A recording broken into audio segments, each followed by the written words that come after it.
out RimWorld again today. We are going to be starting a brand new colony, even though the other colony hadn't quite died. There's been a good couple of major updates to the 1.6 unstable branch. That our colony was not doing so good as we were learning to adapt to the changes and how the AI moves around the map and all that. So it's kind of one of those things I'm like, you know what? Let's just start a new one. I do think I'm going to go with the Lost Tribe again. We aren't running any mods right now, as you can see. Actually, I want to check one thing. That was the only one I wanted to grab, was Don't Stop the Music. Oh, P-Music's already... Alright, so Don't Stop the Music and P-Music aren't updated. I don't care about the other ones right now. But Don't Stop the Music and P-Music, I'm waiting for those to be updated to get those, because one, I don't want the music to stop. That's pretty self-explanatory. And then P-Music gives us a bunch of extra music and all that, which is nice. But we won't worry about that. So we're going to go ahead and do Lost Tribe, which gives us 5 pawns. I mostly like it. Try them anyways. I prefer not to. They do likely work. But especially when one I usually run very, very thin on the mods. But also, the number of times I've been bitten by running mods that aren't supported or whatever. You know, if I was playing on my own, I probably would. But on stream, it's a real big tease when you get a good couple hours into a run and then something is clearly not okay. Now granted, those ones are probably safe and pretty benign, but whatever. Alright, so we're using most of the default settings. I just made the full world so you can go across. Caravanning has been reworked. It should be much better than it was before. The way the enemy AI works has been reworked, so if you're using the old style kill box where you clog the door with columns or barricades, don't do it. You can use it for the run up to slow them down, but when it comes to actually entering the kill box, be very mindful. They can just straight up stop on the barricade, and they will. And with the reduced aim times, that gets real nasty, because you really don't get much of a lead on them. So you definitely can't just tear down an entire group. That said, I'm imagining with those boosts to aim time, I do suspect we're going to end up seeing some pretty interesting stuff come out of that. So this is a very different world than we had the last time. It's got this one ocean here. The other world we had was mostly water. So it's interesting seeing how this one has a lot less water on it, which is curious with how little changed on the settings. We are running tribal.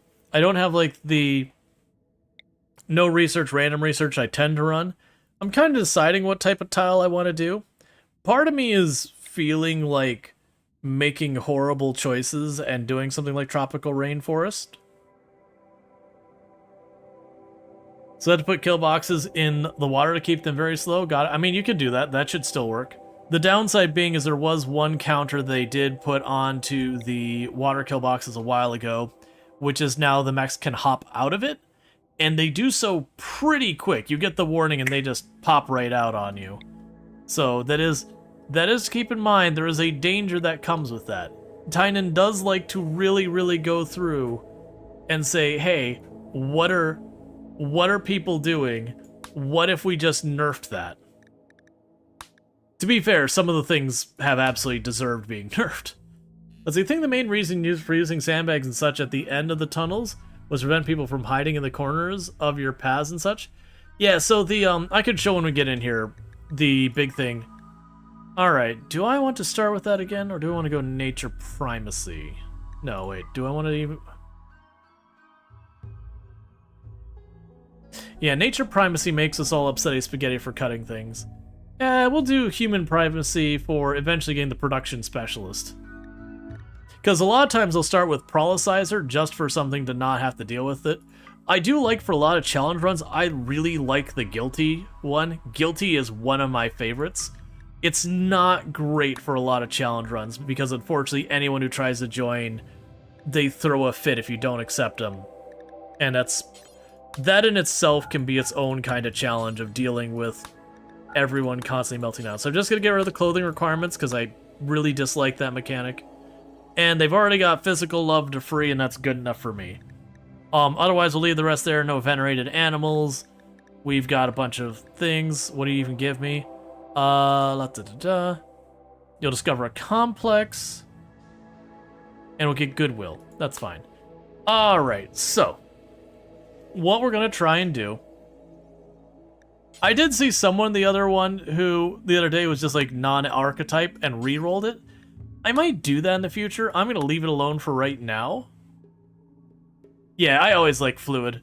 I like to slowly build things up. We're not going to be super picky about it. I'm going to try to avoid people who social fight, though.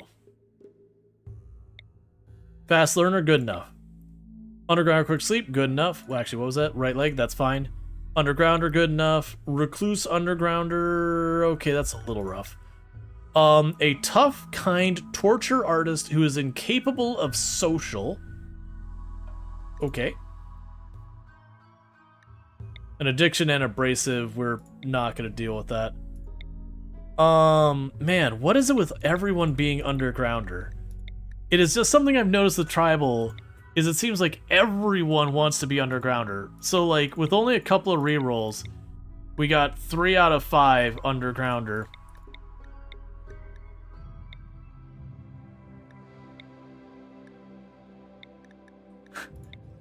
These 3 all suck.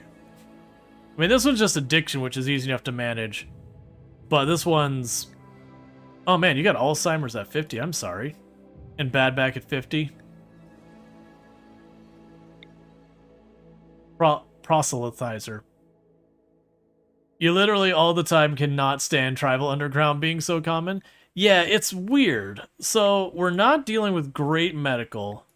I've got 2 people with 3 medical, which is not ideal, but I think since we're getting a passion and everything else, I'm down to accept it. I think that is acceptable to me. Normally, I like to go out of my way for at least a decent amount of medical, like 4 or at least like 2 or 3 with a passion versus just 3 no passion. But we did get everything else, so you can't have it all. We don't care about that dialogue. That's the same tribal start dialogue we always get.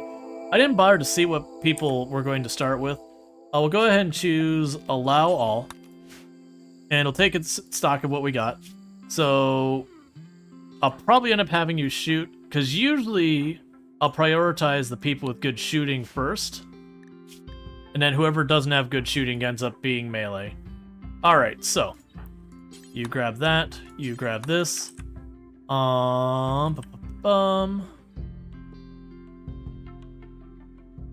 You grab the Pila. You grab the Jade Knife. You grab the Equa. Alright, let's take a quick peek at what we got here. So there's an Ancient Danger down there. Very, very little rock on this map. Like, there's one chunk of rock up here. That's going to be an interesting one. There's very little stone. We got a really good geothermal right there. Let's also check. So fertile soil, there's some up there. Honestly, I'm not going to go out of my way for fertile soil. If there happens to be like a big batch right there and it's convenient, I'll go for it. But otherwise, I usually won't go out of my way. Do we have the psychic tree? Because we are tribal. It's not a great position. Alright, I think we might as well just build like right around here. We should probably put the build load. Okay, so we got this area here, sucks for build load. We are in a jungle, so we're gonna have a lot of penalties with that. Yeah, I could plan to... You could probably make that into a grow area, build around here, get the geothermal. Alright, so first of all, let's go ahead and get everyone's schedules set up. And you might be like, why are you pausing? I don't do RimWorld no pause. Part of the reason I like RimWorld for streaming so much is it does give me the chance to stop and chit-chat and all that. And the moment you get into like no pause stuff, then that goes away. Alright, so we got all our basic stuff here.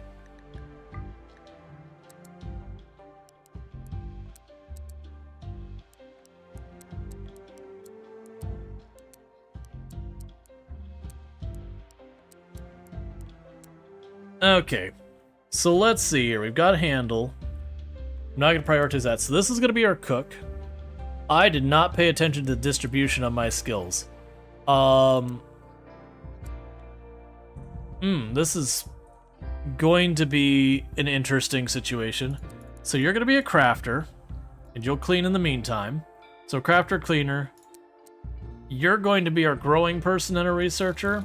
That's not going to be a good time. We'll just set all those to force if anyone has availability. So research is going to be in a bad spot because the person who makes my food is the person who researches.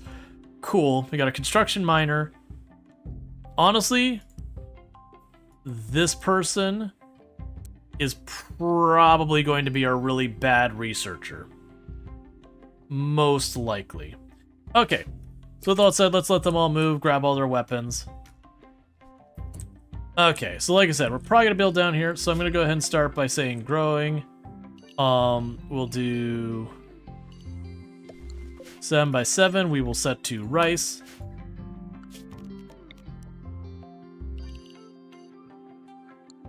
What? Okay, 7 by 7. Leave that as potato for right now.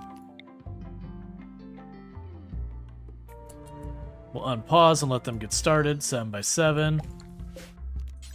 Going to set you to strawberry. And this is not optimal at all. I'm just choosing to do it this way. So we got all of our different food represented. That's not a min-max or anything strat.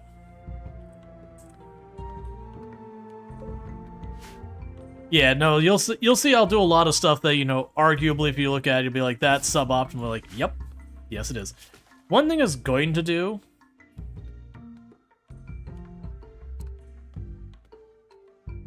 is bump up that to 1 for plant cut. Alright, so next up, we need to start getting ourselves some type of structure.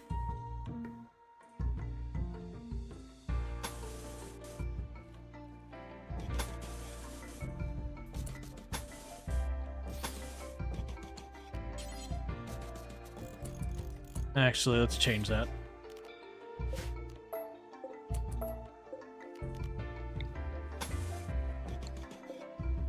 Okay, we can go here. We're just for the moment going to put a couple of beds in there. So when they need to sleep, they sleep somewhere reasonable.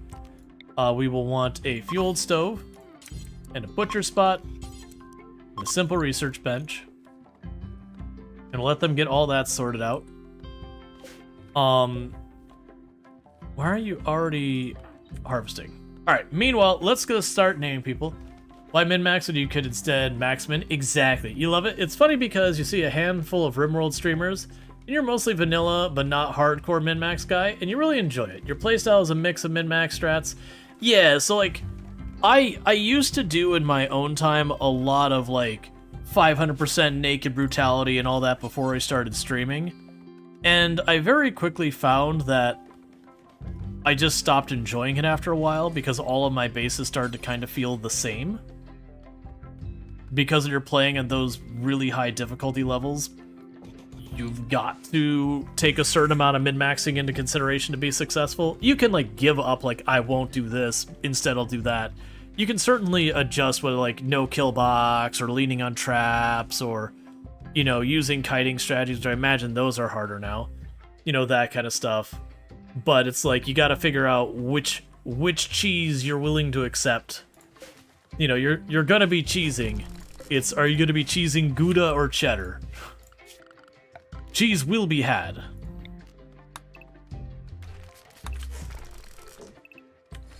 You tear down a bunch of these things.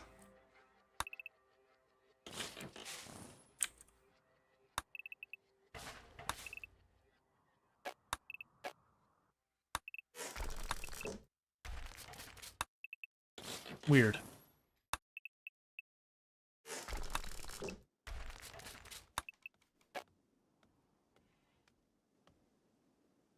I'm starting with the stuff around here. It seems like it's filtering them or something, based on what's inside the range.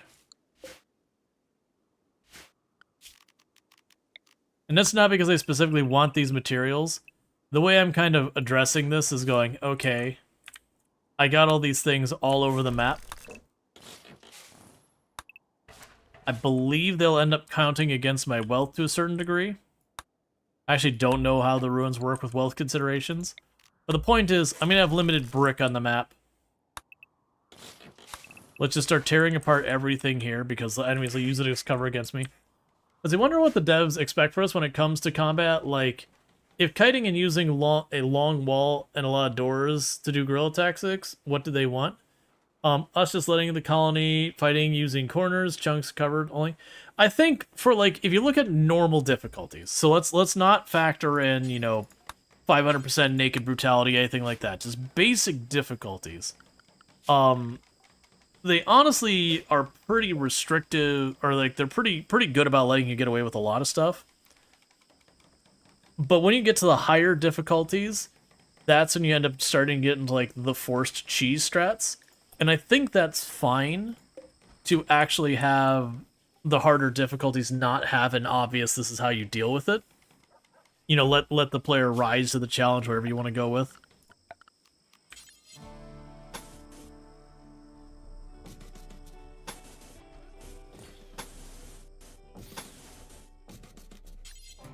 And this is going to be a storage room.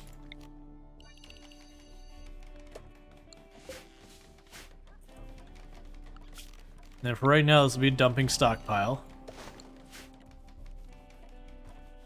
Yeah, like if you're playing Adventure Story, you could set up turrets, autocannon, uranium slug, and it'll probably do good work. Yeah, I don't think Adventure Story they would win your fights, but they would definitely take the bulk out of the enemy, where if you followed up with anything else, it'd probably take care of it for you. Oh, right, you're going to pile all the corpses there. We can go ahead and deal with that. So let's go over here to this marsh spot, because the water will make it last not as long. So what we'll do is we'll say corpses, human-like, go there. It'll say corpses, do not allow human-like, only allow fresh. Now we can go here. So this one I don't need to specify. We will allow animal corpses in there. We can also add, yeah, entity corpses we'll leave out of here as well. Put them over there. So what should happen is they should take any human corpses or anomaly corpses or animal corpses that are either not good or being human at all, and just dump them in the water. And the reason we want to do that is if we look here, because it's in marsh, it's going to decay 4 units of durability a day. Over here, it's like 1 or 2. So it does make them decay faster, so you can get all those corpses out of here before you have a means to actually process them. Meanwhile, do we have more plants nearby?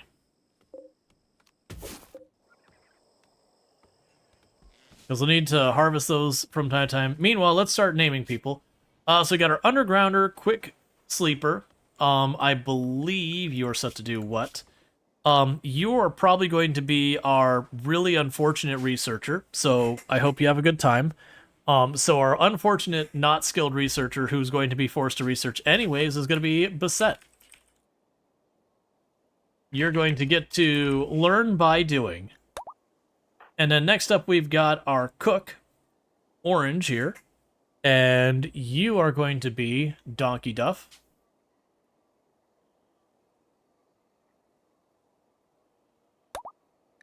And after that, we've got our construction mining person here. And that's going to be Sentient Cookie.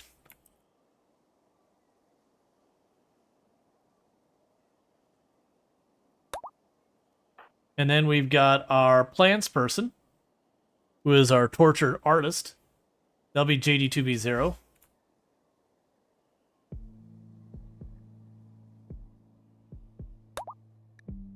And then finally, for the first batch, we've got our fast learner who... What the heck do you do here? Ah, you are our budget crafter slash cleaning person.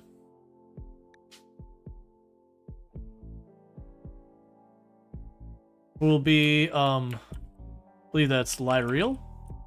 If I mispronounce your name, let me know. I'd like to get it right.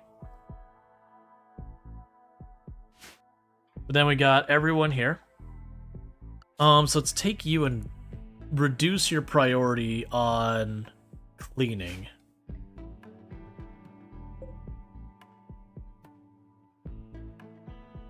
It's unroofed. They must have run out of time to finish roofing it. Yeah, so we let them keep taking apart. That should give us the steel. I could also go up here and say, hey, one of my mining people... Oh, here. You have priority on mining. Gotcha, that'll work. That way they can get the steel while we're waiting for everything else to be online, so you can get the stove and all that online. We are going to reduce our animal population, by the way. the rabbit is not going to do us any good. It's not bonded or anything. The 2 dogs is kind of an interesting one. They're not very useful because of the dogs they are. The husky is a little bit better than the Labrador. Both of them, when they get into a fight, will just fall over dead.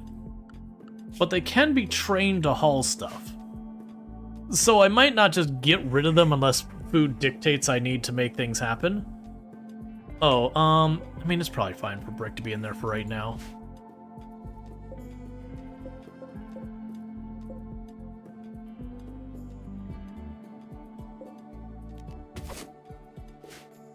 Alright, so we need people to keep going for crops and all that. So good news is looking like Bassett will actually probably get to that steel relatively quick. Yeah, and we'll have you focus on hauling and all the other stuff. No pet spots? Not yet. I could make a pet zone.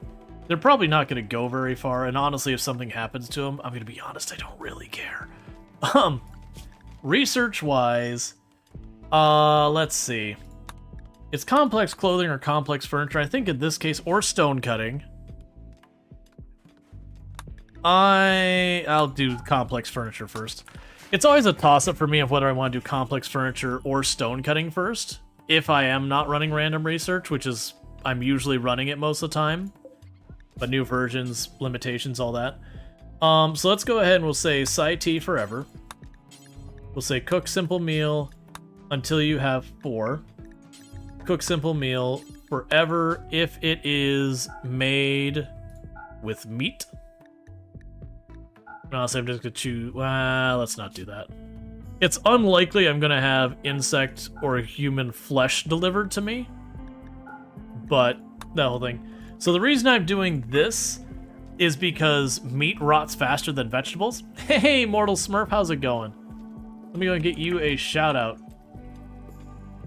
Those who don't know, Mortal Smurf, absolutely fantastic content creator. Plays a lot of RimWorld, like a lot of RimWorld. Does like lots of, you know, the sweaty, no pause, 500% naked brutality, that kind of stuff. And so definitely someone to check out and all that stuff. Was hanging out there before stream myself, in fact. I've only had 1 day to check out 1.6 so far because of all the stuff I've got going on my end, so I'm excited to actually get into this more. Hey, there's one of those other streamers you're talking about? Yep. Yeah, no, Mortal Smurf is excellent. I've bumped into them a bunch on the platform. When you tend to play in a game, you tend to learn, like, the people in that community between, like, Alana and Mortal Smurf and Disnoff and all those. Yeah, no, that's all good. I appreciate you not wanting to cross the boundary of, like, advertising other streams. Like, Mortal Smurf's cool people and all that, so I don't have a problem with it. Gonna take a while to get all the new 1.6 features into the brain. Yeah, I'm still, because I've been deliberately not looking up strategies on how to work the kill boxes. I've been just kind of tinkering. Because I definitely know my previous strategy for dealing with raids, not good. not good. You still end up making straight line walls instead of boxes in our shapes. Yeah, that's oh yeah, no, definitely. Mortal Smurf is very anti-huntsman. There's a whole story around there. Yeah, what I was kind of thinking was doing something like this. Whether I put 2 or 1 lane, we'll figure out later. But I was kind of thinking doing something like this.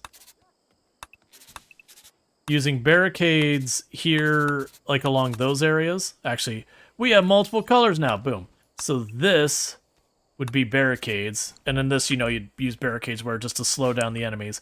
Because my hope is by putting it there, and then on this side, it doesn't matter what leads into this, but we would have, like, areas like this. And I'd have to watch that you don't go too far back. So it's a little limited on how this hunting box would be.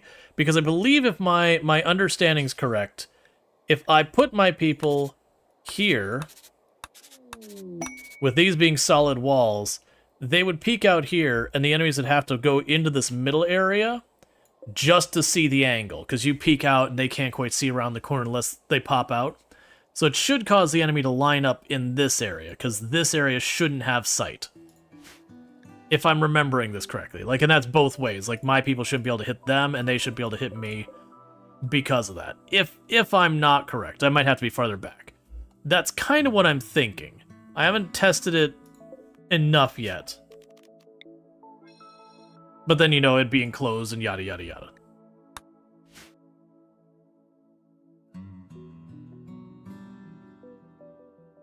But still, well, so the entire idea of how the kill box is supposed to work is the idea is you've got this center point here, and then you've got where the enemy's going to be and where your defenses are. So when we're looking at visual cones, the only visual cone will be down this middle aisle, so things have to pop out of cover. That's the thought there. So I'm trying to use visual cone as my way of controlling movement. But we'll see. My understanding of that could be wrong because I haven't had to worry about it. And if it's a problem, we adapt. Hopefully we get to tinker early game to go and see the problems and adjust. And if not, well, that's where a new colony starts. Pretty much the way that goes is that's where you end up with a new colony when you learned you've made an egregious error and now people are dead.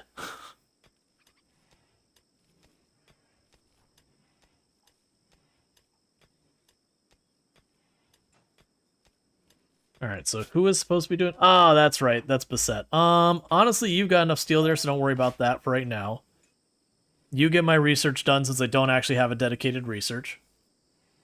These people's lives are risks that we are willing to take. Exactly. Okay, do we have... It's been so long since I played in a tropical rainforest, so just having just berries everywhere, it's like, oh, there's just food here. I don't have to, like, really seek it out. I think a big part is doing all the, what is it, geological landforms map? Or maps from the other ones, so most of the tiles I were choosing were just water or swamp or other awfulness that didn't allow you to grow much.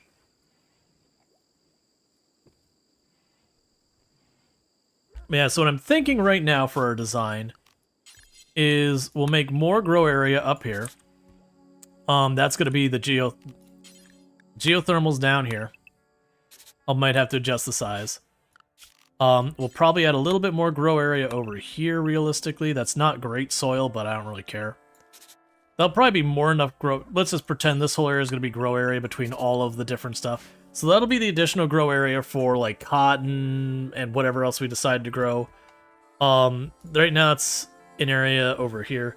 We'll probably go down here for our different rooms. I'm going to take advantage of this tool because I haven't done a lot with it yet. So I'll probably end up making some rooms down here. That's not what I wanted.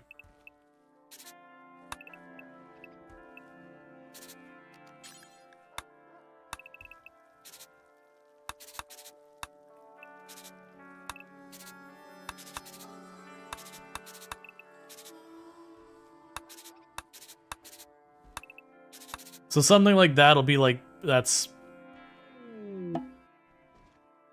Oh, that one there. Okay, I weirdly made them all one off. It's fine. And you're probably nothing I care about? Yeah, you're just picking stuff up. Yeah, so I'm thinking put some bedrooms down this direction. We'll want like a common room as well. So I'm thinking we'll kind of like wrap the base around here. Put our defensive point over here somewhere. And go from there. I think for our purposes, let's point the defensive point down this way. Because while that ancient danger is pretty close to the edge of the map, I might be able to take advantage of it at some point if we get like a trade caravan to go there. Is your character male or female? Female. Just swole as heck.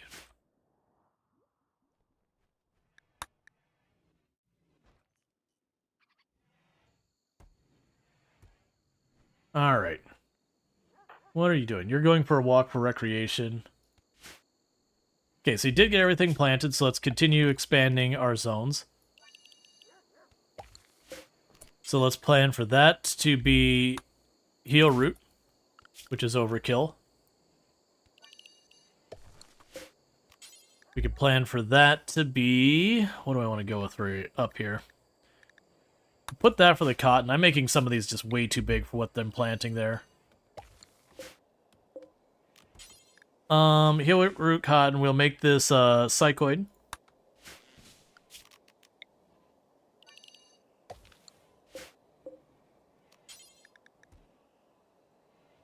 Honestly, let's just make that more corn. And then the last spot over here is entirely too much dye. Realistically, I'll shrink that. Actually, I'm going to shrink that now. Because even if you like to do the dye like I do, it's just something you don't need a lot of. Okay, we could delete that area for planning. Alright. Minor break risk on Donkey Duff because you are ravenously hungry. Then eat. It's right there. You can just put in your mouth. You don't need to suffer.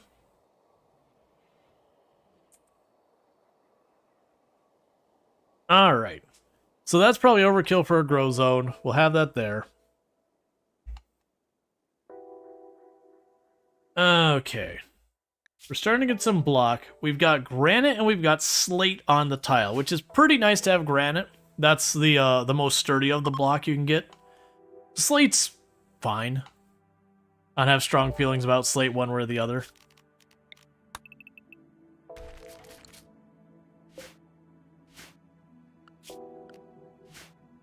Alright, I'm willing to build one more wood area right now.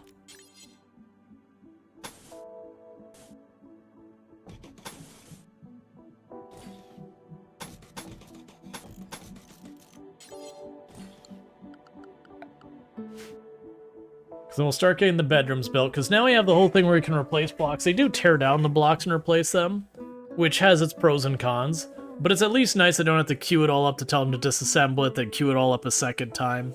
You just have to be careful, because it's really easy to have them tear down all the walls, not have the brick, and then collapse the roof on themselves. It's great. It definitely won't cost me several pawns before I learn that lesson. Also, Rabbit, you have died. You're eating my food now and not meaningfully contributing to the colony, and therefore you are food.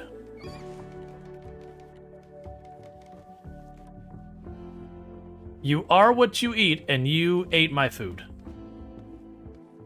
So, you know, figure it out.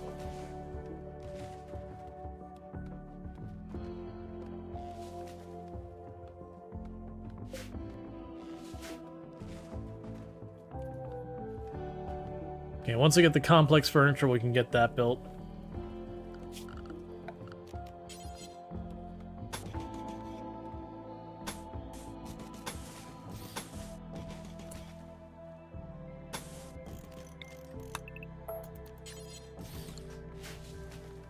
Do you always zone the animals away for your food sources? Let them feed them, fend for themselves? If you need their food, you can still eat them? Yeah, that's not a bad idea.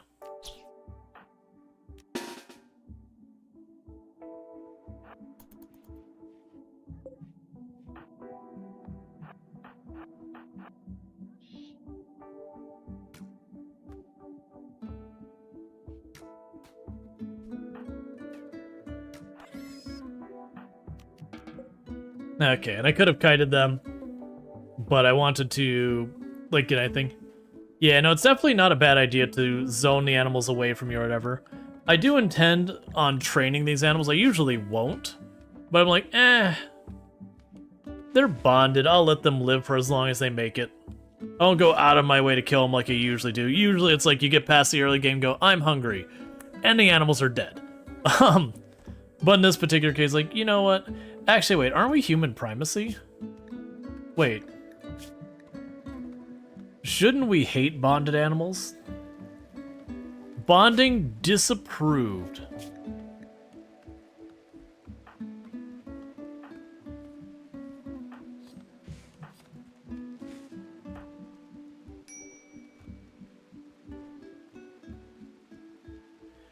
So does that mean they don't like you? Is that what's going on here? Bonding disapprove, but they don't seem to care. It's something I've never worried about before.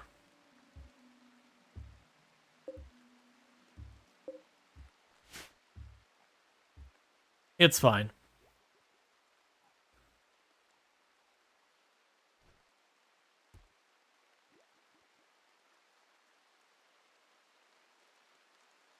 You notice it mostly prevents future animals from being bonded? Gotcha. That's fine. Like, we're not going to bother training them up until the point that we get things sorted. I do see that they're eating my meals, which is definitely not an efficient use of those meals, but I'm not actually that worried about food in this colony. Not in the long term. Like, I'll have to maybe go out and hunt a thing or two to make things work, but that's fine.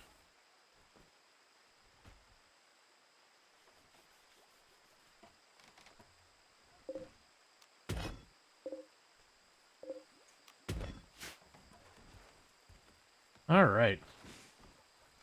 So that'll be another room to make into a bedroom.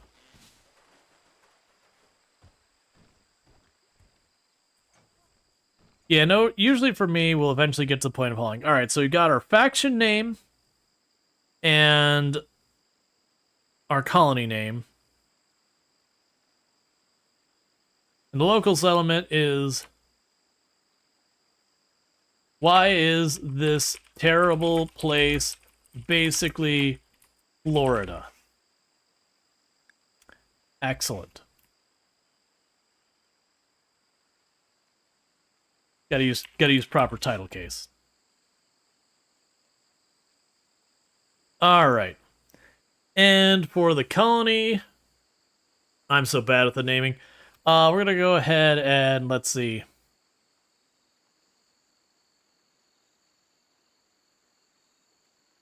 Because we're messing with an all endings runs. And just trying to think of it. We're gonna definitely be on different biomes, because I'm gonna try a strategy for the all endings. It'll definitely not be like a speedrun strategy or anything, because I'm not worrying about that. It is going to be how greatly can I abuse the mechanics of doing as many runs, as many endings simultaneously as possible. It'll probably be an awful idea I will certainly regret. But I also want to see if it's even viable, which I think it will be.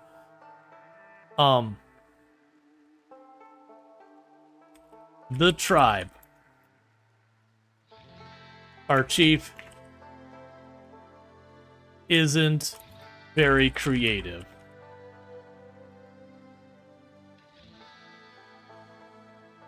Excellent. And yes, our chief isn't very creative is part of the name.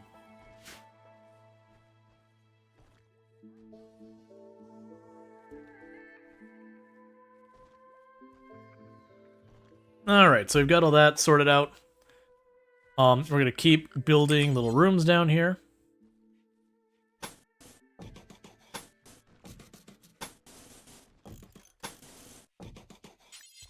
Because I've got way more wood than I need. This gets rid of some of it and it gets our buildings made.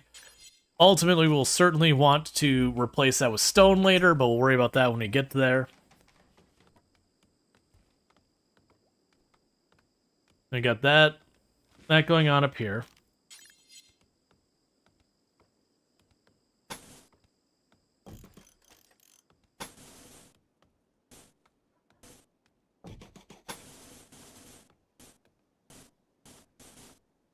I have a bad idea for this. Alright, so what we're going to go ahead and do...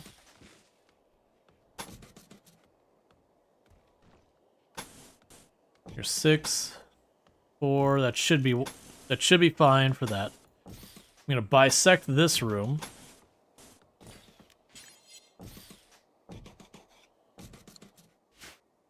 And then what we could do with this is this can be our break room / rec room / whatever. And I'm not sure what we need that room for. Because we got a storage room up here. We got some bedrooms going in up here. Hopefully I'll manage to get some of them to pair up and romance each other so that we can not have to deal. Wait. I unintentionally made a women's only tribe. I see. I didn't notice that for now. I was like, wait a second, what does it mean I can't romance? I'm not surprised it was like, you don't like anyone enough. But when it was like, literally you can't romance. Didn't realize it was like, you know, we're going for like Amazonian colony going on here. Which I am absolutely on board with.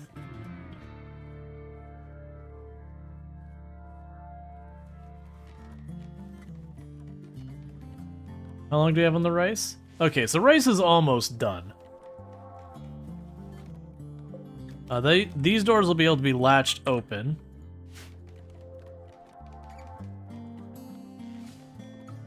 Girl power, absolutely. Gonna wreck some fools. Well, I didn't... Wild man wanders in. A meandrous psychopath can stay right the heck where he is. Thank you LSTNZ for subscribing for 28 months. Oh snap, it is sub day.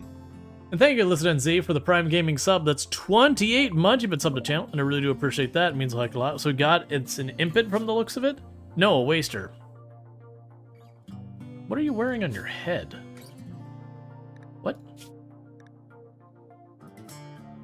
It's got like weird horns going on as a waster, whatever. So a very neurotic, sickly waster who is actually pretty solid in melee. So let's not train our melee people on him, because that's a good way that someone could get clubbed and we take an early game serious injury. Now, I didn't check. Do you happen to have anything good in your pockets? Yeah, medicine. I was hoping for food, but medicine's honestly probably better.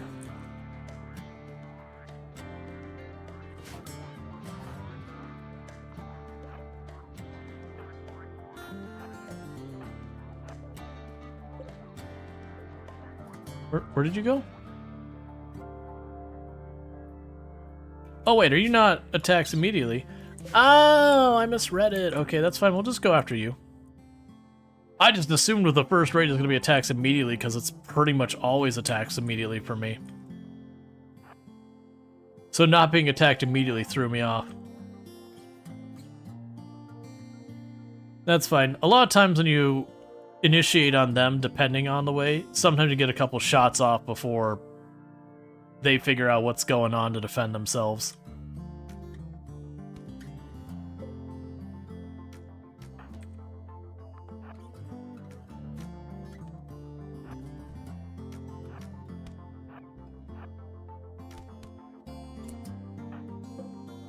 And very neurotic slow learner who's sickly. It is a shame that they died immediately. It is such a shame that it's an instantaneous death and that, you know, nothing survived it. Such a real shame. Oh, did you get back up? No, I think you're just crawling. That's fine. Yep, just gone. Painless and instant. Exactly.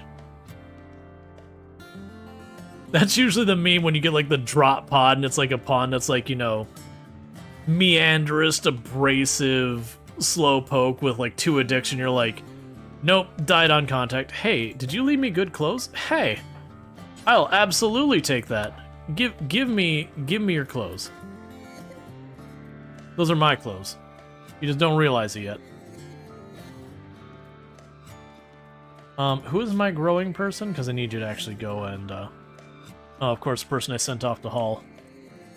They need to tear up some berries for me real fast.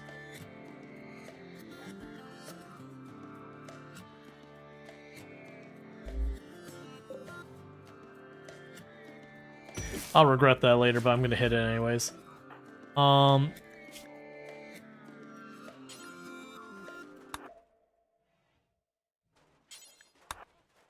Let's just have you harvest a couple of berries, because those will be ready probably next in-game day.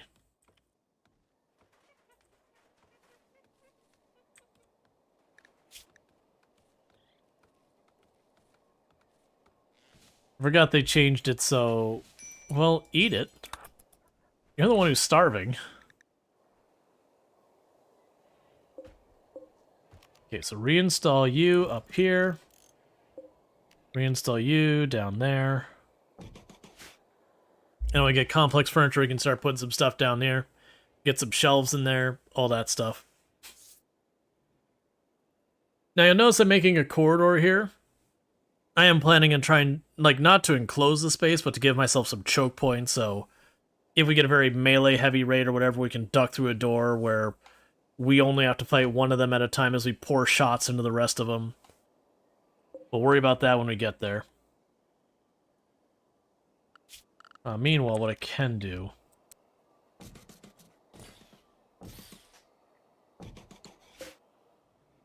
is get those set up with the plans of getting everyone out of their beds.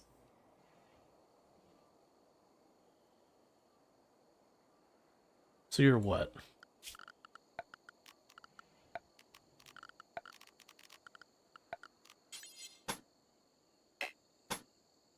Seven by 6.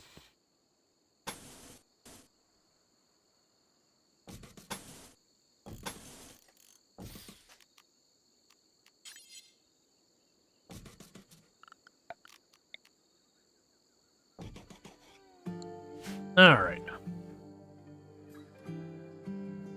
Because this will also be good if we get toxic fallout and everything. It means all of them running in and out of production into the common room. I can put a roof over top that really easy, so that they don't have to go in the toxic fallout any more than absolutely necessary.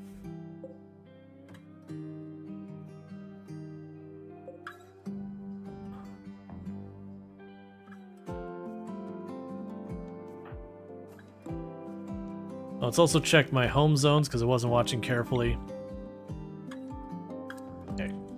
And let's set to repair anything that gets destroyed, because that's one I always forget about. Okay, so JD is out here harvesting berries right now. And that should be enough to tide us over, because these are right about to be at 100% on the rice, and once we've got that, that should basically bootstrap us up to getting the other crops in, like our potatoes, and once we're on that, I shouldn't have to worry about that anymore.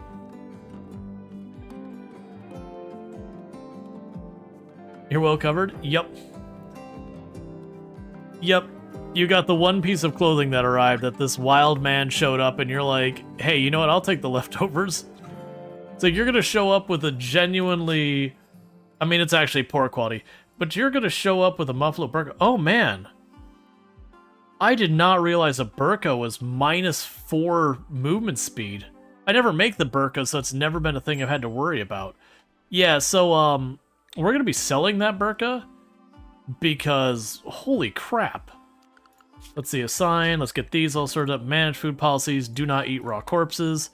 We go here to change defaults to tribal medicine. Grab you, copy that over there, grab you, copy that over. Yeah, no, that's a thing. I don't know if that's new or not, because I've never looked at it before. Wait, what did you say? Oh, it's the eggs, I see them.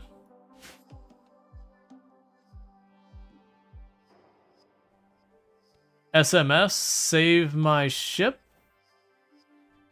What do you mean the context? You know better than to use abbreviations, Darth, come on.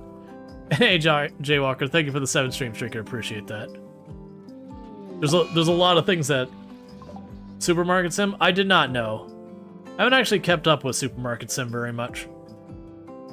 Like, it's kind of a cool game, but I definitely, like, when I got to the part where I had to go really heavy on the warehousing, I kind of fell off of it. Because it felt like it was just managing inventory and not actually going into the store at all. I was just sitting in the back like a gremlin, just sitting at the computer ordering stuff and then putting it on the shelves. And I know they added warehouse people to make it better, I just haven't gone back to it at any point.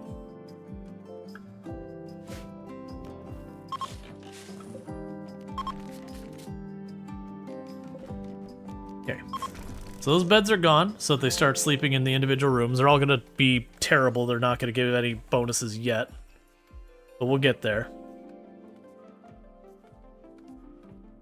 So you're getting all that sorted out. We got some berries and all that being cooked. We're starting to get the rice up, which is good. So we're getting to that point again. Our first food source is really sorted out.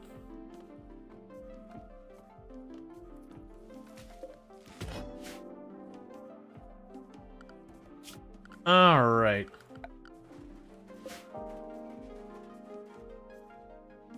And I got some granite. I don't have much of the others.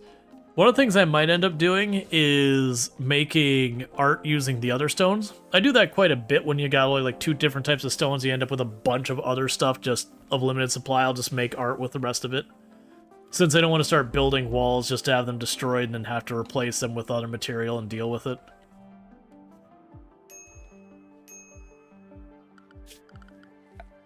Okay. We'll put a meditation spot in there and an ideology spot in there for right now. It's not going to worry about the traps. I could make them out of steel and they'd actually be pretty solid.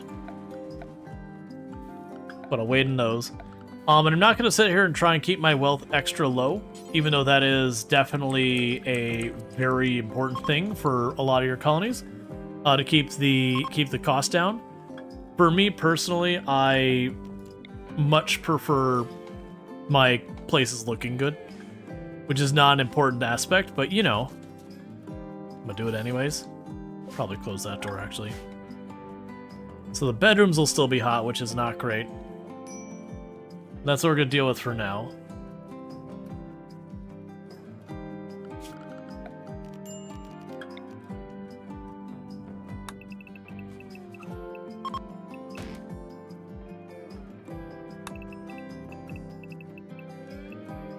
I was telling them to chop down all the trees in the surrounding area.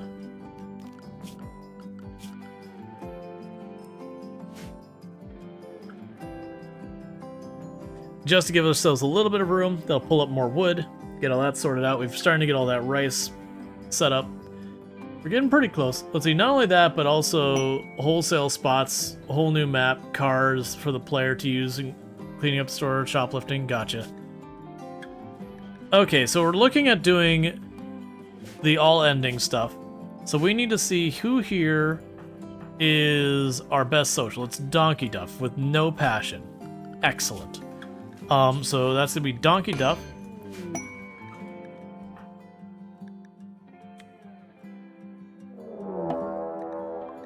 A man-hunting rat.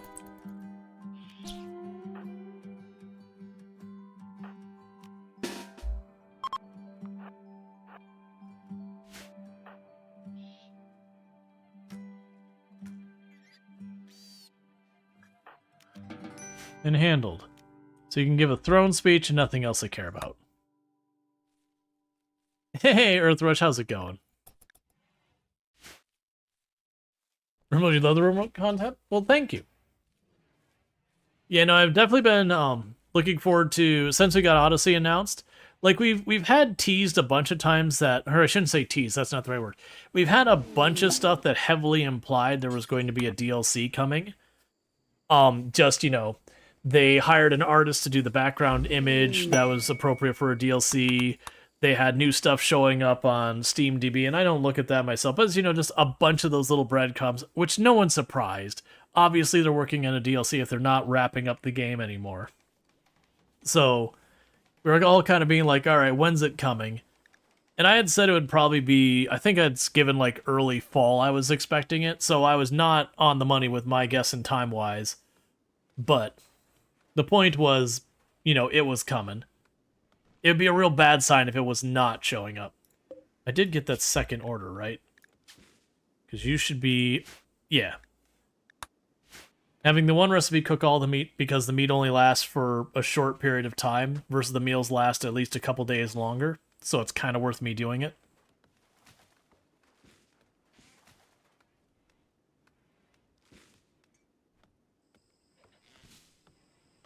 Alright, we're almost done with the complex furniture, at which point I'm going to go ahead and build a table and chairs and that kind of stuff in here.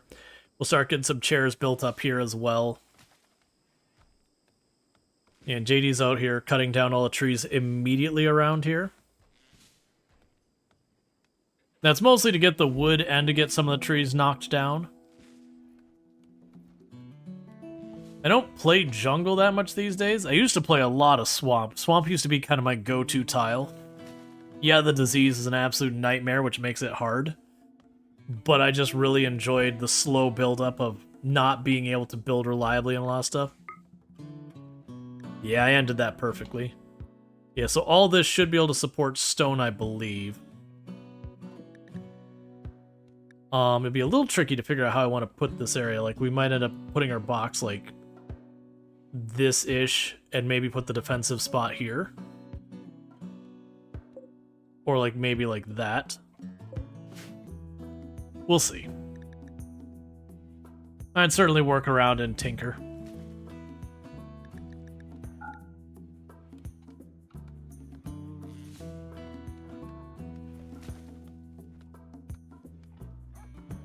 Plus, getting these trees out of this hallway and all that'll be good. Maybe we just put the roof on it now. I was gonna say I could put a roof on it if I wanted. But we could just put the roof up here right now.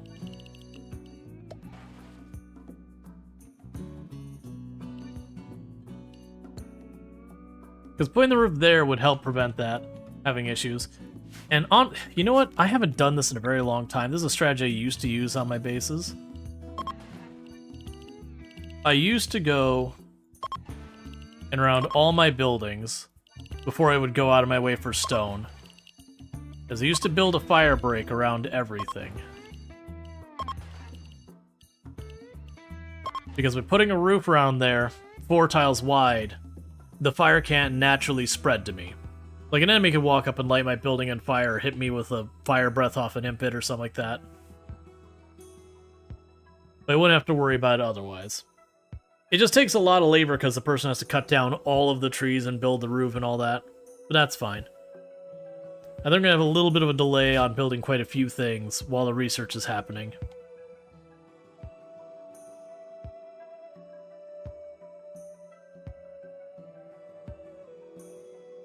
Yeah, so we're starting to get granite brick.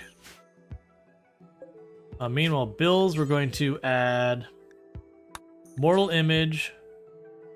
Do 1 time. Do not use wood, steel. Do not use granite or slate. Jade is acceptable. And then large sculpture. Do until you have 10. No granite. No slate. Jade is acceptable. No wood or steel. I don't think they'll do that anytime soon. But we are getting a decent amount of granite to start building some type of defense. So it's starting closing this area. I'm gonna go 1, 2, 3. Give myself a little bit of gap along the wall.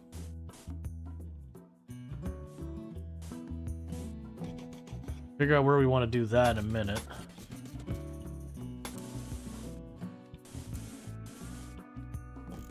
I got a spot I can't build there. Alright, where is that actually going around? Alright, so let's make a really upsetting wall. Actually, you know what? I'm not going to make an upsetting wall because it's upsetting.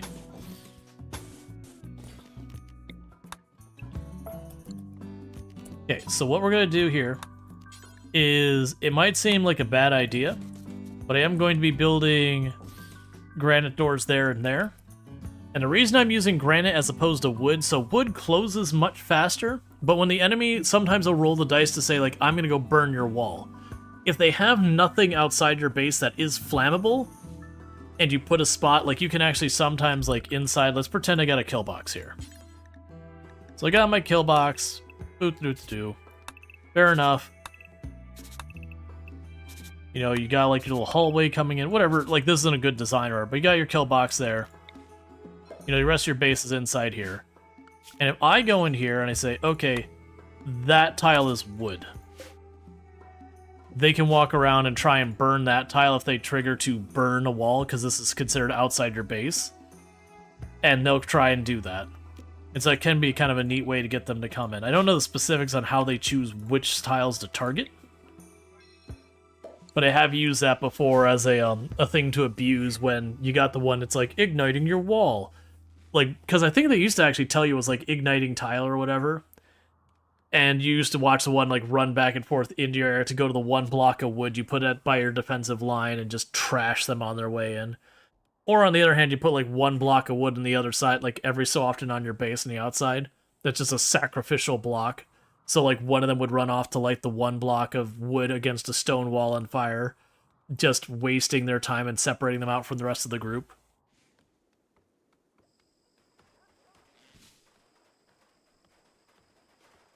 Okay.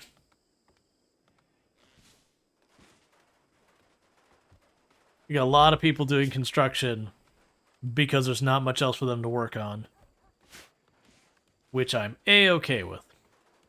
This is definitely a situation where I should probably build a second research bench, which is one of the things I'm pretty bad about actually doing. I almost never build the second research bench, which isn't the smart thing.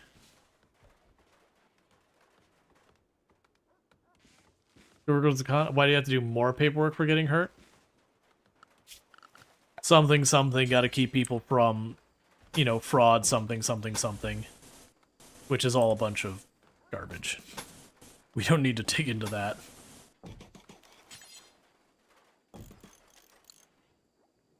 If they make it enough of a hassle, maybe people won't claim it.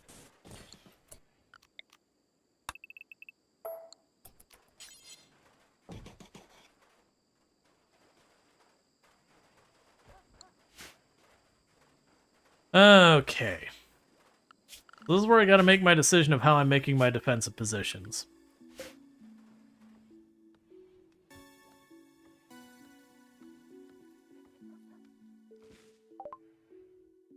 The process still sucks. I think that's a design feature, not in a good way. I think the paperwork is supposed to suck. Again, let's move on because I'll just get into that. It's annoying that it is the way it is. I'll leave it at that. So furniture, we can go in here. I'm gonna go ahead and decide to make this. I don't have slate yet. We did complex clothing. Do I want to go right to stone cutting? Stone cutting. We'll leave it on complex. Oh, I mean, stone cutting's faster. We'll go to stone cutting. Because if we get the stone cutting, we can get the brick in here. Because I'm not going to be getting more granite right now. Use the other one for art. We're just kind of trying to ride this out. So in the meantime, we'll just go furniture. Wood table. Do that.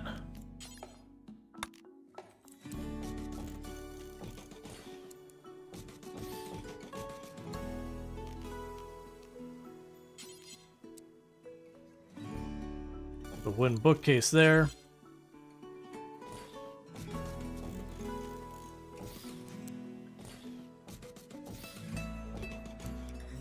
There's a lot of wood furniture, and I shouldn't be building this much wood furniture.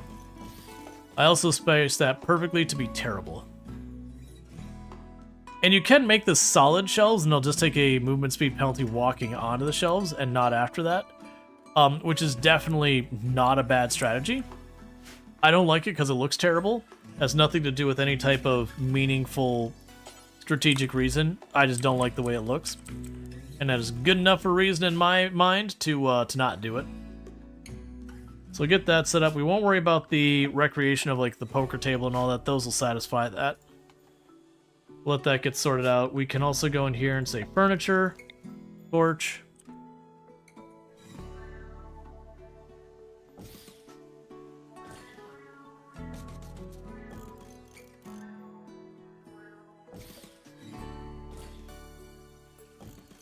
We definitely don't want this many torches to be our way of lighting things.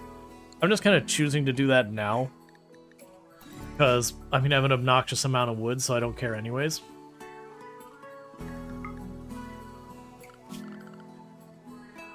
Okay. So let's think this through. So, the plan here for the defensive position...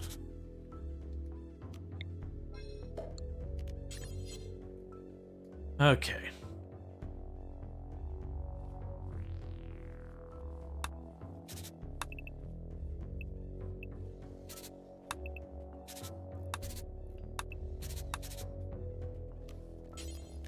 And this will be barricades here.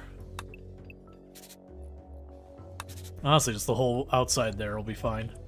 And the reason I'm kind of opening it up is that'll let me open it up more in the future.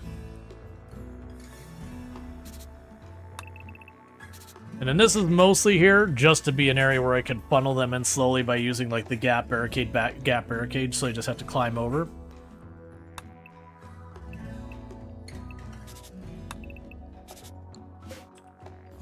All right. So let's we've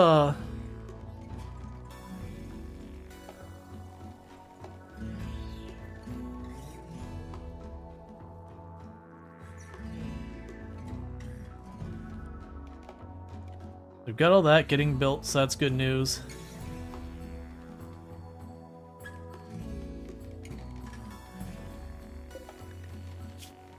And it'll say, yeah, you already said, well, actually, we'll say you hit a critical to force the books to land there. They're getting all that done, which is good news. We do need to get our moral guide roll sorted out, so we can go ahead and get that. Which will be donkeyed up because they have our highest social. Yeah, so I'm thinking something like this. Let's go into research. Let's plan for our weapon of choice, if we're able to make it happen, to be the chain shotgun, which has a range of 13. So 13 being our range.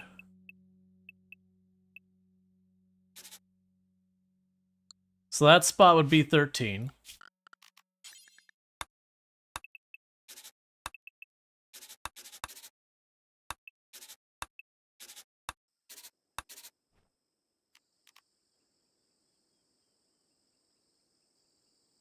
Actually change this a little bit.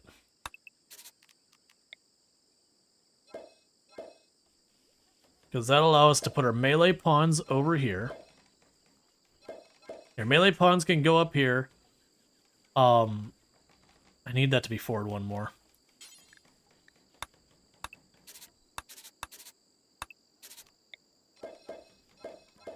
So our melee pawns can go up here. That'll be for a pair of chain shotguns back here.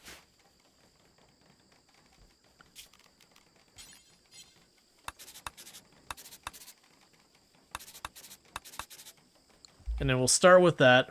And then realistically, eventually I'll probably do a mirrored thing to split them up. We'll see how this goes. I'm experimenting here.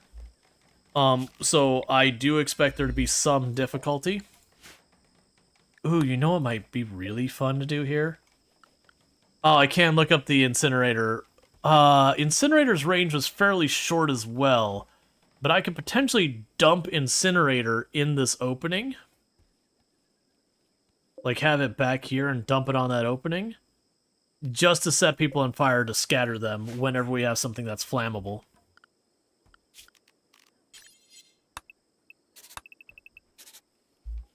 Okay, and then you can just come straight across here. Go ahead and tell you to mine these blocks here. I'll start with something like that.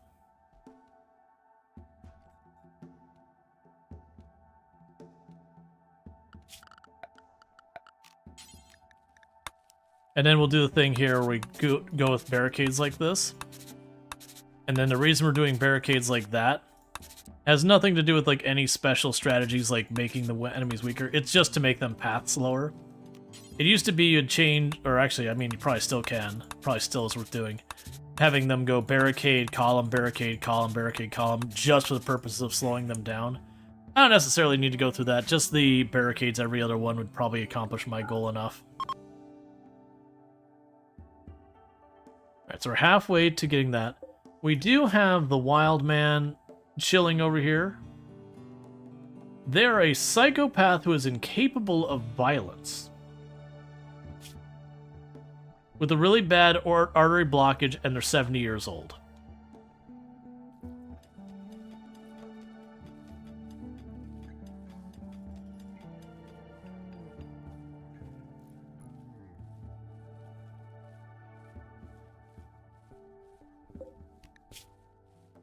Clear. Meals. Important. So that way they put the meals right in here where there's that table, so that anyone grabbing off of that will go right there. We are probably getting to the point now where we can go to animals. Start training them up.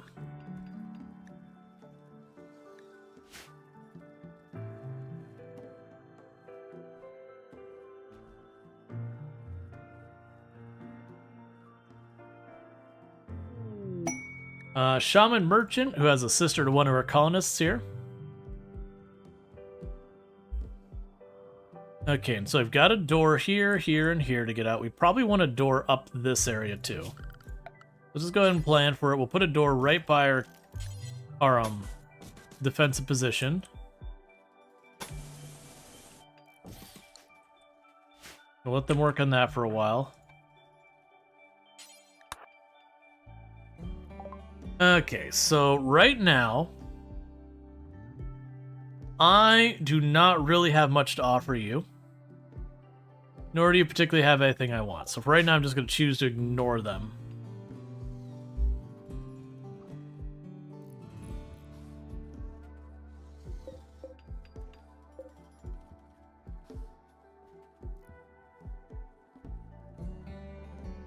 Okay.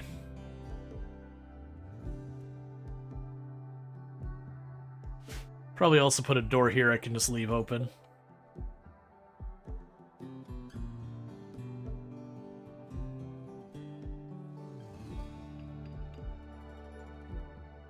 You want to sell a burqa? Oh, right. I totally forgot you still had that.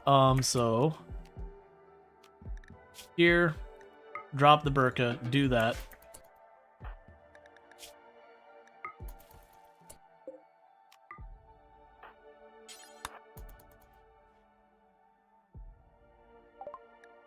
They do not buy it. All right, let's go to assignments. Apparel, anything. No burqas. Because I didn't realize it, but the burqa has a, what was it, a 0.4 movement speed? Yeah. A 0.4 movement speed penalty, which is a really big penalty. Like a really, really big penalty. So we're going to go ahead and get rid of that. Because I don't need people moving at just barely above half their speed.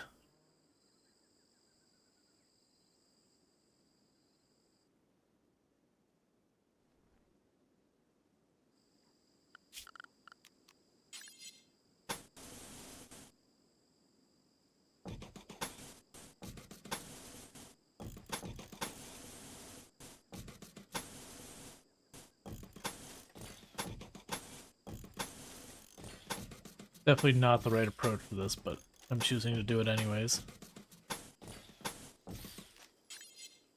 And that'll be the door I can close when you have like manhunters or whatever to keep them from getting in.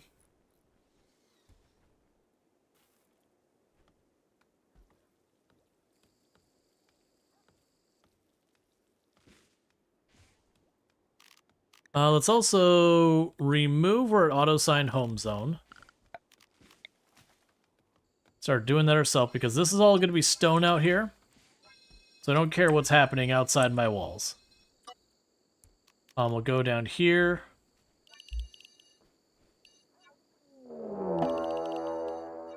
Fine, we'll deal with you in a second.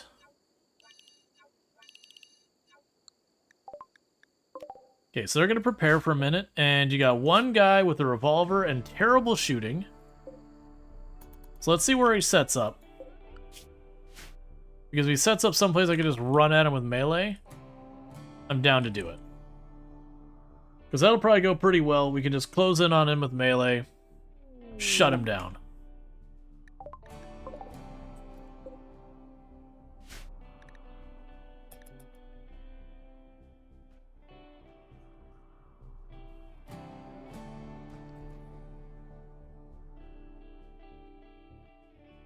Because right now there's a very small chance he could get a lucky shot off. That's what happened actually with our last colony. I had two colonists. One against a person who had like very low, it was one that had like very low weapon or shooting, brained one of our people in one shot, and then right in the next raid after that, there was one that admittedly had a decent amount of shooting.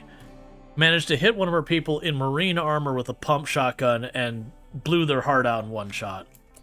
And I was pretty upset about that. Because it's kind of one of those things you're like, I'm early game, people with guns just started showing up, and you're gonna one-tap me. Alright, so let's go ahead and get that sold.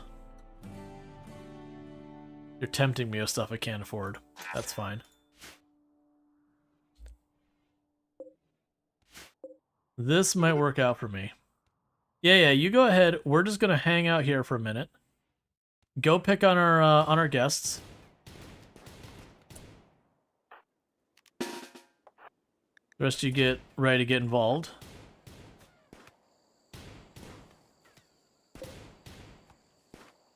Because I don't care who downs who. Either way, I'm getting goodies out of it.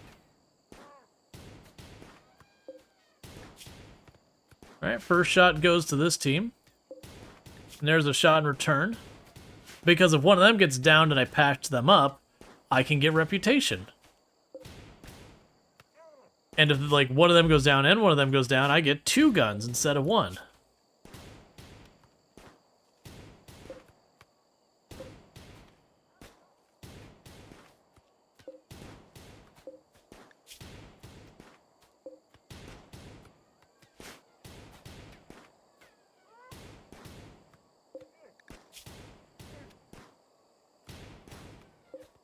Yeah, so you're definitely losing this fight here.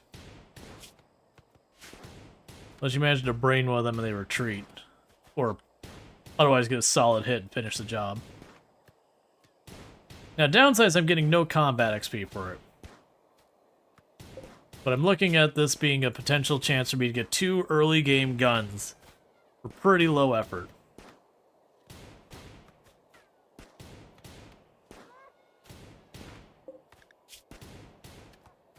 Actually surprised you're not down even with the go juice. You're almost gonna lose your leg. Oh, and they got the other guy too.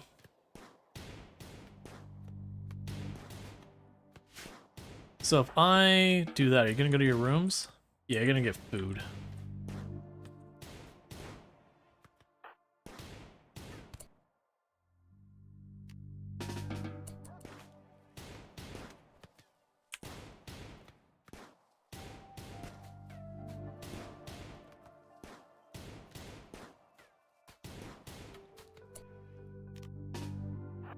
Not go there. I don't want to make a zone just to deal with you right now.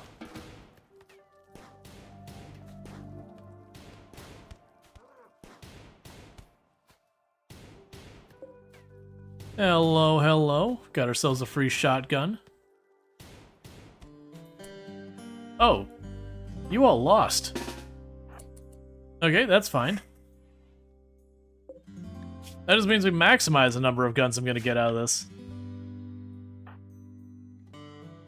Are you gonna head this way? What are you doing right now?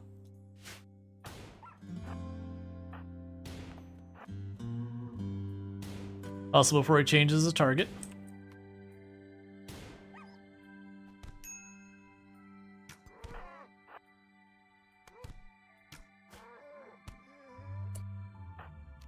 Alright.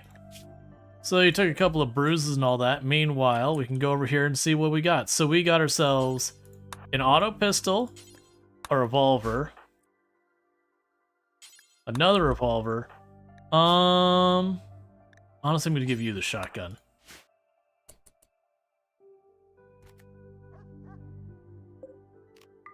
And we also sold the burqa and still got everything we could have out of it. So, you know, that was all around a win. We got ourselves some free food, got ourselves some equipment, got ourselves some medicine, no loss in reputation. We sold stuff and then got it back for free.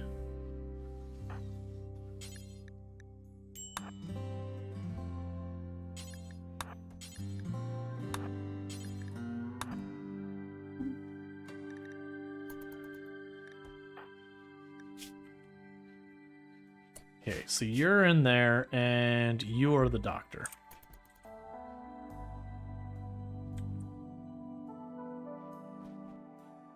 Cool. Tending to wind. Oh, that's probably fair. Yeah, the dog has more than bruises going on. The dog got shot with a revolver several times, so you know. Yeah, that's fair that we justify. Must be a lucky burqa, or counter argument, it's a very unlucky burqa, in that the person wearing it or the person holding it died. It's like the whole lucky rabbit's foot. It wasn't very lucky for the rabbit, now was it? And it had 4 of them.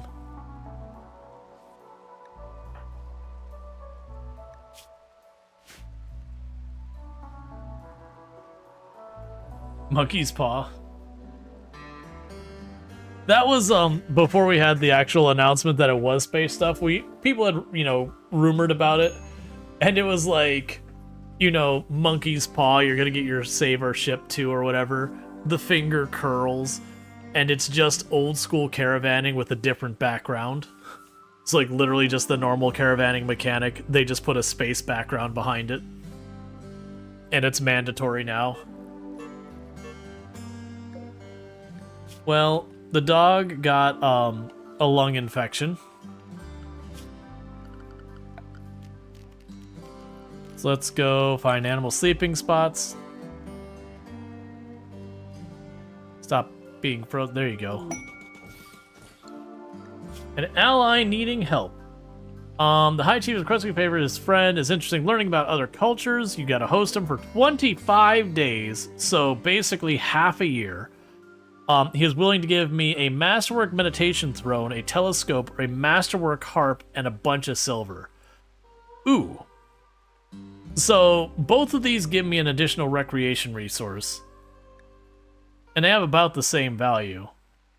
I do think I might go for the harp, maybe?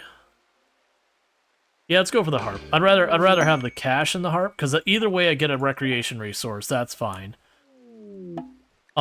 Even though I can't buy it, or I can't find a telescope, so there's certainly an argument to be made with going the other way with it.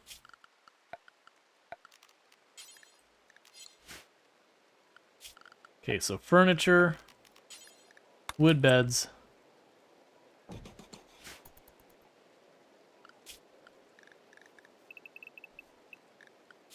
And you won't work so you're full recreation all the time.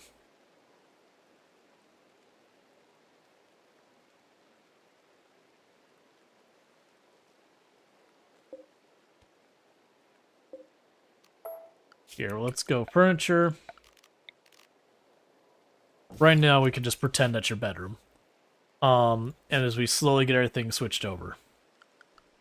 So the good news about this room is because I split it halfway in between.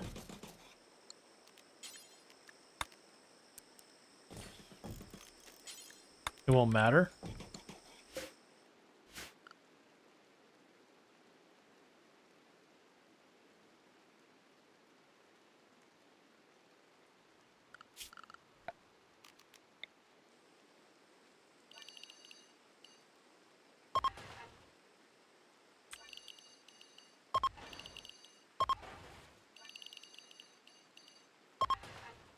Normally I wouldn't do this.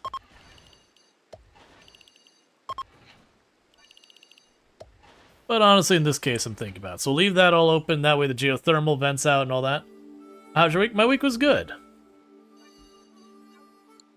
Had a really good week. Hanging out with the niece and nephew and my brother and sister-in-law and all that.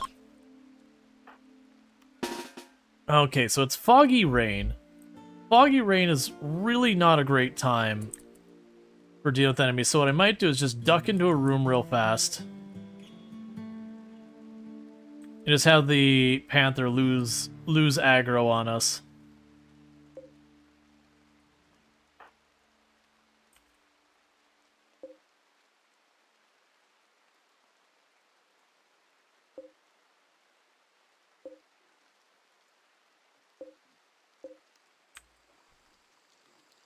Are you eating it? Yeah, you're eating it so we can get out of here.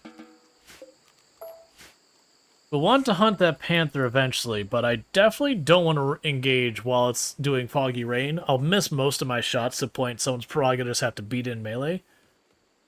But yeah, no, it's definitely a good time. I did get myself a decent bit sunburnt. Like, I did pretty good about managing it, but I did get, like, a little bit of sunburned on my nose and all that'll be a thing.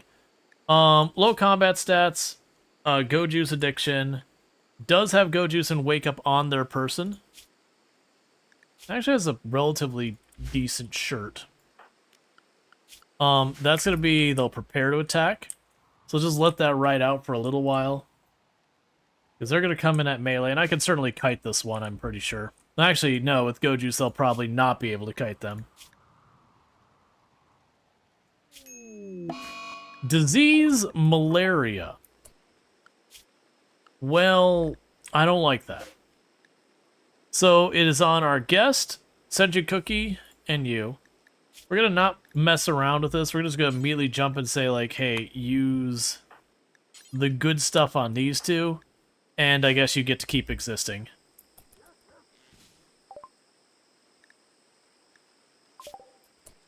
Alright, Basset, you sleep well. And thank you for the lurk.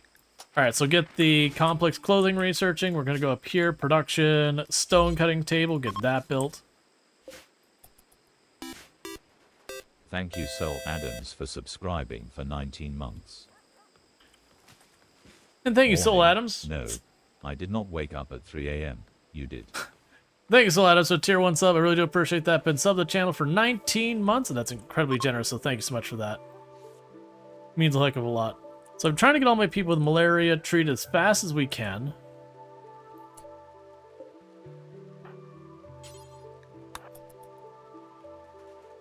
Because we're going to have to deal with this raid. And we are early game with a very limited amount of not terrible medicine. So we can jump on that as quickly as possible.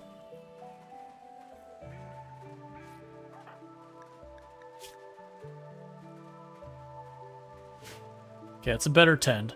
So let's have Donkey Duff just preach health and cookie right on the opening. Let's not wait. Because I can't preach health blue because they're not our ideology. At least I'm pretty sure they're not. They're not. Okay. So we've got you running down here. Still got Foggy Rain, which is not my favorite. They're probably going to be high on Gojuice. They are.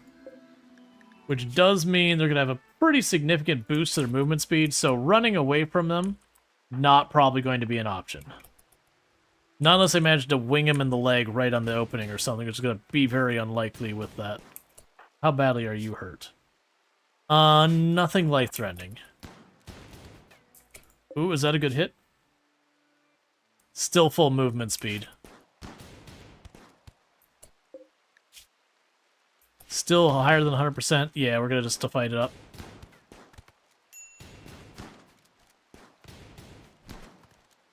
Come on. Okay. So Basset did take a hit to the eye, which is no fun. So need to patch up them. Right, you're on regular medicine.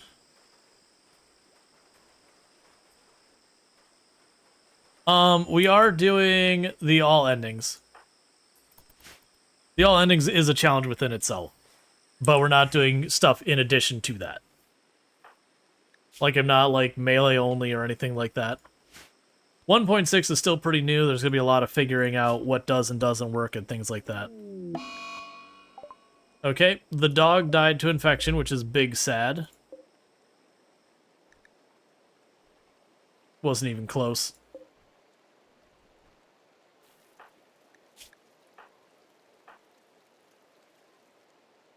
Let's get a 5% lead. And you are losing right now. The 48% tend.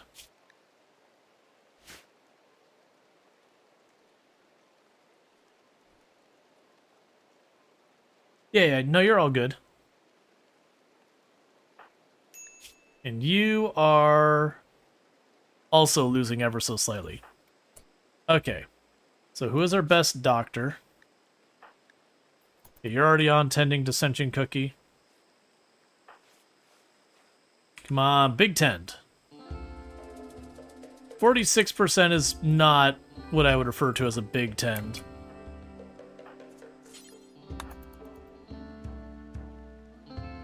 I think that's the last of our good medicine. Where are you going? It's always the challenge when you got doctors in your colony. And they're the ones who get sick, is you'll try and tend to the doctor, and they'll just keep getting up to help whoever's next or whatever. 21% is not good enough.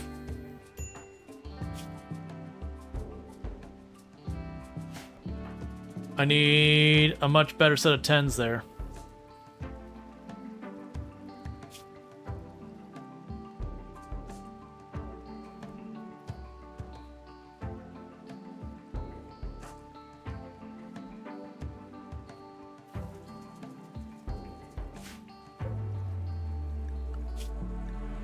And our cook is Donkey Duff. Alright, you're already on it.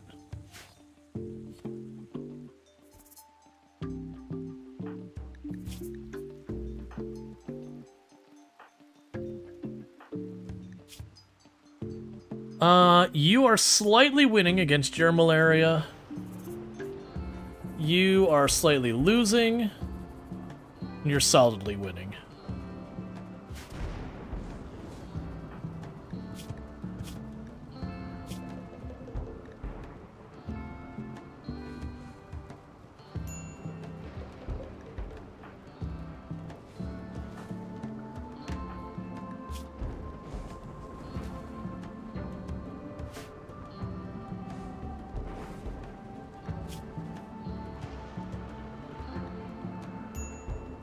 Yeah, it's a horrifically bad tend.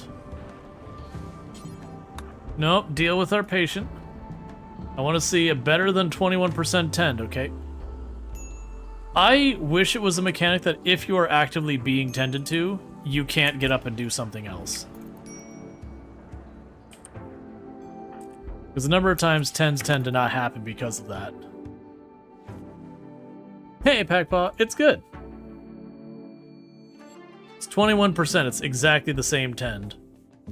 And so you're fast losing ground here to your malaria. Hey, Janicus. How's it going to your 240 40 stream streak? I really do appreciate that continued support and all that. Yeah, no, it's if your doctor gets sick and someone goes to tend to them, they'll prioritize, like, because you can prioritize the bed rest. Let's prioritize them being a patient over a doctor.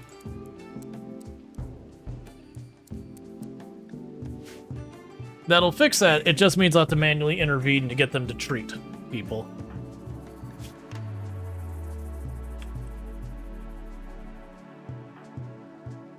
Alright. There's no more good medicine here anyway, so let's bump you down. If we get any, we want it to go to you. You're losing by almost 4%. More than 4%. I don't think we're saving Rual here.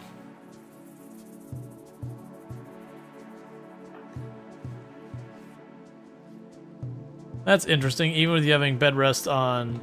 Well, sorry, bed rest on 1 with Doctor 1, they should do that.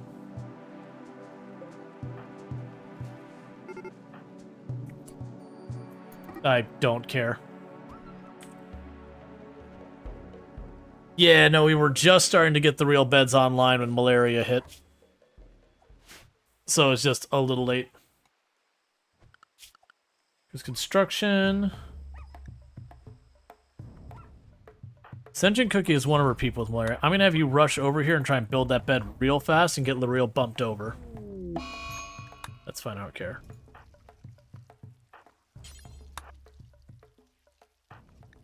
It's probably too little too late. There's a construction person was one of the people who got hit with malaria. Come on, Big 10. 4.6 is not going to help. Alright. Medical. Rest until healed.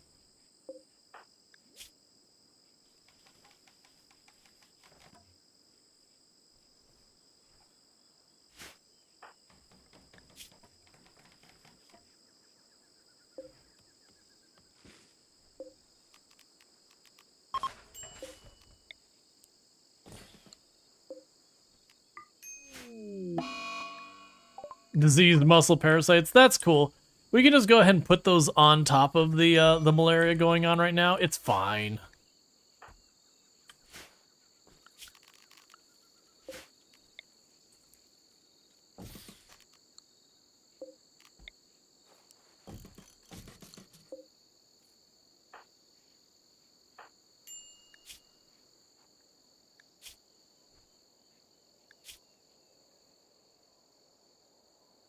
You're just losing more and more ground because of how bad that last end. Yeah, so L'Oreal here is almost certainly dead. They're behind by over 6%. Even a Glitter World at that point would probably be a too little too late.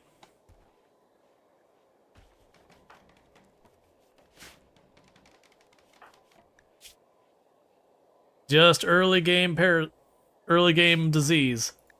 Always a bad time. This also doesn't help. I mean, the only other doctor is also roughed up from a fight.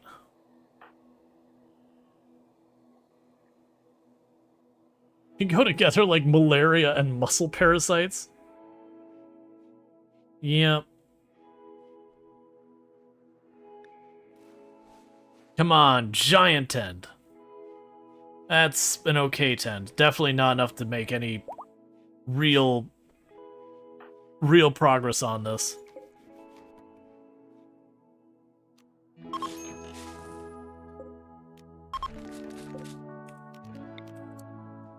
Okay, well, before you die, what do you do here, L'Oreal? So you're the person who's cleaning. Okay. You are a cleaning and then potentially crafter. So at least of all the people we could have lost so far as responsibilities, that's probably the easiest to absorb. Like, if we lost our cook or something, we'd be just an outright terrible situation. And let's go here.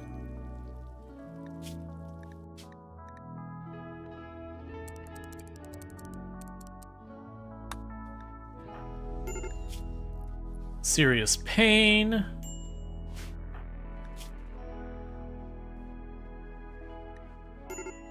Medical emergency. Rot stink lingering. Oh, there's a body right here. Get that body out of here.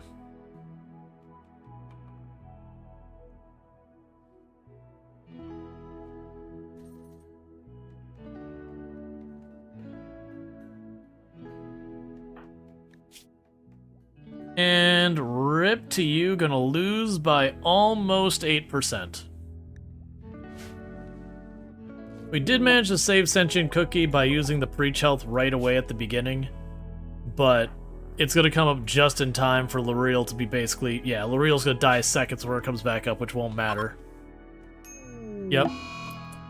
Alright, so let's go ahead and, well, we got a new revolver available, so that's kind of nice. Let's go haul you out of here for right now.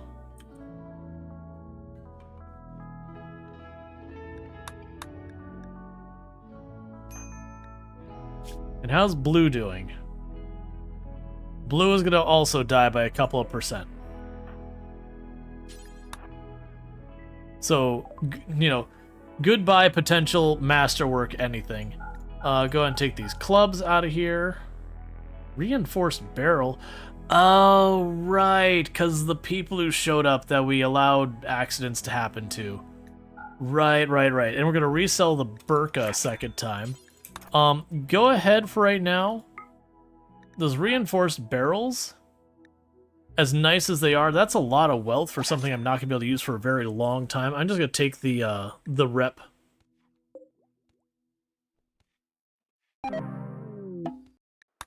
Guest died Blue.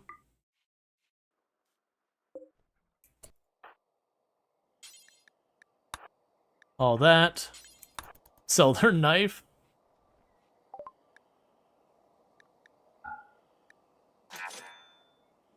Well, that's not going great. I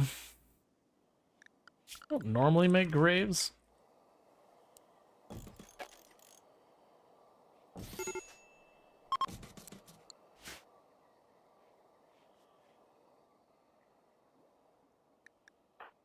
But honestly, between the muscle parasites still wrecking us and everything else, I do need to have 2 doctors, so congratulations, Sentient Cookie. You're not suited to be a doctor, but you're now a doctor.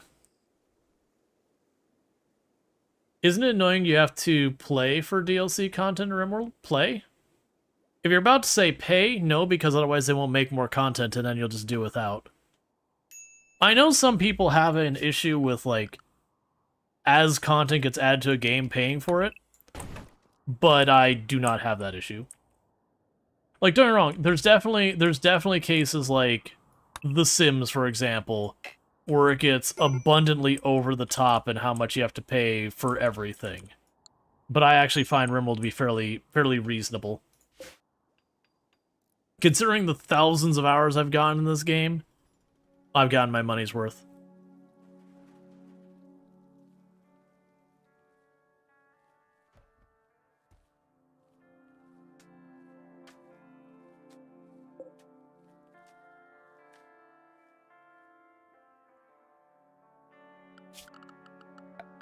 It's also weird to me lately that there's been a whole lot of people coming out of the woodworks lately being like, you know, how dare they charge for the DLC and that kind of thing, and it's just... I don't know what the expectation would be, because, like, the game doesn't have microtransactions, so, like, within the game, so there's not a way for them to make revenue doing that. It's an initial sale, and that's it. So, to fund additional content, they've got to bring in money somehow to pay their development team and all that. You know, their artists and everyone else. And that's the DLC. That's how they keep paying it. And one of the things I do appreciate about RimWorld is when it comes to DLC, none of it's pay to win. Like, because you're playing against, like, yourself. They don't nerf you so you can't handle the fight anymore. You know, all of it's additive where, like, you can literally choose to just turn off the DLC and it's fine. Everything just adds, like, new layers onto the old. Like, to such an extent that genuinely people are like, I'm new to RimWorld, what do you recommend? Buy the base game, don't load the DLC. Like, learn the game first, play more. When you start running out of content, start grabbing the DLC, because otherwise you'll just be overwhelmed. So I think it does a really good job that even way later, you still come back and just, you know, play little by little kind of thing. Go find an actual bed. You prefer macrotransactions? Yeah, you want that horse armor? You want the game where you buy, like, a couch and it costs you $30. You get that gold skin for your character and it costs you $50.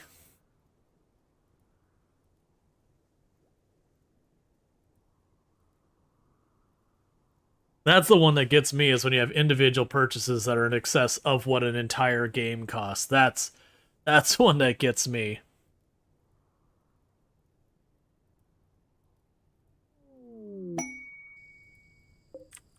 Okay, storage.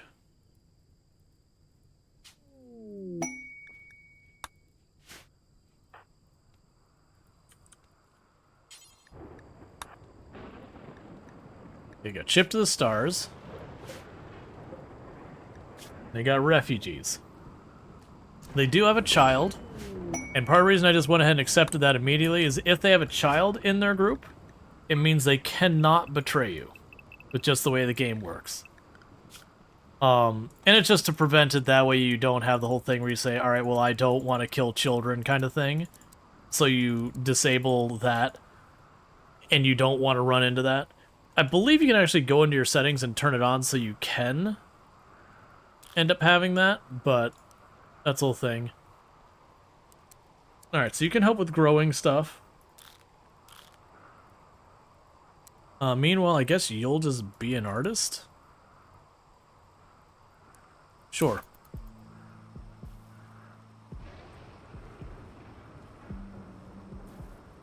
It'll burn up some of those stone. Oh, did we actually make a statue?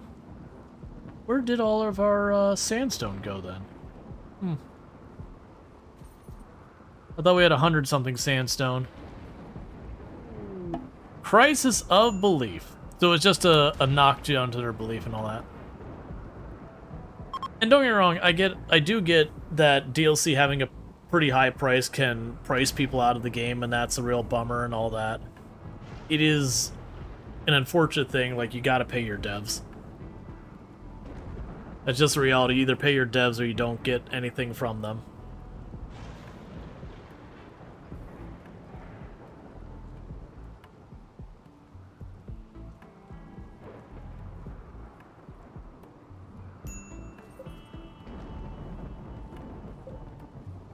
Ah, Bassett started working on some art. Inspired creativity on JD and Go Frenzy on Tail. Right, because you have... It's fine.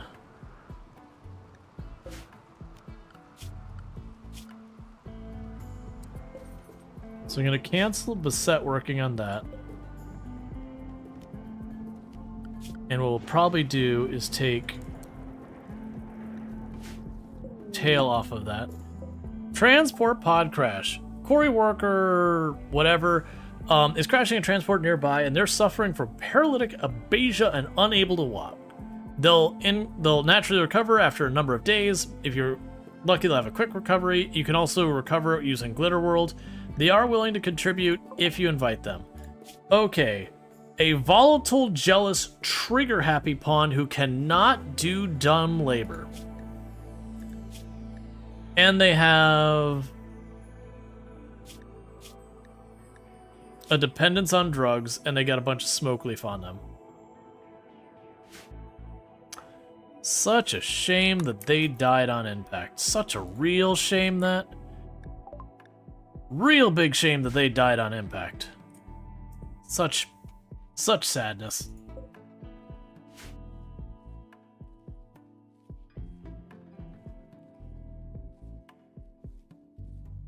Steal their drugs? Basically, we did that. We went and took all the stuff off them before they died, so none of it will get tainted or whatever. Granted, most of the clothes are pretty ruined as is.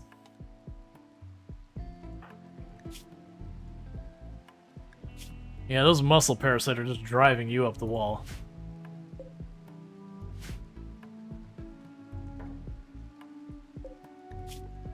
Yeah, no, smoke leaf isn't that bad. Like, honestly, the smoke leaf addiction isn't terrible. There'd definitely be that, but it's just a volatile, jealous, trigger-happy pawn who's incapable of dumb labor, and the only thing they're really bringing to the table is a little bit of passion for social and mining. Nah. Get them out of here. I'd rather have food that they would otherwise eat.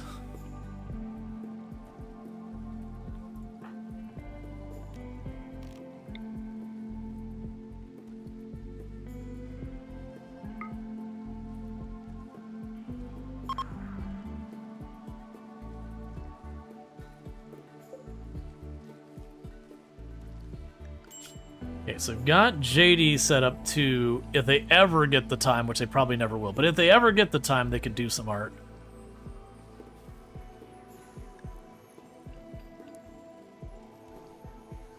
Same with Bassett.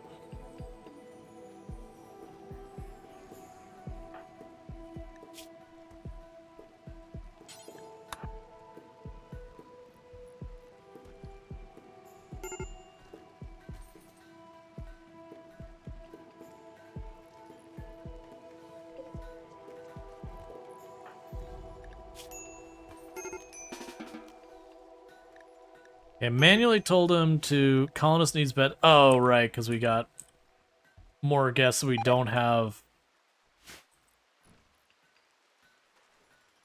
the wood set up. We're starting to get the slate blocks.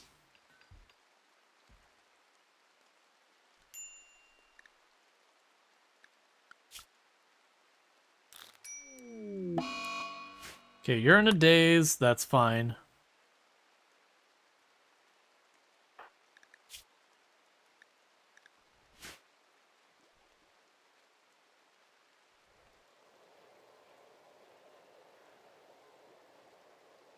And you're stuck researching forever.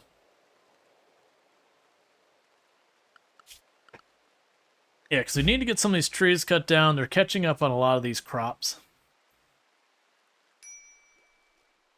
They would have wanted it that way. Exactly. How are you not dead?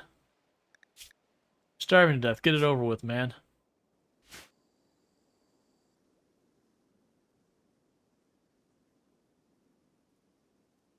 Slowly getting the area enclosed.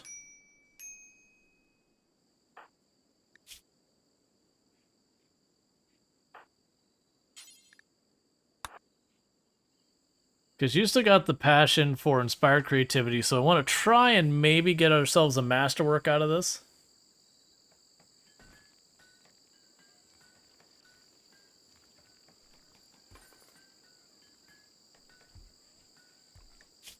Doesn't help those muscle oh. Yeah, those muscle parasites are really undermining your ability to get any of this done.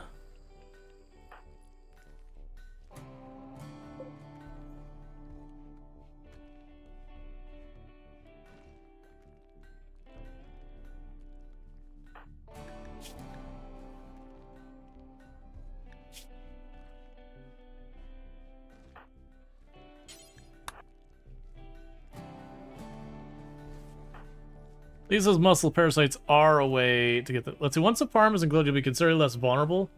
Oh, and you have power in there? Yeah, no, that was, we didn't build in the center of the map. The center is way up here. We moved down here because of the geothermal. We got a spot I can't really build there, but then I got a geothermal here, so it's like, alright, let's just do that.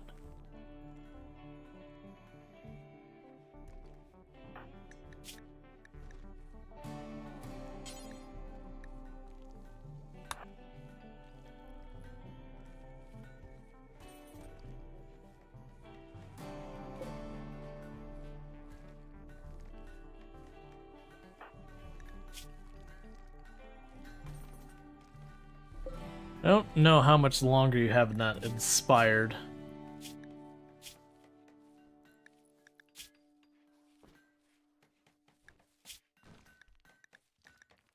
So as well as ones I forget. Insulting spree on tail because they are sweaty.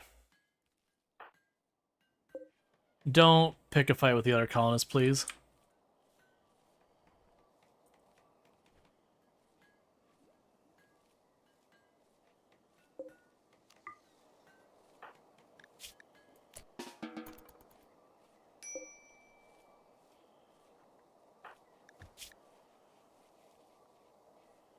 Okay.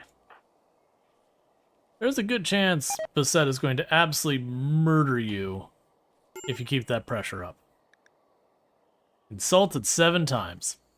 Cool.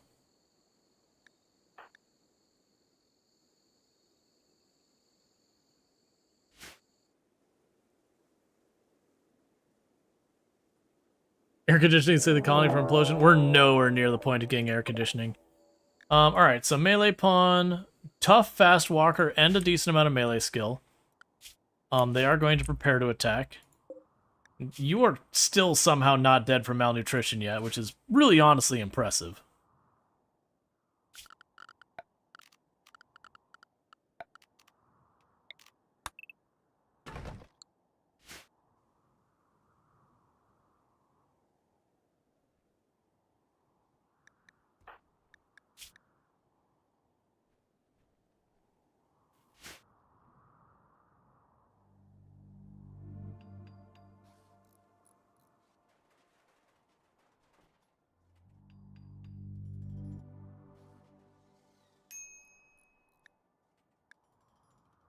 And everyone's eating.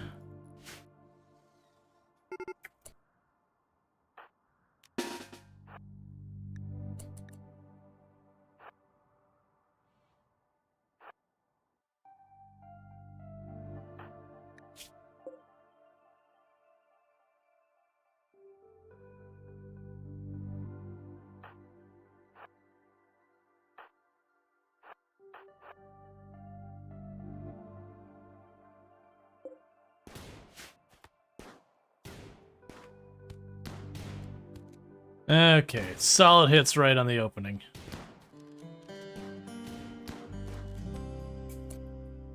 Alright, and... checking their stuff, we don't care about their clothes.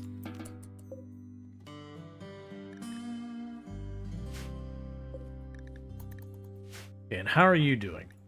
You can eat your meal, and then we'll go ahead and get you back to,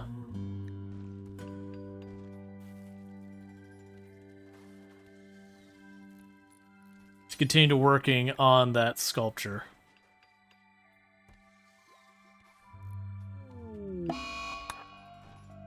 Okay, sad wander due to being insulted. That's honestly not that bad.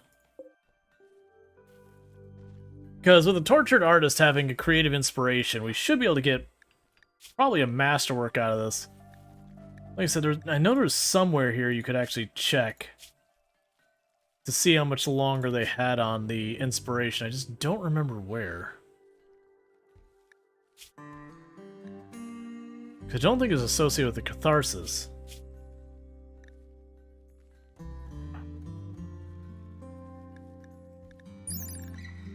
Alright, inspired creativity.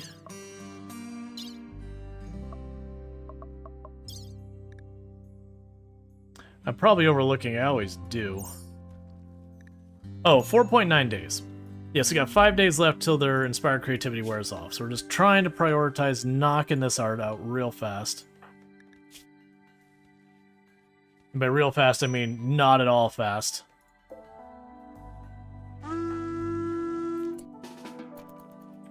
Hey, the Inns, thank you so much for the raid. I hope you had a good stream and all that good stuff. It's good to see you. Also going to do a shout out for the Inns. Another fantastic content creator on the platform was playing some Rune Factory, Gardens of Azuma, which is sort of reminds you of a Stardew Valley-esque game, but like, you know, 3D, a little bit more anime. There's a lot of fighting enemies and all that kind of stuff in it. But it looks pretty good. Lots of, you know, like voice acting and all that good stuff. But they do stream in German, as just as a heads up. They speak English as well, but German is the language they tend to go the most on their channel. But definitely a solid creator. Also has played stuff like Oblivion. I was blanking on the name of the game. Yeah, welcome in. So we got some more major break risks because muscle parasites and everything else going on. Well, welcome in, Raiders. I do hope you had a good time over there. This is my first stream being back after spending a lot of time with my niece and nephew are visiting. Now, granted, I normally stream tomorrow. That one's kind of iffy in the air because of, you know, said visiting family members. Alright, so you're going to give me a little bit of hyperweave if I betray these two. You're going to need to sweeten the deal. Alright, get your food. Do your self-care, all that good stuff. I do appreciate all that. Okay, we got preach health and all that.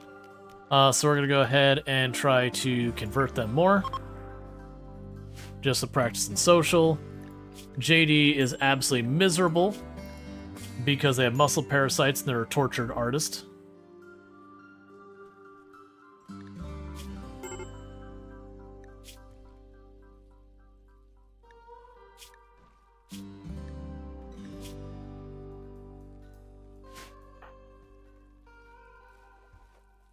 They're just trying to get those muscle parasites sorted. It's going to take you an eternity at the rate you're going. Alright, so have you eat a meal real fast. And have you use that inspiration for creativity to try and desperately get this sculpture done. Psychite binge on JD. Cool. That's helpful.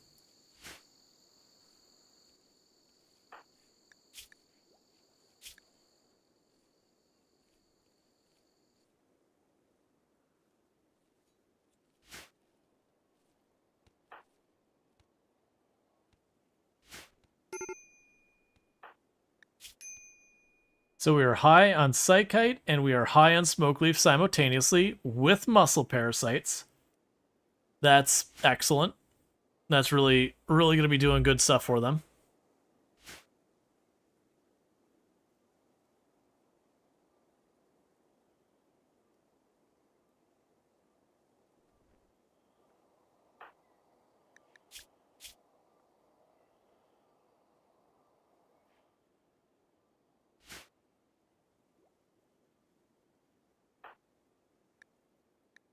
You only got about 4 days left. That runs out. Alright, Mad Rat.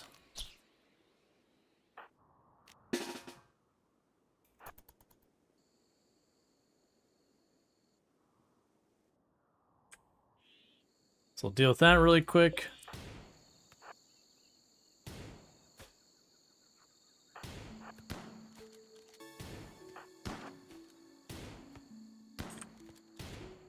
Where are you going, rat?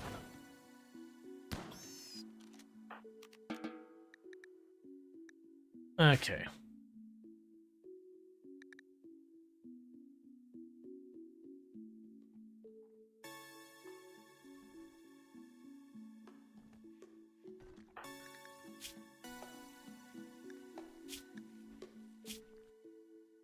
I do need you to go to sleep soon, JD.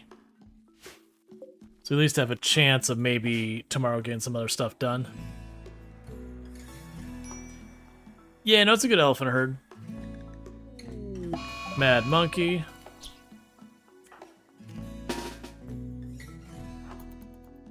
Because weirdly we're just having, like...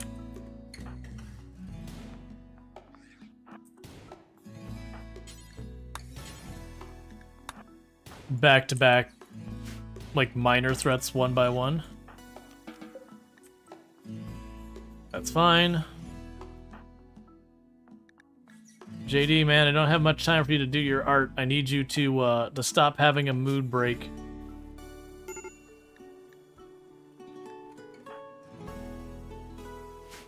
Oh, Kevin has a peg leg. I missed that.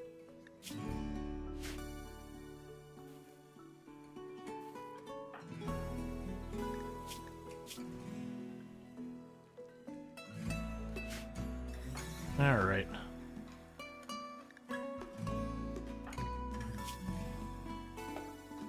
Learning unfulfilled. I do have you on full recreation. I do not have... Cool. So we'll let you get that sleep. You'll get over your current highs and all that. Then we can run you to try and see if we can't finish this this statue while you still have your inspiration.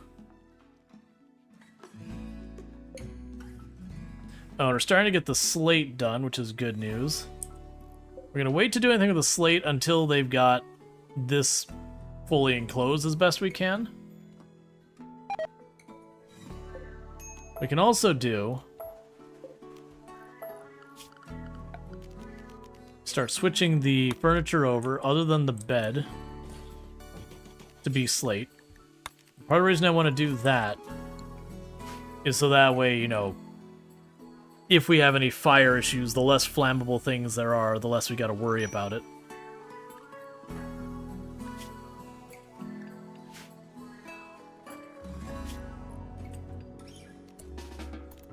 Alright, go get yourself something to eat.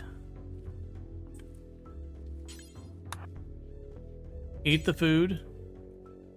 Then prioritize making a statue.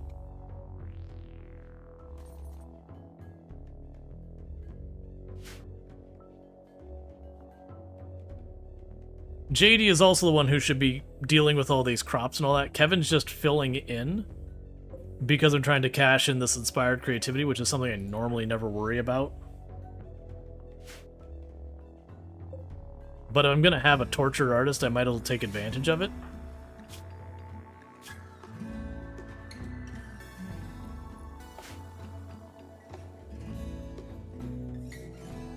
Okay, so we're getting that all enclosed. That's good news. Quest available, the Deserter. We're doing all the endings. We're going to want royalty, so we don't want to do the Deserter, because that'll make the royalty people our enemies, at least short term. Heat Wave, I hate it.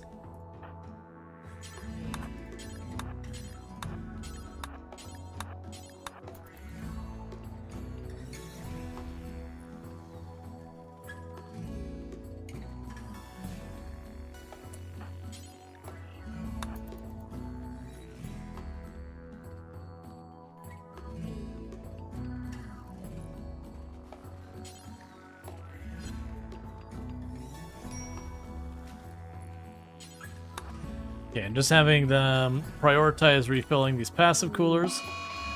Flash Storm, cool, let's just add that to the list. Alright, you're on that home stretch, just go ahead and wrap that thing up.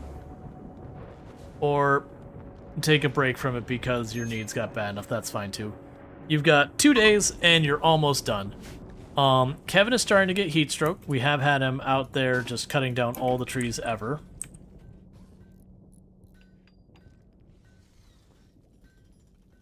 This is 120 degrees outside.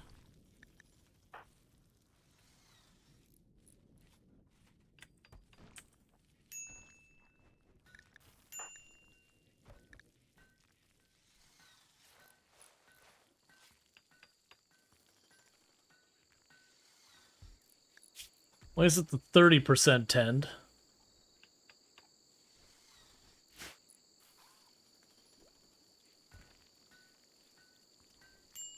Oh man, even inside the rooms of the passive coolers, it's still holding at like 103. Complex clothing, so that's all good news. So next let's start working on electricity. We'll want to go to production. A wood tailoring bench.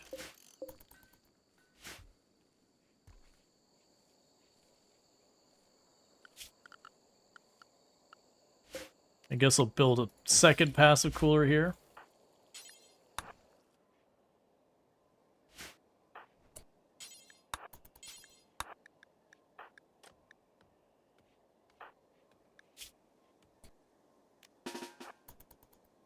Get inside here as fast as you can and go to sleep on the floor, and at least in this room.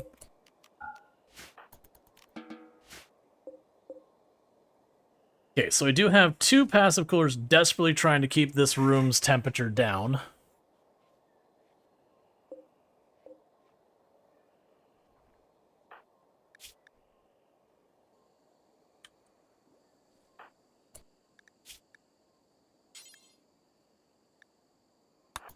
You'll have you finish that, and then you'll be free from doing art for a while.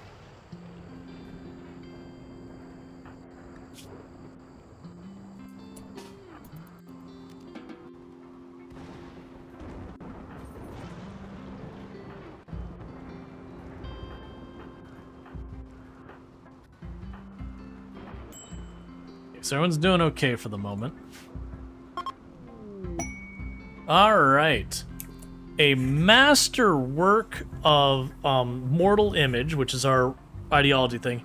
This sculpture represents a wall of flames underneath an intimidating cloud. All animal life has left the area. This depiction tells the story of the flash storm that threatened Kevin's settlement on July 12th, August 5500. Kevin's settlement? Excuse me? Do we want to discuss whose settlement this belongs to?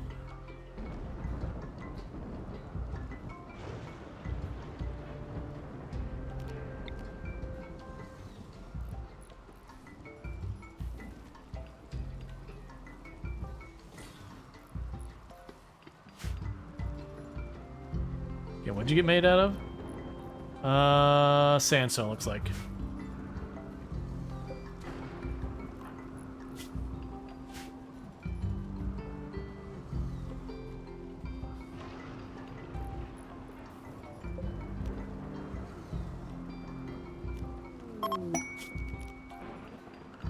Furniture.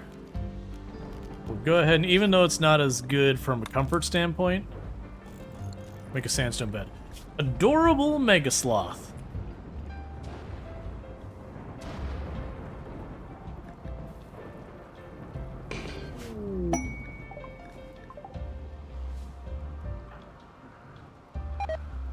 It's gonna rescue that. So let's see, so that's an excellent, that's restful 114. Let's actually do a quick comparison because I don't remember. So your rest effectiveness 90 versus if I put one down as wood, your rest effectiveness is 100. That's a 10% rest penalty. It's fine, we'll make it out of the wood.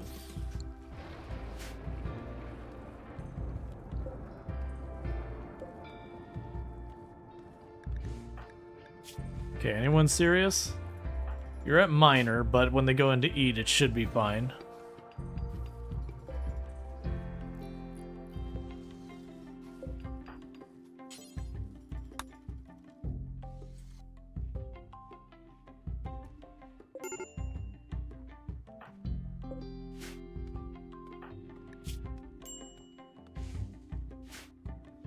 Okay, since that ran out, we're already heating up the room again.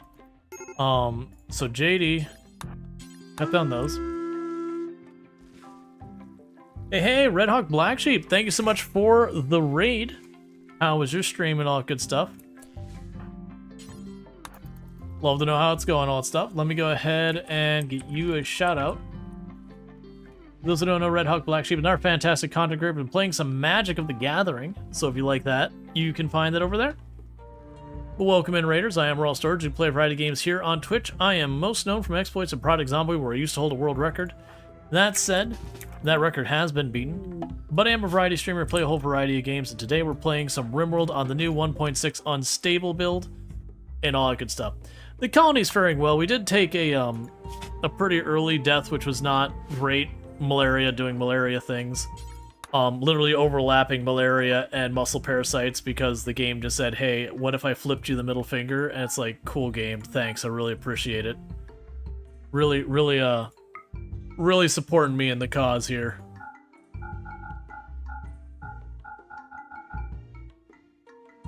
That's fine. I hope you got a permit for them guns. Thank you. Nah, it was, we had problems with our AC, and I did fix it earlier today. But it was one of those things, the upstairs inside the house was 85 degrees Fahrenheit. So while the AC kicked on and was working, it takes a while to cool down your house. So to just bear dealing with it, wound up doing like tank top just to keep the temp down. Face up picture, all good. You feel that? Yeah, and that was... It's a classic. I've talked about it, like home ownership, random things you deal with. If you ever live in a warm, humid climate, one thing you will learn is that the drain line on your AC will get clogged up often because a line full of water in a warm climate, it fills up with mold and mildew. So it is an ongoing headache. The Mega Sloth is getting heat stroke? Come on, man. This heat wave should be breaking relatively soon. They usually only last a couple of days. Hi. Hi, husband. Hi, wifey. How's streamy's going? It's going good. People died of malaria. That doesn't sound good. It's not great. No. I just wanted to say hi to everyone in streamy's. Hi, Infinity Simplex. Hi, Burning Sun. What? Why are you laughing at me? I'm not silly. You are, but that's I'm not silly. an important part of who you are. Drain line? Yeah, so different ACs have different style. So the air conditioners that we tend to have around here, here, I'll do a RimWorld painting of it. So when you look at, so this is like your main AC unit. It's sitting outside. And then you got your house. And so then inside you got what's called the air handler. And so basically what ends up happening is cold stuff goes in here and it dumps a bunch of the cold in here to be spread around the house. And then that warm liquid goes back into the AC unit and there's that cycle. But the problem is this unit being inside your house will gradually build up condensation where water begins to you know, like go from humidity into your home. So you'll get a line, and I'm gonna actually go, let's pretend this is the ground. So what'll end up happening is they'll take a line and they'll run it down to the ground, over, and then kind of up like this. This would not work because the AC needs to be higher than that, but this is your drain line. And the reason why they do it in this way is so that it does hold liquid in this area.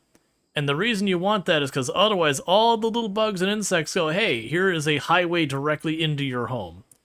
But the downside is that water sitting there, when it's nice and warm, gradually will start to grow cultures of mildew and all that. And it's actually not hard to clean. Just put a shop vac on this end, hit the power switch, it just sucks all the crap out of there. But it is absolutely obnoxious in tropical climates because you got to do it like once a month.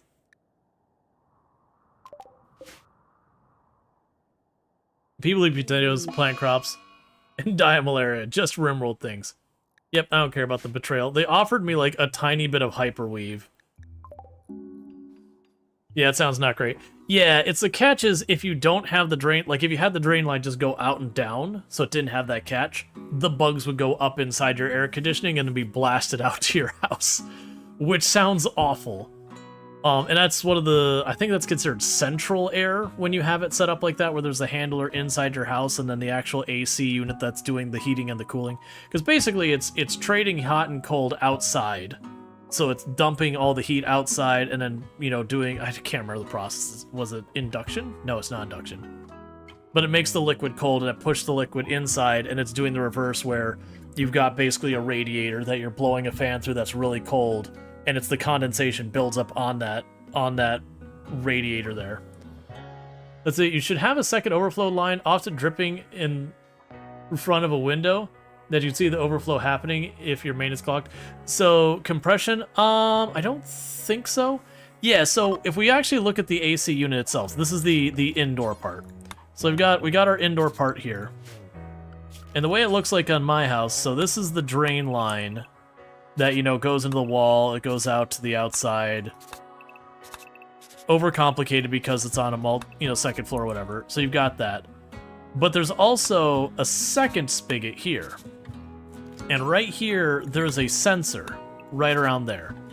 That it's the type of sensor that's got like a little cup, so as liquid goes up, it pushes the sensor up because it's got a pocket of air. So it'll push the cup up, which then, you know, it's a trip that says shut off the AC so you don't flood your house. Because all of this condensation building here goes down here, there's a little tray, and the tray leaks down into there, going into your drain line and out. Now, when you're dealing with like little window air conditioners and all that, they also have like a drip tray. It's in the window, so you just ram a hose outside. Who cares? And a lot of ACs are entirely external to your place, so you have like the ones on the roof of a building, where all the heating and cooling and all that's happening up there, and it distributes it to whatever the system is. I have no idea, like, the endpoints and that. But it's where you have those, like, literally the internal air handler, literally all that is basically like a heat sink kind of system, like a radiator, and it just has a big fan. And it's taking that cold liquid that you're running through that radiator, it's blowing all that cool into your, you know, you HVAC, whatever, your insulated tubes that go over and then drop into your individual vents.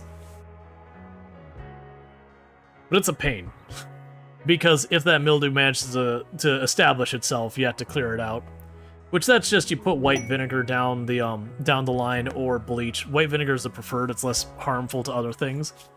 But it does just kill the mildew, and then it just, you know, when you use a shop vac, you just suck it right out. Okay, so we gotta keep track of a person who's got Paralicobeja, and they're willing to give me a legendary nerve spiker, which I will take, considering I don't even have, like, I have the anomaly DLC activated, and we have it in passive. Oh, you're a prisoner. I should pay closer attention. So you are now a prison. And go capture that person. Ancient Mech. And for the record, this isn't because I've got some, like, ritzy fancy AC unit. It's pretty much the standard in the US. You'll have up north where people don't need AC nearly as much. Sometimes we'll have different setups, or older houses where they had to, like, add the AC after the fact to have different setups.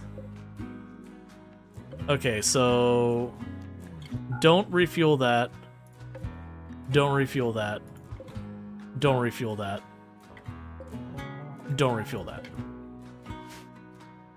But as far as the phenomena they use, because I know the external unit they've got, it's basically a radiator that goes, like, makes like a big U shape. And it's often made out of copper, at least partially, which is why people steal it. But it needs to be very conductive temperature-wise. They use some other materials as well. And I just know that it's a big radiator that they pump the liquid in, it goes crisscrossing through it a whole bunch, and then somehow it gets cold. Oh, it's the same thing that happens with canned air. Really cold when you use it.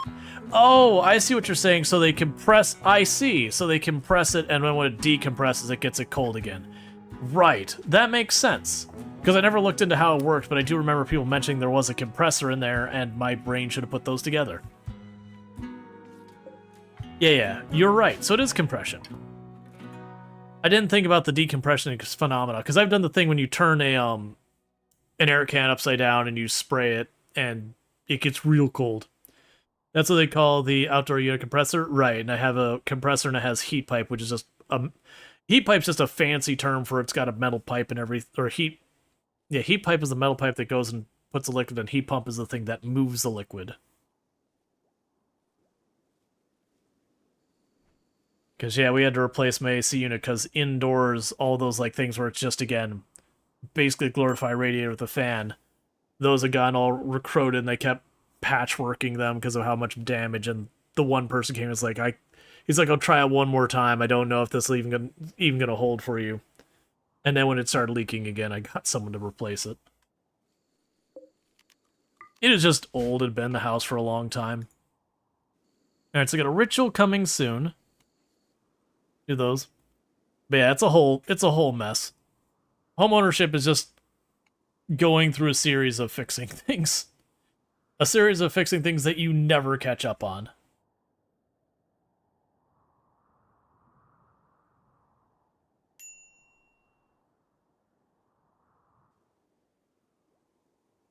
Alright, so we got lots of slate bricks. And we're waiting for more stuff to be cut, so let's go to floors. We'll start by making the rec room nice.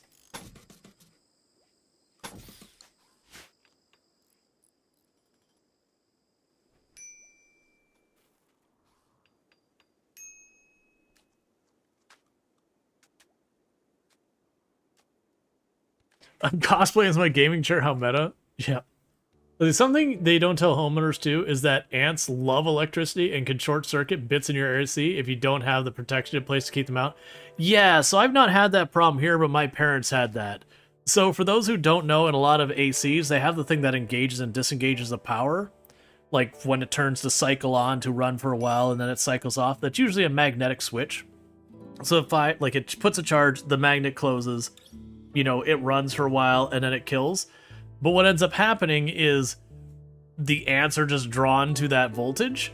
So the ants go in between and it mashes it. And a couple of ants aren't going to do anything to it. But after it's gone back and forth and just kept zapping ants after ants, they will literally basically layer their bodies over the solid, it's not solenoid, over the actual connection point to a point your AC won't kick on because there's literally just an insulating layer of ant corpses on it. It takes a lot of ants to get there. Let's see, your AC went out 1 week before a hurricane last year. Got it fixed in time. Nice. Yeah, my parents had that because where their AC was, they ended up getting lots of ants' nests back in that area just by happenstance. And with them that close, they ended up getting in there. I don't know why they're attracted to electricity. I'm willing to bet it has to it probably screws with their senses. Because I know ants primarily operate on scent of smell. They use pheromones and that to like where you see them and they all follow that path around your house. It's because one ant found something and left a trail of pheromone being like, the stuff's over there. So I do know they communicate in a lot through sense of smell.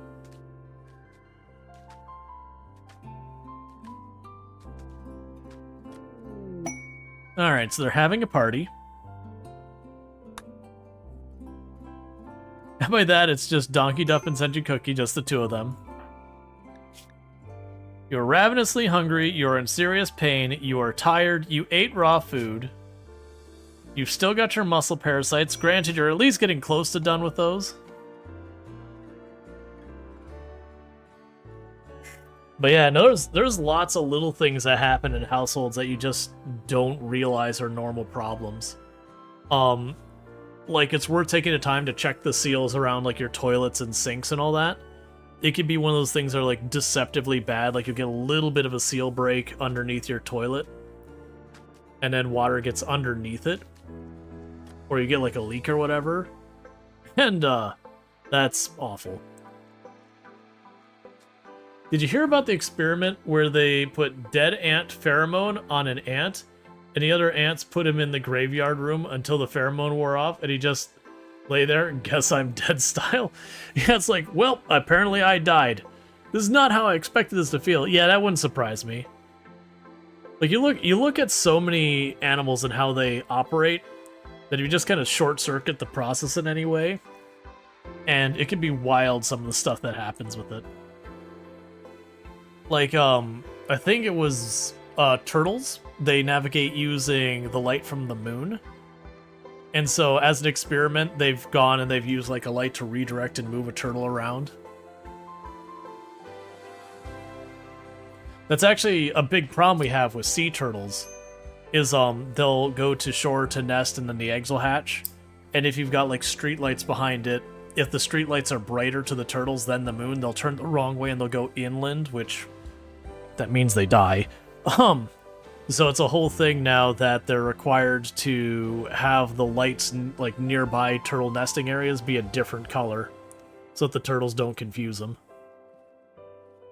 Because sea turtles have been, sea turtles have a very rough situation they're born into. That is, surprisingly, sea turtles' survival strategy is numbers, which you would not think about. That the idea is they just have a crap ton of babies, so that hopefully a couple of them make it. And a couple of them making it's considered a success. It is a rough life to be a baby sea turtle. Because the nest hatch and pretty much every creature in the area goes, it's buffet time. Alright, so we got 2 people here. We got one rocking a low shield pack and a gun, and the other with a knife.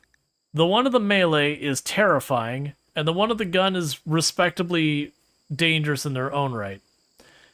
Cool. I hate everything about that. Alright. And sadly,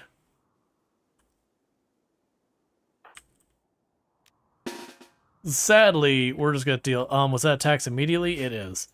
So, what were you rocking? It was an auto pistol, right? Yeah, so it's an auto pistol. So we're not really gonna outrange them. What I'm gonna try to do is we're gonna try with the opening to give ourselves a little bit of cover, to just pop him at once to get that shield dropped.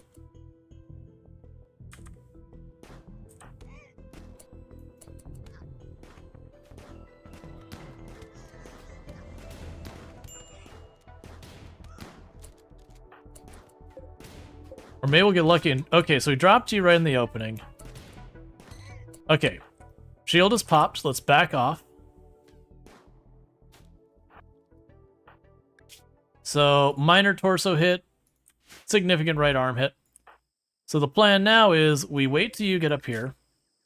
Ooh, actually, good shot. Who shot you right in the lung on the opener?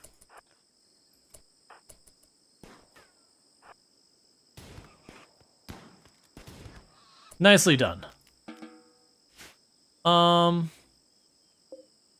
That's a good auto pistol versus a poor revolver. We'll take the good auto pistol.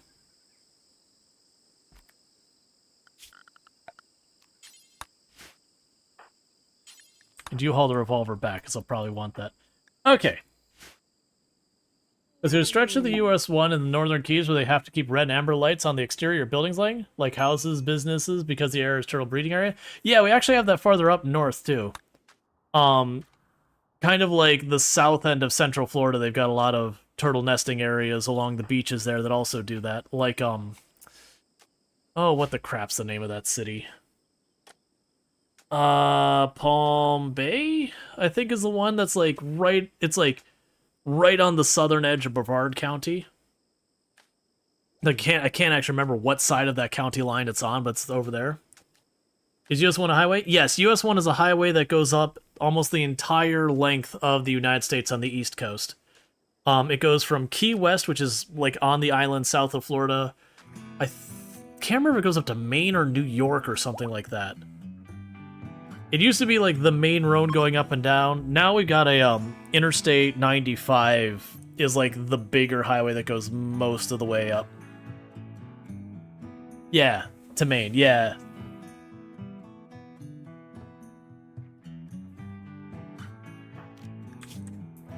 Oh, hey, could you not let this person...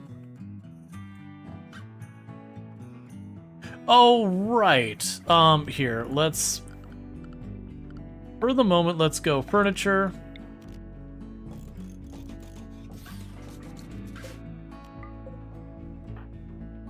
It's definitely not ideal. But between treated poorly and untreated, treated poorly wins. You have California State Route 1 on the other coast? Gotcha. Yeah, US 1 is a interstate. Goes between a bunch of different states.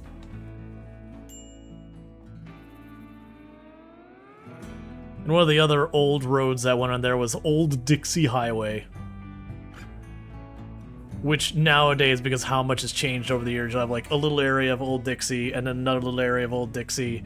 And it'll be like where it goes over here, turns into a different road that goes this way, then comes back and then goes back onto it. It was like this winding dirt country road back in the day that no rational person would try and follow anymore.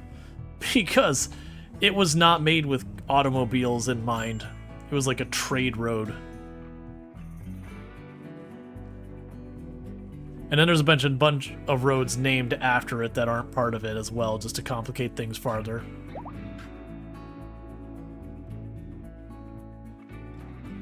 We have a lot of Florida roads that it's like, the name of the road will change 8 times in the course of like 10 miles. So you're like, what road is that? Oh, that road? That's 50. No, what's its name? Columbia. Unless you get over here. And then it's Atlanta. And then if you go over there, then it's Columbus. And if you go over there, then it's some other road. And you're just like, why? Or Shaney. Shaney is another road that one has. And it was because there's a bunch of separate roads that over time they linked them all up to make one road.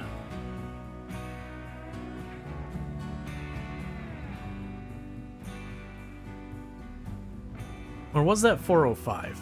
I can't remember. I think that may have been 405, which is the road that goes out to the Space Center. Which means it'd also be South Street is another name for it. Which is deeply upsetting, because if you look at that road, and you look at the way it actually goes, is it goes like this. This is the road called South Street. This is north. It's deeply upsetting.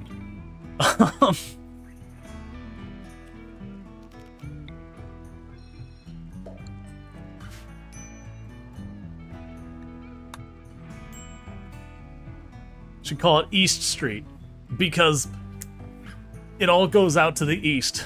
It just kind of dips into the west for a little bit. You hate when a long road goes through a city and each segment has a different name? Yep. Was looking for some fishing spot. Could be 408. Ooh, 408 might be the right one. I can't remember. Because remember, there's 408 for, so it was highway, like the expressway 528, and then it branches off, and I don't remember it's 408 or 405, that connects you to I-95, which is the big interstate north and south. And then a little ways out farther, there's South Street, which is whatever 408. That might be 408. That's the one that does like the weird U where it goes from like east. And that literally goes out to Kennedy Space Center, which is the only reason I know it is that if you're ever looking for a nice drive or ride if you're a motorcycle person, there's whichever road I was mentioning that goes out to the Space Center, take that to 3. They'll take you all the way down to like Cocoa Beach and Ron John Surf Shop and all that, which gets to be entirely too busy to enjoy. But there's a whole wildlife reserve out there where you'll see all sorts of cool animals like alligators and scrub jay and robins and all sorts of stuff. And usually the traffic is minimal unless you happen to show up on a major rocket launch. So you can just kind of enjoy that. Like, you literally will see dolphins sometimes looking off the side of the bridge. It's not a fast ride. Like, a lot of it's 45 miles an hour, which is relatively slow for a highway like that. But if you're just like riding a motorcycle, you want a nice relaxing, see the wilderness kind of thing, it's a good road to take. You don't have to deal with people being too ridiculous out there. Don't speed out there. The cops there have extra no chill. It's very well known as being a place you go one over and you are going to get got.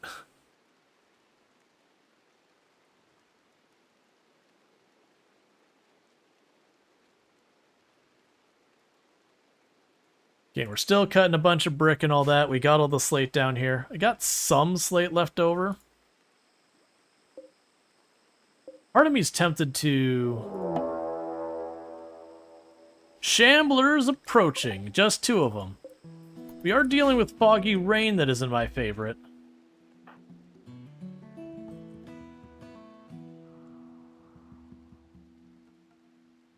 I low-key love some of the terrible road names they have here. One of the roads that goes by the big international airport. Is that still Florida where the cops have to chill? So, in Florida itself, there are places where the cops can be pretty no chill, and then there's also places where, you know, obviously if you're doing something really bad, they'll get involved, but otherwise they mostly, like, they're more upset that you've made them show up than anything. There's a lot of places where they would much rather just sit back and not have to deal with a lot. Depends on your individual police departments. I see we're missing a pawn. Malaria overlapping with muscle parasites.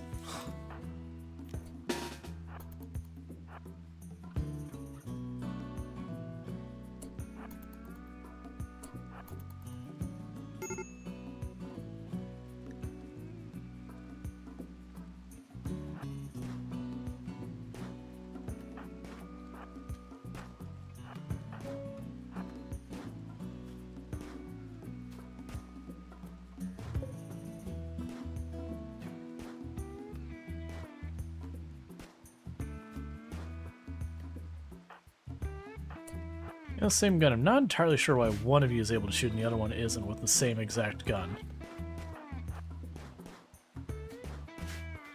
Foggy rain is so awful.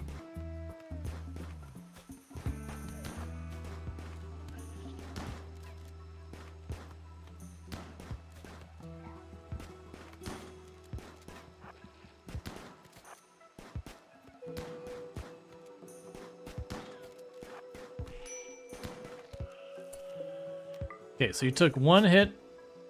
Not too bad.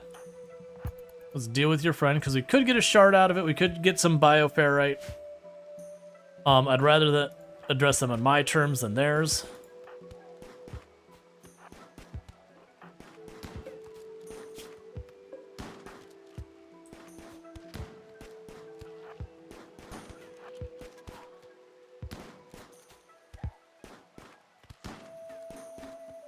Come on. Okay. Yeah, so two pretty decent torso hits. Not awful, but decent torso hits. Let's get you in here, get you patched up.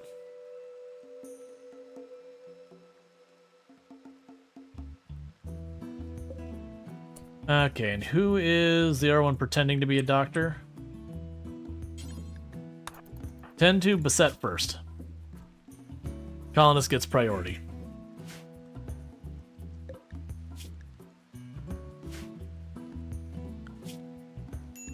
Tenji Cookies are warden.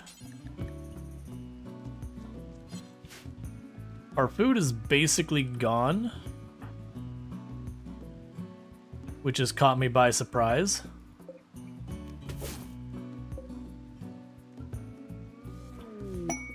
Pods have arrived. Hey, Tail is the one we helped out, where we missed out. That actually works out really well, because of things that happened with that, we missed out on some really good stuff equipment-wise, and it kind of made up for it by the fact that we're given a telescope. What I'm gonna do is I'm gonna go ahead and drop the telescope over here. We'll just punch one little teeny tiny hole right there.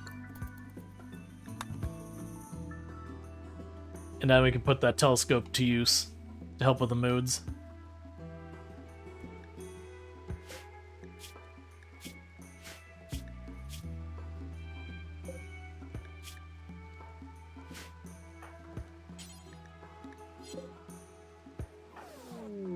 Shuttle has arrived, thank you.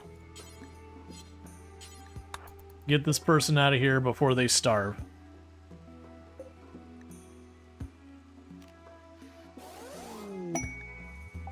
And pods have arrived, giving me a legendary quality nerve spiker, which I'm going to equip immediately. Now, nerve spiker doesn't do much damage, but it does stun everything on like the first hit, and if enough time goes back, it'll stun a second time. And I found that to be immensely useful. Immensely useful to use against really durable targets. It's an anomaly weapon. It's a crossbow. Fairly low damage, but like I said, it does stun them for a good second or two on hit. And I've also found that really good for tagging people with weapons with long windups. So if you got like an enemy with a minigun, you tag them with the nerve spiker. You just interrupt the middle of their aim, and then they have to start the whole aiming process over again.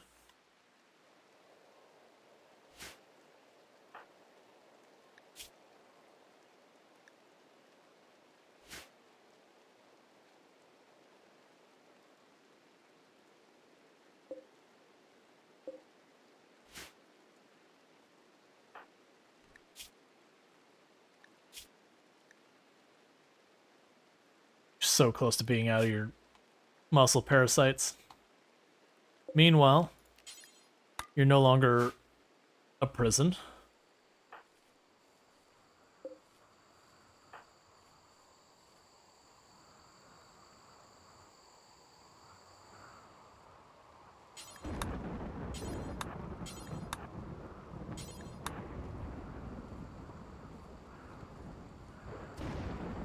Alright, try and get some food before people starve too badly.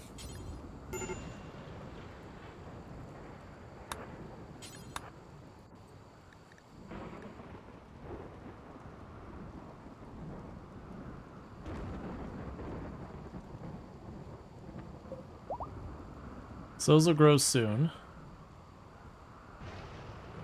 Getting everything replanted, because poor JD has been on a speed and movement penalty because of muscle parasites forever.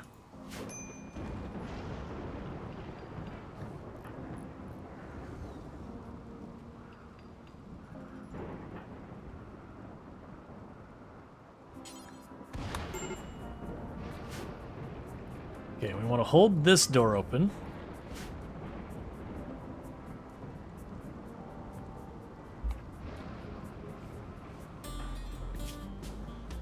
Come on, big tent. That's not a big tent. That is a micro tent. Jill has arrived for the animal. So let's get you out of here. Wild woman wanders in. Okay. Undergrounder, quick sleeper, psychically sensitive, capable of mining, plants, and combat. They are an impid. Which is actually genuinely surprising that they've got any level in, you know, farming as that. I am tempted to see if we can get lucky and get inspired taming and tame that person. Cool, so we got a bunch of relations. That's more food not being eaten up by everybody.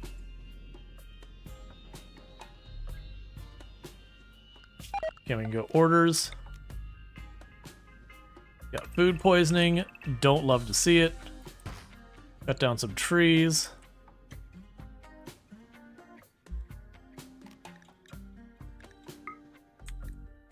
Okay, we can go here.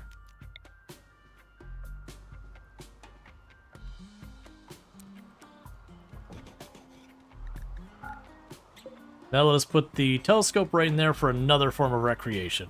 So that worked out. We failed the one that was going to give us recreation thanks to malaria, and then the refugees we had been rescuing at the same time happened to give us a telescope. So we still got the reward we wanted, just not in the way we were supposed to.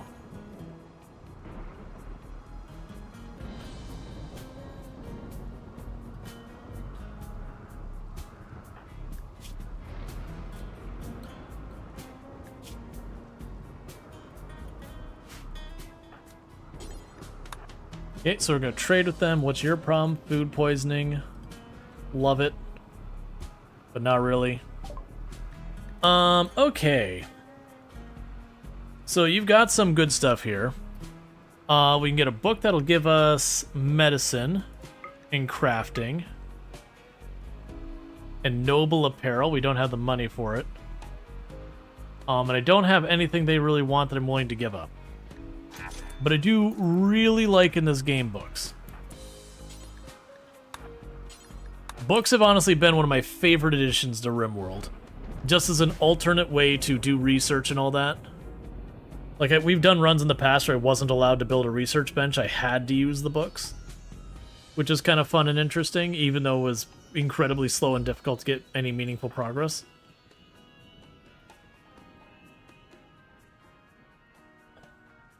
Alright, what are your other priorities, Cookie? Just mining and cleaning.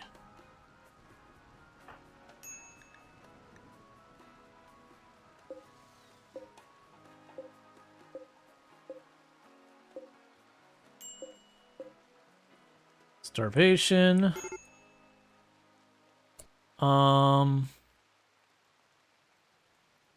Where do we got some berries to pick?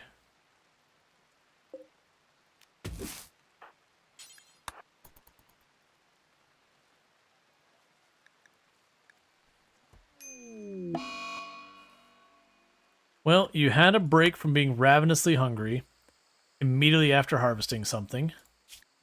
And then someone snagged it before you could eat it.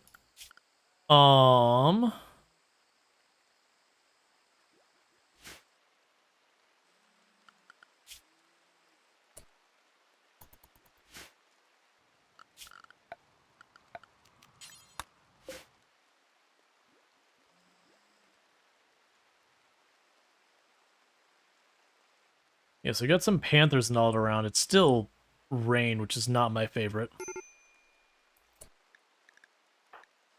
Alright, so we're gonna have to go and hunt something.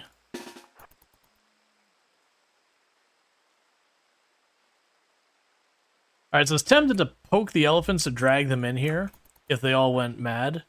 That's not gonna work, unfortunately.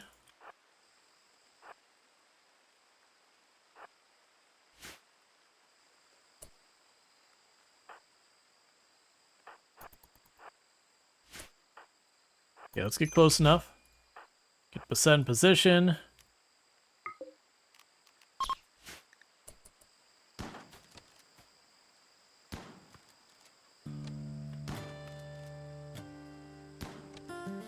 Okay. So I got the stun on it.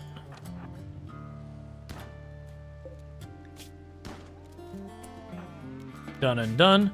Our cook is Donkey Duff, so I want you to butcher that immediately. Where are you going? Oh, there's apparently a monkey in here to butcher. For some reason. Now I can complain about it. I'm going to take what I can get.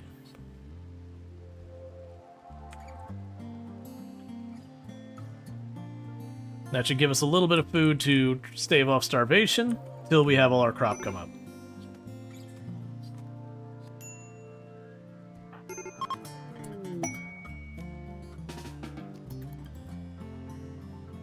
Okay, and you gave me some plasteel. I appreciate that. Alright, so no one is starving for the moment, but we do have people who are very upset from a whole lot of things. And JD is still ravenously hungry. It should probably go in here and eat something because there was more there.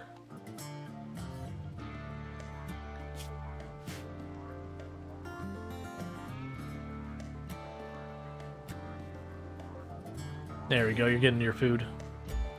Because good news, that's all ready to harvest, so once JD's not broken, should just start harvesting and that'll get our food back online.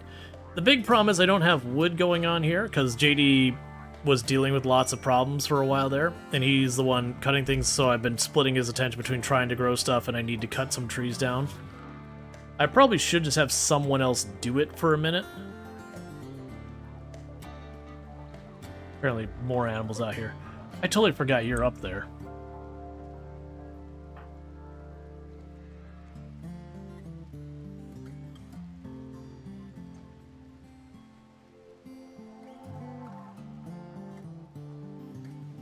All right.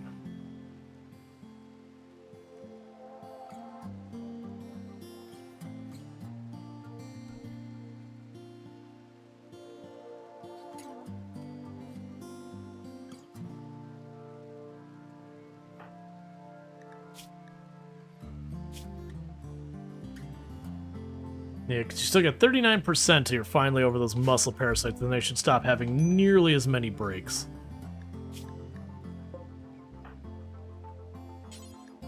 Okay, Senju Cookie's already on it.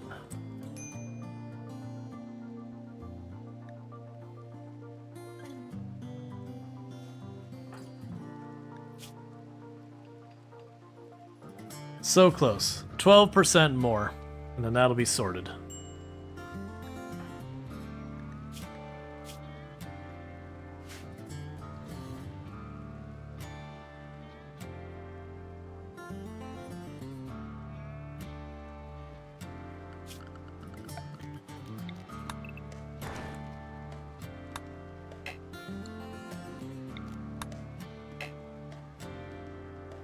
Okay.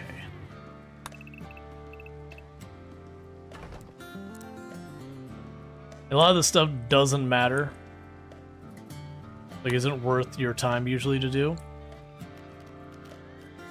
So far as like the picking up the ruins and all that, the floors.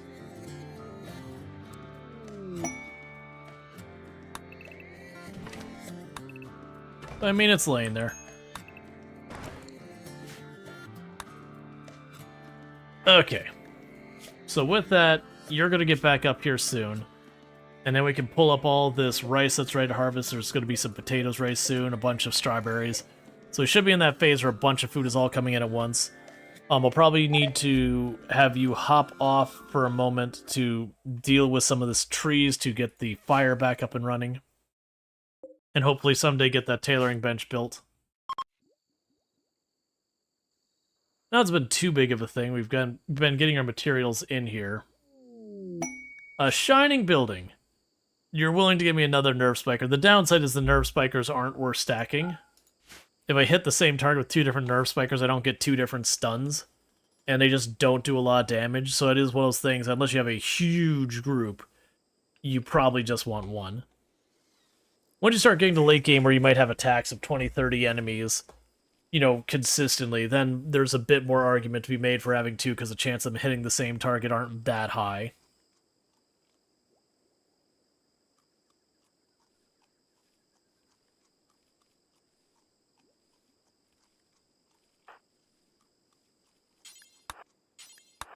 Let's cut down 3 trees. And hopefully that'll get our cook cooking.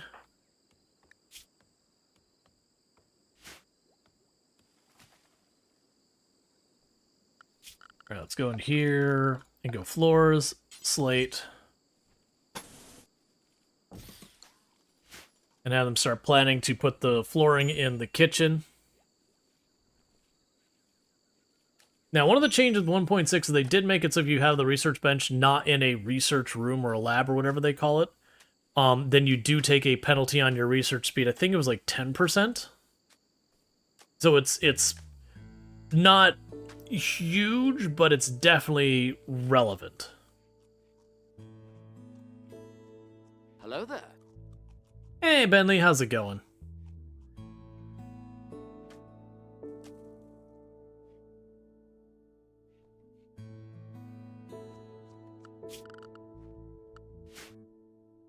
I'm doing pretty good. Enjoying doing a stream after not having done a stream for a while just because of, you know, family visiting and all that. Been getting antsy about wanting to get back on the, you know, on streaming because, you know, like, one, I enjoy it, but also, two, like, if I'm not streaming, I'm not getting paid, and the bills don't care whether or not I've been paid lately. So I gotta keep up doing stuff. It's just, especially with doing the schedule where I've been having to wake up early every single day.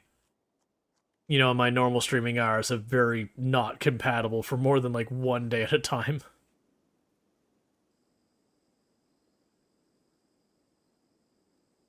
But tomorrow is the last day they'll be here. Then we're back to normal schedule. We may or may not have a stream tomorrow, but after that, it'll be the normal schedule.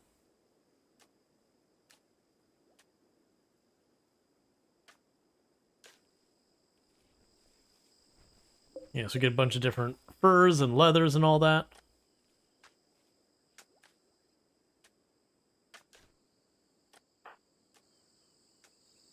Yeah, so this will be good. By reading that book, we're taking that abysmal medical and we're going to slowly build it up. Reading the books doesn't build it up particularly fast, but we are getting it for free. So, you know, over time, it means you'll tend to start having your pawns, even your ones that don't normally do like crafting or medical, whatever books you have, they usually have a couple of points in it. So if you lose your main doctor or whatever, at least you're not starting with someone at literally 0.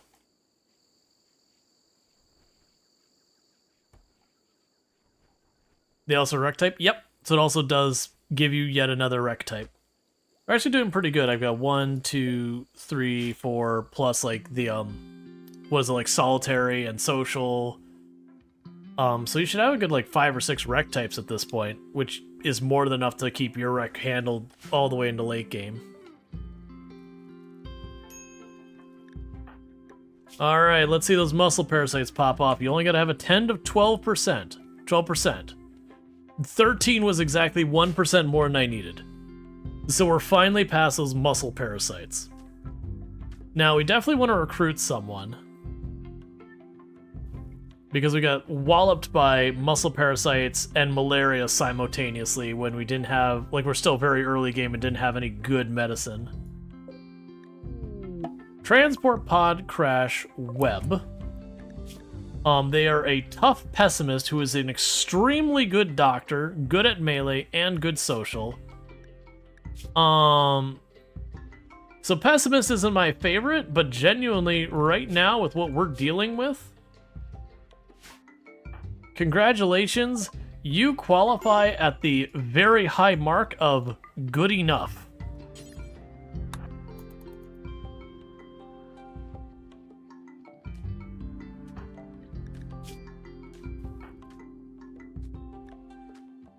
Hey Sherry, how's it going? And if you get your name in using !join, this brand new colonist could be you. So let's go ahead and do a shout out for Sherry. Because for those who don't know Sherry Kind, absolutely fantastic content creator. Plays a lot of RimWorld among other games over there. Very good time. Someone I definitely recommend checking out. We pop over there every once in a while with our raids and all that because, you know, really, really solid. But with that, we'll give it a couple more seconds to get your names in the hat. So you two can join the tribe. Our chief isn't very creative. The colony. Or I'm sorry, that's the faction.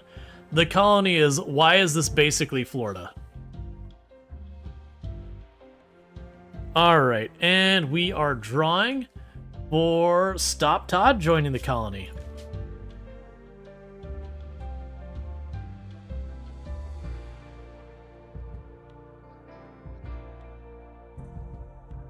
Excellent. Why do we roof everything? Half our colony is undergrounders. And so I don't need to deal with a lot of other things. You know, cheese state of future food that is D-grade tacos. Ah, so Taco Bell. I understand where we're going with that.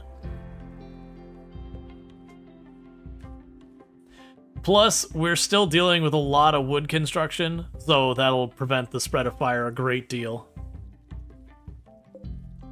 Okay, so was it 4? What is your odds of going violent if we fail to tame? It's been a while. I remember. We can just check here. 10%.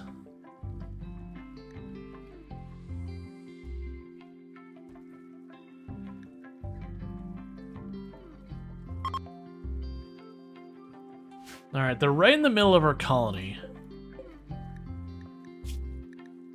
They don't have a weapon. And they are frail as an impid.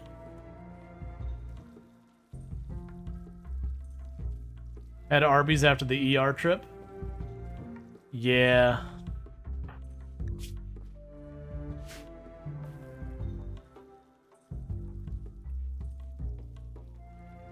Yeah, dogs can bite pretty good.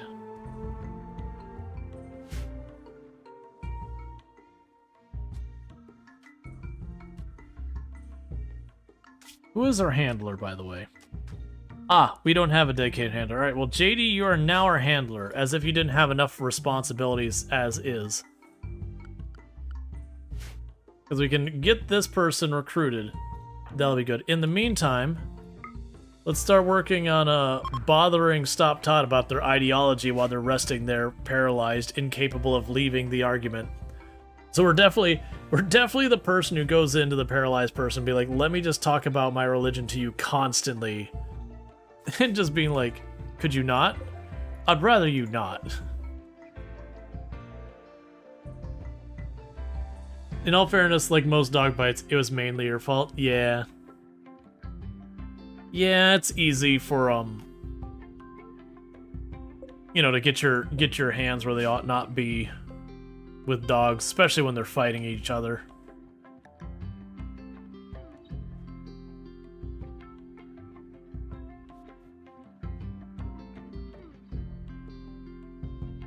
We just returned to what the hell? Mostly things are fine.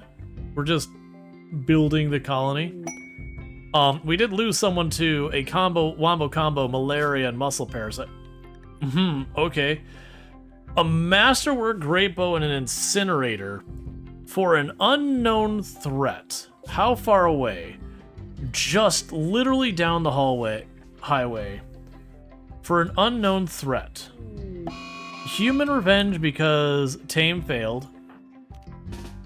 So get over here. You three try and step away real fast.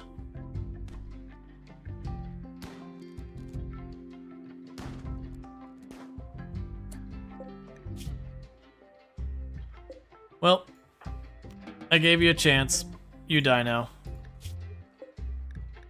Because you weren't good enough. I mean, Underground Quick Sleeper's really good, actually. Alright.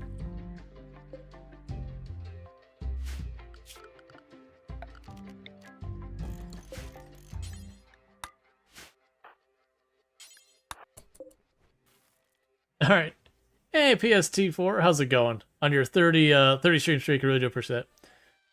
Mr. Colby nailed you with his claws. He needed a Podicure badly earlier today while doing brushies because he got overstimulated.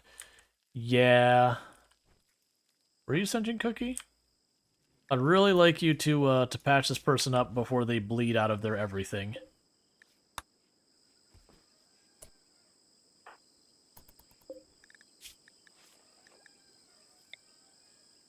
So work on converting them to our ideology. Then they're also set to be tamed. Did we start tribal? Yes, we did. This is a tribal colony.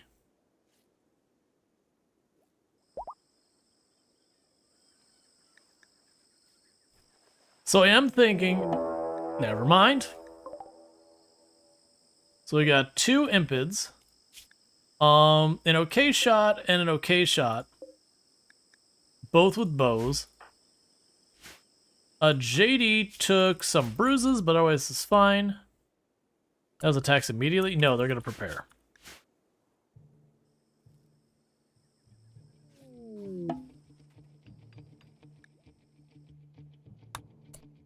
Okay, schedule home zone for right now.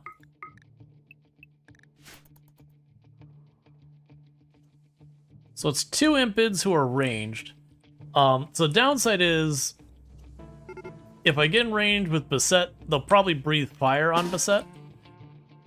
But I want to get them in range of fire, because if we do that, I could potentially get them to stop shooting. Yep. Yep, no, I see.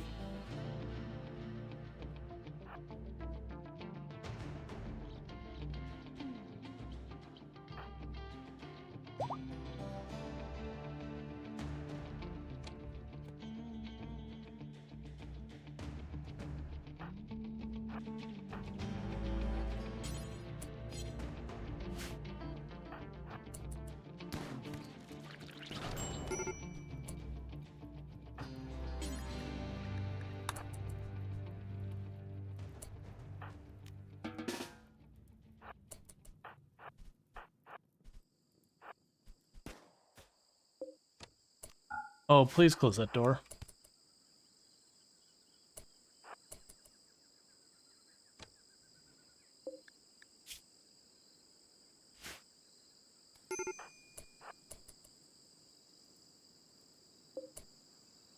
I dislike when you ignore me and just set my crops on fire just to be a general nuisance.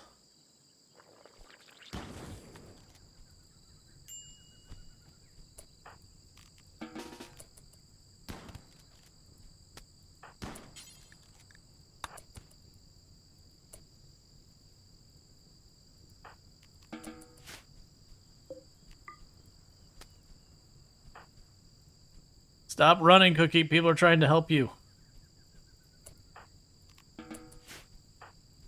Okay. Surprisingly, no bleeding injuries in the entire group.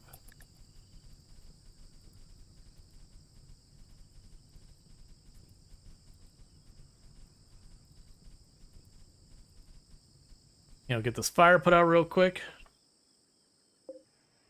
All right.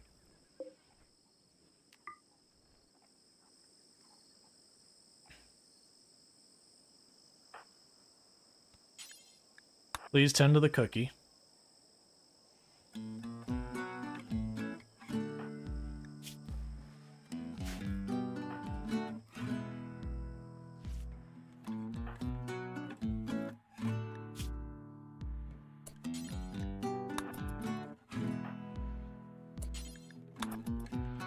All right. And we'll get everyone patched up real fast. It'll be good to go.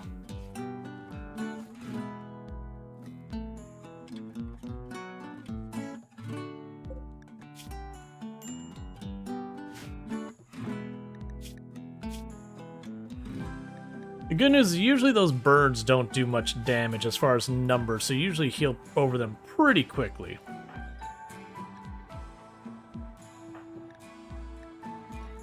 It looks like Donkey Duff has the only burn that seems meaningful. Surprisingly, Cookie didn't have... Oh no, Cookie's got a pretty solid torso burn.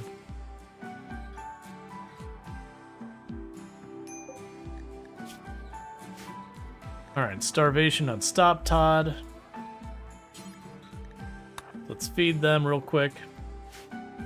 Because I'd like to be able to, if we can get everyone sorted out pretty quick, I'd like to send 2, maybe even 3 of my people, which is a bit ambitious, to try and get that, that incinerator. Because later on, for a defensive position, that could be a really solid weapon choice for just torching anyone who goes into the narrow spot there.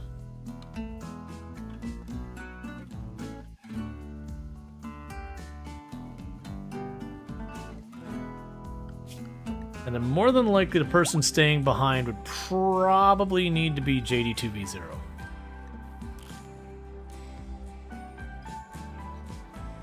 Honestly, with how crap everyone's doctoring is, congratulations, you're all doctors.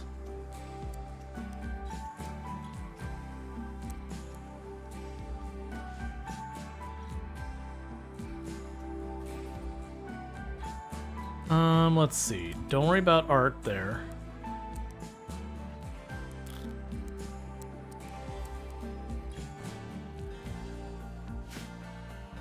Okay.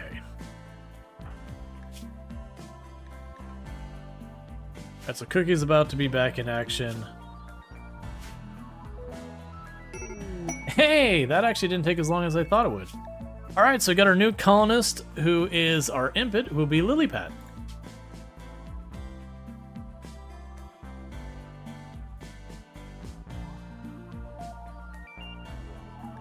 Alright, so let's get all your priorities sorted out. You don't need to be restricted anymore.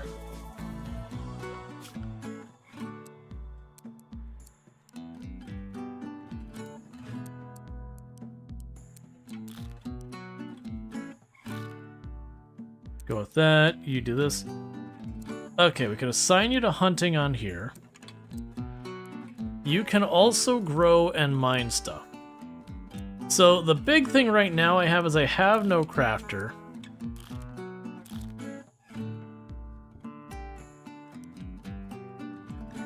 So let's see, Impid, you have a penalty on growing. Do you have a penalty on crafting?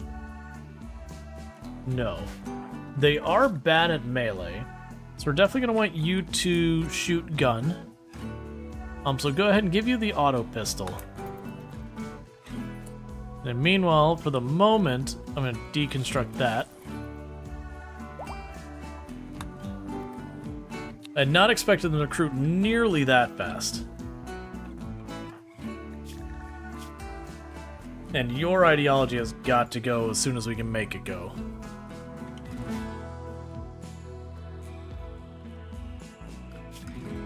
Okay.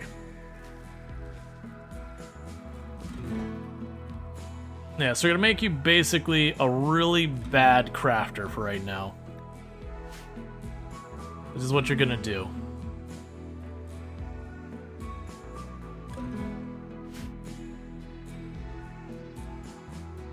Alright, so I think JD and Lilypad stay behind.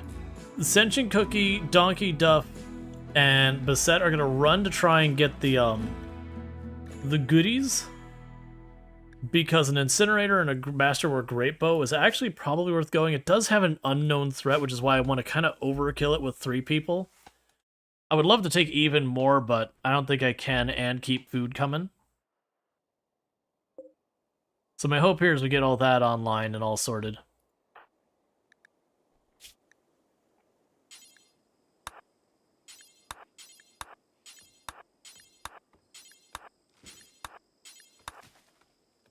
And I'll bring in a bunch of wood.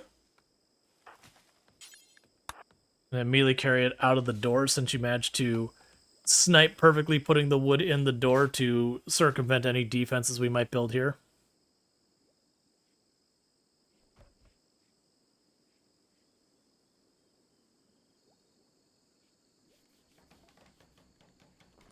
Alright, so bills. We will start with make pants. Doing until you have 1, that's at least 80% health. Bills. Make t-shirts. 1 to 80% health. Bills. Make duster. 80% health. Bills.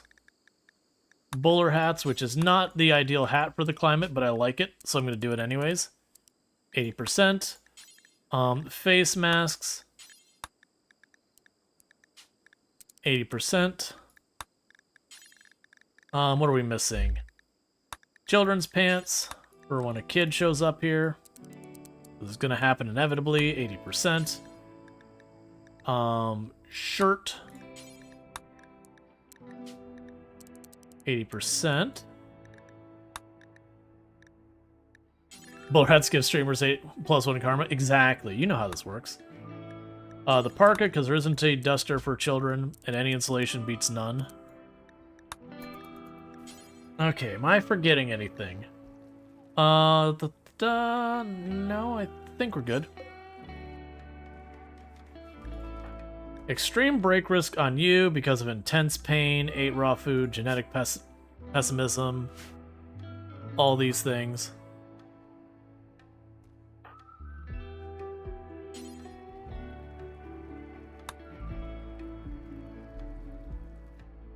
So the big thing is I need to get at least enough food that we can caravan out there and not immediately start starving.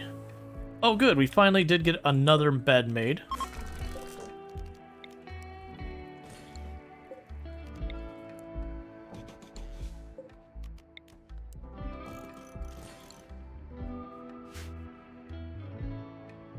Cool, so progress is progress.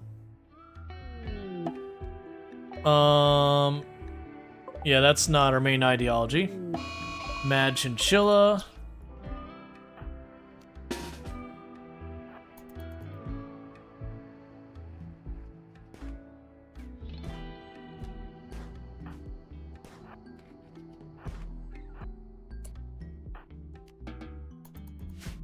Okay.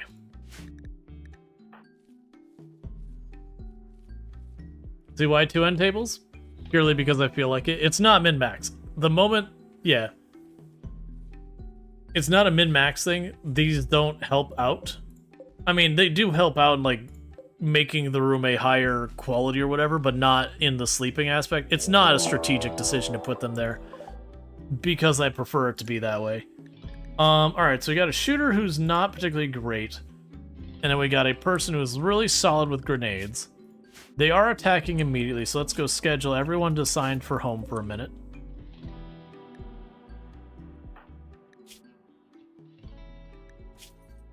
I really need you to recover from those injuries. Okay, so they did split up. This is good news. So what we're going to try to do is jump on couch there. What do you have for a backpack? Smoke pop, that's fine. I'm going to pop up here.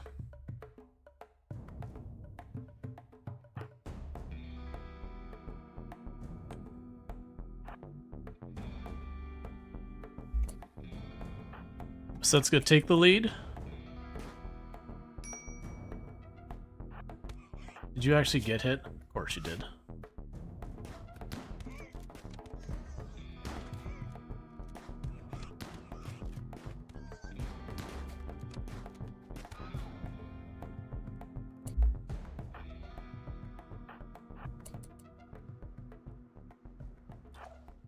Hey, don't do that.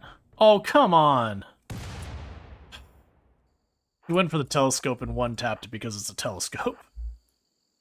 The moment I saw the grenade and what its target was, like, man.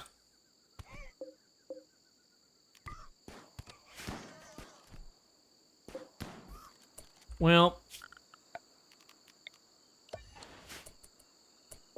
Okay, so we don't want this person. He's actually got some good clothing and gear and all that. So we are going to strip him. And I'm going to capture him and release him. And the reason I'm doing that is we capture and release him, I can get some standings. We're also going to have JD go up here and strip that one. We're going to go into this area, storage. We will want to go to items. Sorry, apparel.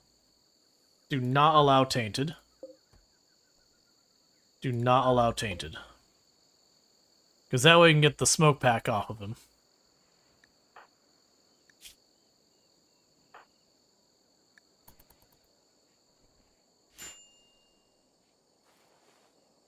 Stupid thing immediately going after our,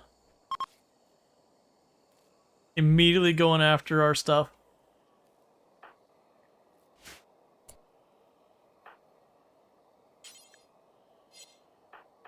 So you're busy.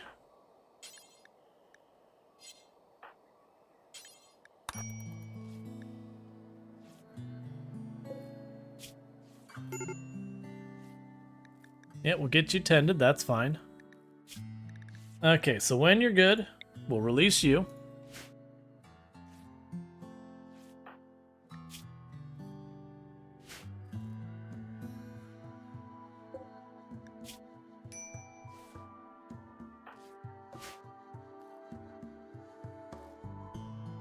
It makes sense that the target that. Just a little salty that he just ran up, ignored us, and then one-tapped our telescope real fast. Which makes sense. The telescope doesn't have much life to it. So it gets destroyed pretty easily. So let's haul the smoke packs in real fast.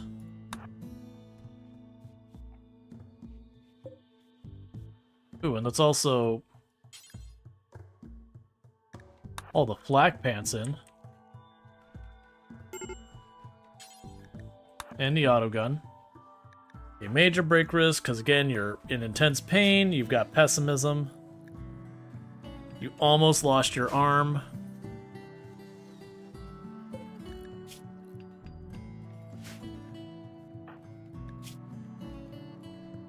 Because you just started playing RimWorld again this week after taking a year off. You missed this dumb game. Yeah, it's an excellent game. Alright, cool. Ambrosia binge? Go for it, man. I don't think I have much Ambrosia. I think I got like 3 units laying around here. It's a pretty good break for us to get since it shouldn't get too bad. Even if they were to push to Ambrosia Addiction, that still would probably be nothing. Where's the craftable ones? I understand why we don't get craftable ones. It makes it worthwhile, like, they're valuable things to get. But it is a little annoying that just one and done targeted it. Again, it makes sense. It was one of my most valuable things outside of a room, so...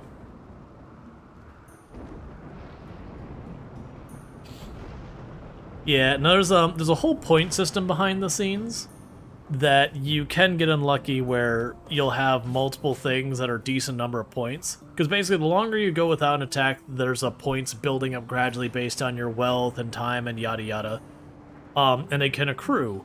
And so if you have a long spell without anything really nasty, you can get a lot of points, which could potentially mean getting hammered by a couple of threats that are pretty solid. There is some restrictions to certain events happening and different time spans and all that depending on your storyteller. But you get the idea. The longer things don't go bad, the worse they're going to be when they do.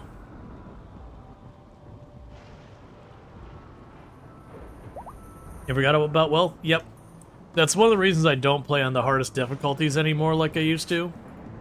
Is I disliked the entire thing about taking like everything I don't need, tossing in a room and lighting it on a fire, like lighting it on fire every so often, and to like not put down paved areas almost anywhere because that's just a bunch of wealth outside of like rooms that really need it. You know, making a sterile room or making your common room nice or whatever. I really disliked that side of the game. Cool. So we got a little bit of standings with the pigmen. Alright, so it's looking like everyone's starting to get patched up. I'll read that later. 1.2 million wealth? Oh, yeah, that's terrible. That is a very high amount of wealth.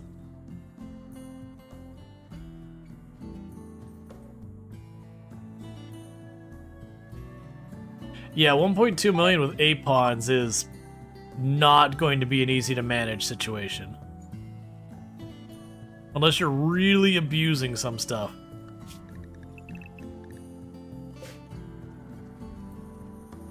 Isn't wealth capped at like 500,000? I believe where it counts for stuff it's capped at 500,000. I don't believe it stops counting after that. It could be wrong. But the point is, if you've maximized your wealth and you've got 8 pawns to your name, of which 2 are pacifists, that's pretty rough. 4 caskets, and I have no idea what any of those are. I'm assuming mods, which means none of the numbers mean anything to me because mods mess with everything. Alright, so JD and Lily are staying here. I don't have much food, but we're going to try caravanning down there. Caravanning right back. So it's going to be Senjin, Beset, and JD are going. And they're bringing a bunch of the food and all that with them. So the goal is to run down there, grab the goodies, face whatever the unknown threat is, and get back. Ooh, wait, I got that backwards. You go on the caravan. You do not go on the caravan. You have a turret that fires 11 rounds at a time? Oh, that is absurd.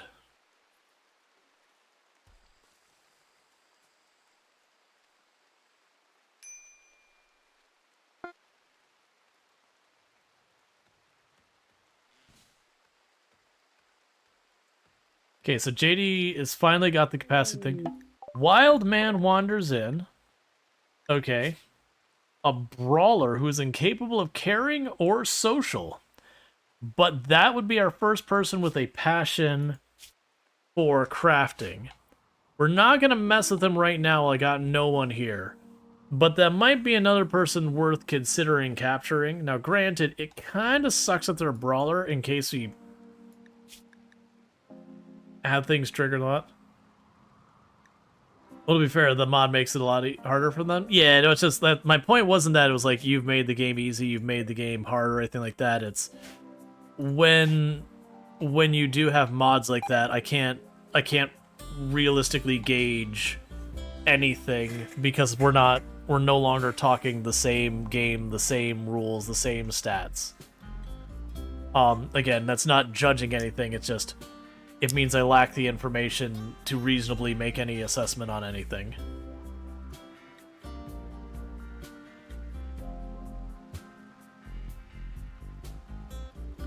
Alright, let's make sure... Yeah. So you can do doctoring. Let's go ahead and delete that now as well.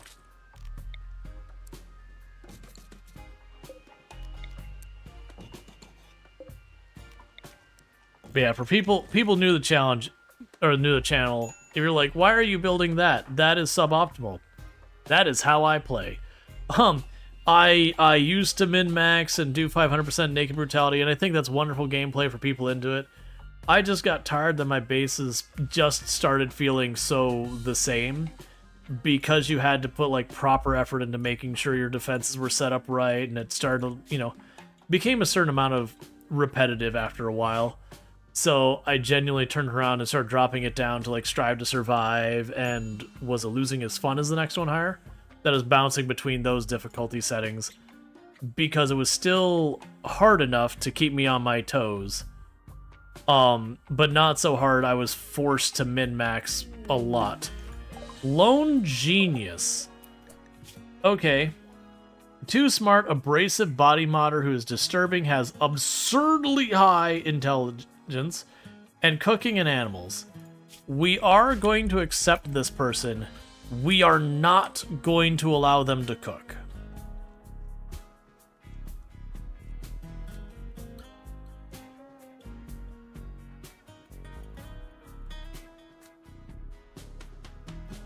As soon as that... Okay. So you talk to Winters.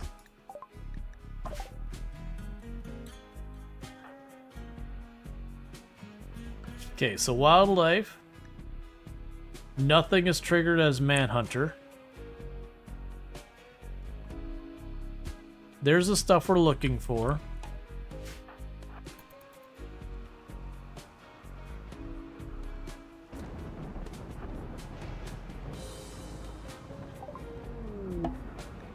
Okay. So a strange figure muttering about some scientific breakthrough. All he needs is the laboratory. If you let him stay, he will share his vast knowledge with you. It's hard to tell whether he's insane or a genius or both. He offers to use his healing power to help you. He may be very useful. You also censor something that Withers is not telling you. Allow Winters to stay. Now, we're not going to name this person until we know what's going on. So they do have unnatural healing, which is really good. But with that said, when it comes to the actual role here, I am not going to allow them to cook for now. And the reason I'm not going to allow them to cook for right now is simply the fact we don't know what the negative they've got going on is. And that negative could be a mech whatever thing is. Oh, if they're going to do something terrible, they'll do it in around 30 days. If you got past 30 days, you probably don't need to worry about it anymore. Yeah, metal horror. Yeah, there's a chance they have a metal horror in there. It's a very low chance. I actually believe with it inactive, it might not have a chance for it. I can't remember the rules. Okay, so ambush. We have been ambushed by a militar.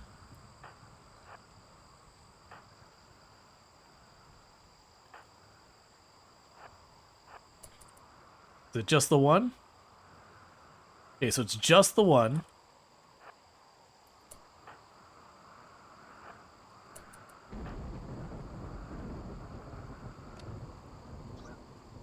Get in there, Bassett. Okay. And you should have no problems beating one militar by yourself. Like, we got support coming regardless. So if I do the world map right now,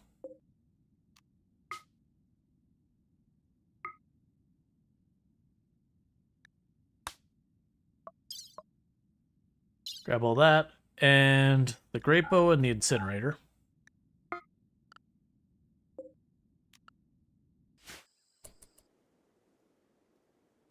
All right.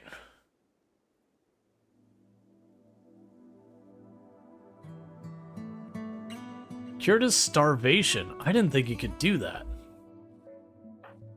Oh, wait, what am I doing? Hey, Withers. Get Stop Tot up, right, buddy? The Paralytic Abasia is like really keeping you from getting stuff done. Boom. And not only did you get over that, you got a free flesh tentacle out of it too. Huh. Just jealous. Meanwhile, what were you even doing here? Yeah, so you are going to help with the growing. And then you are solidly a melee pawn. Like you are about as melee gets. We have a club for you as the only thing I've got handy, unfortunately.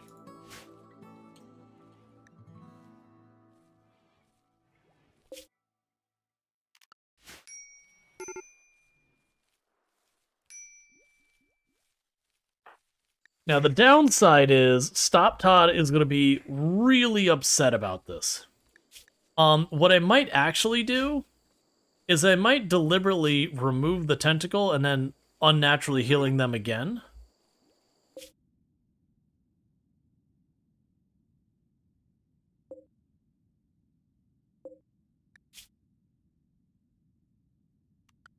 Yeah, you should be able to get here before starvation becomes a problem.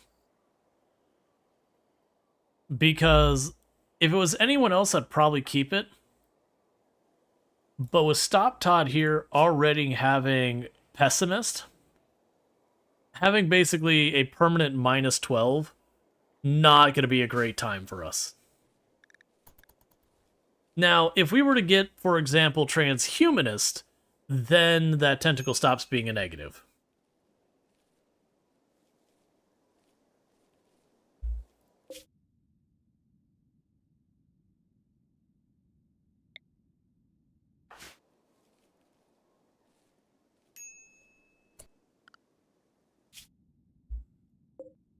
Form Caravan. Go down here, accept Stop Todd items. Here, let's go here. Grab all of the rice. And go meet the caravan.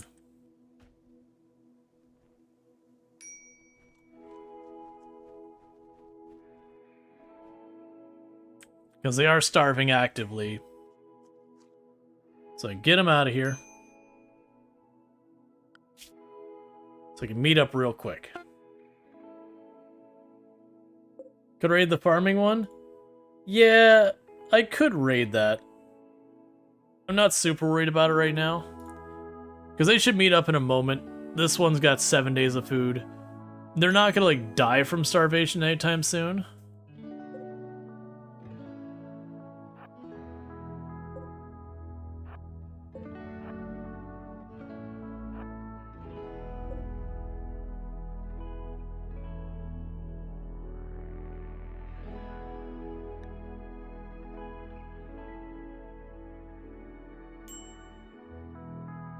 Okay, so finally hit starvation, and starvation's no longer a problem. Oh, it is, because Lily here is, Oh, did I send... Oh, you are the doctor. Well, eat something.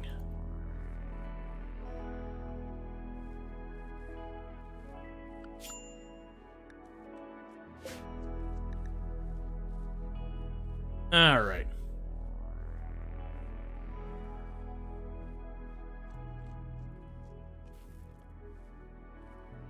We're gonna need more bedrooms soon, but I need more people cutting brick. Did we have someone who got assigned to crafting? Yeah, Lily is. It's just poor Lily every time. Like, think Lily. Oh, right. That's because infants have slow healing. I was like, man, Lily's been poor, like, just recovering this whole time. I forgot that was the infants had the penalty to their healing rate.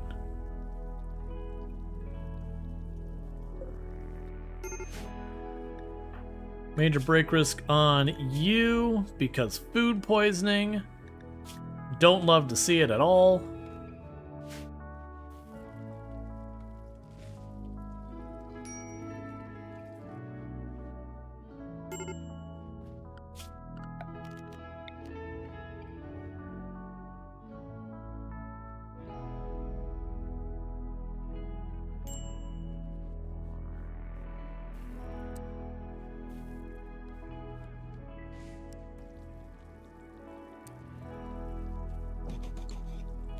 Okay, we can go here. I can remove roof on that spot, and that's so we can burn our worn out apparel.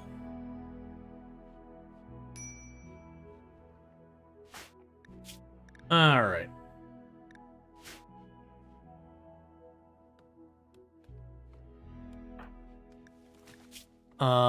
You are no conquest and all that.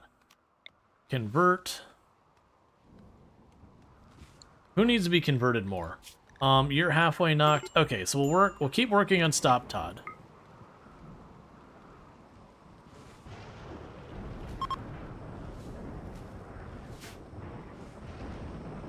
You also have 2 jealous pawns, which is not ideal, but overall you didn't. Not too bad. Yeah, if you have just 1 jealous, or you have, you know, like you have 2 jealous, but one of them's got some other mood bonus or something, there's usually a way to work with it. 2 jealous is rough because both of them want to be in the best room.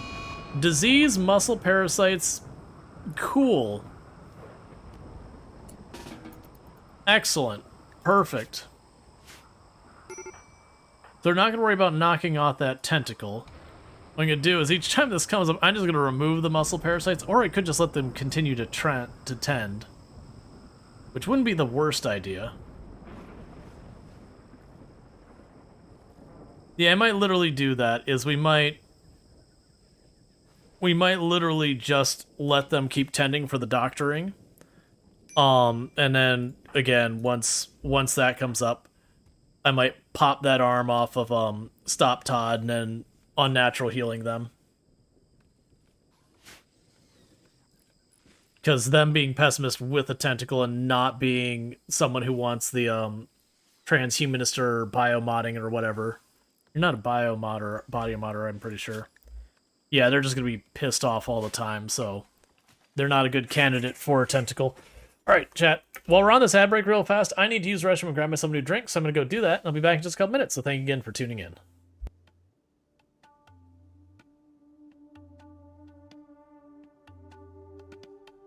Now, if only you kids could pick up litter this efficiently, we'd have the cleanest town in this side of Gem Sea. Vote for Mayor Lewis, my jokes are terrible. And now, the winner of this year's egg hunt is... Give me my hat. Do it. Jas and Vincent. Wait, hang on. Hold up.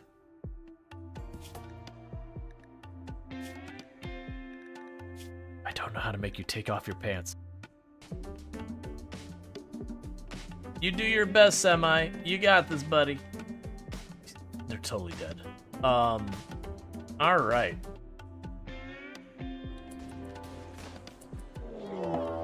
Oh, you absolute jerk. That is absolute BS.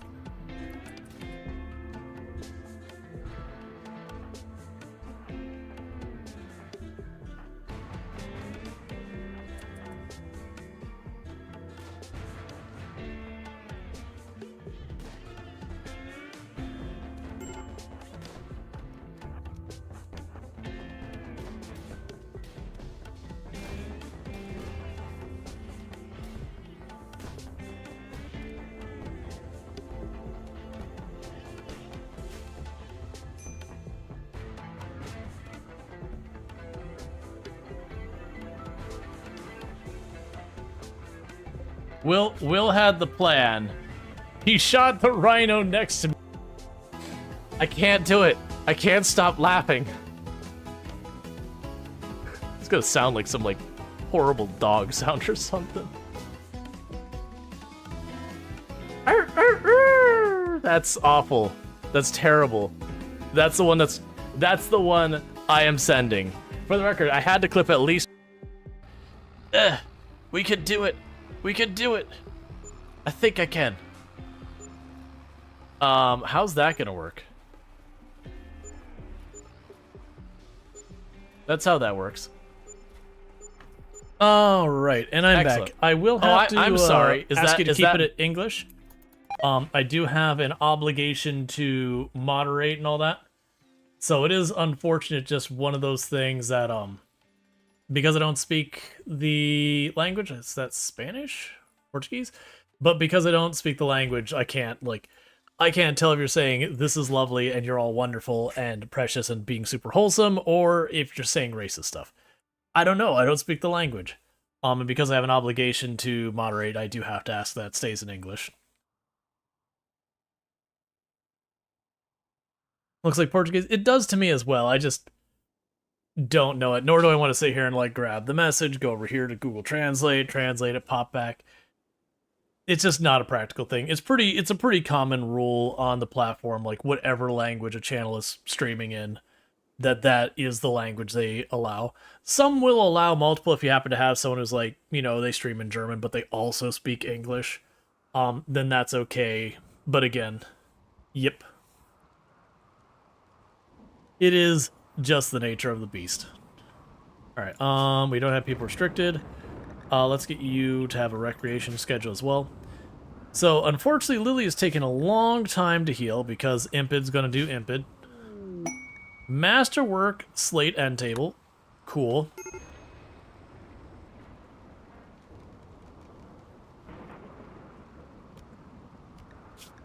Yeah, that's not a bad idea. I usually do. Just haven't done it yet. Who would take the gun? Right now, I've got you with the shotgun for the short range. Probably JD, I think.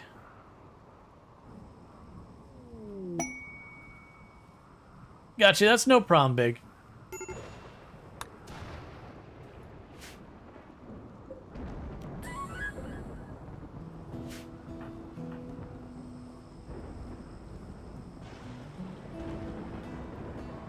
Yeah, so I think next time JD goes into one of the rooms, let JD just drop their weapon real fast. Okay, meanwhile, go Winters. Drop your gun. Actually, we don't need to do that. JD, you can run in here.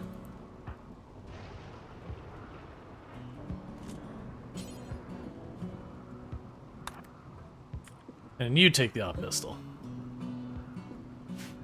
Yeah, it's no problem whatsoever.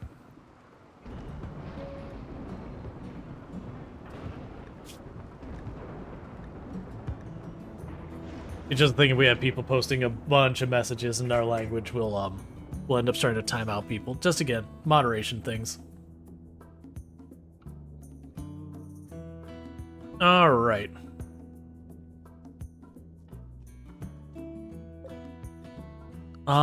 Who is our crafter? So you're a crafter.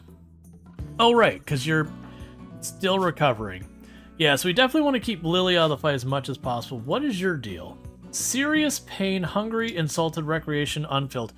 Ah, muscle parasites. Right. Because half our colony has them right now. So it's gonna be hard to keep people happy with all those muscle parasites going around. Serious pain is a pretty significant mood penalty. No one can romance anyone. 19%? Terrible percents. Are you too young? Oh, Sentient Cookie's a teenager.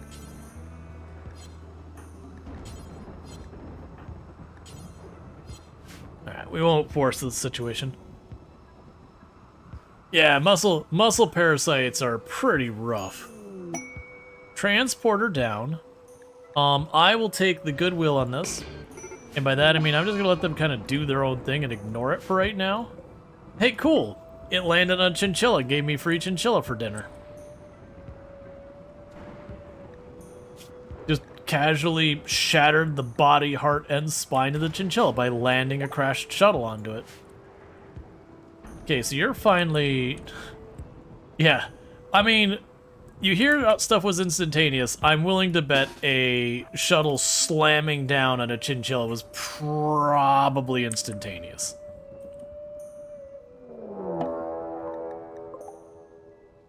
Okay, shotgun and a pistol. You're both great shots. That's actually... Ooh, a kind hussar. If this guy survives, we will recruit Martin. If this guy survives, we're going to grab them. I don't know how I'm going to keep him from not dying, but that is a battle. That is a battle I'm willing to take with a kind hussar.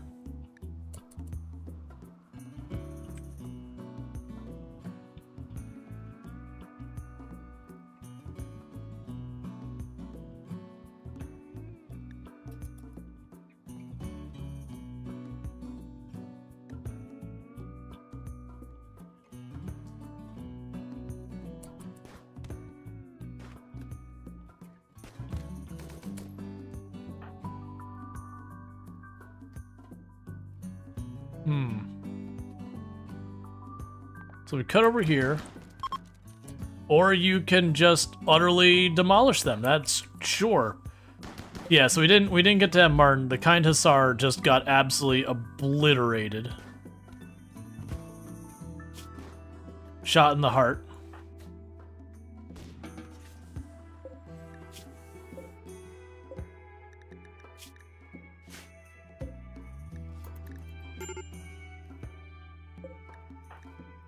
And you are upset because you're sick, you're pessimist, you have a tentacle, you're in serious pain, you slept outside, you slept on the ground, you observed a corpse, you're in the cold, you got disturbed sleep, you're uncomfortable, you ate without table, you haven't executed anyone, and winter's rambling.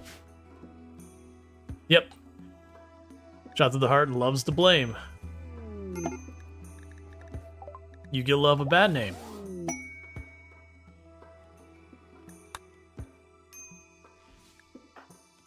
You think Hellclaws is to blame? No. That's so literally his nickname's Love. Really weird. Probably don't want to hang around them more than you absolutely have to. Anyone who gives themselves the nickname Love is someone you should probably be wary of.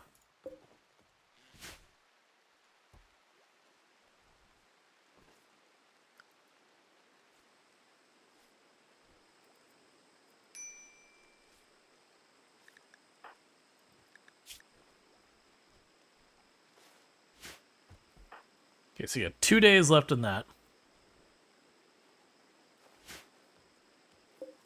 I definitely want to tame this guy as well. The brawler here. Right now, I'm hoping we get just inspired taming. Just leave him running around tearing up my crotch from time to time. Until things are better like, stabilized, whatever you want to go with. Right, because for me, it was like, okay, they're a brawler, they can't care or social, but then they got a passion for yes.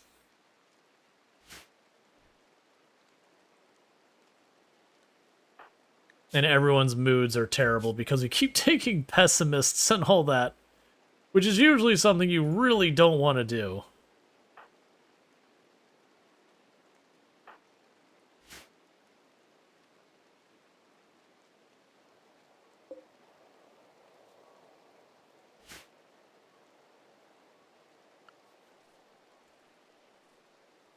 Okay, meanwhile...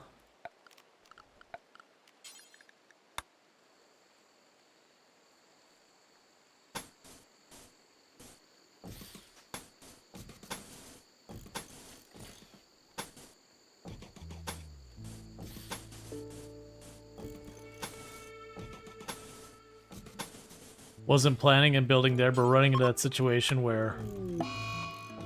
Dark visions, that's fine. You... Convert. Keep working at Stop Todd. Royal Tribute Collector, don't care about that. Days on Stop Todd. Cool, get all those mood breaks out of the way.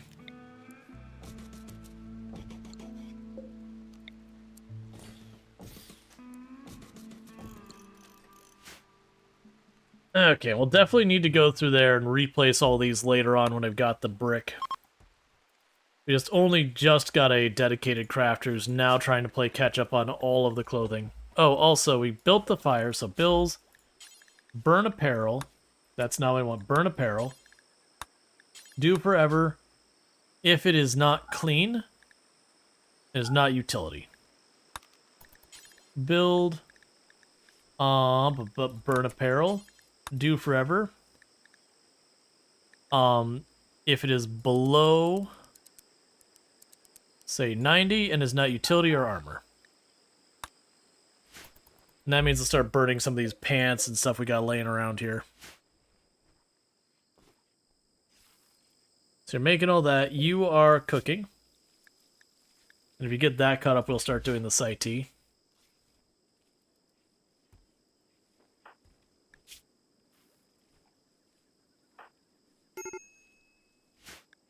Extreme break risk because you're tired, ravenously hungry, you're in serious pain, we haven't conquested anything, body mod or frustrated. To have the power to modify everyone else's body but your own. Truly a curse among curses.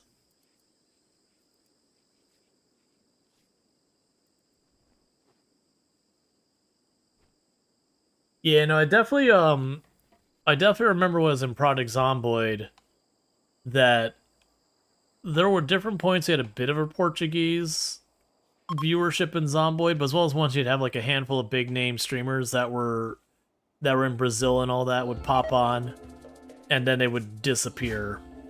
And then when they disappeared, you had a lot of people that had interest in the category, but now there was no one streaming it.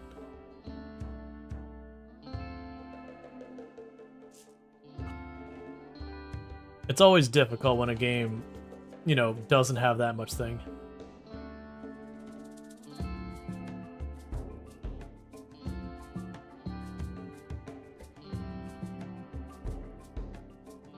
You know a big-ish Brazilian Project Zomboid streamer? Yeah, no, there's a couple that popped in and gone out. But it's kind of those ones that they usually pop in for a while and then they dip for a while. There's probably a few by now who are like long-termers though. That didn't used to be the case. You had like big names from Brazil and all that would pop in. Like you'd have a group of like 5 of them that usually stream stuff together. They'd all pop into Project Zomboid for a good while. The category would absolutely explode down there. You know, and then they'd pop on, just like we have up here. Like there's definitely those groups. If you can imagine strange situations if you happen to be one of the only ones but big streamers for the game language. Let's see, so +1 for body modded, -10 for body permanently. She doesn't have any implants. Yeah. Yeah, you do end up with ideology things that are basically directly incompatible with traits.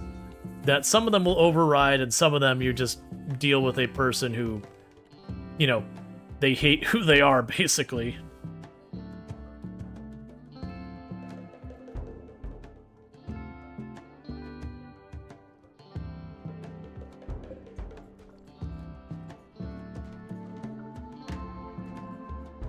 Alright. Let's see, in Brazil you have Void and Kratos. Gotcha.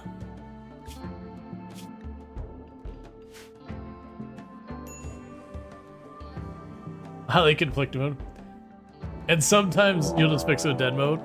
Yeah, the only time I've done dev mode stuff is like when something is just genuinely broken, like it's clearly an oversight glitched. Alright, so you got a group of mostly dirt moles, a waster and Hussar. A Hussar brawler is strong and terrifying. I would definitely not want to deal with them. So you got a shotgun. Alright, so we're packing basically solid ranged. Tynan is the only dangerous one, and Incessa or whatever is a whole thing. And that was, they're attacking immediately. Alright. So if we can pull Tynan in close really fast and just knock him down, man, he's still 12 melee. Basically, I'm hoping to get Tynan to lead that pack, pop in here, and just kind of Death Star him. And Brawler, yeah. I'm just kind of hoping to Death Star Tynan before he has a chance to do a lot of damage. Like, if I can catch him, if we're really lucky, I can tag him with the nerve spiker and just put rounds into him real fast before he has a chance to really recover.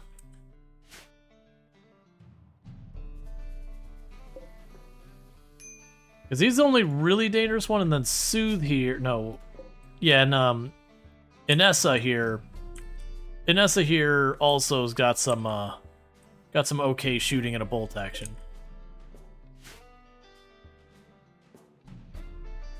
The only reason I don't want Tynan is Hussars have a really high rate of social fights. And a brawler Hussar with a ridiculous combat ability is going to be a big problem.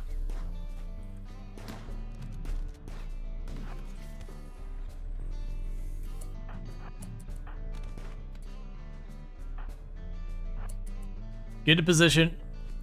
Oh. Never mind. Basset was just like, forget it. Done. You don't need to bring in the others. I got this solo.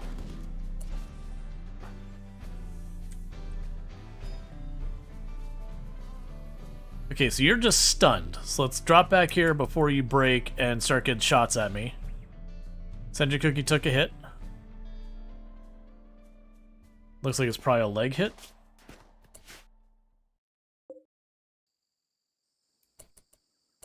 What is your range? Okay.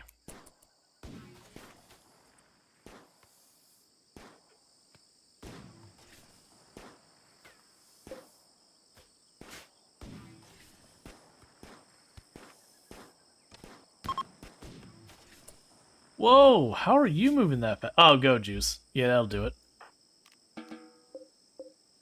Alright, Jogger Chemical Interest, Dirt Mold, who is sickly. I am not interested in sickly. But, on the plus side, we did get some weapons out of that. I would say we give you... Maybe not the Bolt Action. Bolt Action's a solid weapon. What organization are you with? Toxpack? That's the Wasters? Yep, so you're permanently hostile, so I don't bother with any effort into helping you or anything. Okay, so Sentient Cookie took a shot to the foot, so they're not hurt bad, they're just going slow, and you just got bruised.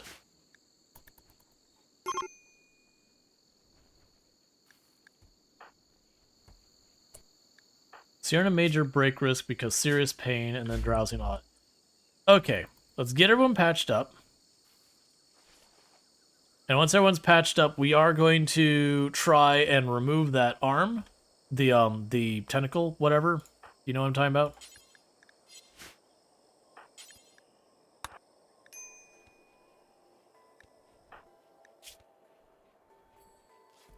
And then just unnatural healing them their way through. Of course, it might actually be worth waiting a minute to see if either of them get infected, and then do it.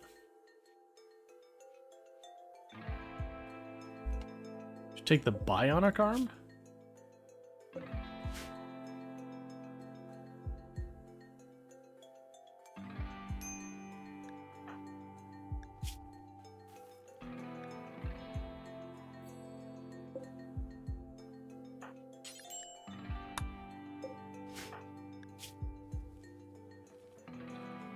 It came with an advanced bionic arm? There's not an advanced bionic arm? Oh, okay. Oh, I see. Sorry, I missed a comment. I was so confused where I was like, what?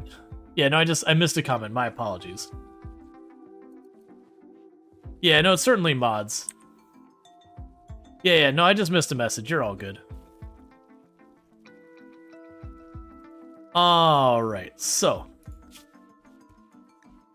Operations. Remove tentacle left shoulder. We'll get you in here. Who is our best doctor at the moment? That is a person we're operating with. Who is the next person who's going to try, even though... Basset, you know, honestly, between the two, you're both terrible doctors, so... Good luck with the surgery. you know, and then stopped on dead. Oh, also, before I forget, everyone else, rally round.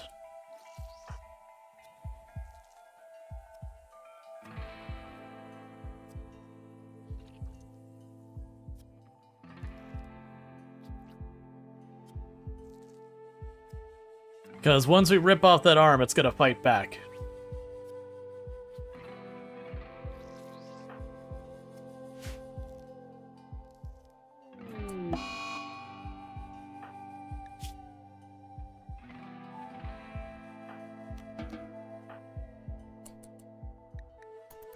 First attempt failed.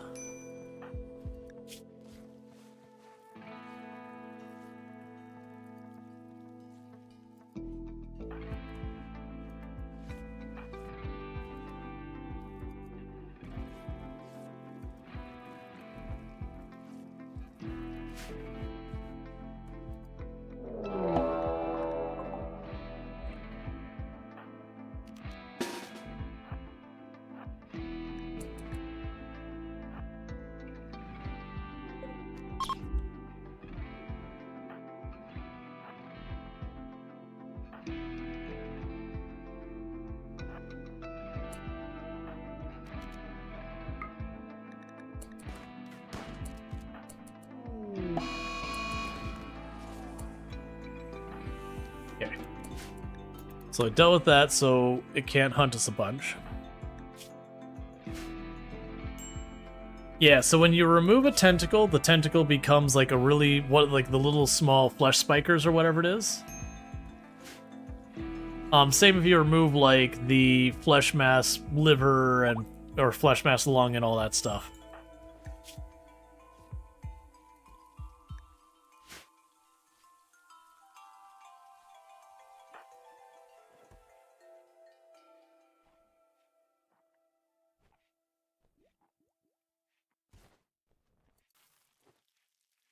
Oh, right. Since Winters can do that, you stop worrying about that research now, and you worry about hauling and cleaning. Yep.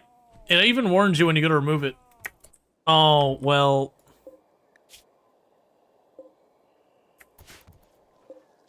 You know, I was going to take that person. That's not happening now.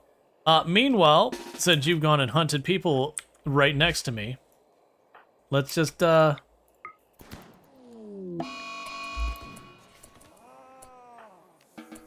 assuming I'm surprised they're hunting us near.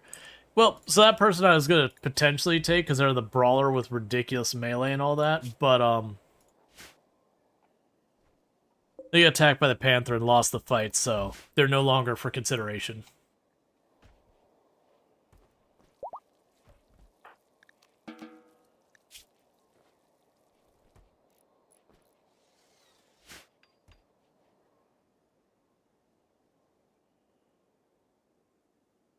But yeah, if we can get Winters to stay, and Winters is absolutely someone I will kidnap, by the way.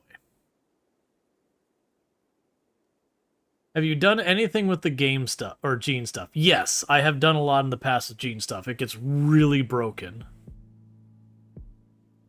It was meant to like a tentacle flopping around the room trying to take people out wildly. Yeah, and that's the whole thing. If you actually look at the person with the tentacle, and you highlight it, it says, fleshy muscle tentacle resembling a partially transformation of a flesh piece. The tentacle is an excellent manipulation, it has its own neurological structures and become dangerous if removed. But if we go to our needs, it's -6. Get this thing off me, is the dialogue.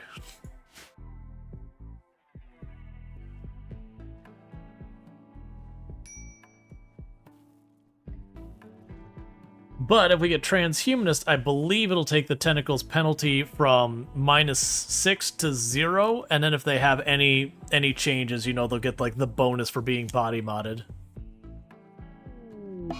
Sad Wander on JD. Distress Signal. So Distress Signal can be a good way to cash in a lot of good equipment. Like get yourself some armor and all that, because there'll be a bunch of flesh beasts at it and all that kind of stuff. How long have you been with me at this point? 8 days. And it's usually by day 30 that you'll have, you know, whether they're going to betray you or what they're going to do. I would like to go over here, because like I said, you can get some really good stuff depending on who you, Oh, what faction are we doing that? Faction Teller.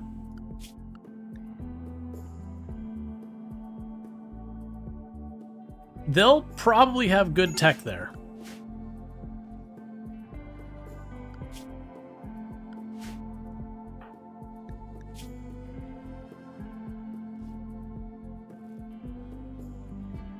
Solid 51% tend.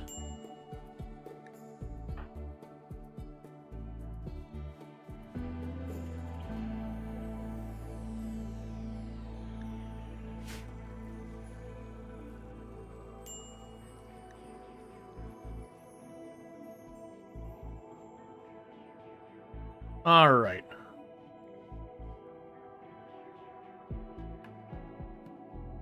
So I'm trying to decide how I want to go about this. I definitely want to caravan out of here. So I'm giving people a chance to recover from their injuries. Because the good news is that distress signal won't go away for like 2 in-game weeks.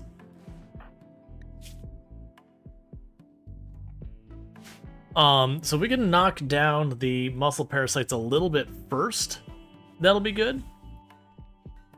Because we can go over there, there's a good chance we could score ourselves like a machine gun or an assault rifle, because the faction that is calling the distress signal does have some good tech.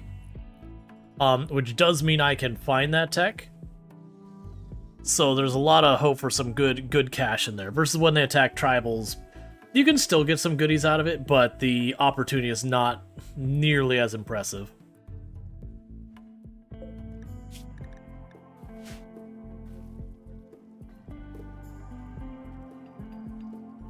We've almost got this whole place enclosed, too. Now that lily pad is just cutting brick back to back to back because I don't have more cotton to make more clothing. Which does mean we'll start going through in these rooms here and just replacing some of these walls with different materials as well.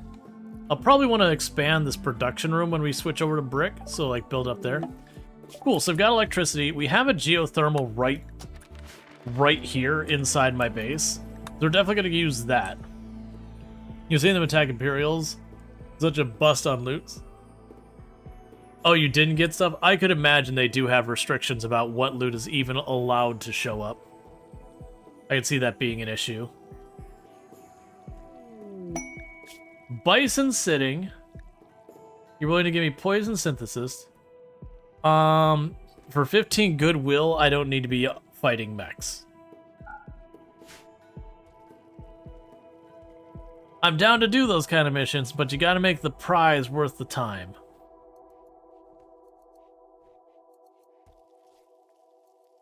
How are you doing in your recovery? Alright, so you're basically there, and you're all... Why are you upset? Observed corpses. Alright, well we won't go anywhere right now. 4 people, all ranged attackers, impids. You suck at range, you're okay, and you're actually decent.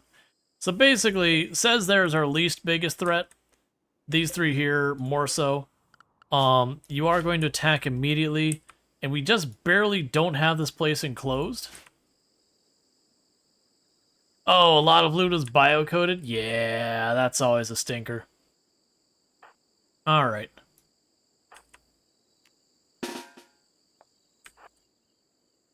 So let's see if we can't split them up a bit. That's gonna be kind of the goal here.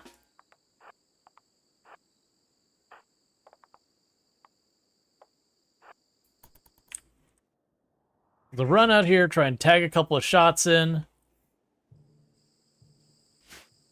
as they close in on me.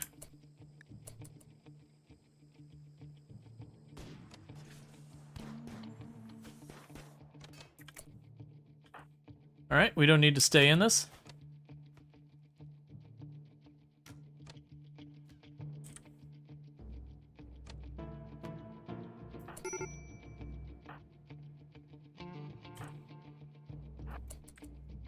You want to be far enough back that they can't immediately breathe fire on me.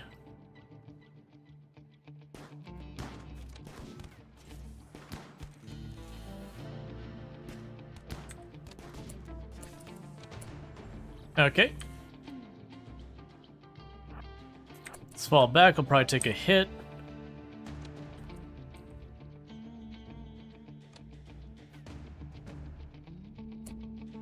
Alright, so we're having problems with not everyone being able to keep that speed.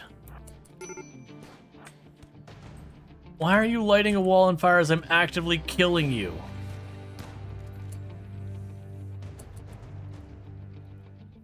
Please stop destroying my campfire. I only want you to stop because I don't want to redo that the list of things for it.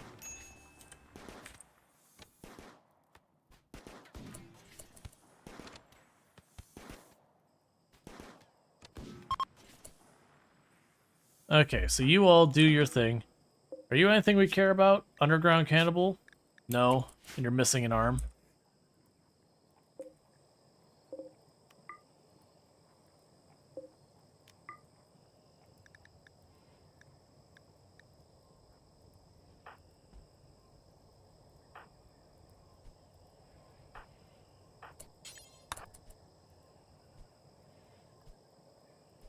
Okay. Cool. All sorted. The only injury was you took one hit to your torso and everyone else is fine.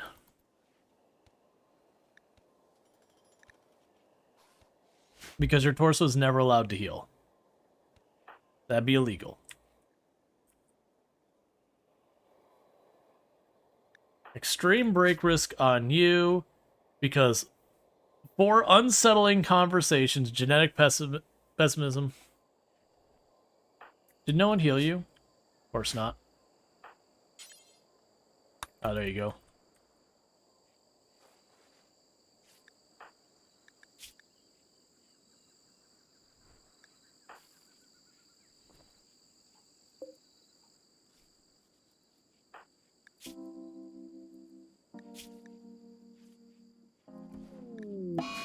Run wild on Stop Todd.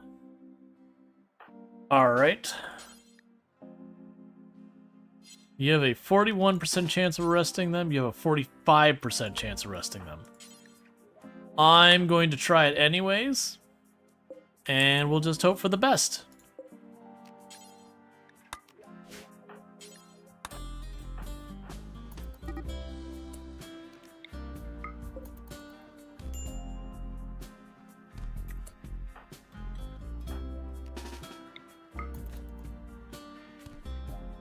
Come on, don't kill him, just knock him. Okay.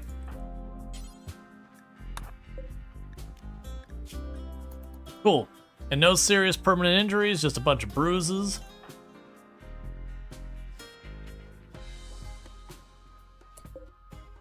Well, crap.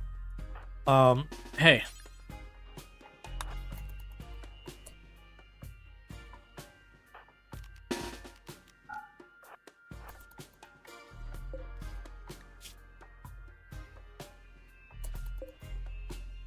At that time, you're successful.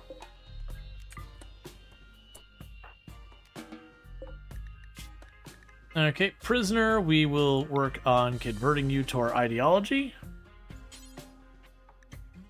Is that our ideology? Weren't they already flipped? I totally lost track. Right.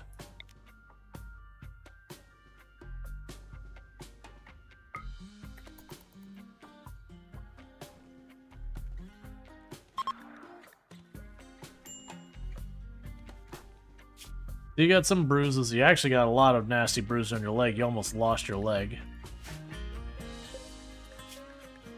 We got wardens. Yeah, so right now, scented cookies are only warden.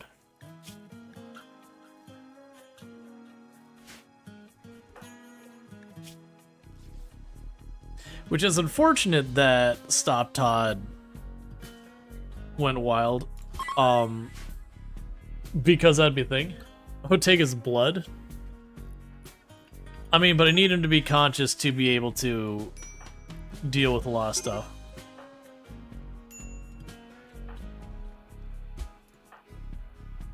Yeah, so you're building stuff still. And if you haul that corpse out of here, haul this corpse out of here, haul this corpse out of here.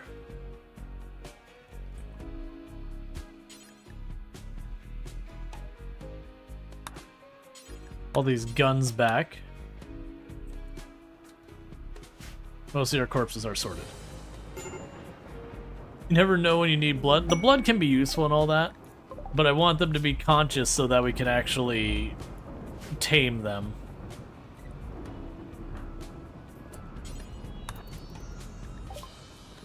Alright, so take the poor quality revolvers and a bunch of the bows. The setup I have, I'm probably not going to bolt action. The auto pistol and the shotgun are probably good. Take the masterwork bows. Oh, I forgot I got the incinerator. Yeah, we definitely want the incinerator. We can get rid of the muffalo hat. Get rid of these poor quality clothes. There's a sandstone club to get rid of. A giant mountain of Saiti.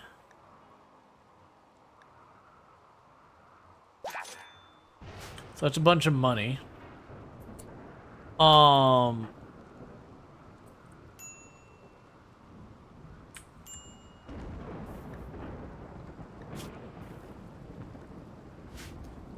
So you have the incinerator in storage here. I'm not really sure who I want to give that to. Because right now I'm not going to worry about it until we get this whole area enclosed. Once we get enclosed, then we can start looking at it. Because the idea is putting the defensive line, having the incinerator spray down this hallway while we're stunning and doing other stuff just to keep that kind of overwhelmed with fire and all that. So anything weak against fire is just going to have a bad time. Okay, so you're all patched up.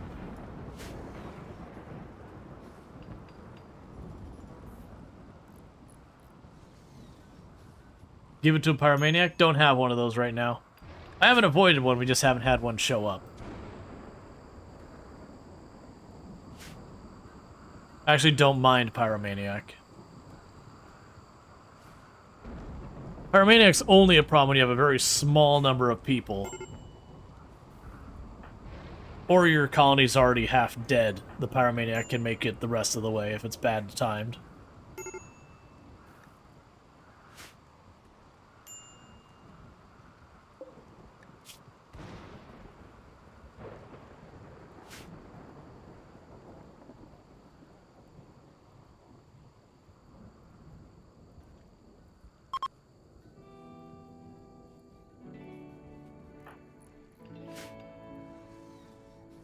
All right.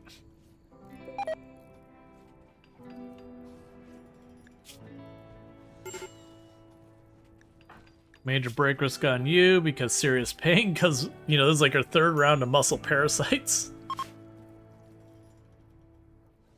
After we get this and maybe AC online, I'm going to try to go out of my way for the pentioxylin to just save us from like some of these diseases we could potentially get rid of.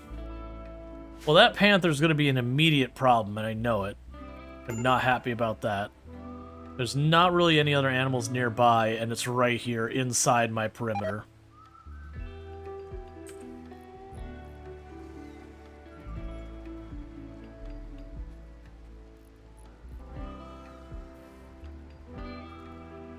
So I'm waiting for it to go to bed so we can just ambush it and be done with it.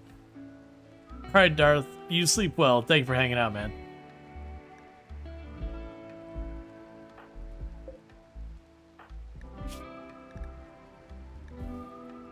Hey, about lost both your legs subduing Stop Todd.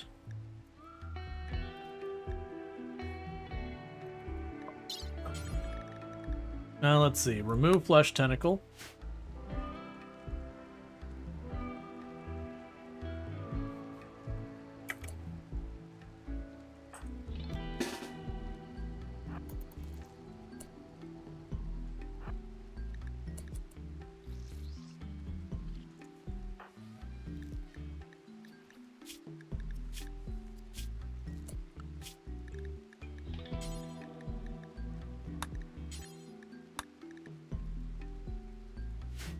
Oh, not Donkey Duck. Basically, I want to assign my melee pawns, because if they get the point of aggro, it means something's on top of them.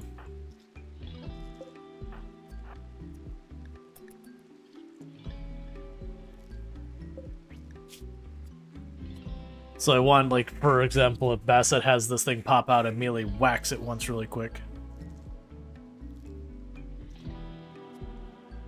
Come on, flesh tentacle pop off. Nope, just hurt them more.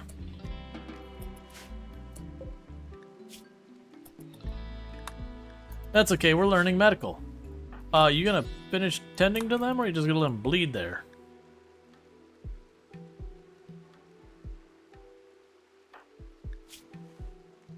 Recreation unfulfilled. Look, man.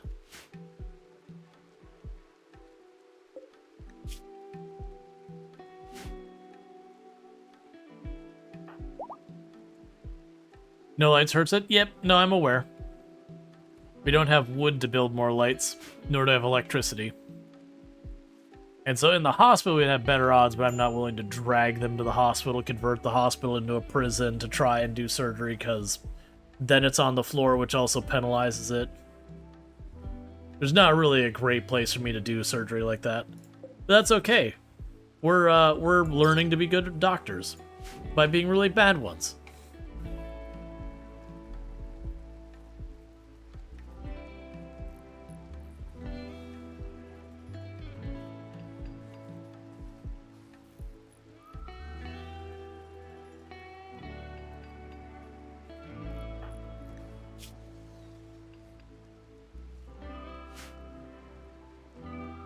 How many panthers do we have? Oh, is it just the two?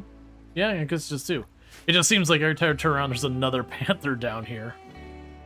You've killed 3 of them so far trying to manhunt us.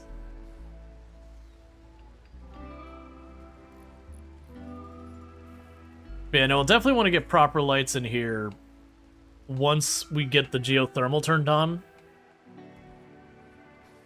That'll go a long way.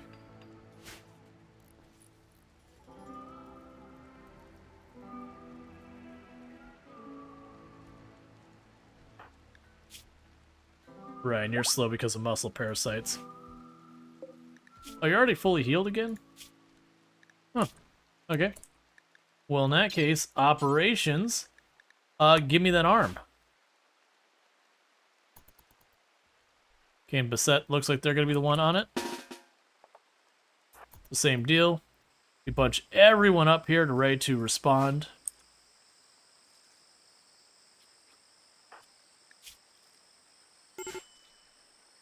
I know. Winters is upset because everything. Surgery failed, and they became a slightly better doctor.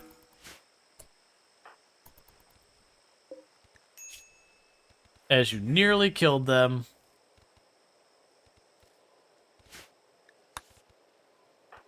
Surprising almost nobody.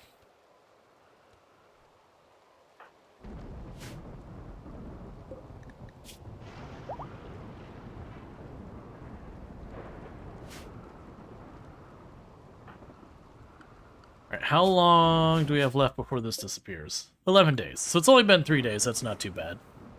I'd really like to get Stop Todd re-recruited to the colony before we set out. If we're not ready for that, that's fine. Oh, come on. Alright, that'll be a problem.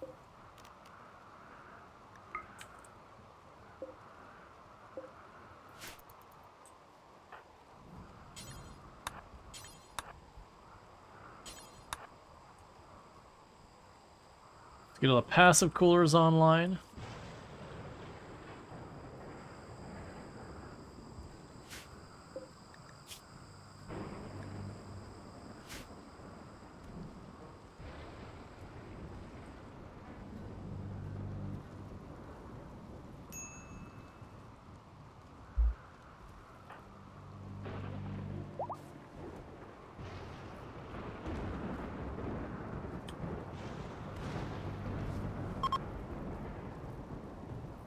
Okay, so far we're holding the temperature a little bit.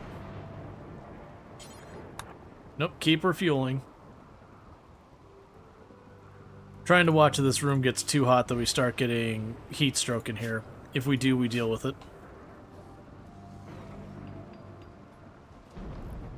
Okay, who is...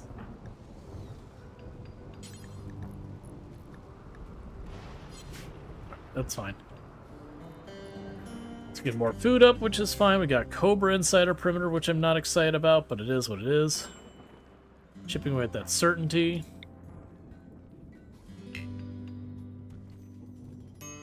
Ah, okay.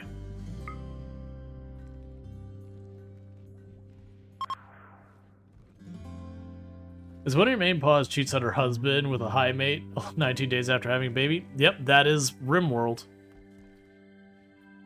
RimWorld just straight up believes in watching the whole world burn.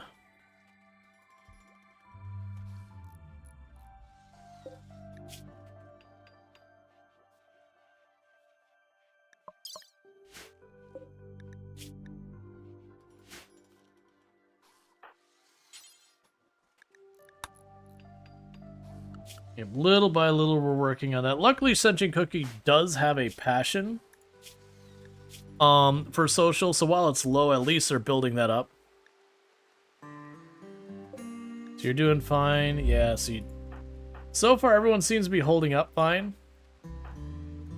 There's a good chance these passive coolers are no longer needed with all the clothing we've got, but it's alright if that's not the case.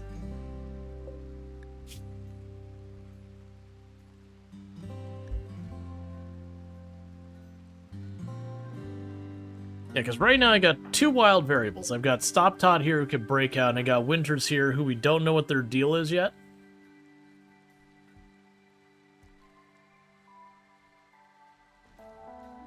So I'll have to worry about it. I know there's a whole lore behind the high mates. I just don't know it. I never was one who paid too much attention to the RimWorld lore. Like, I know there's a whole lot there. And I know bits and pieces, but like the deep lore, you gotta go and like look up a bunch of stuff, has never been one I've really dug into very much.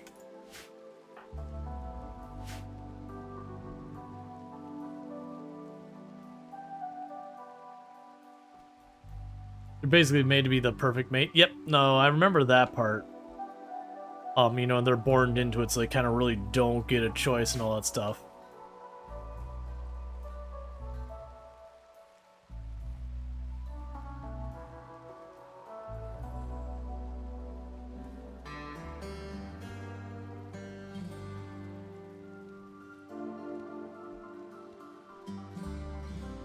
I'll rearrange this spot once I have the geothermal so I can space it all out correctly.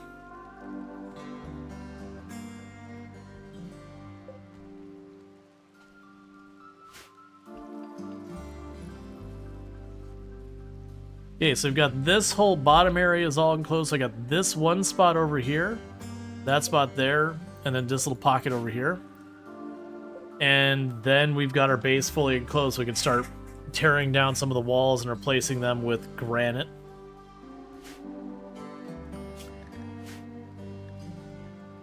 Okay, so heat wave's holding up fine.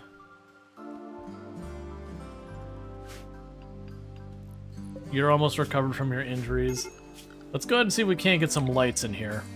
Help boost that surgery chance.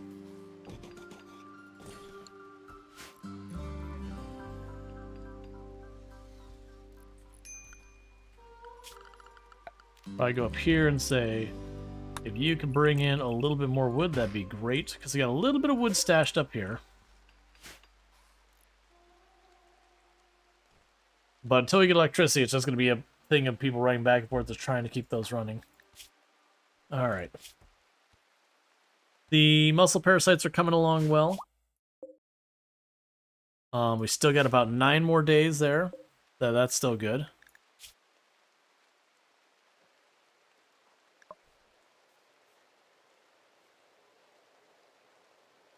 We'll let them have another attempt at taming them, and then we're going to knock him down again to try and get that tentacle off of him. Because right now, between these two here, it's not going to work. Then we also have the serious pain and sick, which is another 15, so there's going to be no managing that mood on a real level.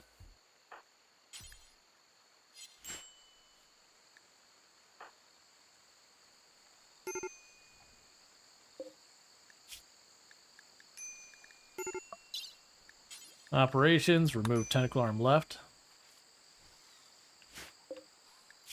Why are you laying on the floor?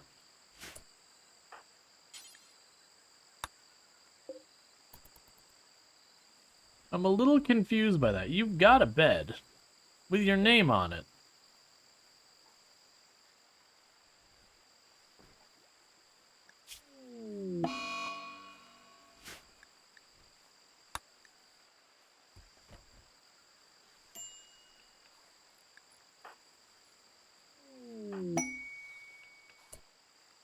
Prioritize this. Oh, we don't have enough wood to prioritize it. Never mind.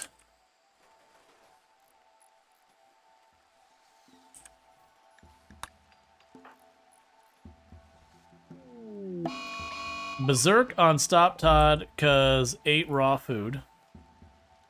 Alright, let's get everyone rallied. Tell them to hold fire. We're trying to not kill Stop Todd.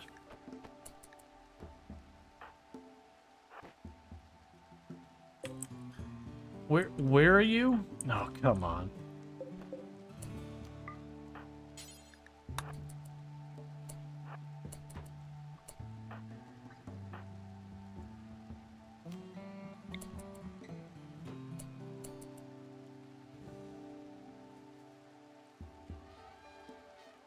Come on. Start walking. What are you doing right now?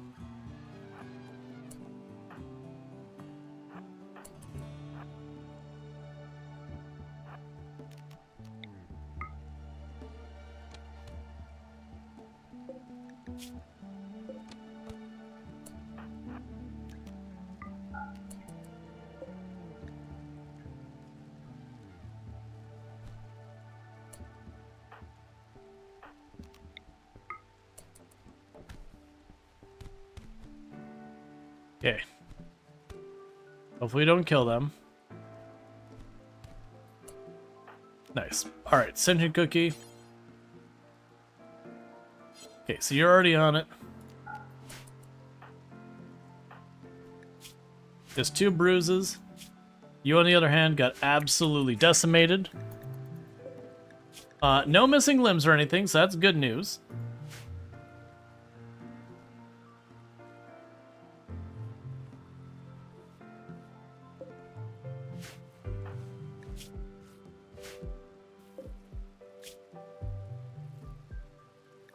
Yeah, so I was trying to hit him with the nerve spiker to do just a little bit of damage since it's a low damage melee weapon or ranged weapon. But I didn't want to shoot too much because I could still end up killing someone pretty easy. Okay, so heat wave is over. So do not refuel these.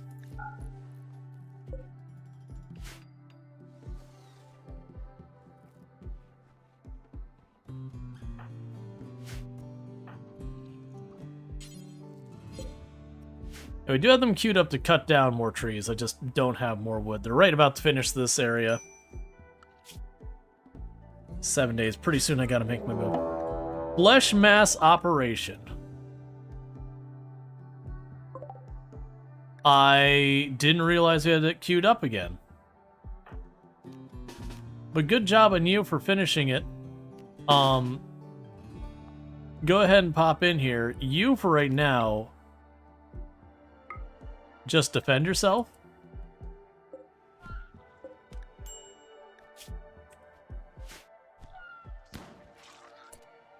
Nicely done.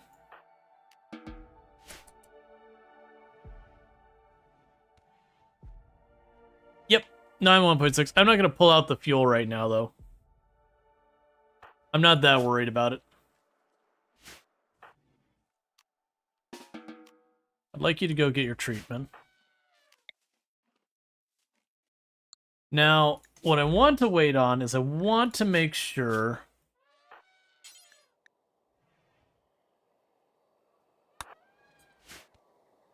That all gets taken care of. Who is our other doctors? Okay, you're already on it. So I want to make sure these other injuries get cleaned up first, and then we'll unnatural healing that arm. Just in the off chance that, you know, I'm a little worried if I unnatural healing here, I'll choose something like the torso and it'll heal it. Or the muscle parasites or something else.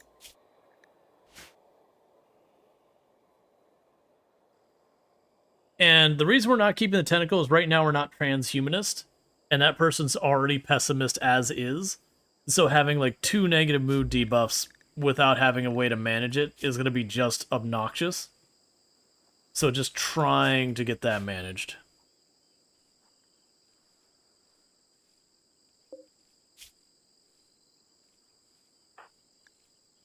And you got bruised a couple of times, so you'll need to heal up. We're definitely not going to mess with that, but I'll grab it anyways, because I could sell it for a little bit.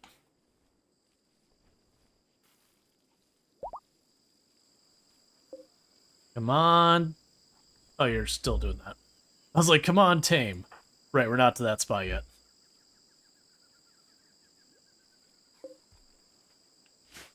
How much have I converted you? Not that much. I'm willing to take my chances rolling the dice on a conversion ritual. See if we can't get a masterful or just at least a good one to get that to stick.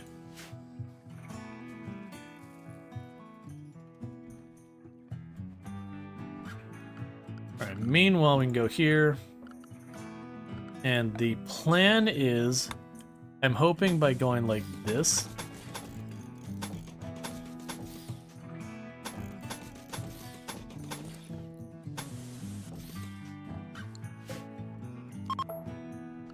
we could still get them to not feed in like normal, but get them into this pocket here to fight.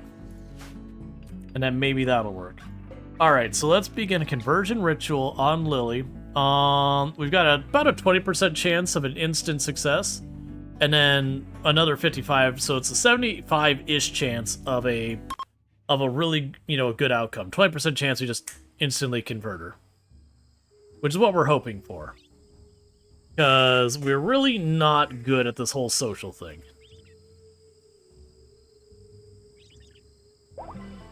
Masterful. Done in one.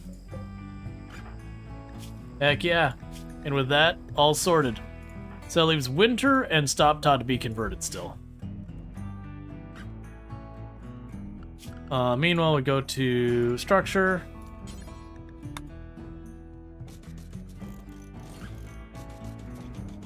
The only reason I'm doing this is to slow them down.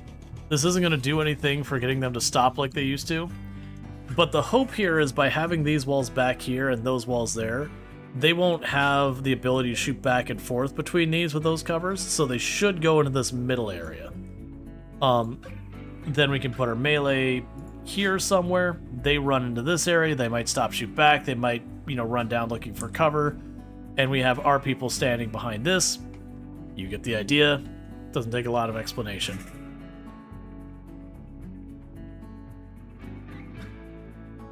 Now, downside that means I can only have 6 ranged people really contributing here.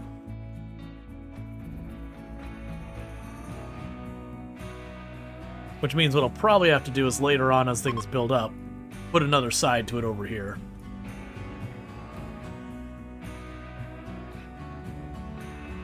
Because if we make it longer than this, we'll just friendly fire ourselves.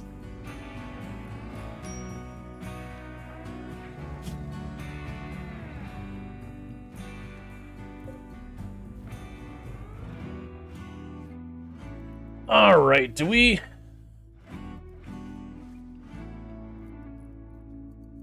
caravan to the other tile and just try and make this work? 0% tend. Cool, man. Come on, tame. Ah, come on.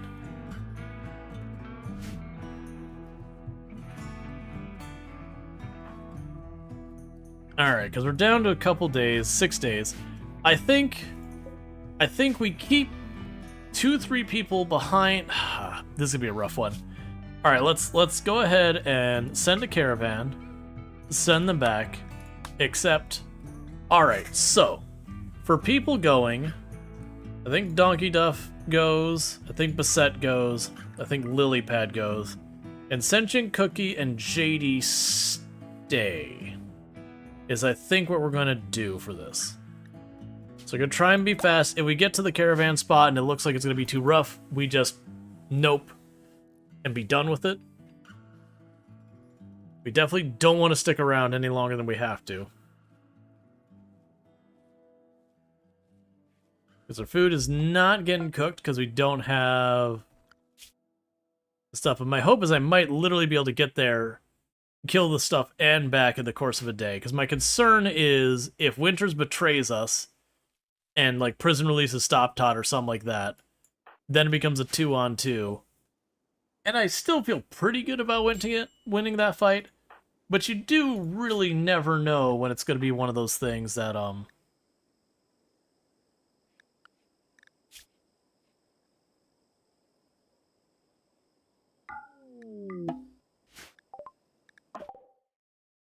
Alright, so what do we got here?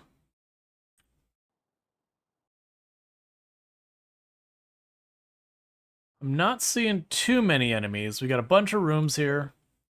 We got some goodies.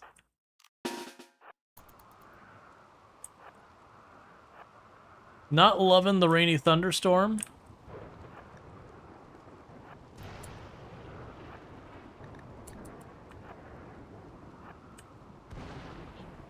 Yeah, so the one tough spiker down there.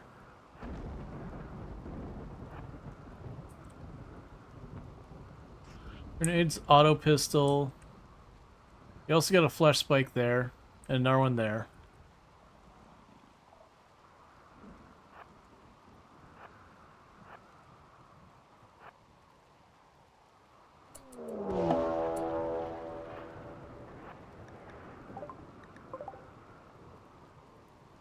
Ooh, that is a lot.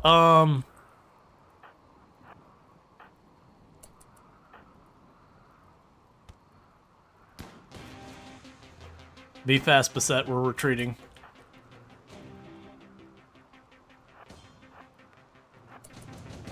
We're gonna try and retreat out of here. We'll see if we can hold, but right now I'm feeling pretty not great about the odds. We'll go to the edge, we'll start to fight it, but we'll be ready to bail if things go bad. And where'd you get? One hit to the leg, minor hit.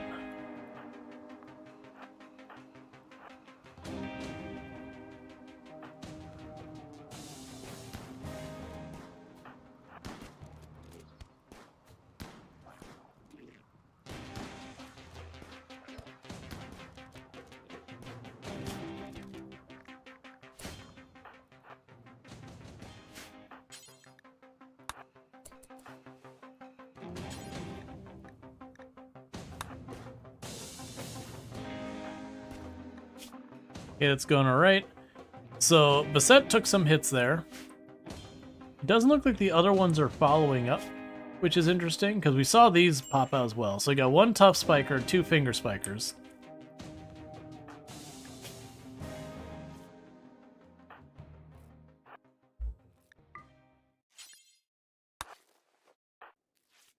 Gonna try and get that bleeding down.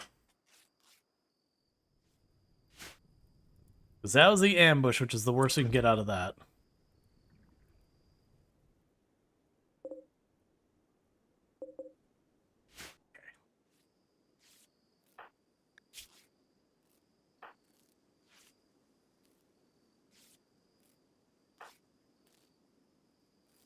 Try and be quick about it.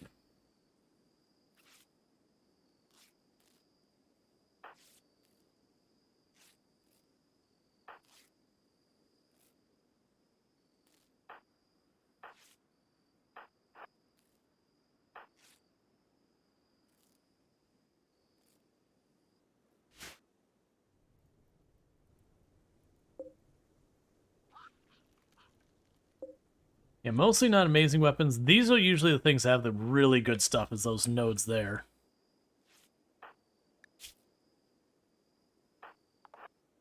Okay. Let me guess, leg hit? That's alright. Bassette's pretty hurt, so we probably don't want them to,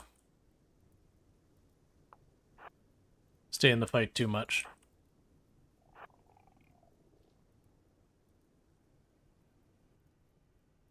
Oh, hey. I like that you got up for a second. Let's finish that off.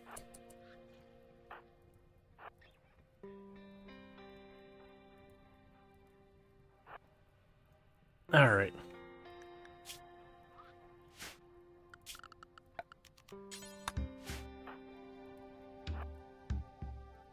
Taking a quick peek.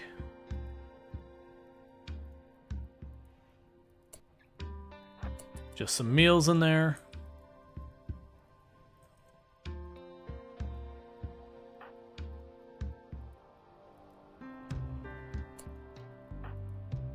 Bunch of batteries in there.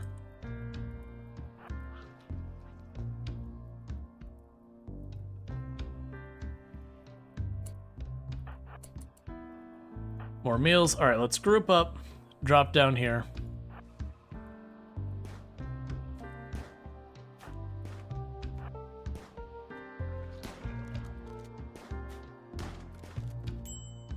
Was really hoping you wouldn't manage to get a hit on Bassett again. Yeah, another torso hit.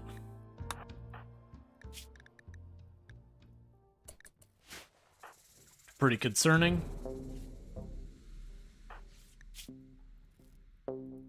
Oh, take you off self-tend. Alright, so I've got one finger spiker and one tough spike. The tough spike's the bigger concern. Come on, finish patching that one up before it gets around the corner. Because we want to peek into this room, pop that, peek into those two rooms, and then we would just be able to pop the caravan if we've killed enough of them.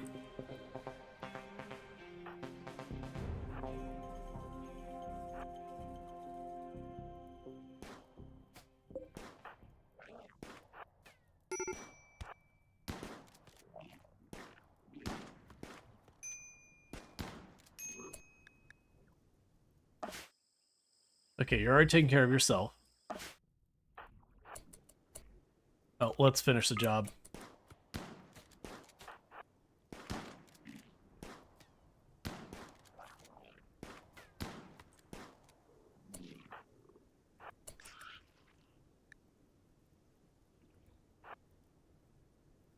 Okay, there's the finger spiker.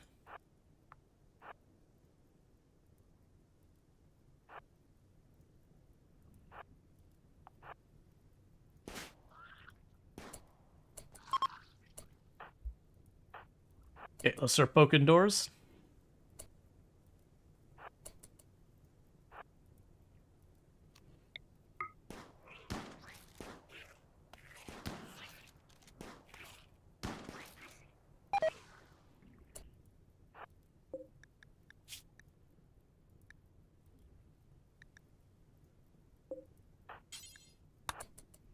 Okay, you've got a chain shotgun. I'm gonna grab that immediately.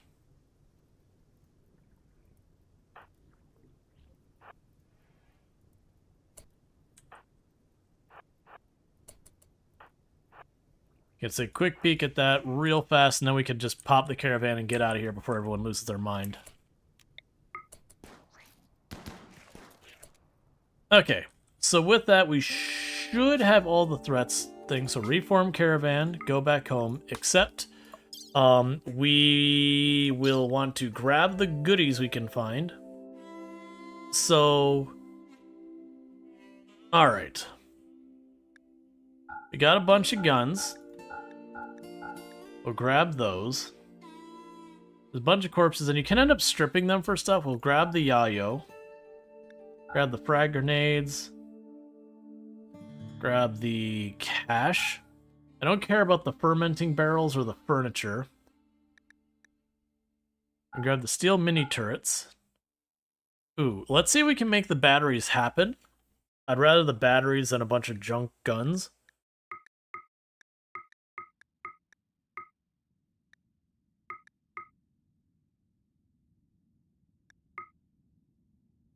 Alright, travel supplies. Thank you for the follow. Welcome to the stream. Grab you. Leave the agave. I'm 5 kilograms too heavy. The silver doesn't count for, like, anything. And that doesn't weigh enough to matter. So the reality is something isn't coming along. As much as I don't want to leave a battery behind, the fact is the battery is the heaviest thing. So let's grab the stack of meals. That'll handle that. And I still have 7 kilograms to go. So I can go back up here and choose 7 kilograms worth of weapons. Grab the machine, we'll grab the pump shotgun. We can grab the frag grenades. Grab the good revolver, and I'm just doing it based on I'm not grabbing a knife. Alright, well, send him out of there.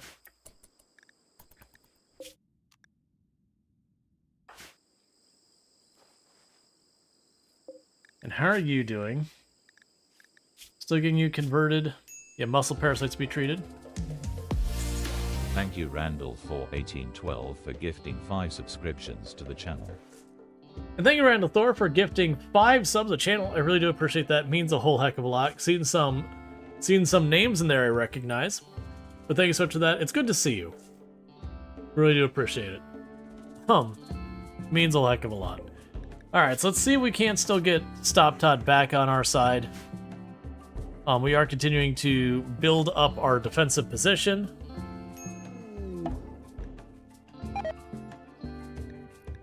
Alright, we've got all of our colonists back. They brought a bunch of goodies with them. So this will be good because there's a trick you can use with sentry guns to cause enemies to not stay like stacked as badly. We'll definitely want to take advantage of that. We can do that. Alright, we'll worry about that in a moment.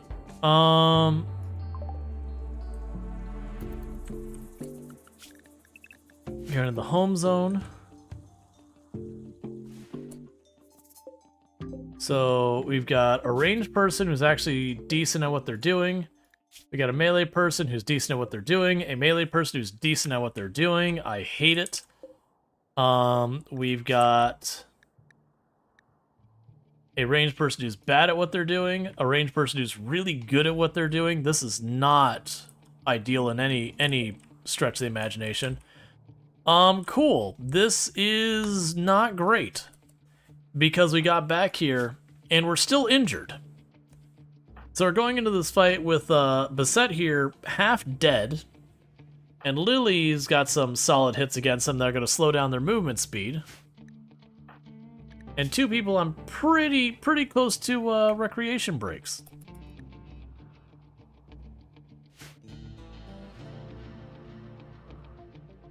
So we're just going to try and let ourselves deal with moods for a couple more seconds. I was really hoping that would have been a good bonus, as if we got Stop Todd right there to join us, just to even the score a little bit.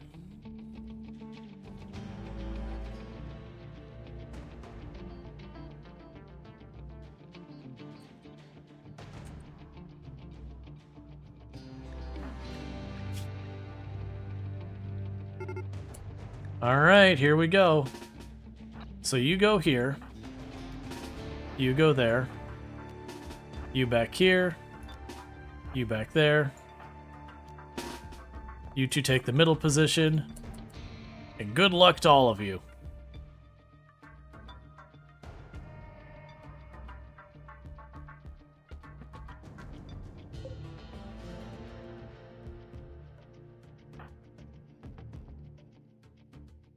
Ooh, you might actually be good for the short position because you're fire breath.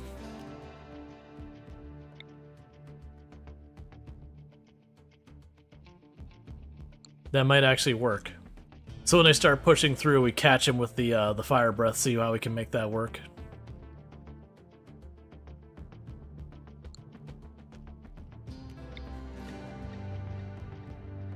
Where are you going? What do you know that I don't know?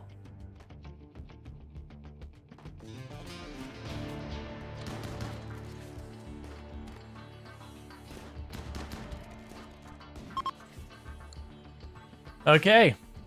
So far it's looking like the defensive line pattern I was thinking about works out.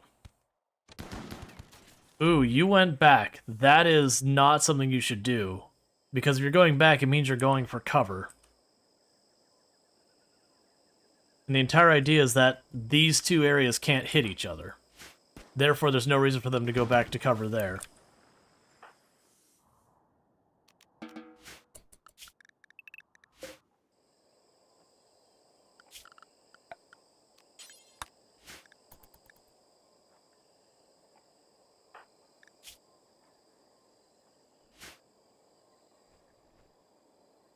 Well, burning just enemies just run through others, break collision. Yeah, if there's water nearby here or over here, it can be good because you light them on fire, then they'll run to the water. But honestly, yeah, they'll break collision.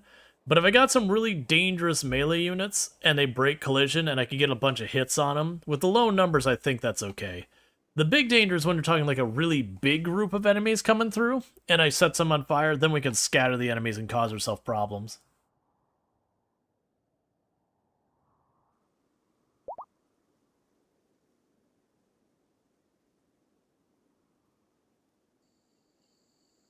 It's interesting that that one went to attack the wall when there's a clear path here. Because they weren't breachers or anything.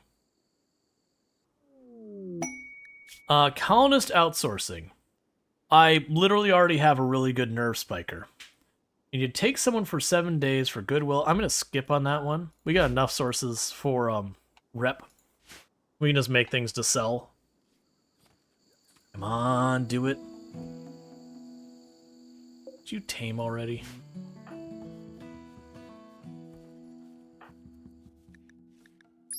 Okay, and you've been here for 19 days. So Winter's here. Again, by day 30 we should see something. There's a good chance Winters is going to leave peacefully. And by that I mean I'm going to just go ahead for no discernible reason that you need to worry your little heads over. Is we're going to make another prisoner bed. Certainly there is nothing to look into as to what's going to happen there. You just don't really need to worry about that very much.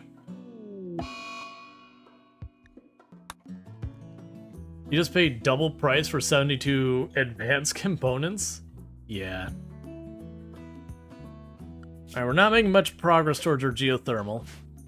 Granted, Winters is finally on it, but without having... Oh, you have muscle parasites again. Right. 3.9%.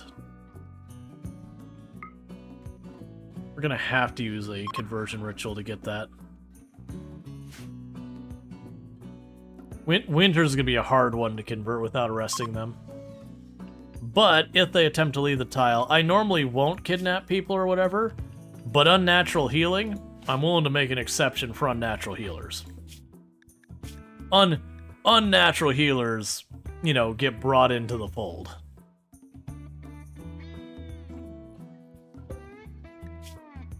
Oh, speaking of which, let's put that arm back on you, friend. And just like that, Stop Todd's right back to full capacity other than the muscle parasites royally ruining their day.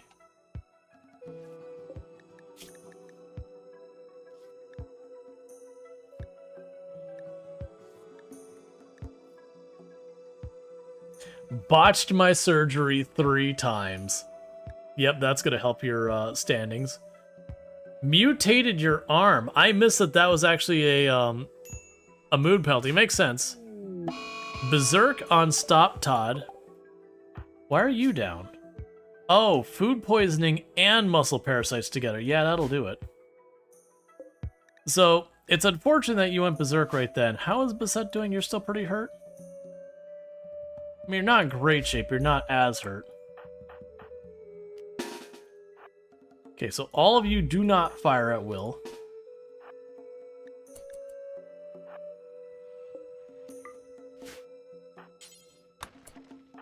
Well, I was still working on getting you into position there.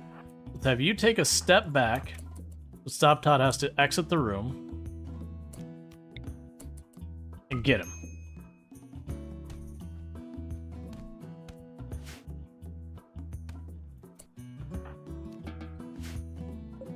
Alright, so Sentry Cookie's down. Does someone else have the ability to do construction halt donkey duff? We don't have the wood to build that door. Well, so this is now a prison.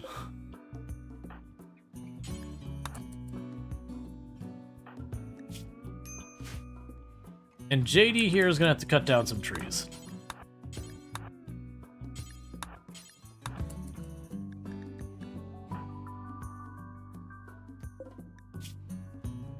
And you are bleeding from everything.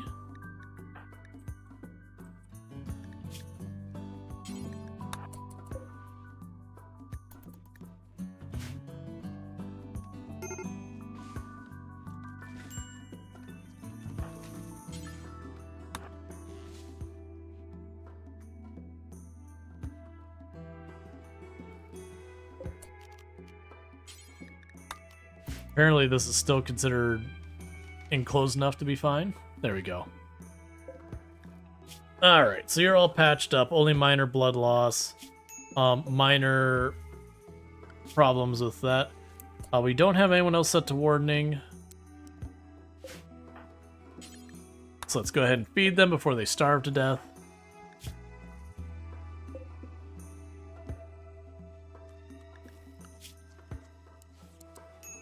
Okay, Cookie should get back up the moment their food poisoning goes by.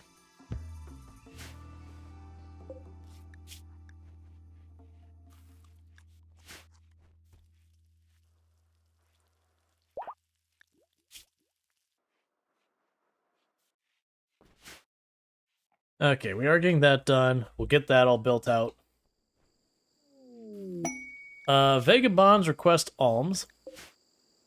That's fine. I'm willing. It's a way to get ourselves a mood bonus, and it keeps our wealth down a little bit with actually doing a thing worthwhile. It is a bummer that that one doesn't have the same thing like when you help refugees. When you help the refugees where they stay in your colony for a while, a lot of times will give you really good rewards if you wait a little bit. But this one just doesn't do that. There, I got light on in that room finally. Okay, Sentry Cookie's back on their feet.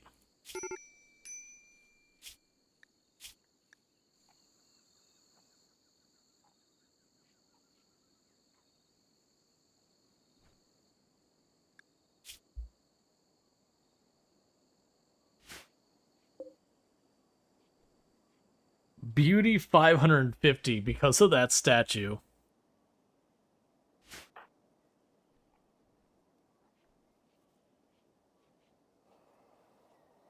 Yeah, I'm really curious that one running back if it was going to try and go behind there for cover. It could also be just trying to get to max range back here to shoot from a better position. I don't know. I'm a little concerned about that. We can see how that goes. I am hoping, because we also have the incinerator we're not using yet.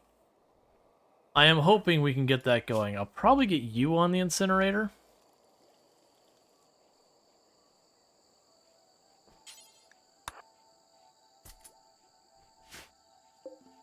They got a bunch of batteries and a bunch of sentry guns. And once they build this out, I'm going to put over here a little pocket that's going to have the turret in the wall. We don't really care if it's powered or anything. It's literally just going to sit in the wall turned off. And the idea is by the enemy getting close enough to it, it'll aggro the enemy. And the purpose of that is just so that when they're aggro, they can't all stay on one tile. They have to, like, separate out. Because it is the thing, if they don't get into combat, they'll get here. And for really big groups, they can literally shove their way back out into you, where they'll break your line, not by actually fighting through, but by collision problems. And so the workaround is to put, like, something to get them in aggro back here so they spread out in the tunnel, where they won't just... Like, literally they will shove your pawns out of the way, because the game is trying to figure out how to consolidate things.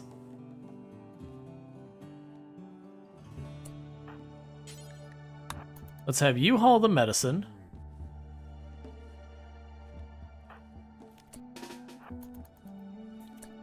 Meanwhile, I'm going to go zone, and I'm going to remove... This is the home zone.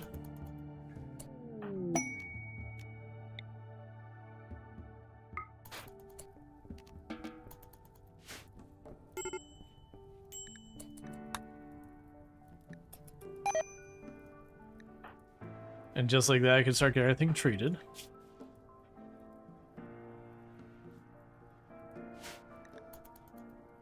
The party was called off because everyone needed medical. Cool, man.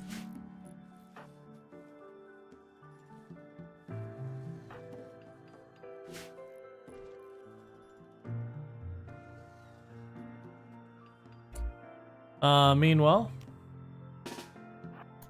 let me pop back in here again.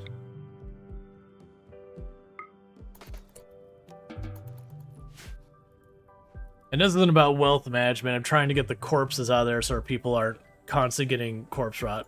And then the shotgun I just don't care about. But that will be good if it comes down to wealth management, because then I can just burn that area again and again.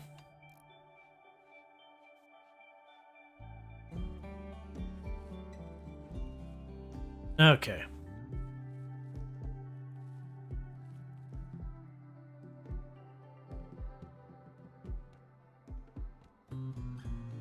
I wonder if I put barricades here. It won't give me a defense bonus. It shouldn't give them a defense bonus. But then if I have to pop someone out here for any reason, at least that's some cover. So what do you do if your pawns need lung or kidneys? You got a couple of choices. One is you can borrow them from other people by surgically removing them and putting them into your people. That's a very common solution. If you can find mech healing serum, you can use that. If you get to your research way over here, where is it at? Toxic filtration. You can get lungs and kidneys from there that you can manufacture to put in your people. With this person here with unnatural healing, I can use that and it'll make the lung or kidney come back. You can use bioregeneration, which is right there. And if you tune someone to a bioregeneration thing, it'll make it pop back.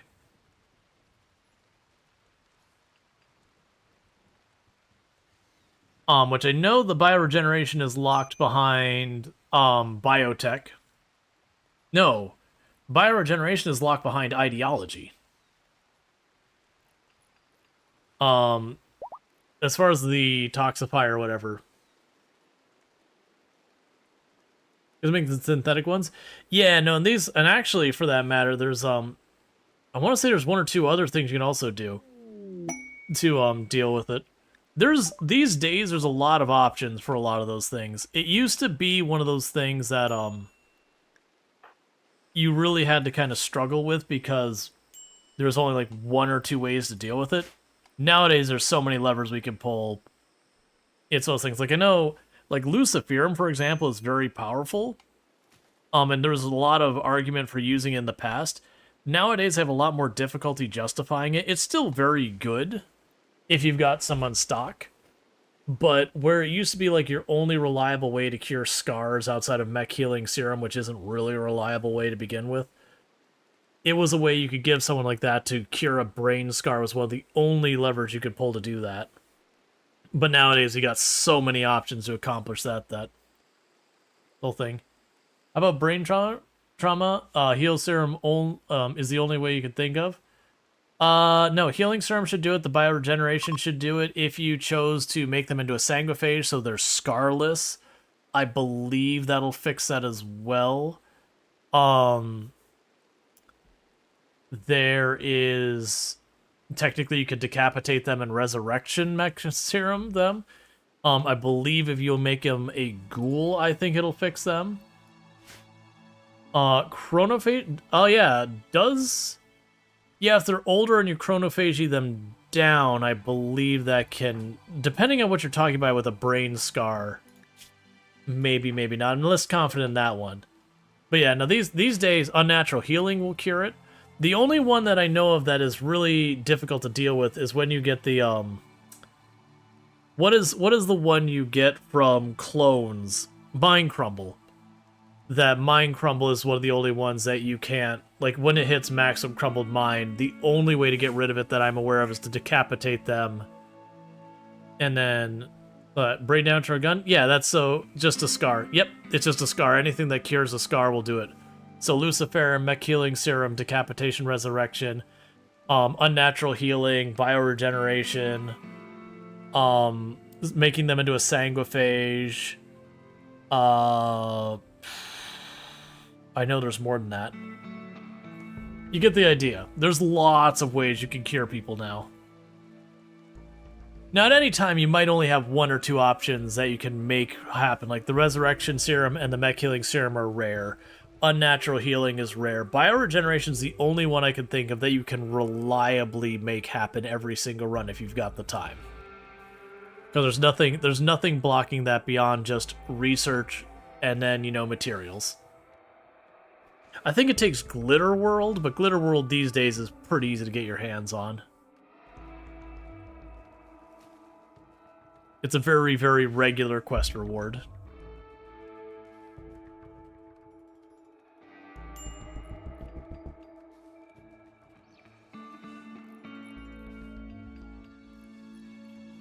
Would you tame him already? You've been working on that for ages.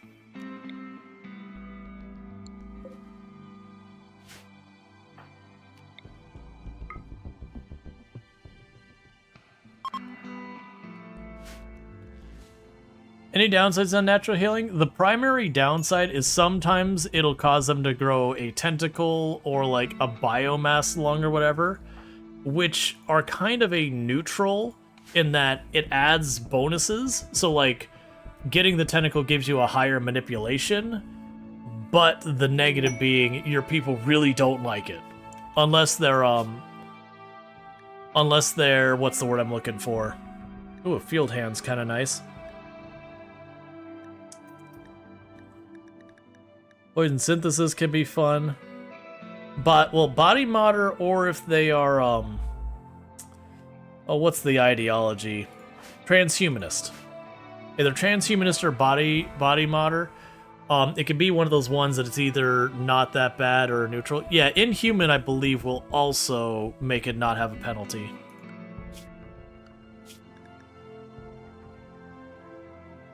So the waste packs, I'm fine with just chucking those in a corner and not worrying about. The gold I don't care about. The field hand wouldn't be bad, but except for my doctors are so terrible, I have very low confidence I'd be able to install that without just destroying it. It does penalize movement speed, which kind of sucks, but at the same time, the plant work being that high is nice. Poison synthesis is honestly more amusing than actually useful. I could pass.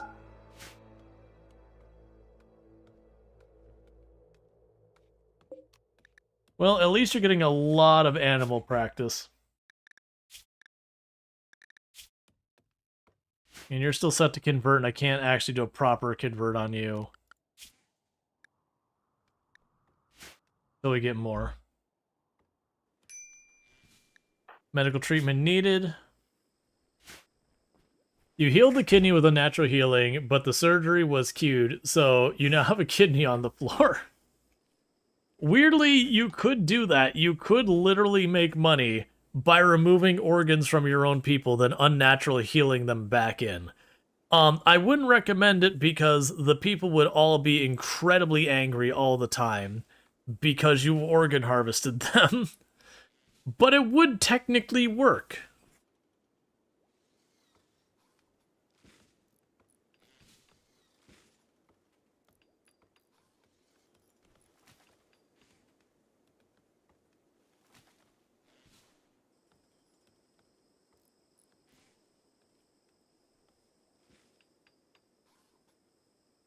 Alright, so we're getting that last little bit of that corridor done.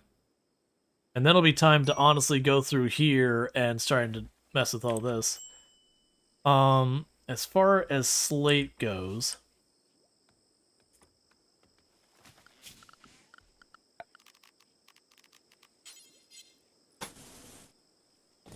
let's get the first of the bedrooms floored because that'll help with moods. Because what, your bedroom is considered awful? Yes, it's only -2. We can get that'll be a little bit nicer. It'll go from -2 to probably being like a plus a couple points.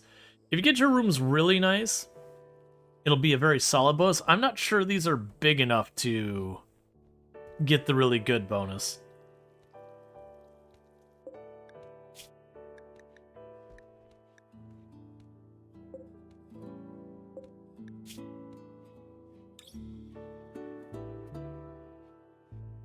Come on, tame. We've definitely done more than 10 attempts to tame at 10-11% per attempt chance of success. But that is the nature of RNG. It doesn't matter how many attempts you do that are at 10%. It could be 1,000 and you could still lose that roll. It's improbable that you'd lose that many rolls, but every single time, it's 10%. Good, so you're about to be done with your muscle parasites, which will be great. Finally be done with these. Poor Cookie's nowhere near being done.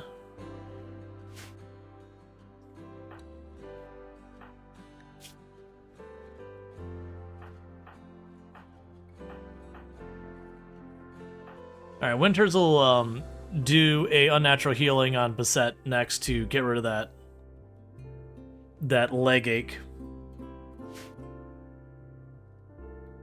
Because even if we get a tentacle or whatever, it's not the end of the world. We can always try and fix it later.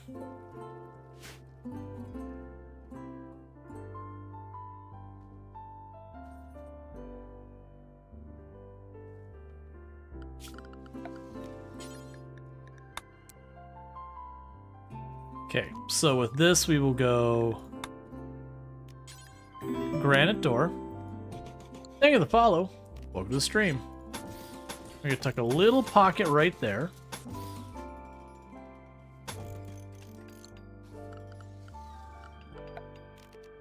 Okay, cover that with roof. This will be part of the home zone.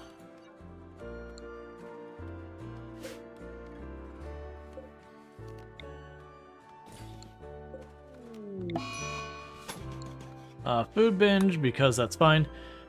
And once that's built, I'm going to put a sentry gun right there. That's going to be turned off. You can't reload either. Yeah, no, I always play unnatural healing. Or not unnatural healing, sorry, commitment mode. Alright, so let's shrink this. Because once that's done, I'm going to expand our production room and rearrange these tables and all that.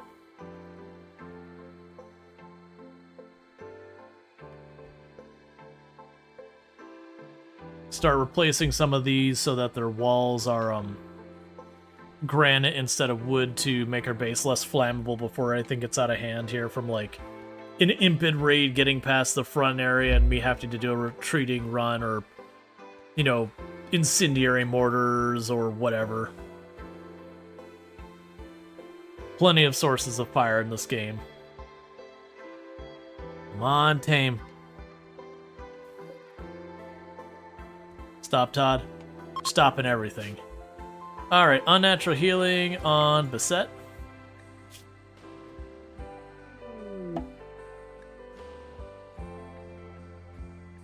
Oh, right.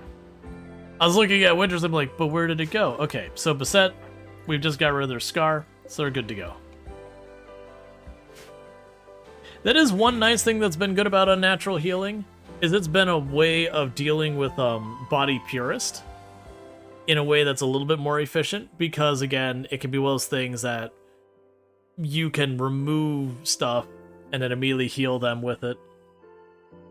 If they get a bunch of scars, you've got more levers you can pull to get rid of them. Whereas normally if someone got a torn up limb, you just hit them with a bionic limb or whatever and not worry about it.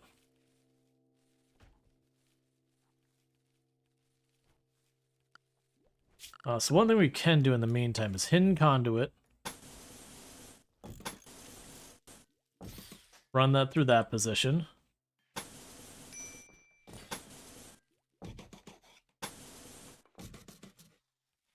Can it run it through there? Run it through here.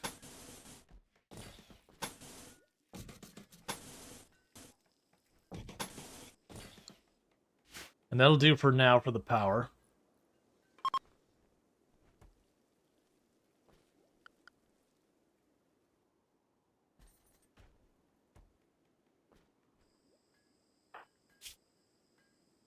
Those muscle parasites are still on poor Cookie. Whoever's been tending Cookie is really terrible at it, and poor Cookie has been just stuck living with muscle parasites forever.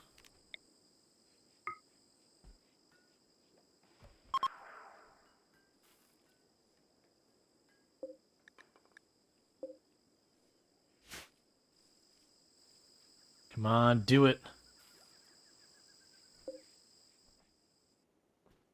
11% chance of success, my foot.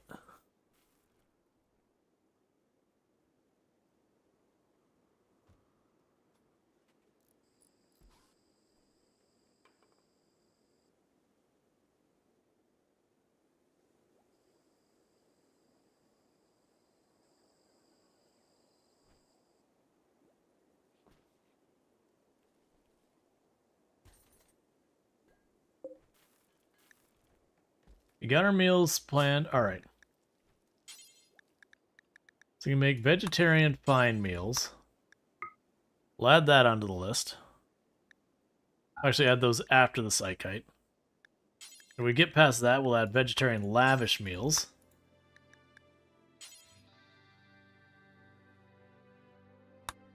You'll see if we even ever get that far. It'd be worth getting some alpaca right now because I've got this whole thing roofed. Because I want to prevent the spread of fire and all that kind of stuff. It's not going to work out great with the alpaca. Because I'll need an area for them to eat. I can certainly make that happen by opening up this whole area here. So I can have like the little defensive entryway up there. You know, have a big area for the alpaca just eat where I don't have to manage it. The big thing is going to be these yellow spots. I can't put heavy weight there. That'd be something like this. But that means taking that through the maze there would not be any good. But instead it could be one of those things that goes down like this. Yeah, that'd be fine. We could go and lengthen it that way. And like the only spots we have to have like a weird outcropping here. And then this could be a pen for the alpaca. We'll wait on any of that though till we got, you know, these buildings over here replaced.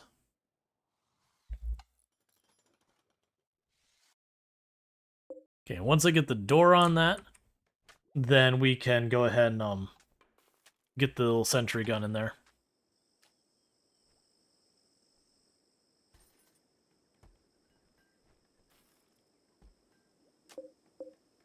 And we got a poor quality marble sculpture, so we're going to go ahead and just deconstruct that. Got a good quality sandstone sculpture. So I've got that in there. I'm going to plunk that into one of the bedrooms. It's going to balloon our wealth, which is a problem, but you know, that is what it is. The title of the sculpture is Thirsty Father. Thanks, I hate it. Cool, man.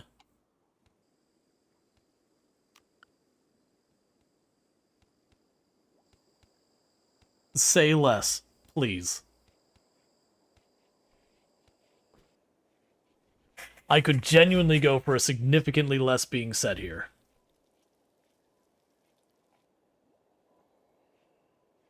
They're actually getting through making all that. That's fine. Don't care about the eclipse. On the bright side of everything going on here, at the rate that we're going with this, people are going to actually have some pretty okay social by the time they're done there. Extension Cookie is very slowly getting that up there. And then meanwhile, the other one's Animal Handling, which is JD, who's actually getting pretty solid as well. Yeah, we probably do want to go out of our way for the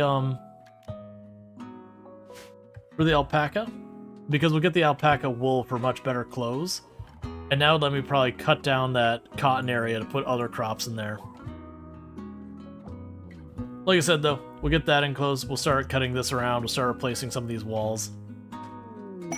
New recruit, thank freaking finally. Alright, so deconstruct that for right now. Make that into a normal room. So we have just the one. Okay. So Stop Todd, I believe, was one of our melee pawns. Yes. I have long since lost track of what weapons I got stashed in here because I did not bother organizing it. And that is a me problem. I'm actually thinking we probably don't have anything in there right now for melee. Shoot Frenzy on our melee pawn. Excellent. Oh, are your assignments good? They are not.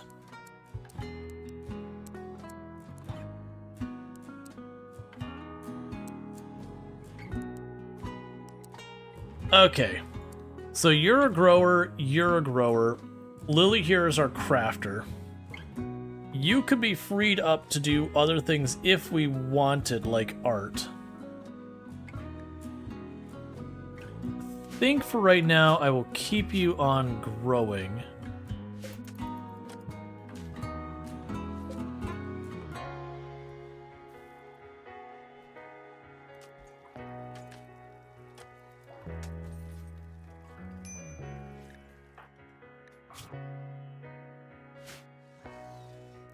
Yeah, because then you're helping out construction, because JD can technically do most of the jobs around here.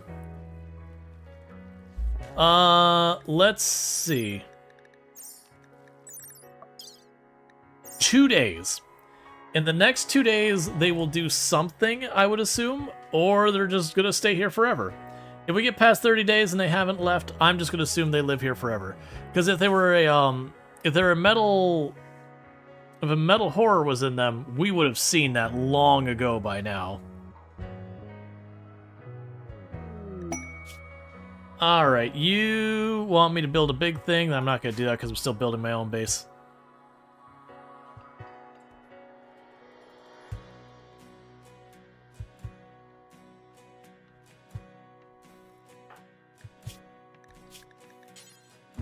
Low opinion. Almost 0 chance. Low opinion. Almost 0 chance. Slight chance. Low opinion. There's going to be no romancing going on. Because I still think we look at Stop Todd is a male. Female, female, female, female, female. So the only 2 men are currently the creepy dude with the creepy voice that everyone doesn't like. Or Stop Todd, who... It's honestly more they're really upset with everybody because the one person botched their surgery 4 times, so they're a little upset about that. And then Winter's mutilated their arm.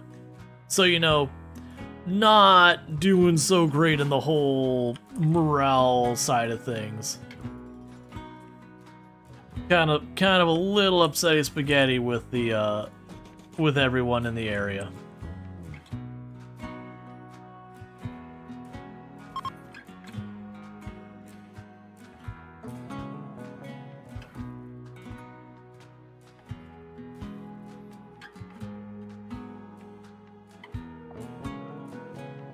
Oh, you're grabbing all these random blocks to make art.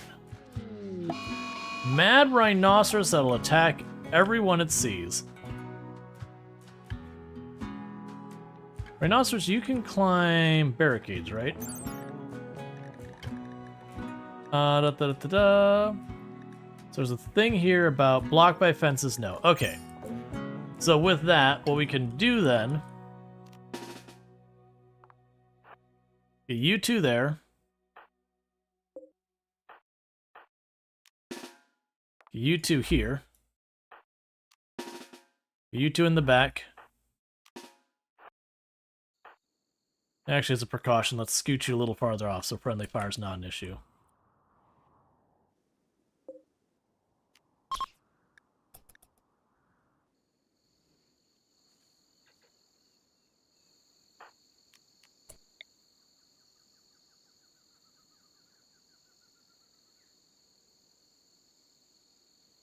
Gotcha, so that's an interesting problem.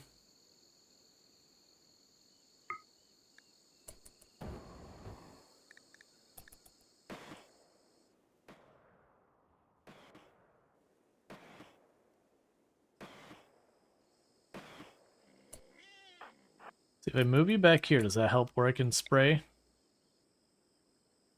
A little.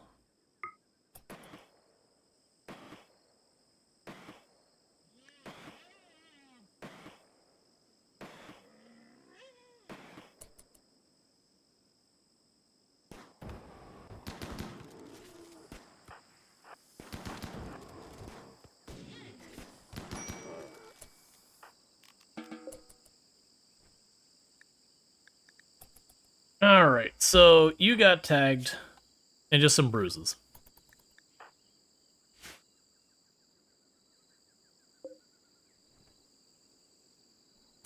And meanwhile, if I put you in the back row, where will you be able to hit with the incinerator? And then I imagine if I put you right up here. Oh no, interesting. I wonder if they changed the way that worked. Oh right, it's really broad, I forgot about that. So technically I could go over here.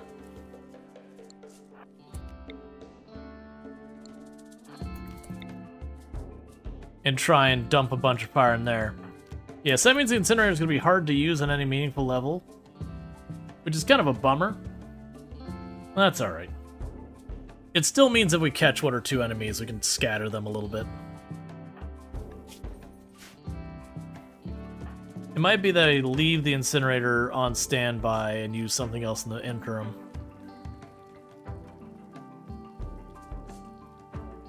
The incinerator's really nice if you have like a bigger open area, like you have like your old style kill box like this. Which I don't know how it'll work with the changes. But say you have like the enemy comes from this side. Because then with the incinerator you can kind of paint this whole area with damage. So that anything running in you have a good chance of catching fire. Then if on top of that you happen to have like a pool of water over here, the enemies will run out to go douse themselves in the water, go back in, catch fire, run out to go douse in the water, run back in, and you'll just tear them down with fire.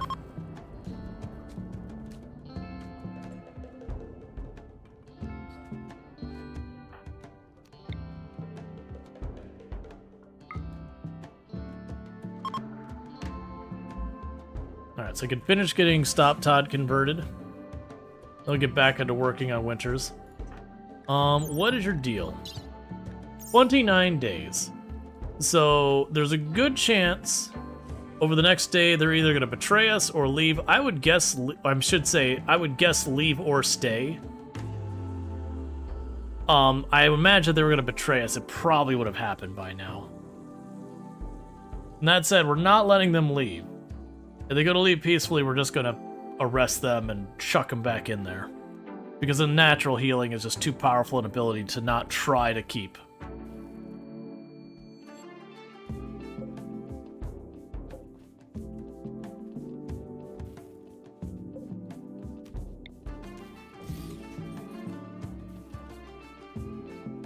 Alright.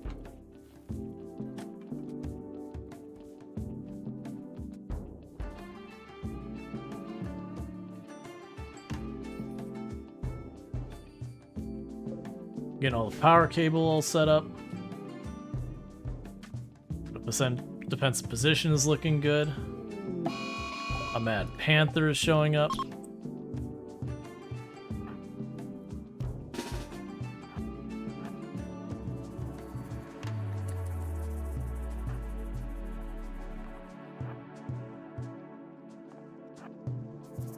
Okay.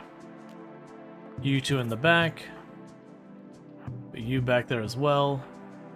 You here. You there. So 1, 2, 3, 4, 5, 6. I'm not sure if you're actually safe from being hit.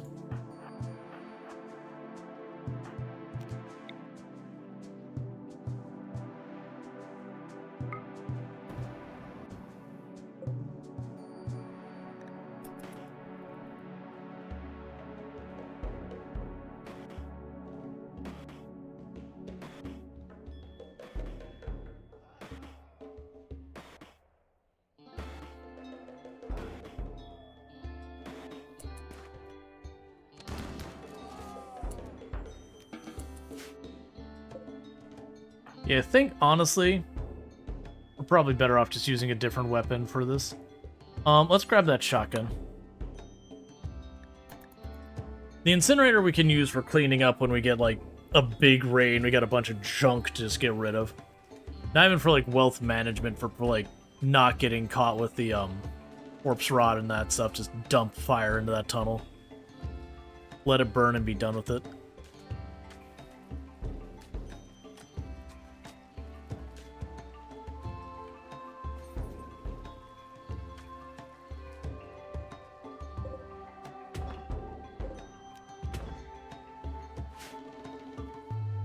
Bills add any stone forever. So that way I have one that only grabs the stones nearby and one that goes way out to just grab anything out in there. Okay, we got Senju Cookie. You finally gonna get over your muscle? No, you're not. Little by little, Senju Cookie still has her muscle parasites. Oh, you're making the big stack of meals because I told it there's meat to just keep making more and more simple meals as long as there's meat available. Since the meat rots so fast. Disease muscle parasites. Cool, man. I still have one person with the last set, but you know, why not? I'll take some more.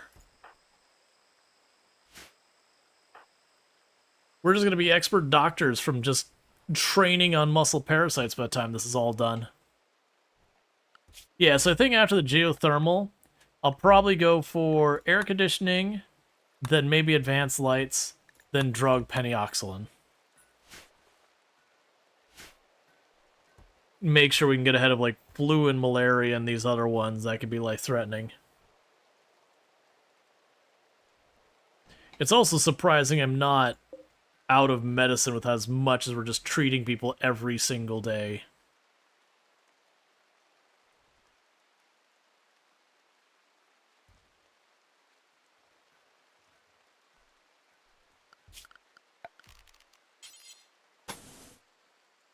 Start putting down slate block in the next bedroom. Alright, so we've got another group attacking. They're going to prep for a while. Just the three? They gotta be Neanderthals. Just three with the wealth we have. It's not high, but all melee. It's Neanderthals. So solid dangerous Neanderthal melee. Alright, so all three of them are dangerous. One of them is delicate, so should go down relatively easy.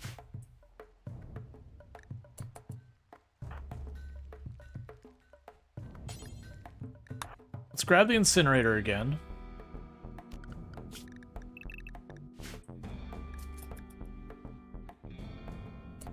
Ooh, there's another one by themselves over here?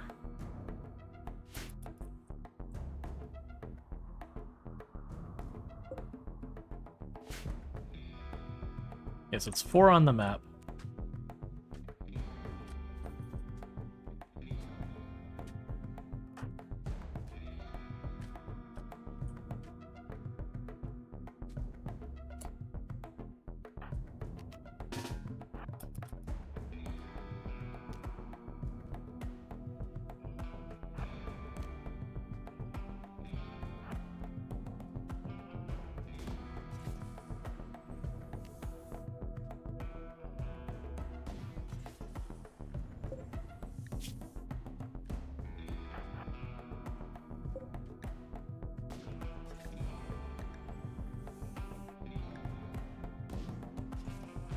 Okay.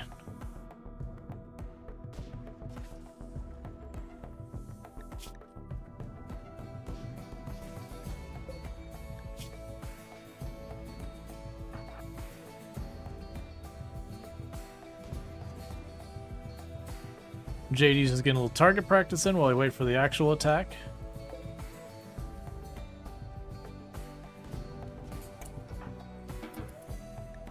Alright, nicely done. Stop, Todd. Go out there and get yourself a real fast free spear.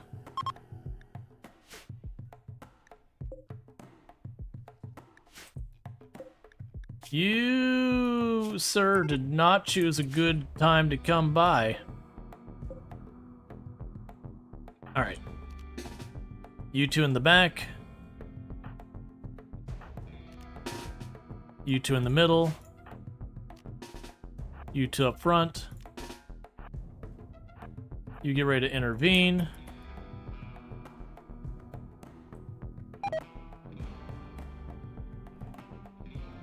Stop Todd now actually has a weapon.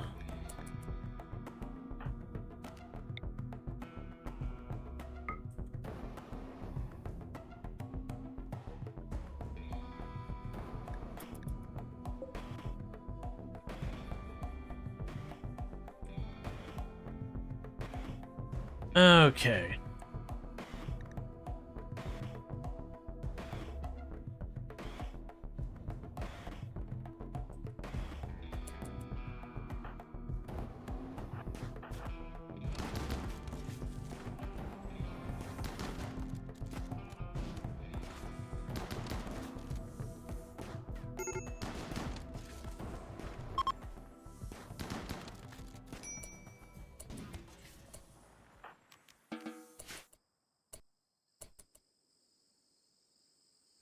Not like uranium. All right, just steel. Okay, in that case, Lily, get back over here. We got some bodies that need removing. And let's go ahead and remove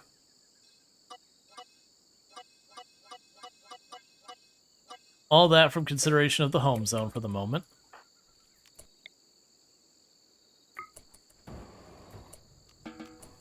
And that should burn nicely. We got one knife cut to the leg, and otherwise good. Oh, and you can all get out of bounds.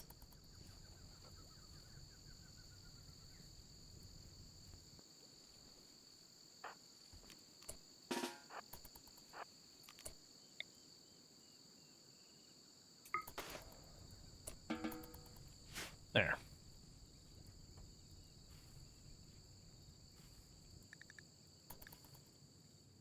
And just like that, we can just deal with those corpses. The one out here I don't care about. Drop some pemmican and ambrosia, but that's fine. Now, one of the downsides, we are slowly damaging this area up here. Combat supplier. And the way we'd work around that is just we have to repair it after each couple of fights. It doesn't damage it very fast. It's just a matter of I'm just hammering it with fire after fire after fire without repairing it. Because our construction people are busy. Okay, we're definitely not giving them the book back. As far as guns go, we'll get rid of the revolver. Get rid of the frag grenades. They can have our poor quality art. They can have our stack of Saiti. I will take their medicine. And honestly, they could take that. We'll keep the normal quality pump shotgun. And the good auto pistols. So not making a whole lot of money on that one, but I'm getting a pretty good stack of medicine, which is something I've sorely needed.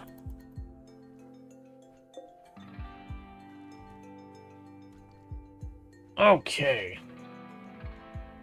Uncertainty's still holding up really well on everyone.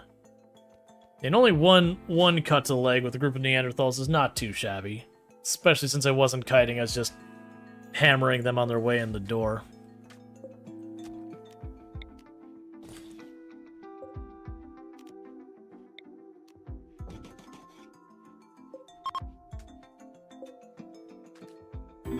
Okay, unnatural healing. Thank you for the follow. Welcome to the stream.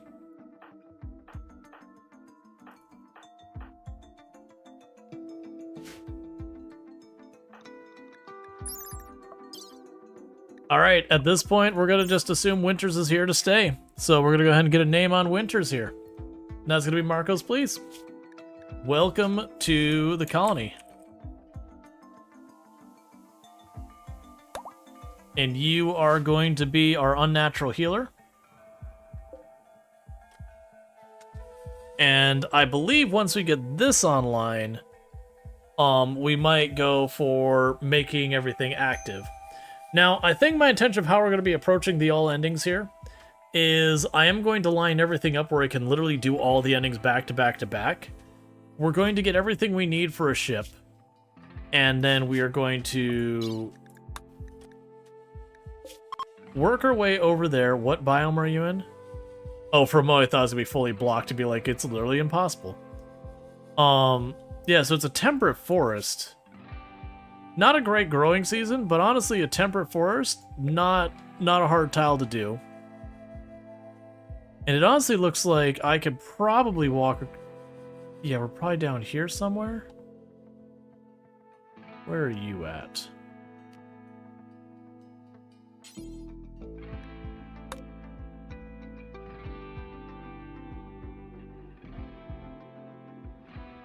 Yeah, so honestly, I could go without actually going into that cold a territory. Alright, Randall Thor, you have a good one. Thank you for tuning in. So yeah, basically we could get everything ready so that we could pretty much build a ship, caravan the large group over there, and where the ship already is there, start building the second ship next to it, kick off the anomaly nonsense. And then my plan is to literally launch both ships, and do the anomaly, and do the royalty all at the same time, because they shouldn't work together stacking.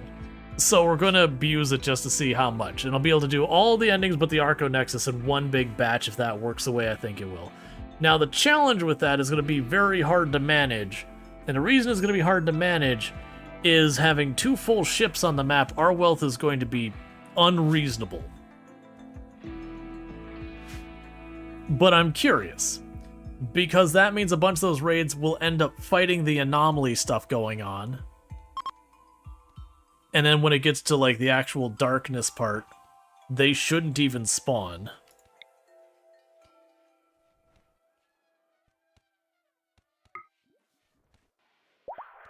Cool. So we've got you converted. That leaves just Marcos Please, which is going to be using conversion rituals until we get lucky and get a masterful. I wonder why you're not building that one square.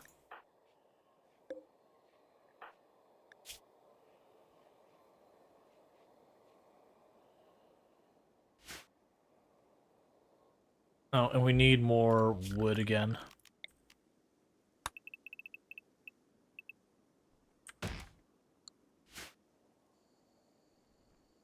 Getting really close to being able to start knocking down a bunch of stuff.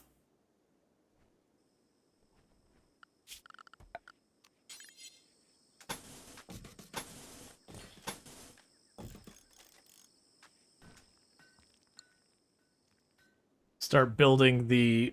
replacing all the wood walls to make ourselves the granite ones.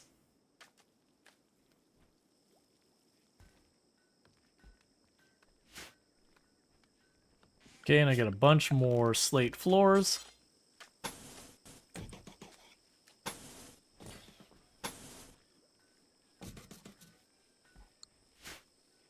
Keep those rooms improving.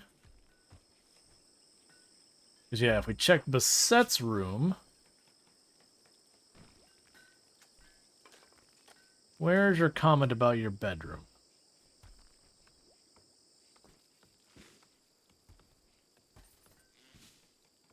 Doesn't really fix anything.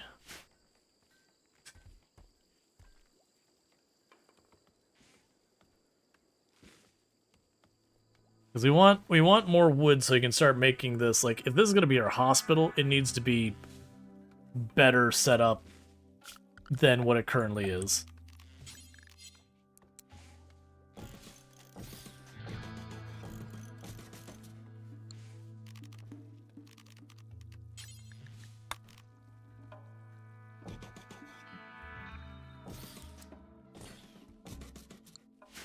Okay, so we can get some actual proper beds in there, get some shelves for medicine. Start getting that all sorted out to actually have a proper hospital. Shack with valuables. It's just a recreation book, so no. Not interested.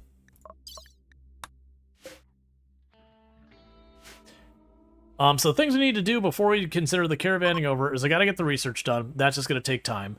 We need to get one of our people to a high enough rank in the Empire that we can call in the ship to save us. We will need to turn on the anomaly stuff, and I believe I can sit there and discover all the anomaly stuff, go to the new location, and activate the monolith there, and just basically jump it up the things. That's gonna be one of the hard ones because you just have to wait for the quest to trigger. There's not another thing you do about it. You wait for the quest to trigger.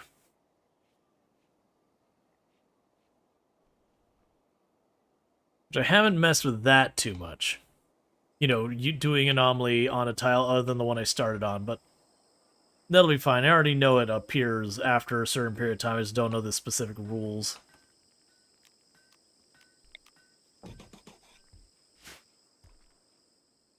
All right.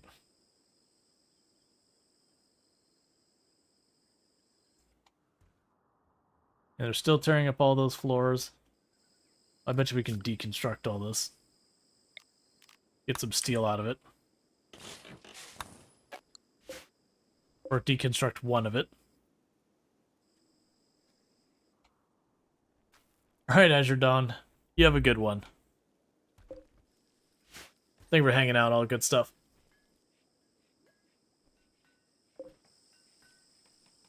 Alright, so Basette's favorite color is light pink. So to go floors, do this.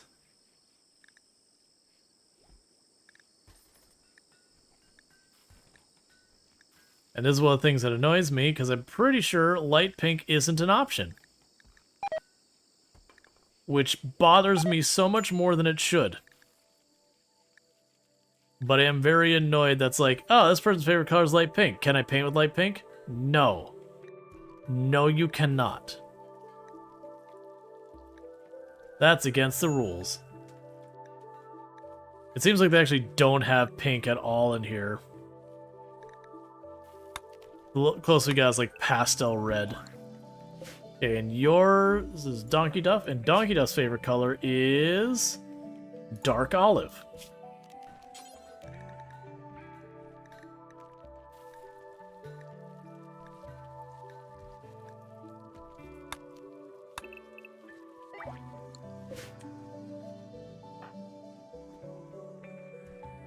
Because usually I'll paint the room whatever their favorite color is just to make the base look a little bit more interesting.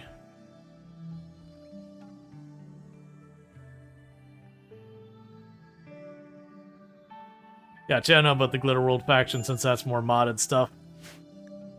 Medical treatment needed on Senju Cookie. Are you finally going to be free?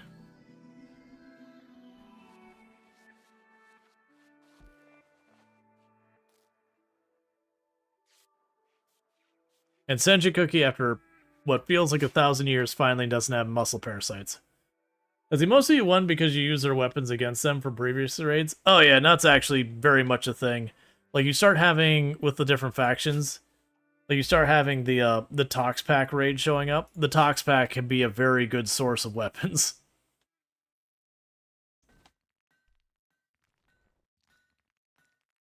You get a lot of fun stuff from the Tox Pack raids.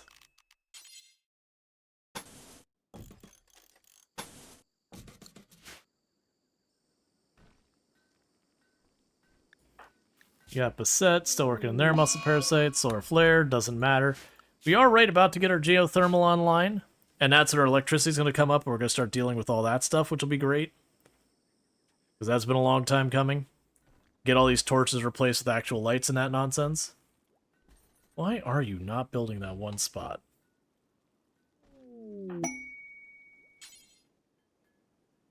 Already work... Oh, you're already doing it. Cool.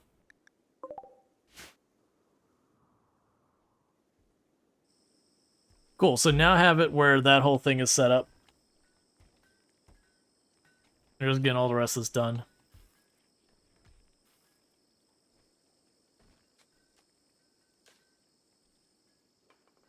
Okay, so you got all that going.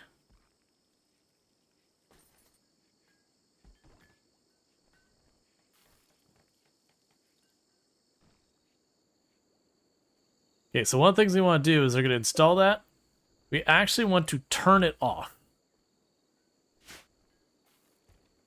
Because that's not actually meant to do any type of fighting there. That's just so enemies walking by here will be so close to that turret. It will trigger that they are in combat, so that when they go through here, they should go in single file versus, like, bunching up into a big clump of enemies to dump out all at once.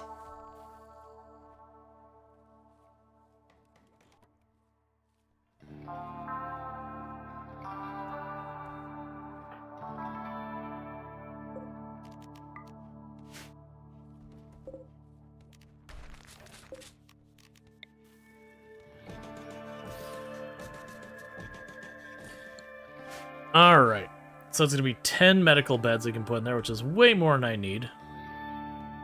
But that's fine. And I am not seeing any more wooden storage.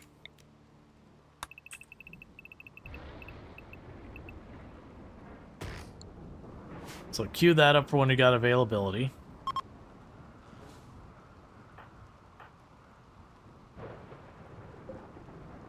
Okay, so right about to be there.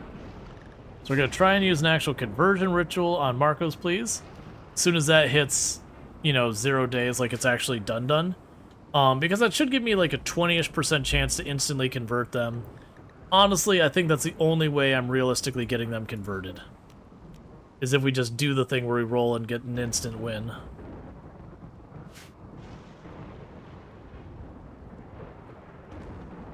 I mean, the only other way would be to imprison them, but their unnatural healing is too important for me to sit there and mess with any of that.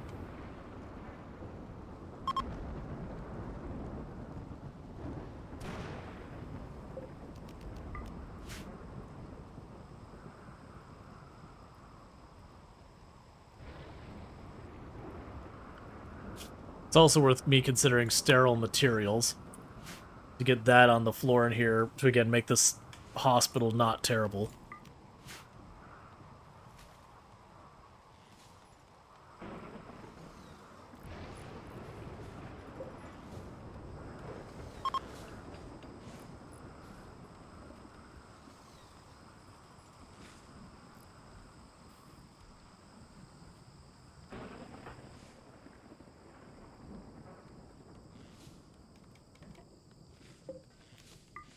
Okay, so that's the same number of medical beds we had the last time.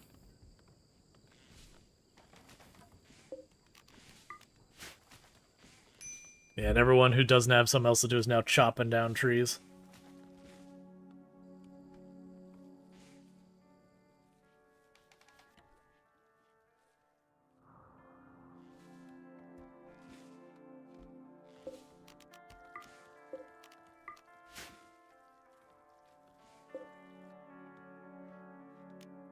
Infection chance multiplier from room 61%.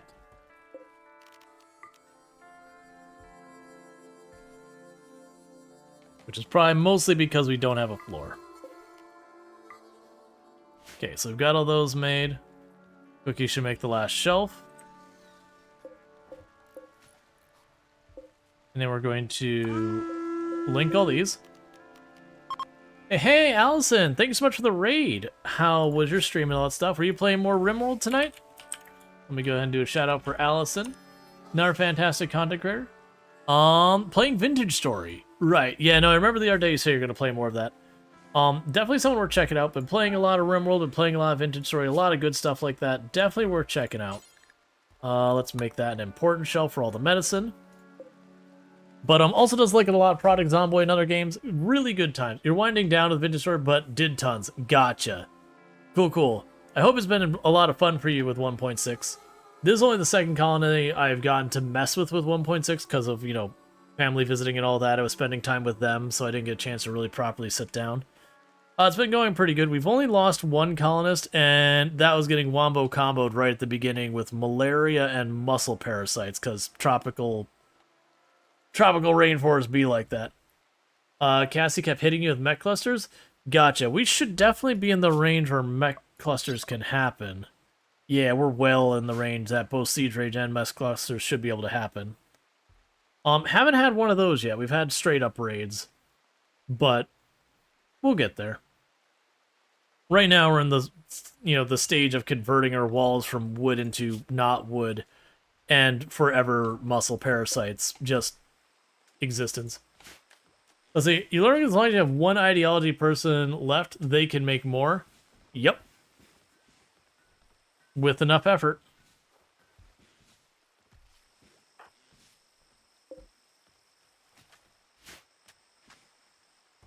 Alright, anytime now we should finally get our geothermal.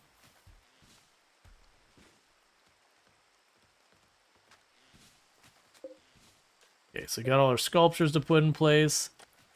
We still need to repair the walls. That's cool. Still haven't gotten the Arco quest yet.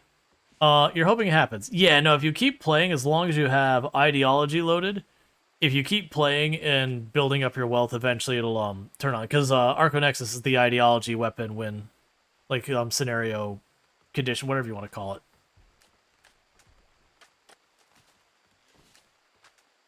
Ending. That's the words I'm looking for.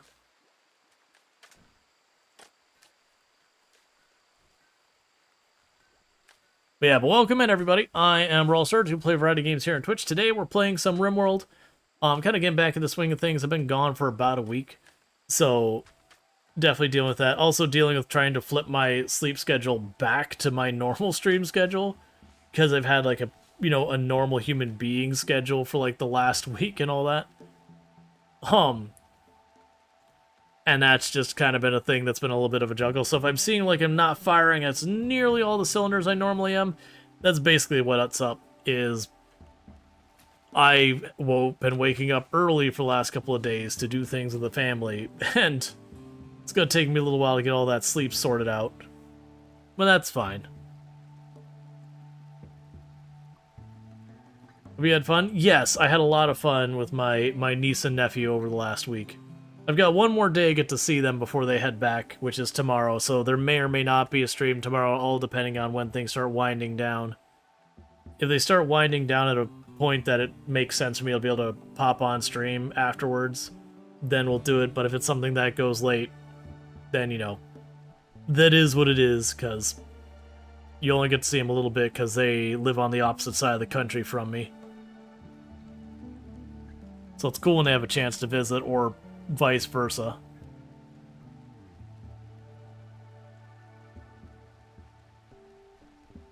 Alright. Oh yeah, absolutely. Hope the water park was awesome. It was.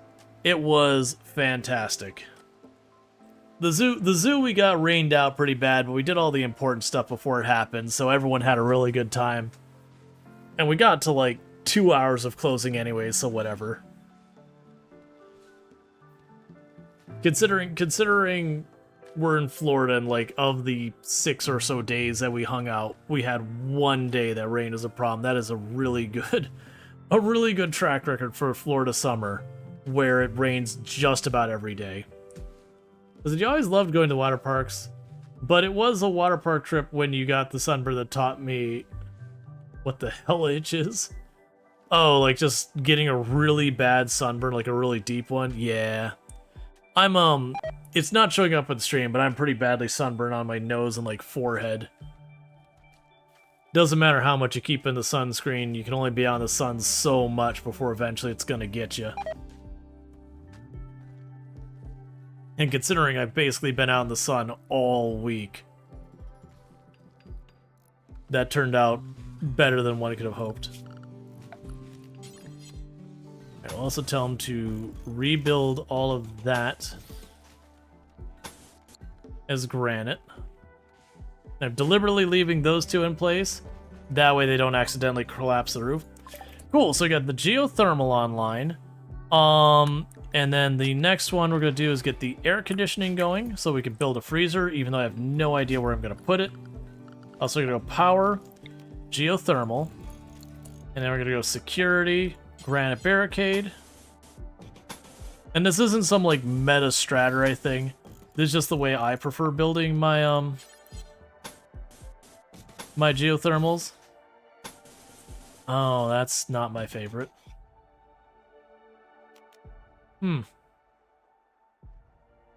So that can't support the weight I want to.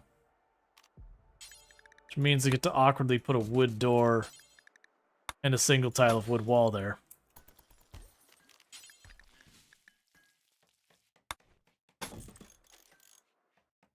Yeah, so that'll be an interesting one.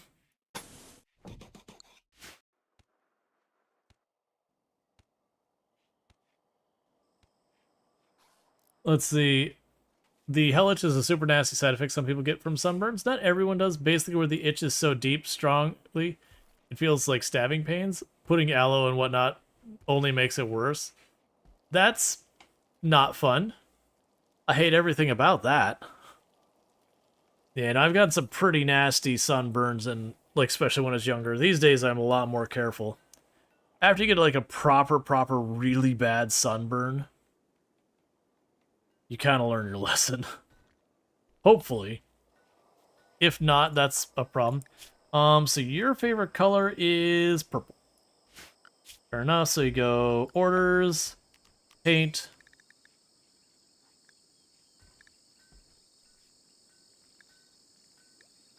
Purple. Oh, that's the wrong one. Purple. There we go.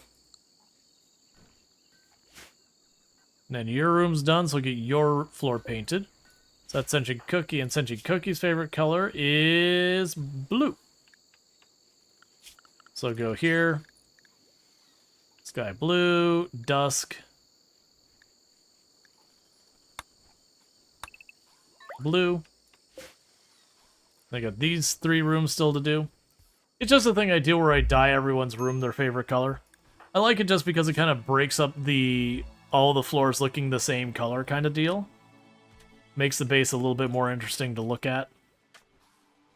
Also, I need to go zone. Do not build a roof over that. Now, you'll notice that is going to bite into my grow zone just a little bit. That's fine. We'll probably expand the grow zone later, start filling in some of these areas as I need more. Okay, so you got that all sorted. So at this stage, we want to dismantle this wall.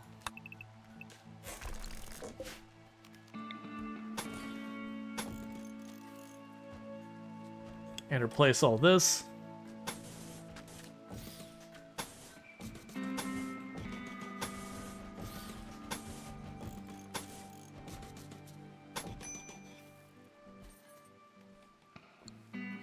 Okay. We painted frogs on the floor with extra space. You wonder if you can do crabs? Oh, like doing, taking the paint and, you know, drawing this out. That'd be kind of neat. If I had like a big, like if we were to, you know, put down flooring in this whole area. Put like a little crab in the bottom or whatever. I'd see that. I haven't done a ton of like floor art in RimWorld, but I've done a little bit during like the hot potatoes and that.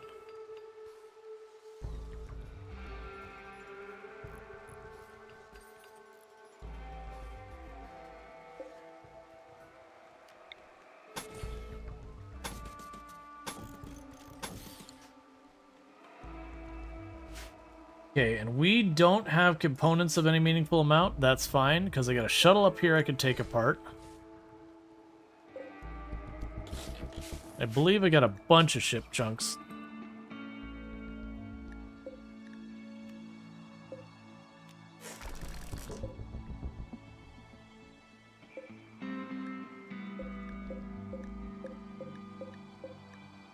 So that'll be a bunch of components up there.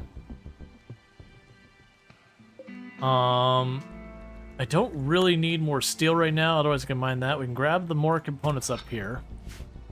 That actually looks like it's hollow in there. If you get space, you'd love to see your pixel style? Yeah. It's been a while, but I wouldn't be against doing it.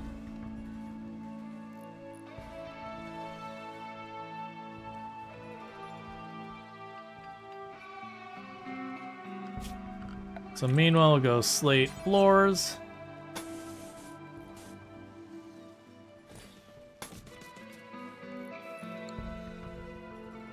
Now this room I want to get sterile tile for and not just put down more slate.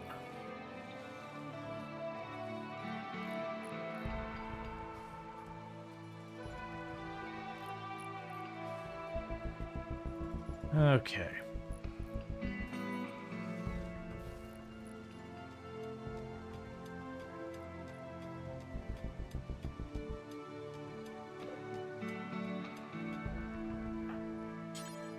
We'll haul those back if you're going to mine them. Okay, so that's more components so we can potentially get the geothermal online. Because then we can start replacing all of these torches with actual lights. So I need to keep feeding them wood forever.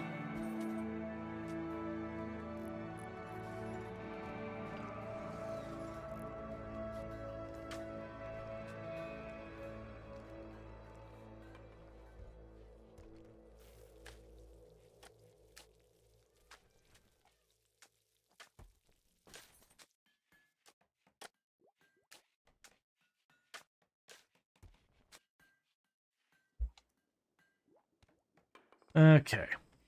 And then another thing we had planned is to open up this area over here. You know, probably be a little bit different from that. Somewhere around here to make a pen for alpaca. To use as my,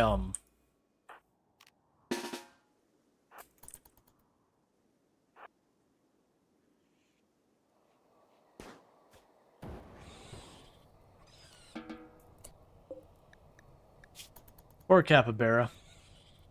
It's really unfortunate to be actively on fire. But to use for my caravanning animals, since we're going to be doing Ship to the Stars as well, since we're doing all endings. So I'll need to caravan across the planet. There'll be a source of food, so far as meat goes, a little bit. And there will be a source for wool for making clothing. Alright, so JD's favorite color in the game is green. Fair enough.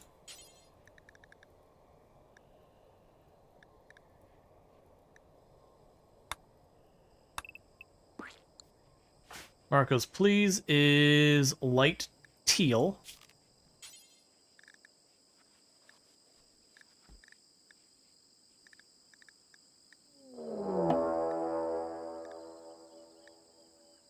Hang on, enemies. I'm trying to find light teal.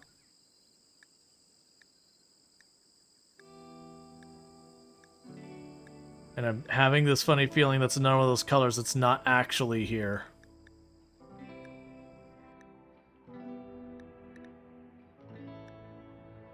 There's teal.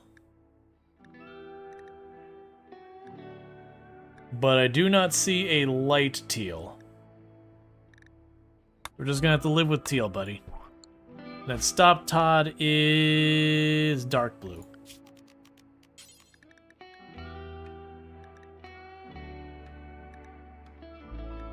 Which feels like another color that's not actually gonna be here.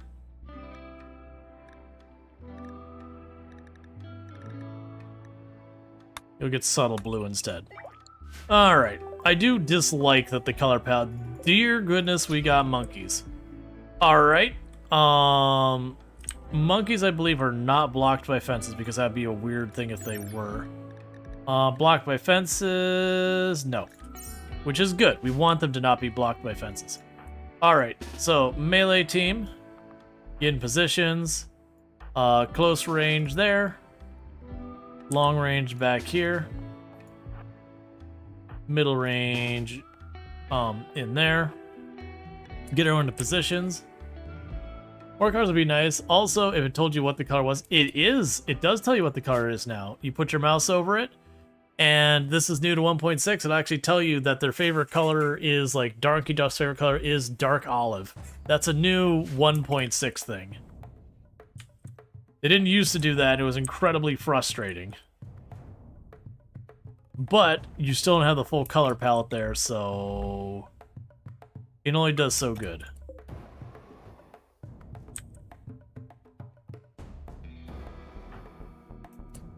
I'll check where it's actually...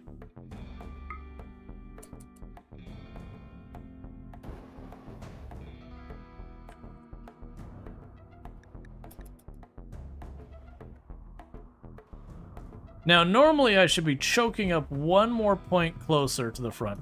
Yeah, so you see how they're all going single file? That's the reason why that turret's there. That'll make them all single file versus you see them trying to crowd the same space.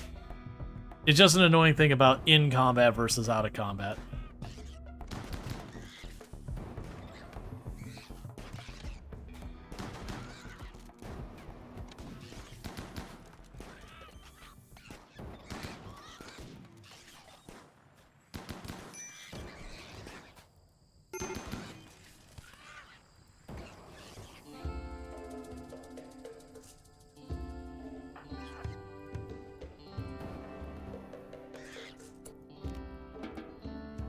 Alright. Nice and sorted. Thank you Marina Jimenez for subscribing for 6 months. And thank the you. worst part about this update is that you can no longer do chores during loading times. Now you're stuck speedrunning, loading the dishes and getting PBs. Thank you, Marina Menace. I read the post that was on the on Reddit about that, where they're like, "You're ruining my life." Like, I used to get so much done waiting for my game to load with all my mods, which I found quite hilarious. All right, so we've got those all sorted. Let's go ahead and have that body get hauled and this body get hauled, and then we can just let those bodies burn. Yeah, thank you so much for the tier 1 sub. I really do appreciate that. 6 months you've been subbed to the channel. And so thank you so much for the, last 6 months you've been subbed and all that. That support is incredibly generous and I appreciate it. But yeah, No, the fast load times is a real nice change.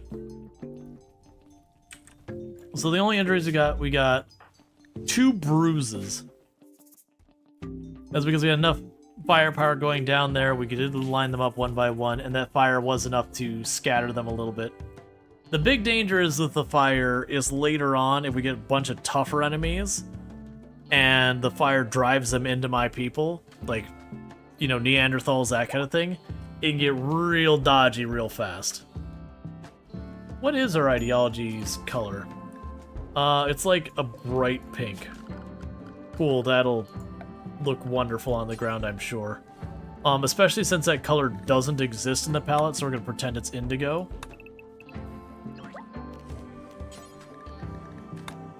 No, not white. I found like the actual white color is not particularly good looking in the game versus like cream works pretty well. Is there a roof over your southern flowers, or is it an angle? My southern flowers. Oh, this? You're just seeing the diagonal. Yeah, so the roof, if we actually show it, it goes here. So all my grow zone is outside of it. Yeah, I have a few places where it'll look like they're shaded, but they're not. That's new, no? No, I don't believe so. I believe the shadows have been there forever. Or not been forever, but for a long time. You just don't see them very often because you usually don't build stuff right up against them. Yeah, so you can see like right here there's a shadow. Right along there, it'll slowly work its way across. That's been here for a pretty long time if I recall correctly. I don't know if and or when it was added because it feels like it's been there forever, but that doesn't necessarily mean anything about actually being here forever.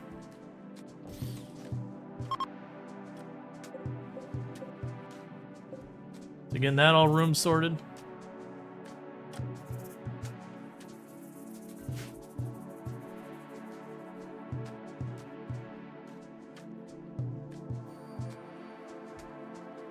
Have you never noticed? It's subtle. Like, even knowing it's there, like, you can see that it's here. Like, now it's dark, you can't make out where it is anymore.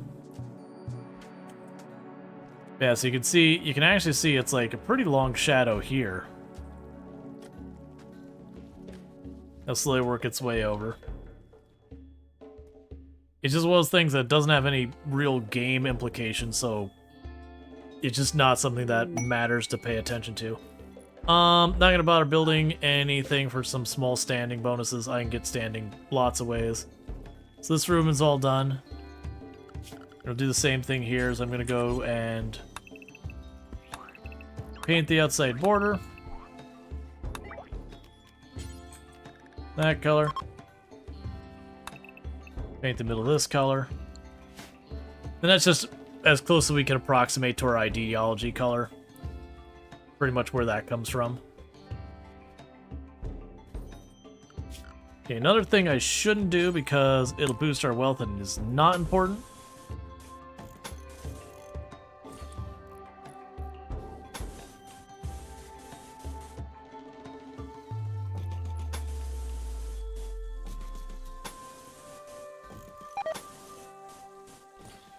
Is we are going to go ahead and fill in this area.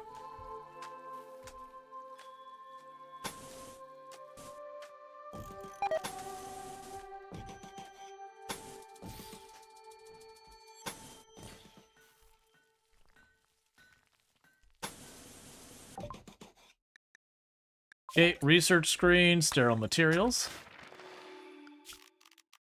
So there's a pretty big waste of materials. It's going to boost our wealth a lot. It will speed up our travel times within the base. Oh. Do we get you converted? No, we're still waiting on that ritual, aren't we? Alright, so we got about 20% chance of instantly converting them, and then about a 60%, 55, whatever percent chance of just having a positive outcome, and every other, like the other 20, whatever percent chances, you know, we just reassure them about their views. But since they're basically maxed out, there's no negative to this. Masterful.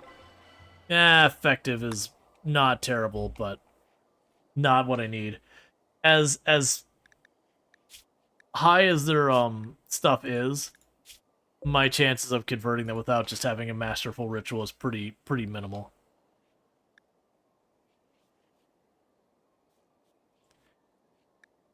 Is that ideology thing ours? Yeah. And that's the fair, that's a drum party. I don't have what I need for the drum party.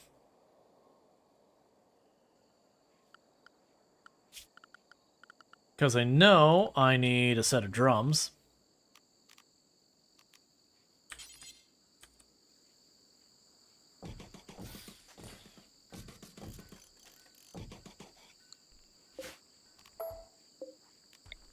I believe by splitting this room's purpose, it'll have negative effects on the little temple thing. We'll see if we get that done in time. I've got the wood. I think I've got the cloth. Yeah, I've got the cloth.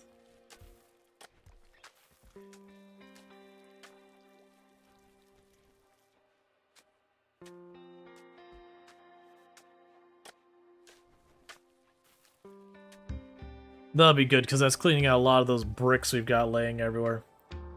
Meanwhile...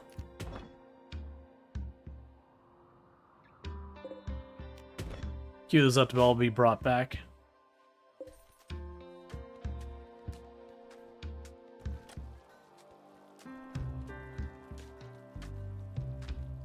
That should really help thing. The ad is fractal. I'm not aware of RimWorld ever doing sponsored anything, honestly. Like they'll support charity events, but I don't think I've ever heard of them doing an actual sponsored segment.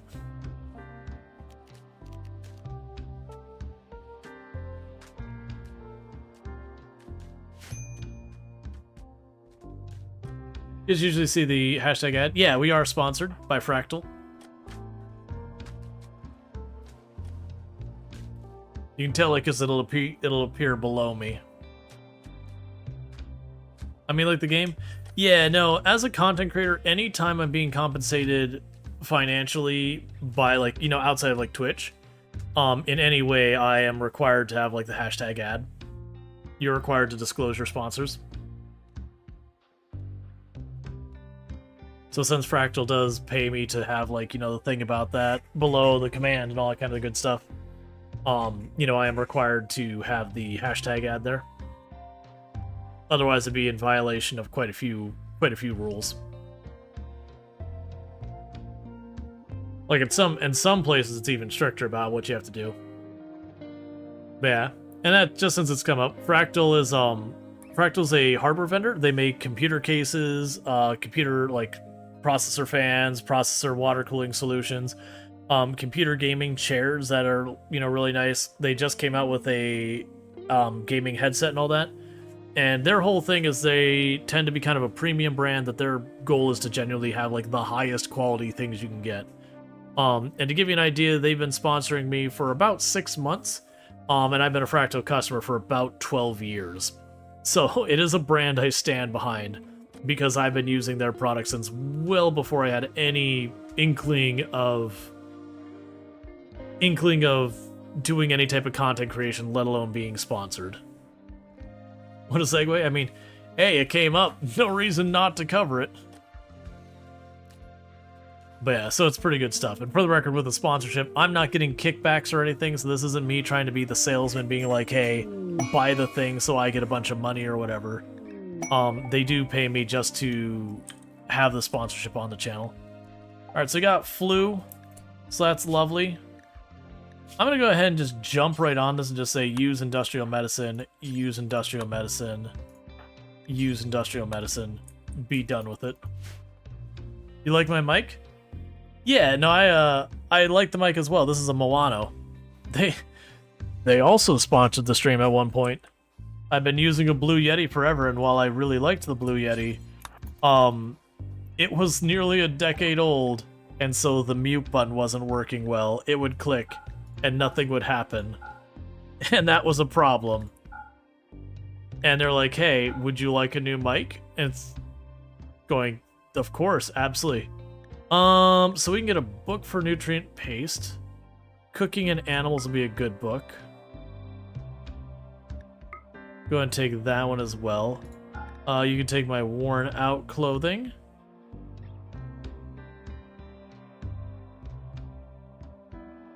Was there anything else we wanted to sell? Like, I should definitely get Nutrimine at some point. I've also observed that we are getting very low on food, which is not my favorite. Let's go and cut those down to nothing for the time being.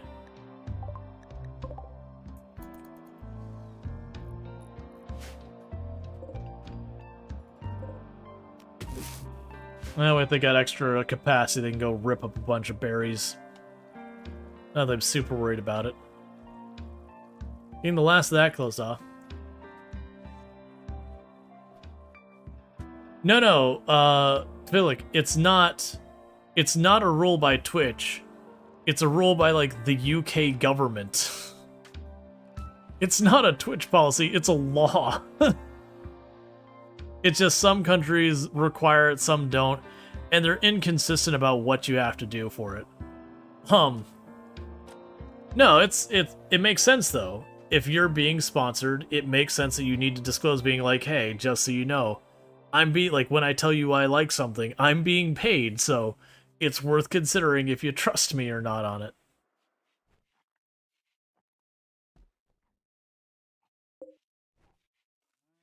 Now, granted, I'm not just going to give someone a swimming review because they pay me.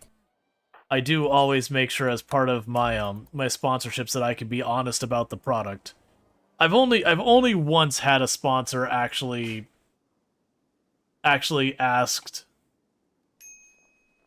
you know, like, we don't want you to cover your product unless you're willing to say this, this, and this. I've only had that one time. It's like,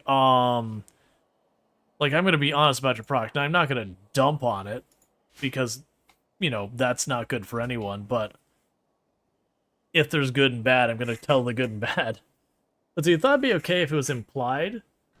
Like, on the screen, if there's some command? I mean... So, like, the nuance... Like, that's a catch. It's the nuances between, like, US law and UK law and German law and this kind of thing. And it's the hashtag ad is kind of the safe, it just works, you don't have to sweat it. But yeah, it's a whole mess because every different group came up with their own rule on how to deal with it. So, like, the hashtag ad thing isn't necessarily a thing. Like, isn't necessarily always clear. It's just the safe thing. Because, for example, if I fail to disclose that I'm sponsored, even if I believe it's implied enough that people should know or whatever, and it's not one of those things that you do that, you can get fined for it. You have a lot of issues here in Australia with popular radio hosts constantly talking about tying up specific products, only to come out that they have been getting paid kickbacks to talk about those things, aka undisclosed sponsorships.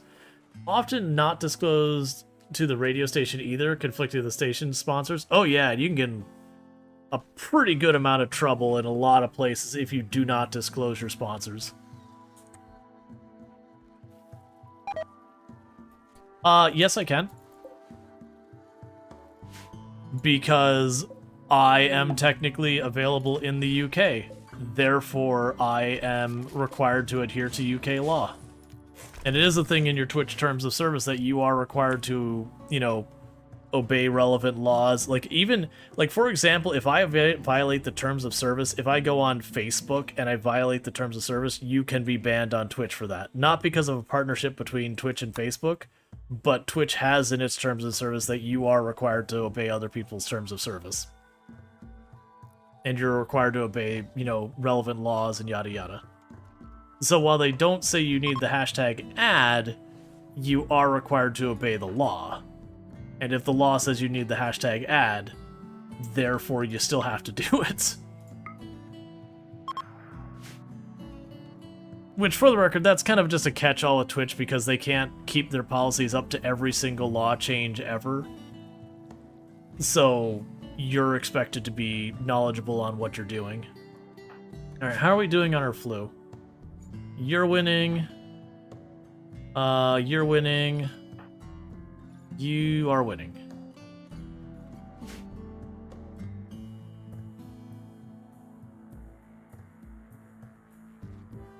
Yep, technically because someone in the UK can buy a sub to this channel and all that, you know, I'm gonna have to worry about that. It does get really murky on a bunch of stuff where you have conflicting laws and all that, which is a headache. That kind of stuff you usually don't have to worry about as a content creator. Twitch does help kind of protect you from problems there, but it is one of those things, the classic, you'll have people online like, oh, well, I'm based in here, I don't need to obey that law. It's like, well, you're selling product there? If so, yes you do. They can always tell you you're not allowed to sell there anymore. Or, you know, do the fines. Just being in a different jurisdiction, if you're doing business with that jurisdiction, you still have requirements to obey.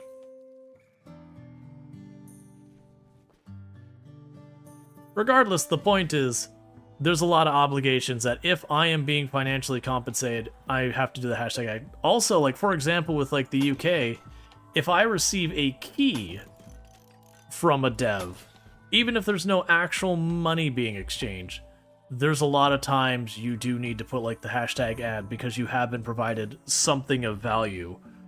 You know, for whatever it is. Alright, so you got a colonist here. They are abrasive, so no.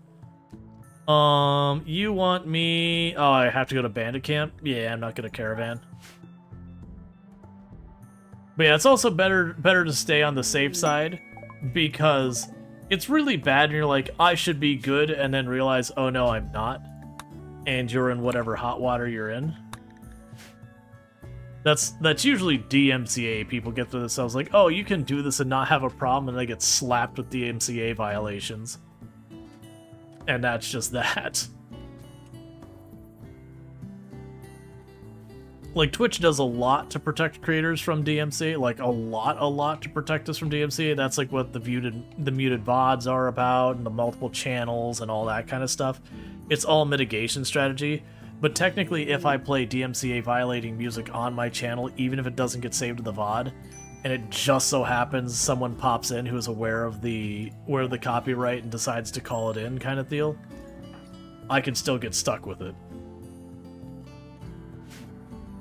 So I choose not to do DMCA music, even though the odds of that happening are extremely low. Like, very genuinely, it's extremely low. It's not that no one never gets slapped with, like, Disney or Universal or someone coming after them because, you know, they were big enough of a content creator that they were worth paying attention to, or they just decided to make an example out of someone, or whatever the deal was. Or the person said that Wish is a terrible movie or something like that.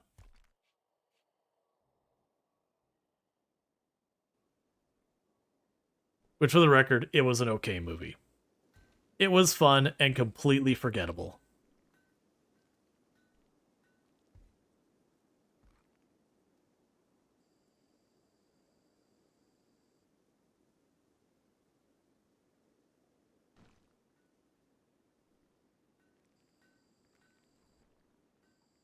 But now, realistically, if I don't have the hashtag ad in my thing, is Twitch going to ban me? It's very unlikely.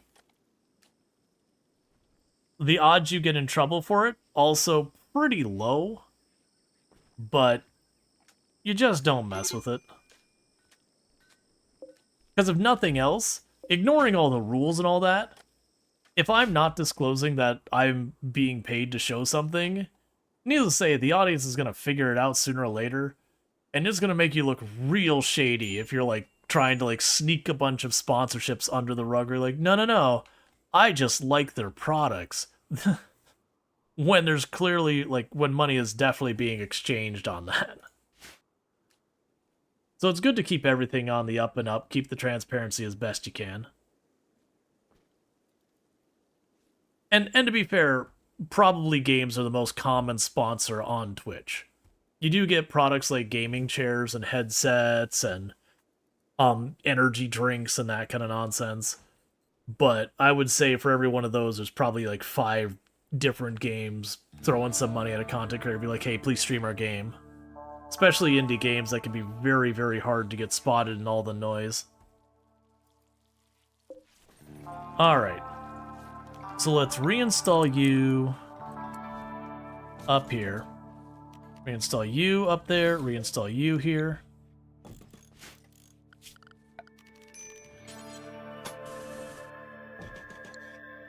Put slate floors in there. Don't have any other production tables I want to build right now. We do need to get these lights going, which I've been putting off because I've been busy with other stuff. I've also been waiting for them to finish building the stuff out of other material and all that.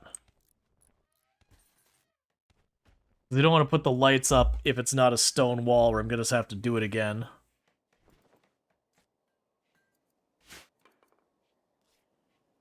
Yes, we still got granite block. So that'll be time to go and start getting these rooms done.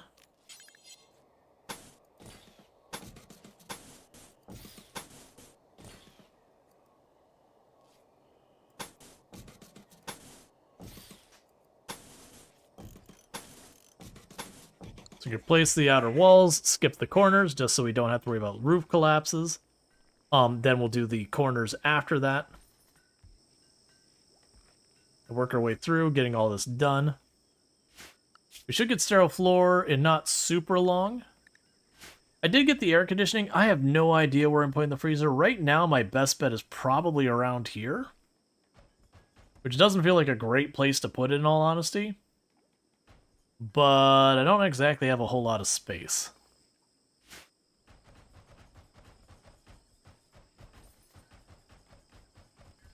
It's so hard to slot in so many things. Yeah, well, it's one thing if you plan well in advance, or if you're like doing a mountain base where you can just keep spiderwebbing and expanding out. But once you put your perimeter in, it's like, okay, you want to kind of stay inside that perimeter unless you're deliberately making like an extension out this way, which we'll probably do.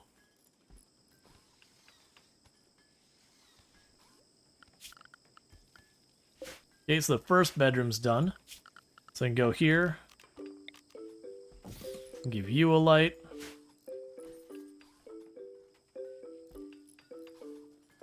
And once I get that one done, we'll start the next room, because I gotta watch these granite blocks here. We are cutting more and more brick, which is good. But it doesn't mean I'm necessarily going to be getting mostly granite. I could be getting mostly slate. And if I tear down all the walls to then build a room,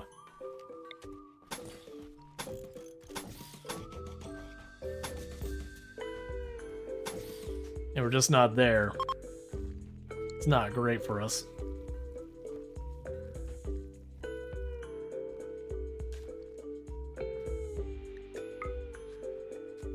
Gotcha. So building the freezer here, I wouldn't be able to use that spot very well. And this whole area is kind of crap for heavy stuff. So I think it'd be genuinely making just a weird, awkward freezer in this spot. At which point I'd probably want to extend our grow area one way or another. We can tackle that once we get these other things built. Okay, and we'll have you convert again. Goats join, because each and every animal wants to take turns getting itself wiped out.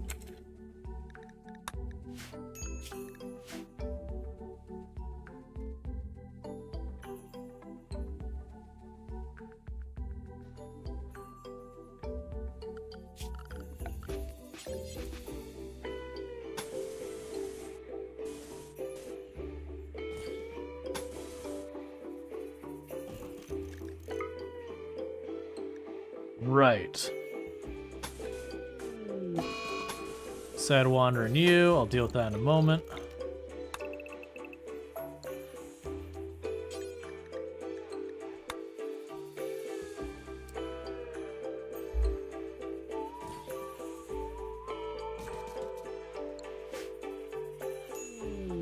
Inspire creativity. What popped? Okay, attacking immediately, raid. Oh, they're dropping in. Alright, so they're dropping in, it looks like that room.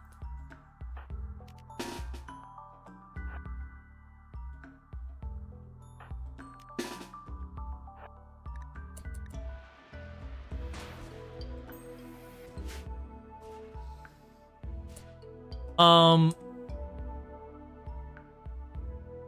let's see what we got here. Really, really strong melee. Pretty good melee. Pretty solid melee. So we got some serious melee going on here. Now, the downside we have is I have an incinerator in here, and that's going to cause me some serious grief.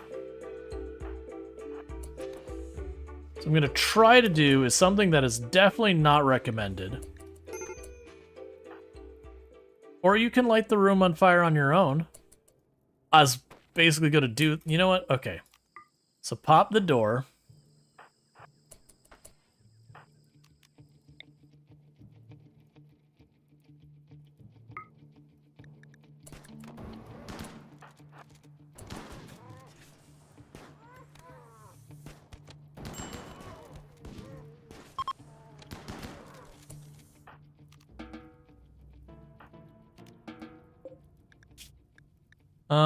Psychically sensitive, psychically dull. I'm not gonna grab them right now. Okay, so you took a hit or two. You lost a toe. They had a steel gladius and a steel mace. Both of those are pretty solid. I'd say the steel mace is probably an upgrade versus a Equa.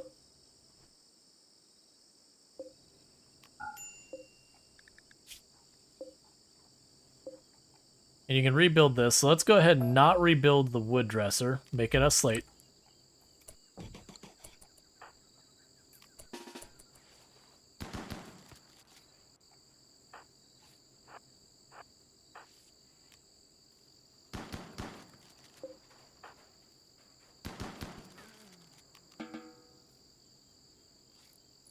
Okay.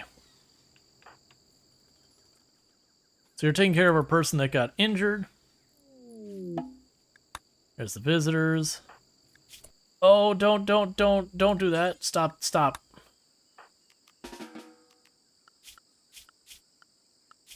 Still had people assigned to this because of the flu.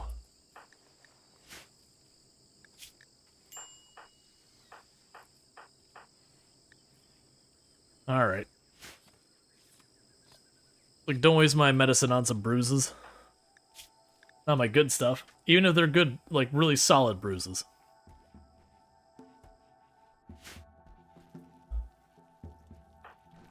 Okay, you're hauling that. You're cooking meals. So you get these bodies out of here. Before everyone starts getting mad about it.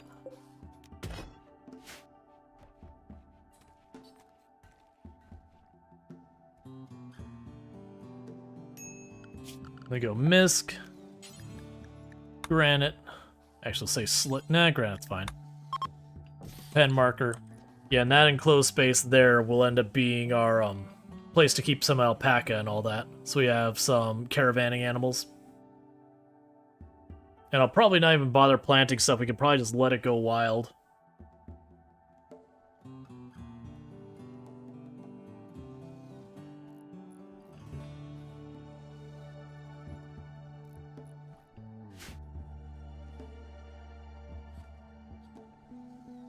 Okay, they're getting close to getting the paved area in there done, which will be nice.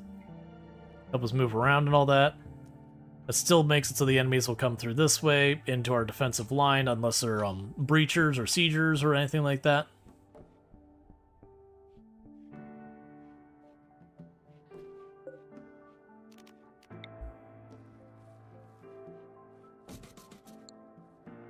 All right.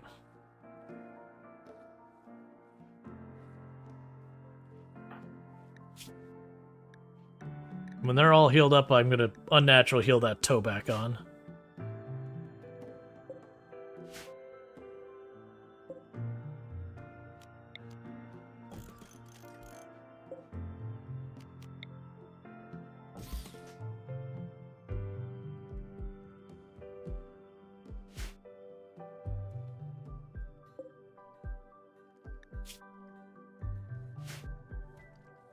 Yeah, what are they saying about their bedrooms at this stage? We should be getting genuinely, like, At least decent bedrooms, or at least we're not getting a negative. So we can certainly do better with the bedrooms. They are pretty small and all that, but they're at least positive. We're getting there. We're slowly getting all the torches out of here as I'm tearing down these walls.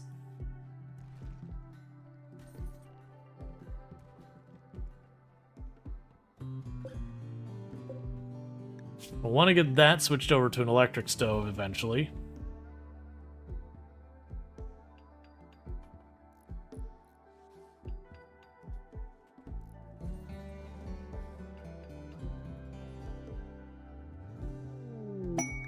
Combat supplier, so that's good. Get all that popping in here and have all that to work with.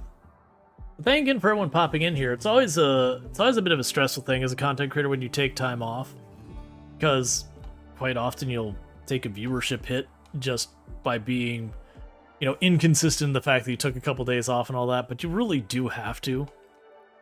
Like, there's definitely a balance you got to keep.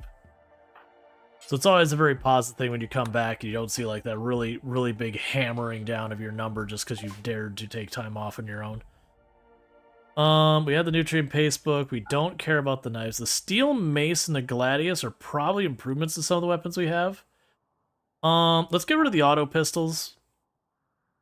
A Zeus hammer would be lovely, but I'm not going to be able to make that happen. Don't have that kind of money. Go ahead and take the Yayo. Go take the Sai T from us. I would like your medicine, please. I believe that's my money spent.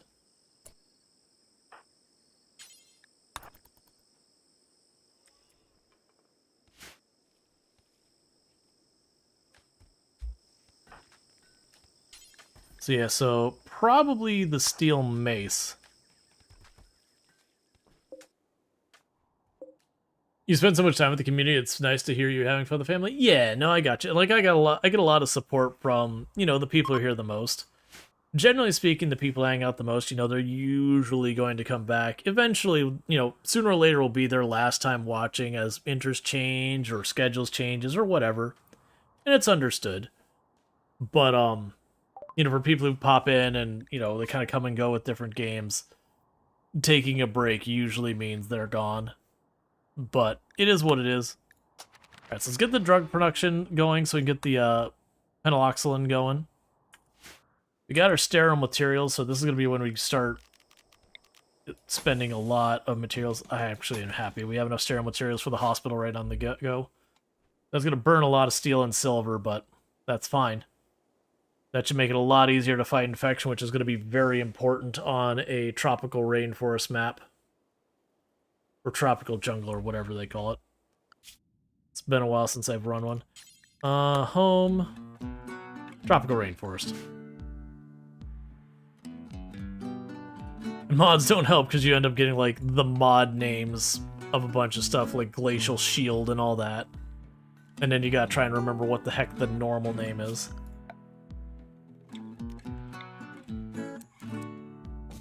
Now, let's get an electric stove in there.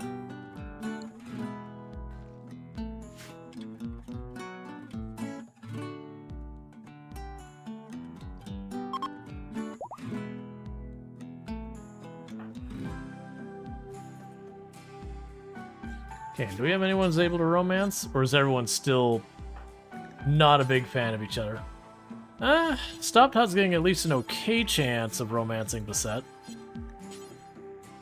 And Senjin's got, okay chance. Ooh, there we go. 55% chance of romancing Stop Todd is pretty solid. I don't think we're gonna get higher than that. Alright, JD, shoot your shot, buddy. Yeah, we got our first couple.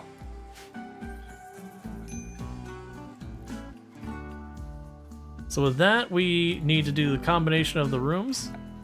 Because one of the things I'll end up doing is we'll combine our colors. Do that.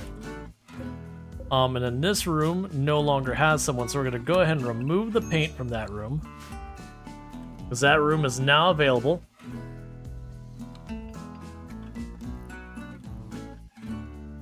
We'll start bringing in our new colonists and all that through having children or whatever. or whoever recruits, because now you got an extra bedroom. I can actually fit probably 2 more bedrooms down here. That's not a priority for the moment.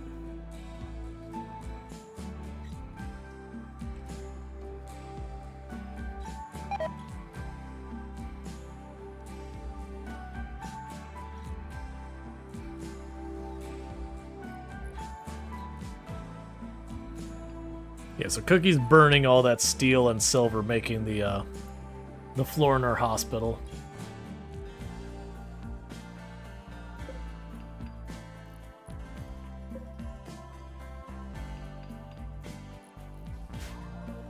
Then we can start working on the walls to get some proper lights in there.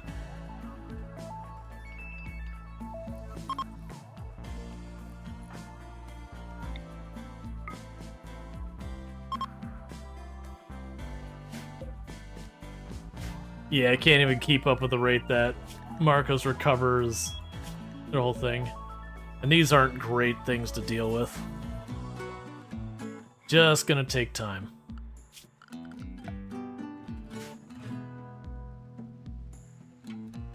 Okay. Now normally, since Anomaly, I actually usually don't make more than one way in and out of my bases. And the reason I typically don't do that is by having only one way in and out, it makes handling stuff like Revenants and Sight Stealers really easy. You just put your one detector like right there, if that's the only way in.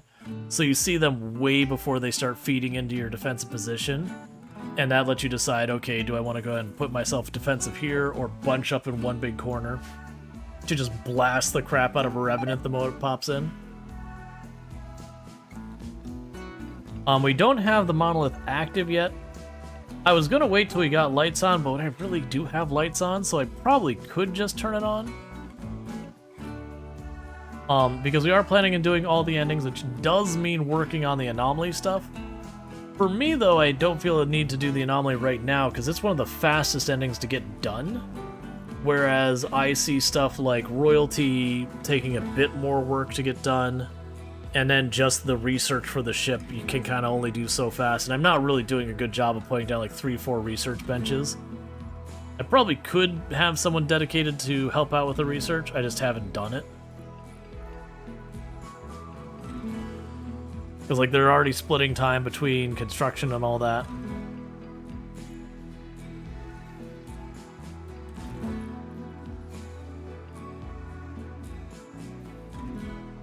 Yeah, because we got beset hauling and all that now.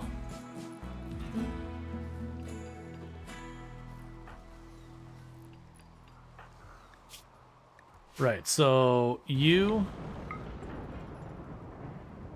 get beset their tow back.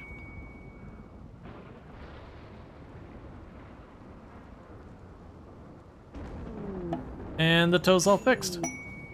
Okay, battle for hire. You'll send 3 pikemen, a berserker, and 2 penitents. And you're willing to give me a recur bow I don't care about, a little bit of silver, or a recreation book. Try again with better offer next time. That is our relic. I'll say yes because there's no reason not to.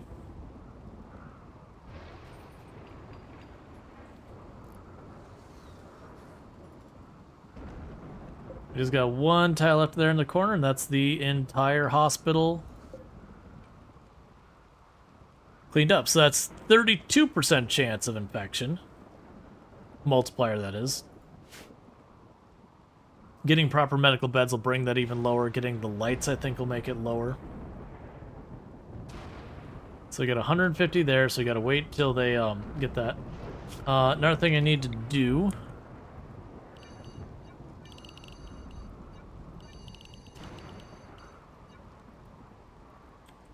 is make that home zone.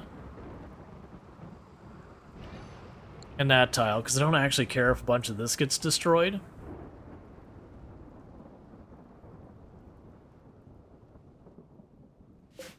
We can deal with that when we get there. I do want them to finish building that wall.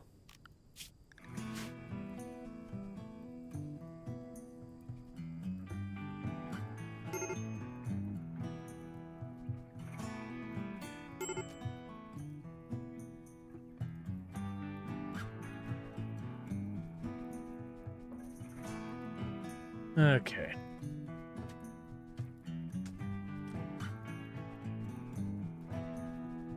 Yeah, but they're just running back and forth trying to put out the little bit of fire on the wall itself. That's whatever. The fire's gotten big enough now, it's probably not worth me to try and have them fight it properly. It'll just work its way down, and as they get the wall built, it'll stop being an issue.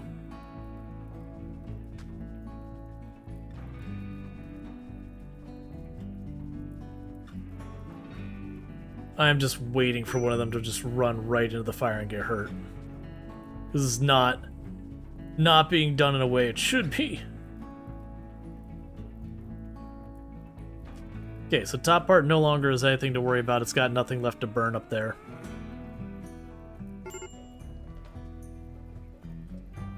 And there's the rain.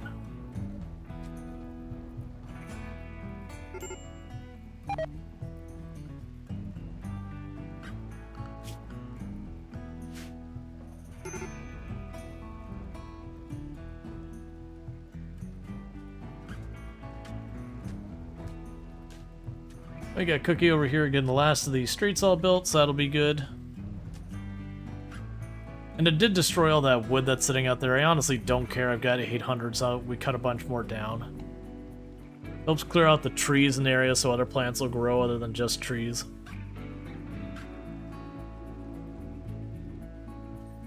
It'd be worth putting stuff in here for the animals to grow, or to eat. But that'll be a lot more growing effort.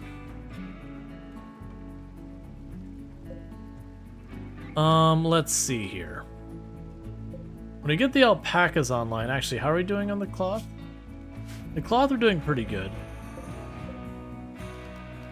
So let's go over here and shrink its area a bit.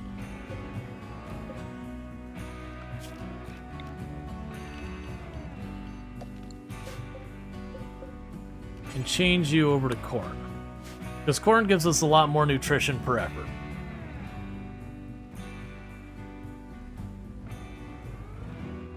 We're just reducing our cotton farm a little bit because I'm sitting on a nice little pile. Once we get the alpaca going, I'll need even less cotton. I'll never need none, but I'll need a low amount. On top of that, what we could probably also do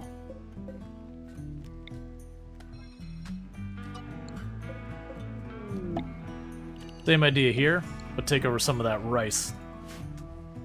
Because rice gets you really fast stuff, but it's very, very labor intensive per the amount of nutrition you get out of it. So it's not a particularly good crop for getting a lot of food, not a lot of effort. Alright. But let us make that medicine once we get some Nutrimine in here.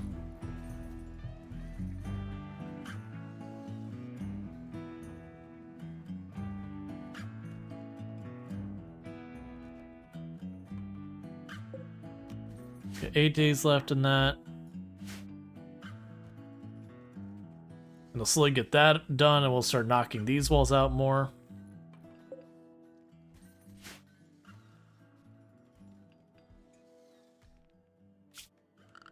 And honestly, what I ought to do here is remove the roof there. And here, we're going to expand the grow zones.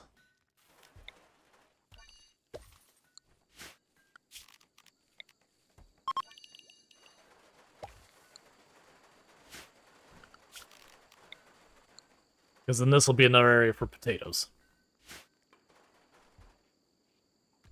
I don't super need that right now, but we did turn off where these were producing our stuff. Okay, so cooked meals do forever if it is made with meat. We will remove human and insect from consideration, as well as twisted meat. If that's not available, make 20 meals.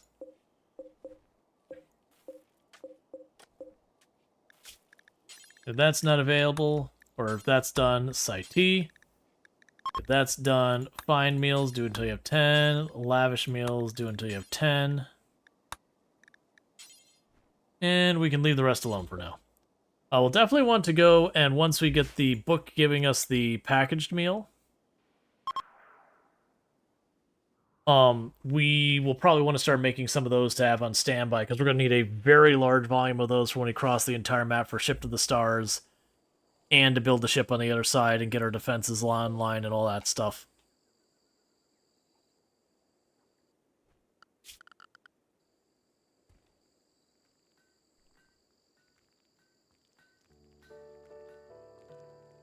Okay. And you still got 3,100 power on you, so that's good news. Meanwhile, let's deconstruct the existing fueled stove and depend on the electric.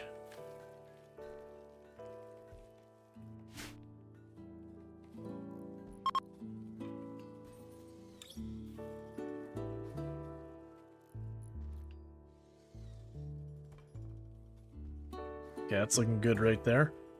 Alright, so we could probably do in the interim is we'll go misc, caravan spot, wildlife.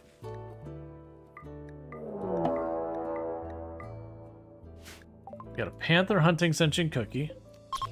Panther is way down there, so that's fine. What we could do here, start gathering everyone up.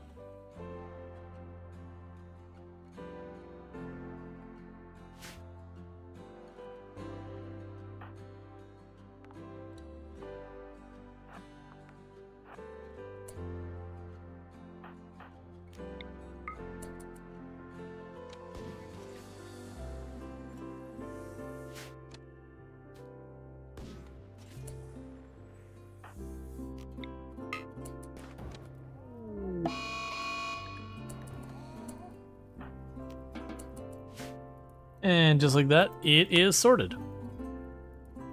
And to create a brand new fire to burn down everything. That's probably fine.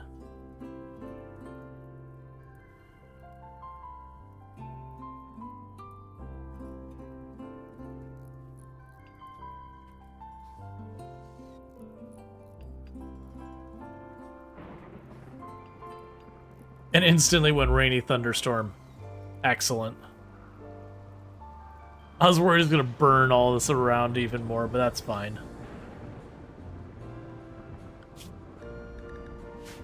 Yeah, so try and tame those alpaca. They'll bring them in here. And then once they get that closed off, we can get, you know, the caravanning point will get sorted out. I didn't look. Where else do we have a geothermal? So you're way over there. You're way down there. We already got you. You're way on the edge, you're way on the edge. Yeah, none of them are in great spots. Some of them are definitely usable, but we'll have to do the thing where you make like a little room and then like a tunnel or whatever, so you can get to it during different events. Or you just leave it as an outlier thing and be able to duel without if, you know, you're dealing with some particularly dangerous situation like the finale for Anomaly, and, you know, a component busts in the last one when it's already dark. It's like, alright, well, just shut down a bunch of machines so I can go without that geothermal.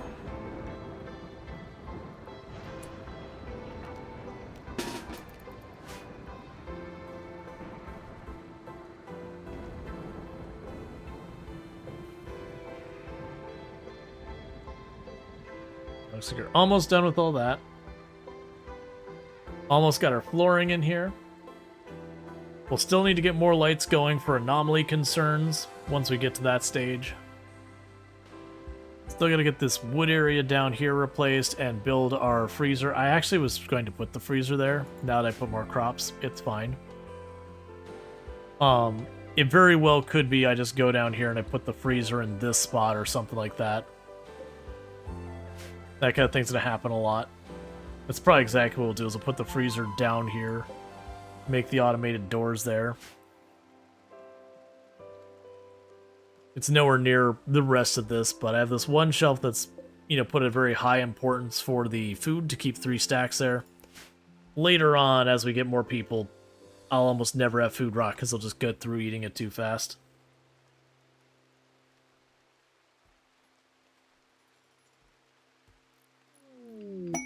Combat supplier. How's our wealth doing? It's probably terrible, isn't it?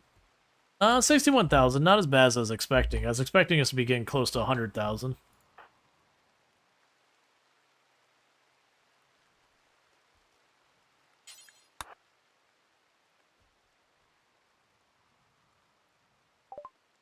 Okay, so take the steel weapons. You're still researching that. Take the Saiti. I've only got about $400 to my name, so we're not gonna be able to buy anything particularly interesting. And I don't have Nutramines, so can also just take the money for right now. I just hope we get an opportunity to get Nutramine soon. Meanwhile, go to assign, manage drug policy, social drugs. We will add you onto here. Take every 5 days.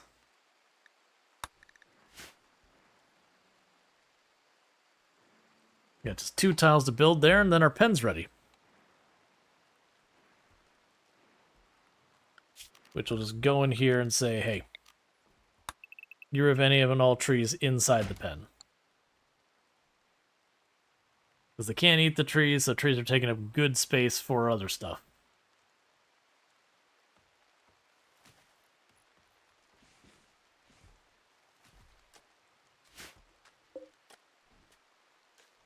Alright, the pen is built. So we managed to tame any of the alpaca who are no longer on the map because they saw we got a pen and decided want to know part of it. As they do. The next time we see some alpaca, we'll try and train at least tame at least 2 alpaca to get in here. In the interim, we've got plenty more brick to get down.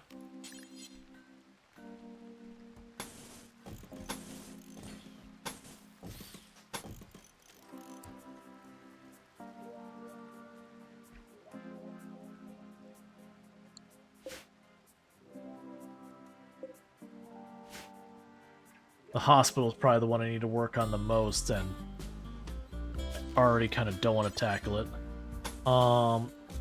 Let's just queue that up to start with, because that'll let me put a light on there and we could work our way around.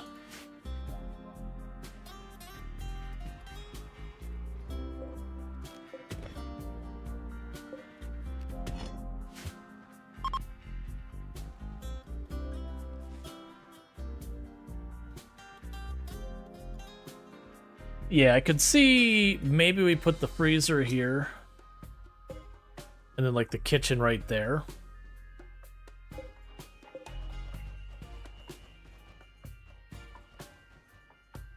And that'd let us clear all the food out of there and put it down there. It's still not great positioning for the break room, but I think it'll be workable.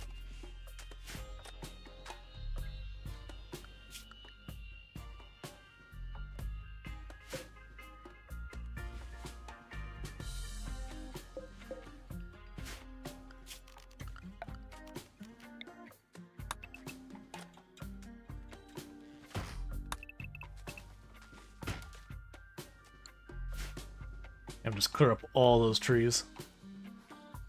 We have entirely too much wood that's going to be need to be dealt with, but that shouldn't be a problem. It should get used up over time. I am going to disallow that block from being constructed, so I get this corner block first.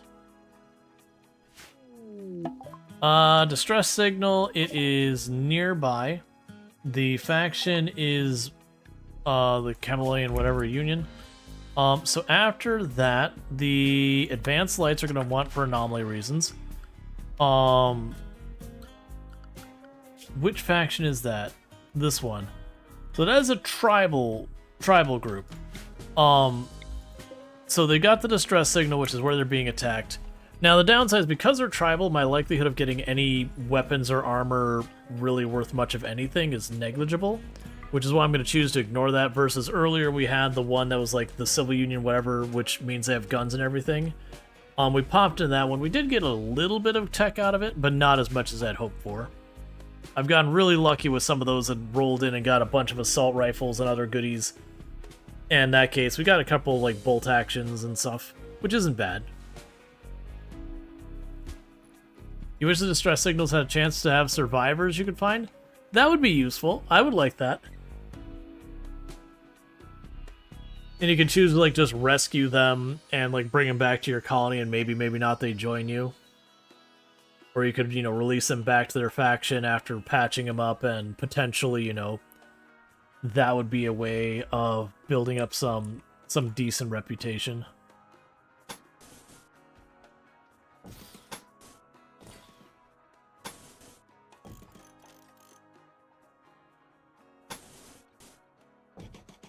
Okay, we'll let them get that done for a couple of minutes.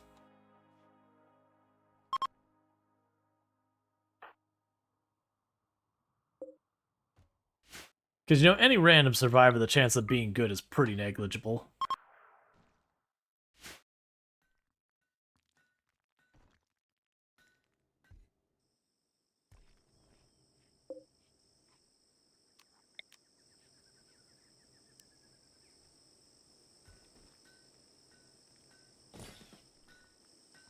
Put that statue inside that room. Put this statue in our production room. Yes, they can come from the Empire. The big problem with the Empire is 90% of weapons will end up being bio-coded. I've still gotten some good things from the Empire even with those kind of considerations, though. Not so much from the distress signals, but from other events, that even though you have a high chance of being bio-coded, I have gotten lucky once in a while and found like a pulse rifle or whatever that wasn't bio-coded for whatever reason.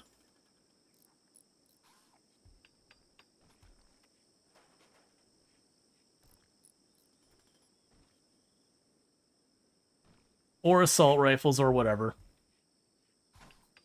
Sometimes you get lucky and you get some goodies.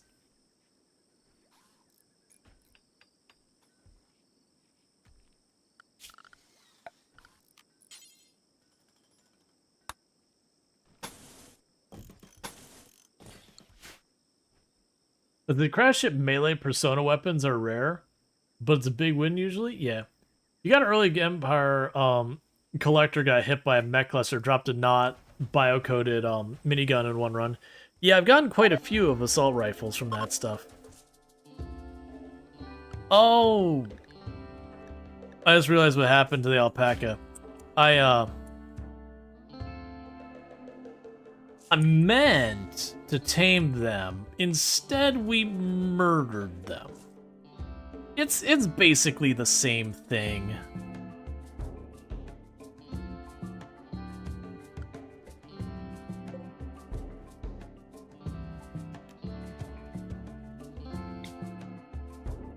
Started at Lightball active loudspeakers. Okay, ideology. 2 components.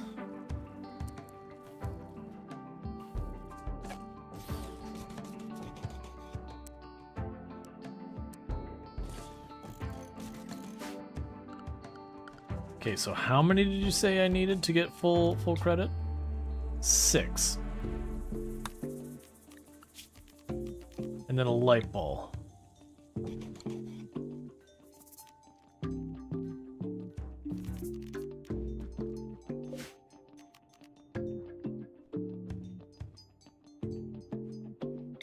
This doesn't feel like... That doesn't feel like my ideology. Because it's not. Don't build those. That's the other ideology. I just straight up missed the drum party because I got so focused. The loudspeakers are so expensive. Yeah, that was, that's Marco's please ideology. We're working on that. Oh, in the meantime, we need to go furniture, light.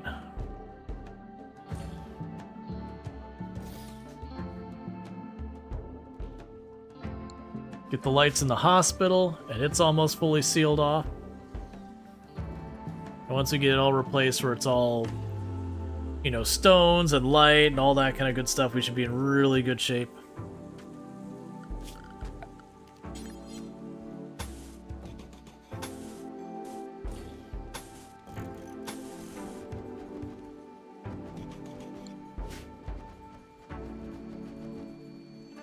All right.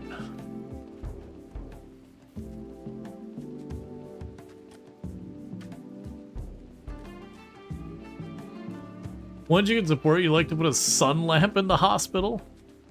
That's certainly a choice.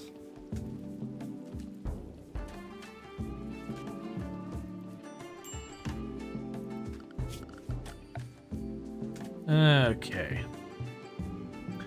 Oh, right. We're going to need to make the drug lab. Okay, so there's advanced lights. All right, what do we want to get next? I don't really need those. The xenogenetics would be a good one to start working on early as possible. Let's go back for the smithing, so I get the machining going on, so I can start getting like flak jackets. Because either way, I need the machining table before we get to the higher level tech, so I can actually fabricate components.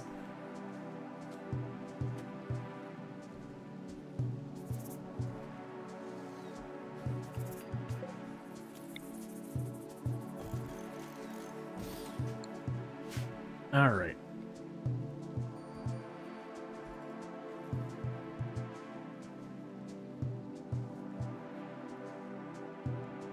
The Xenogen-X is another thing I really enjoy messing with.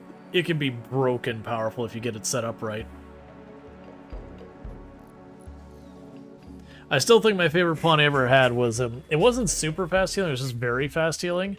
But very fast healing, blood coagulation, deathless, and it was, oh, there was something else, but it was just kind of one of those things that, like, it was, if you didn't destroy the body outright, it was very hard to kill any of my guys that just pop right back up.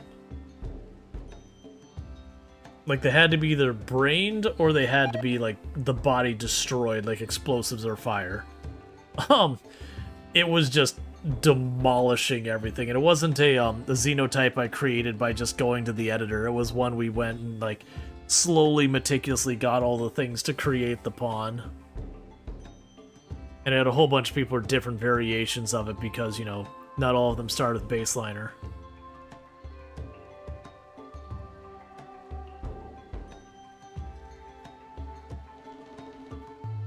You usually space the beds to get both the vitals. I mean, yeah, the meta was always doing the thing where you make, like, either a spiral or a circle with the beds, the vitals thing in the middle.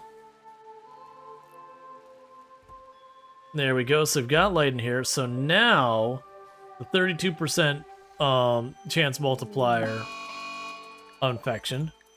Okay, we got tortoise here.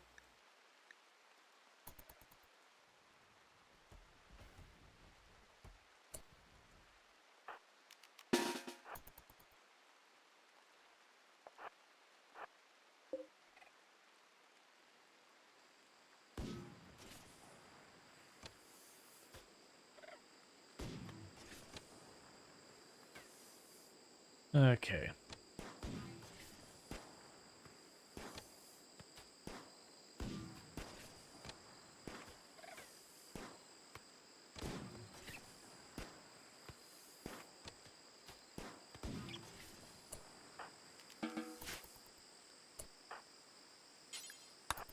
Let's have you haul those components.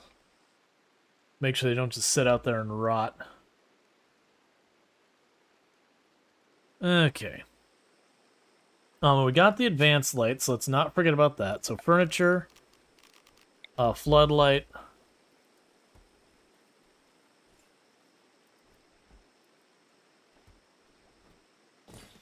The floodlight should cover the entire farm area.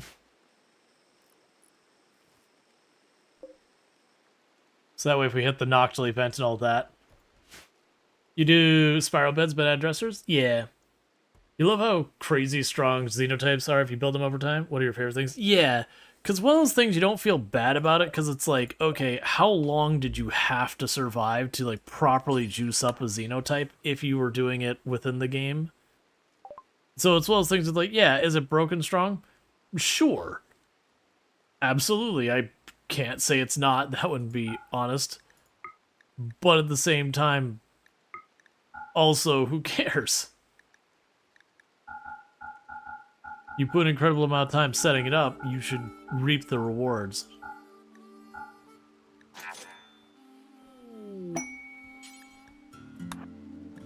Ancient spaceship thing, we're not going to worry about that until we have someplace to put it.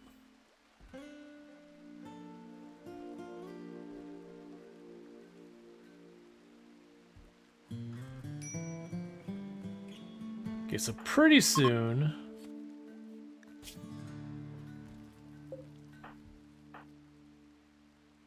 Pretty soon we should have people running around repairing things. Did you ever repair these? I'm going to actually manually intervene and have you quickly repair these too.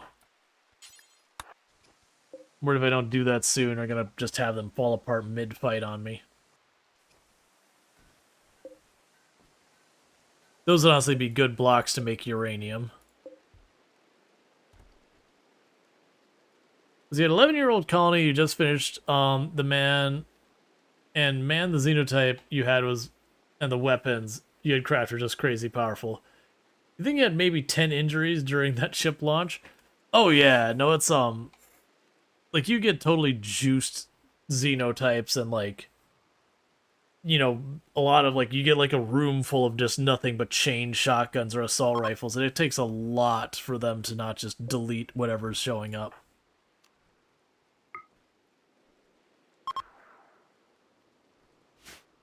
Alright, bear with me, chat. I need to use the restroom real fast. I'm going to quickly do it and I'll be right back. So thank you again for tuning in.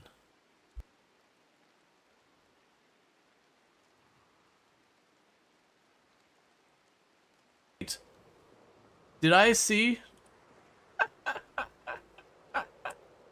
Ah, that's great. That's great. If you want to see how dense the zombies are here when you spawn in, that's how dense. I love that we got our giant platform of pet zombies.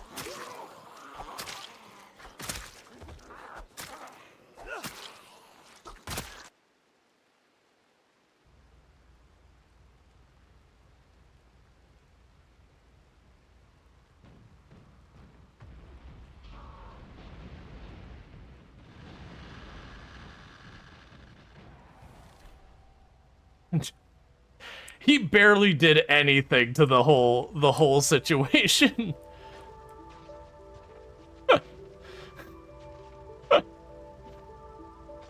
So, all right.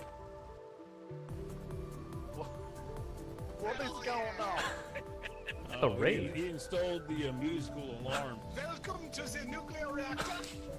Here we dance. We dance like there's no tomorrow. Dance with me. Dance. Who needs sonar when we have beats?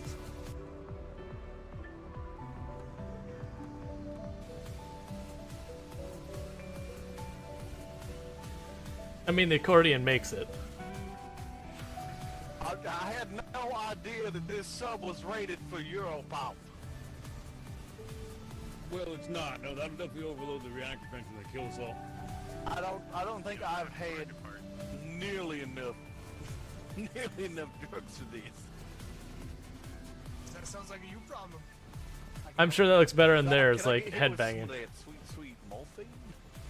Alright, and we are back. That was with Undead Baron, a bunch of people like Hippo and Sui and a bunch of others. It was a good time. Borrow Trauma's a fun game. I have not played enough of that. Mechanoid Cluster. Alright. Okay, so you're going to do a sun blocker. You get a Lancer and a Militar as your only range stuff. And a proximity sensor. Guys, welcome back. Yeah, this one won't be too bad. I got some smoke pop packs on our backpack. So I can literally run up and then these three guns will be taken out. So it's just the Lancer and the Militar that's the problem. And honestly, with the positioning of this wall, I might actually, you know what I can do? This should block line of sight, so if I run in from this side, literally all three of these will be out of the fight. We could deal with the Lancer and the Militar real fast, pop the smoke pack, go through and clean that garbage up. So let's get everyone in here. Let's not dilly-dally, because the Foggy Rain will probably work for me more than against me. The other possibility... No, if I pop that, it's mechs. That could be... That's fine. I was gonna say, if I pop that's mechs, things could get ugly real fast. The reinforcement thing? Not that I'm seeing. I've got the mech node, and I've got the proximity activator. Let's get everyone here. Disable fire at will for a moment.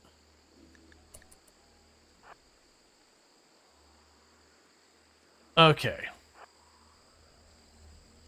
So the plan is run up there.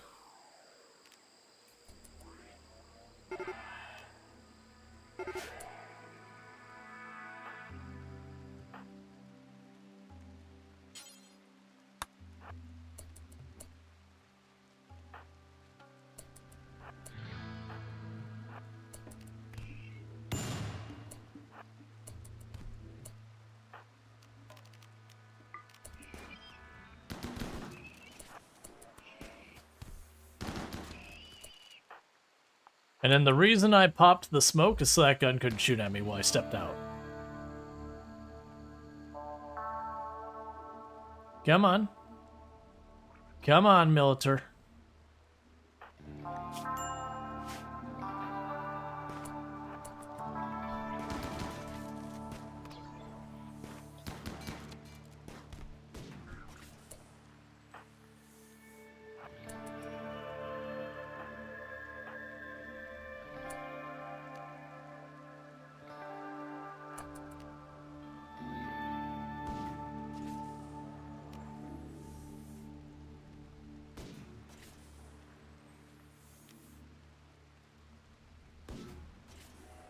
Come on.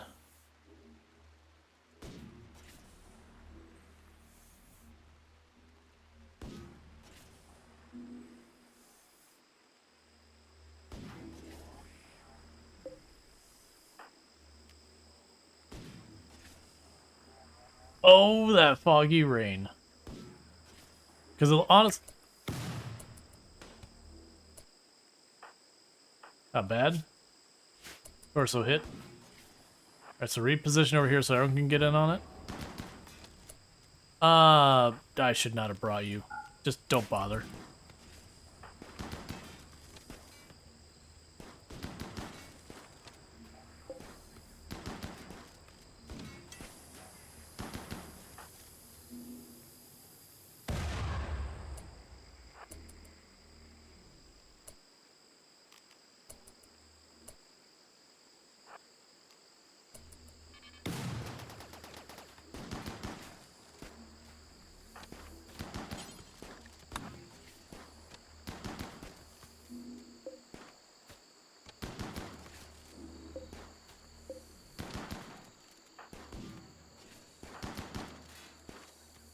Okay.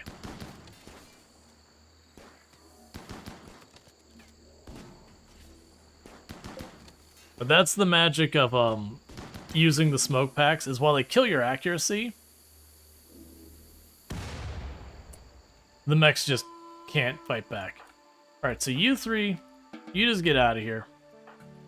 You all shoot that thing.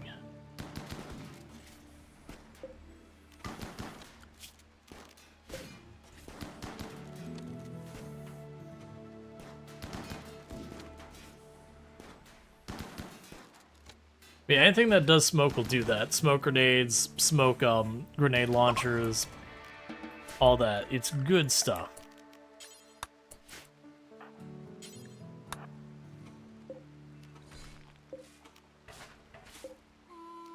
Okay.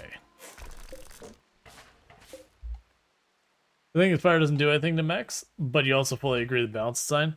I mean, I think the argument is that they're just made out of metals that aren't flammable.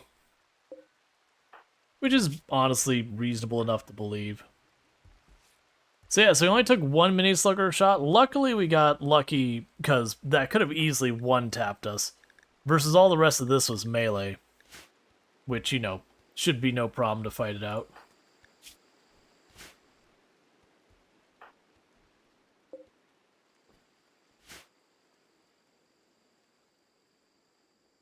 Meanwhile, I can get back to dealing with all this. So structure.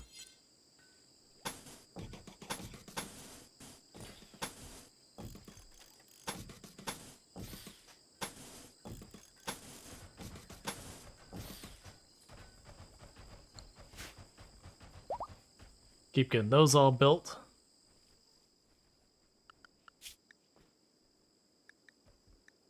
I might honestly just need to send one of my people out just to start killing stuff once I get the freezer built. Just for the purposes of clearing out enough animals to force them to start sending me new ones, so we might have the alpaca show back up. There's a lot of flammable stuff inside, probably, that cracks the shell. You just want to burn stuff? That's fair. I did bring the incinerator against things that couldn't get burned, which is not a great winning strategy.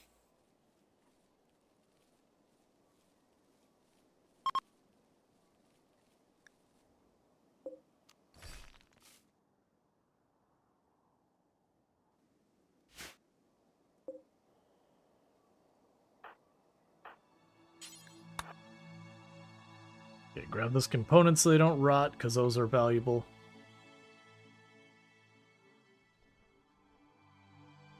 Meanwhile, I can probably go up here and say, hey, start mining that. Go ahead and start mining the uranium as well.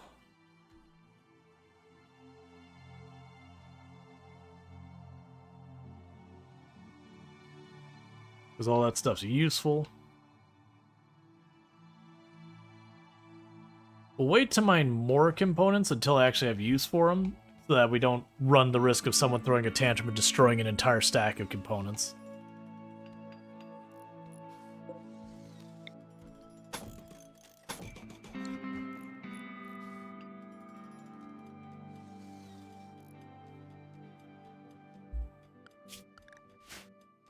All right.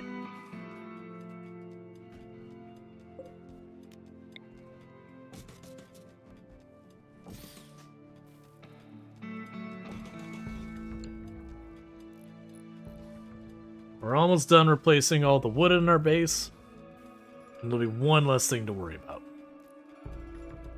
I do like the idea of maybe making this area down here a freezer. It'll probably be overkill, but some things are just worth overkilling.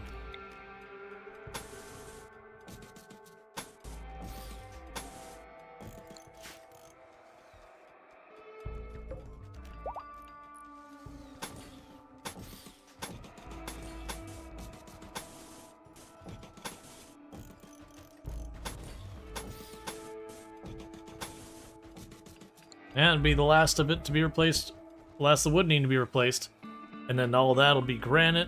And there's our smithing. So next up is machining. Now when I designed this, I had mostly chain shotguns in mind with the design.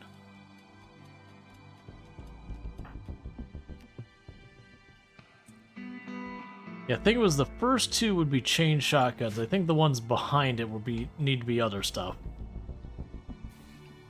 Like assault rifles or whatever. I put the incinerator, but I'm more and more seeing that the incinerator's probably not going to work out with the setup we've got this time. Still useful, but probably more useful for cleanup operations or for just dumping fire on a bunch of enemies.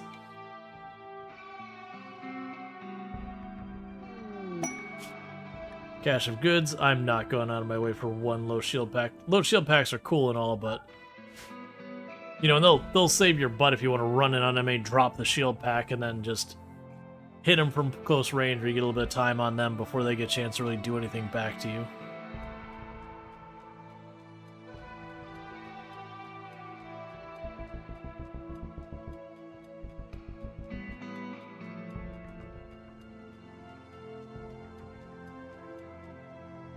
All right.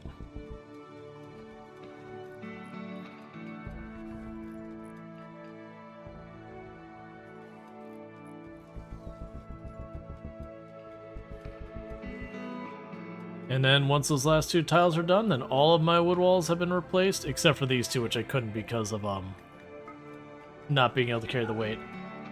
But otherwise, everything has been replaced wood-wise, so far as actual building structure goes. So, what's gonna probably want to happen here is we'll probably want to research the automatic doors. I do like making my freezers have automatic doors. I see, it's gonna be one of these situations.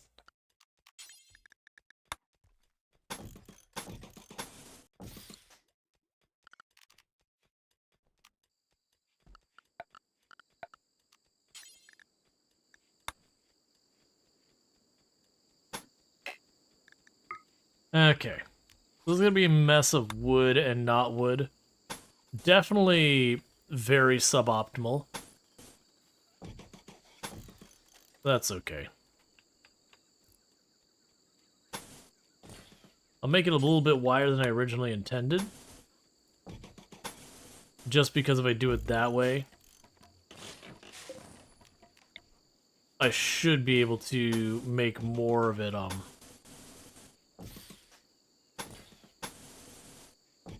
more of it granite on the exterior, so they don't run up and just try and burn the outside.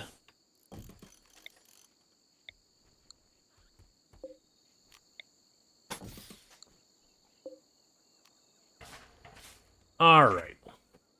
So I'll work on all that, and we'll need to get the freezer and all that made.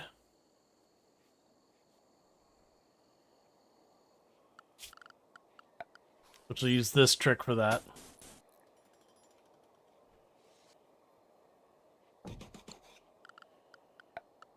And the trick I'm talking about here is I'll make like a little spot where we can enclose the we'll go remove roof here. And so inside here I'll have like 3 ACs right there, 2 bit of wall. So this will technically be a venting out to space area. And then all the rest of this will be enclosed.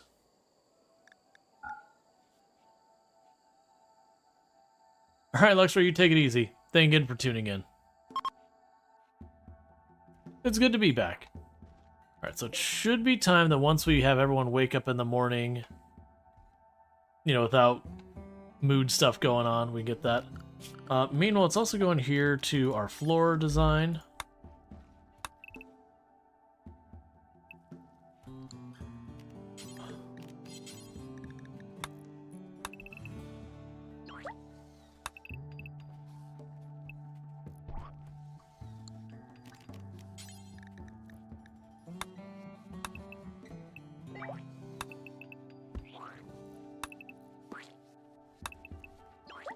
Maker Hospital.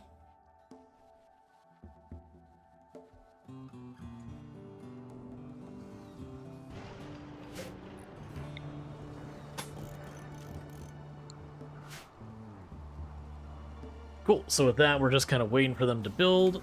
We can also go over here to structure wood.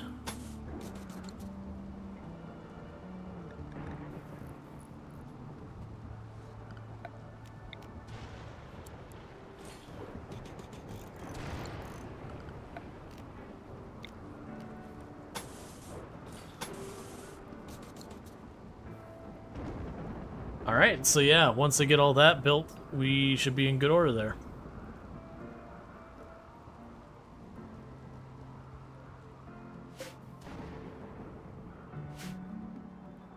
So in the meantime, we're not going to have the automatic doors I like ready.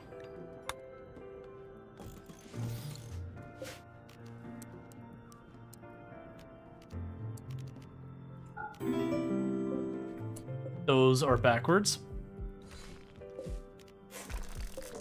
And thank you for the follow. Welcome to the stream. I've done that I can't tell you how many times.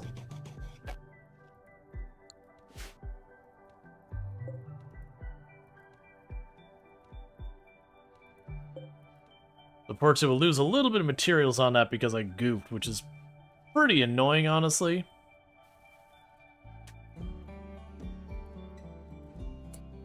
Alright, you just take this apart real fast.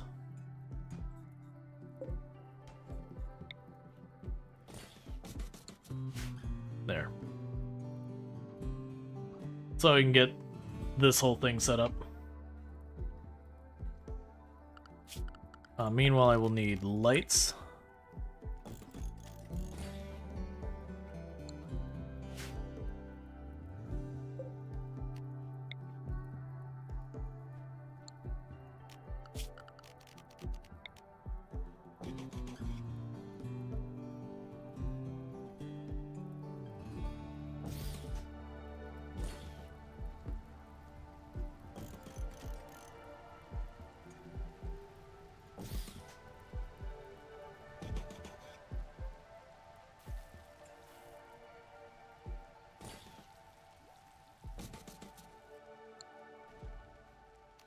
And just trying to make sure I got light covering all of that area. We'll need to run power up here. And again, that's for stuff like the nocturnal event. I want to make sure I got the lights now versus waiting till really far into it and then realizing we're not ready. Okay, so that's all enclosed now. They should be able to build a roof on... Well, actually, I'm sorry, that's not enclosed. I need to get that end done. And once that's enclosed, I'll be able to get all that set up.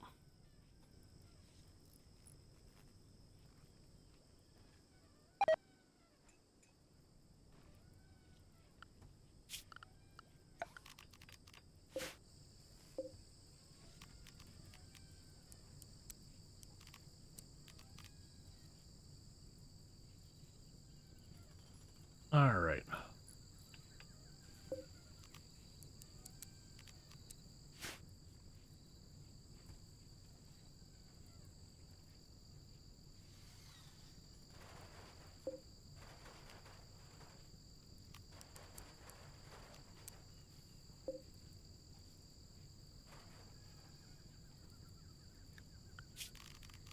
Okay, zone, build roof, that's all set up.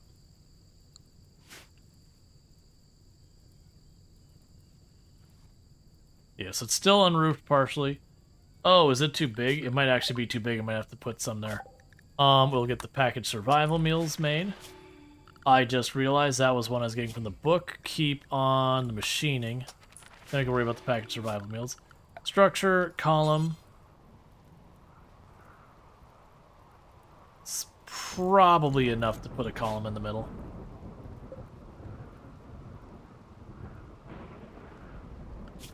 Meanwhile, we can go in here and say slate floors.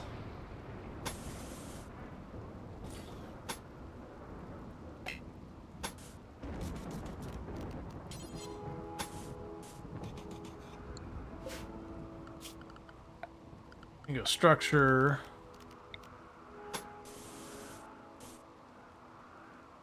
Bridges. Which is not great, but at least there'll be some kind of flooring that they move fast on. That'll be a situation where we'll want to put a water pump if we end up getting to that point here.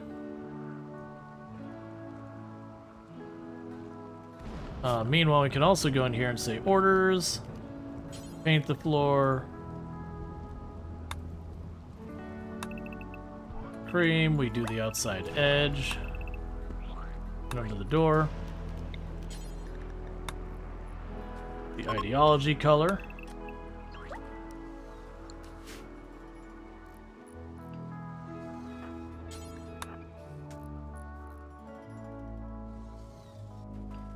Cool. So I've got this area where it ends up heating out there.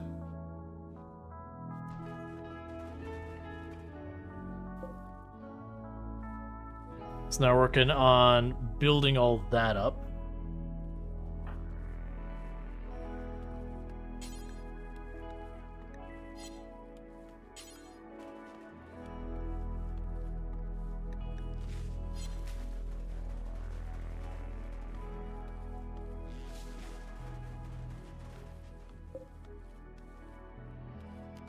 Let's pause building that. I want to see if they actually get the that middle tile. I think they will because that corner comes out far enough. Yeah, okay, so column's not needed.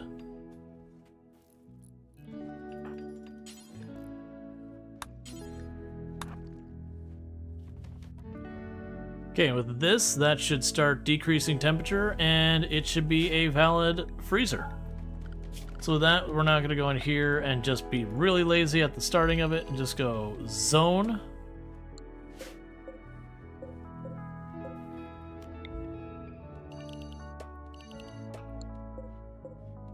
Okay, and what are you set to priority-wise? You're set to critical now. We can go to this zone, and we can say, alright, clear, important, raw, and meals. Well, actually, we can just set food entirely. With the exception of packaged meals. Because they don't rot. So with that, they should start bringing all the food down here. It's going to set a nice 0 degrees Fahrenheit, which will mean I don't have to worry about any of that going bad. And this might seem like a weird thing to do, but what we'll do for future situations is I'm going to set one sarcophagus in the corner. That way, if we lose any colonists, we can throw them in the deep freeze and maybe get a mech resurrection serum to, you know, bring them back later.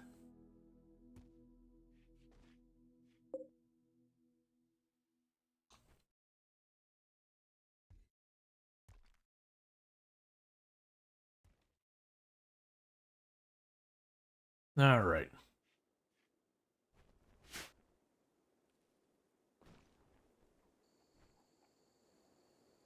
Now, that's going to be very inconvenient for our current kitchen. I am thinking we might put like a little kitchen right here with like 2 stoves or whatever. We'll figure it out. With that, everyone has a very low priority for hunt.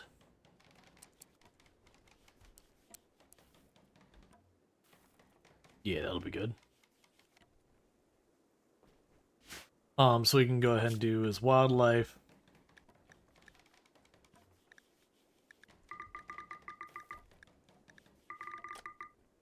I don't actually care about them doing this hunting. It's more if they have the time. Alright, so we can do the machining. That could take us towards the direction of gunsmithing to get the chain shotguns and all that. That'd be nice. But I think for the immediate, we want to go over here to packaged meals probably first, then microelectronics, and start pursuing the fabrication. We'll work on that. They've already forgotten what I was working on there, so we just got our food here. They're getting all that built. We got our meals, we're gonna move that down here. Oh, right. I was over here queuing up all the various animals. So if someone finds that they have some availability, we just start wiping out all the various animals available. And part of the reason I want to get that started.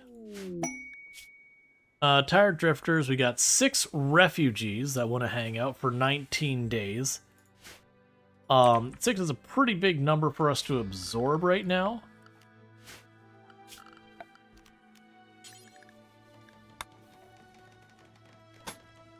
Okay, so it's 6 by 7, so that'd be...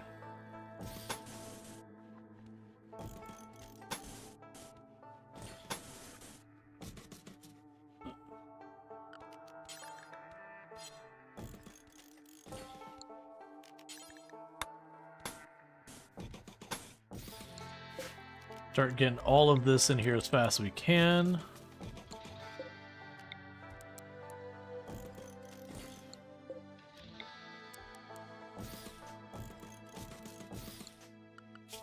And that still won't be enough. That on the other hand, we'll double them up. That would be... Alright, so we are going to accept it. So we're going to bring them in. They are all adults, so when they're all adults, I have them all drop their weapons because they can betray us. And then schedule, we add a little bit of recreation time to keep their moods up so they don't have as likely chance of turning against us. It takes me a moment to get through all their work. I don't really need them doctoring. I've come to be very paranoid about anything coming into my colony that isn't someone I expect and giving them cooking or stuff like that. I've learned to just not take the chances with that, with the I'm blanking on words here, sorry. Ooh, a lot of crafters will be good. The mech horrors. Let's take you off that. I don't need you on it.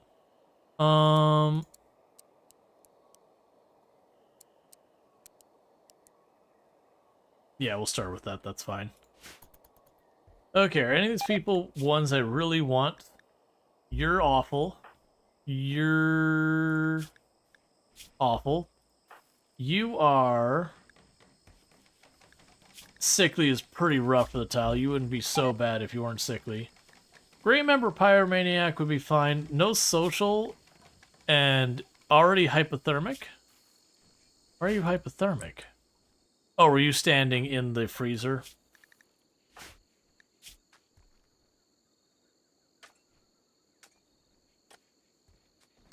Yeah, they're working in the freezer. Psychically deaf. I would potentially take that one. Yeah, so I'd potentially take Ignat. Ignat's not too bad.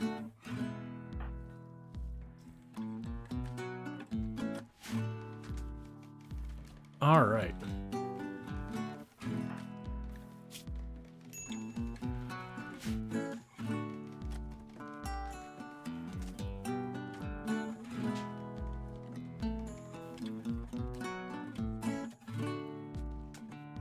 I guess technically I need a light there so no one gets hurt. Okay, how are we doing in power? We still have 2,800 watts left over. We can also go to production, the machining table. Would be good to have. And on top of that, the electric smelter is nice. That's one I'll probably end up turning on and off. Not in a workshop. Not sure what we're missing for that to qualify as a workshop. We also should probably at this stage go tool cabinet.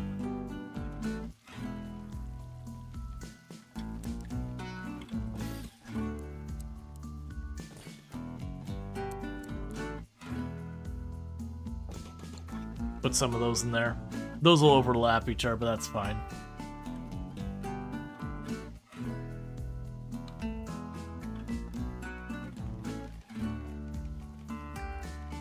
Meanwhile, we can also go floors, slate floor, drop it here, structure, bridge, do it there, floors, slate flagstone, bring it over there, and then we can go over here to structure, bridge, bridge, bridge. Okay. And it feels like this, honestly, would make a decent grow spot.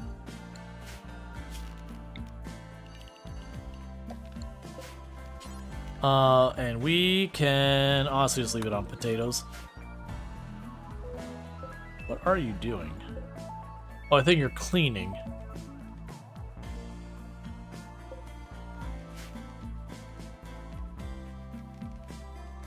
Alright.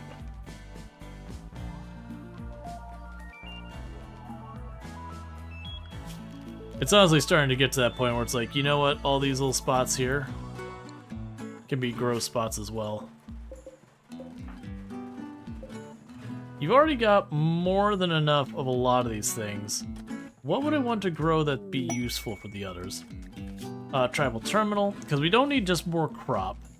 The dyes I don't need more of. We could go down here and make it more psychoid.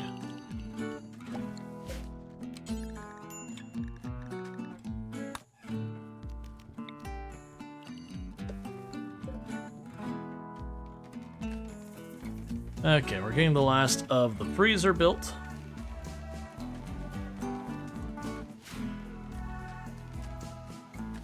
Because all the refugees running around helping, it's going much faster.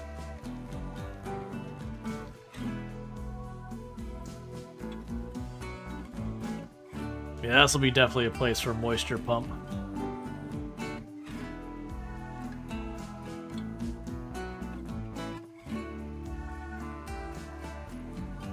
But once I get our pawns mostly kitted up, we'll start working our way to the next areas. Alright, so we'll go ahead and go for microelectronics next. We're going to try and work our way over to fabrication as quickly as we can. So we got some minor and major break risks. Minor pain, for a bunch of scars and all that. Meanwhile, we're not due for we are due for a conversion ritual. Alright, so we're going to try and go for Marcos, please, again, who's already mostly recovered. We are hoping for that 20% chance instant conversion. Because that's our last actual colonist who I haven't been able to convert because they just recover from whatever amount of conversion I've done as fast as I can do it. Effective. Effective's not good enough.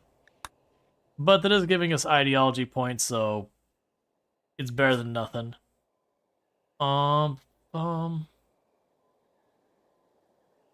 Yeah, I don't have a proper crafter in the colony. We should give someone the actual leader role. So that's probably going to be Sentient Cookie for right now.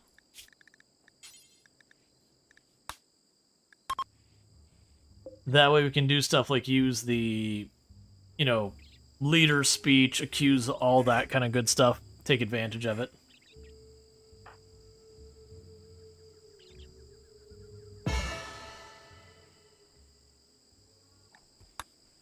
Yeah, because work drive.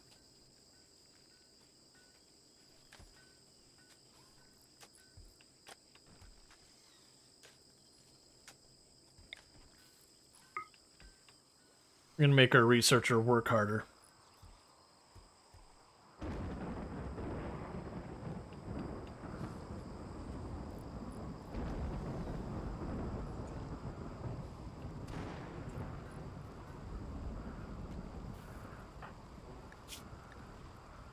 It's work drive, so global work speed faster. So they should go to the research bench.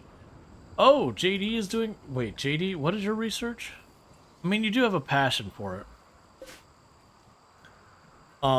Which is fine. We're going to need to make another research bench soon anyways. What are you working on in the meantime, then? You're hauling stuff. That's fine. Because I just remembered, we do actually need to make a research building. Which I didn't give myself space to do. I don't want to cannibalize too much of my grow area. Granted, I've got overkill on the growing right now. So maybe that's exactly what we do, is maybe this grow area goes away.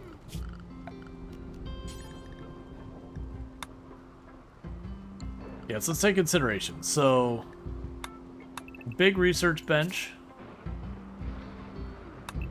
Fabrication bench. Microanalyzer. Yeah, if we box that, it'll be big enough.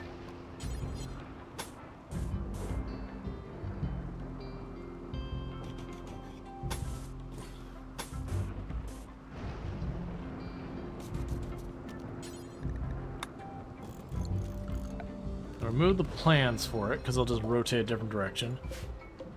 In the meantime...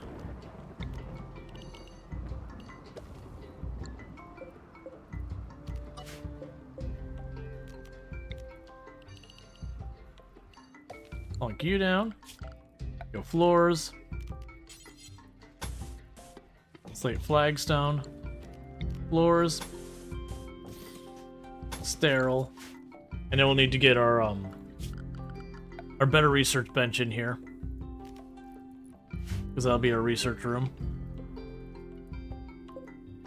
I will also need a light. And little by little, the base is expanding, taking over more territory, yada yada. Not sure entirely where some of this limestone's coming from at this stage. Oh, okay, we can also go here. Bills, add, smelt slag, do forever.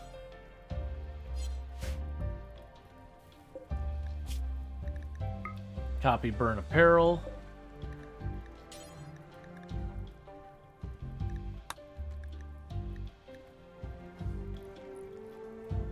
Cannot be... Oh, right. That's fine. We can leave the fire out there anyways.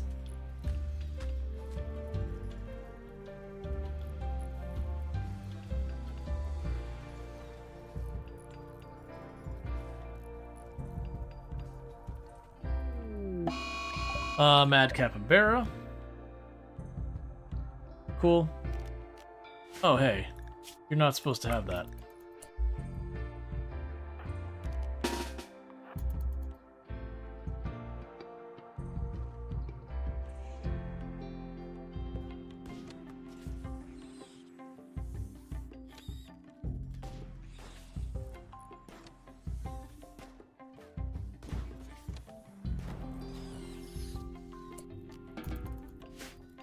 Okay. Cool, we got the alpaca back. You can tell it to cancel all the hunting on everything else because I don't actually care about hunting the other things. We can snag a couple of these alpaca. That'll give me my caravanning animals and a source of wool.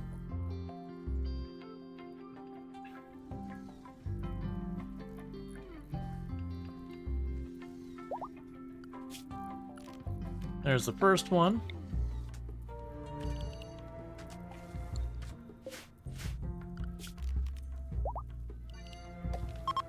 Okay, more growing areas and all that. That's fine. Putting all the space to use as best we can. So machine table's done, so let's go bills, deconstruct mechanoids forever. I'm not gonna bother making the simple helmets and all that right now. Insulting spree on Bishop due to ratty apparel. Cool. Please don't get yourself killed by one of my people so you turn hostile. That would not make my day.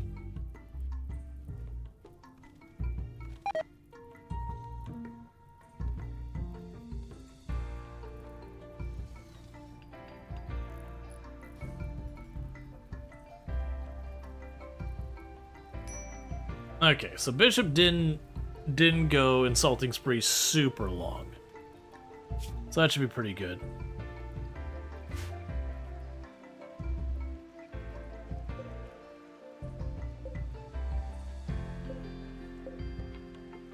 Alright, one thing we'll do is storage. Critical human-like. Human corpse only colonists. That way they only bury the colonists in there, we don't have to worry about them digging some random raider and shoving them in there. And trying to figure out who all these people are in my freezer. I'm surprised we haven't had a raid in a while. Doesn't feel like we have. No, it's been we're about due. Yeah, it's about the same space, and we should be having a raid anytime now.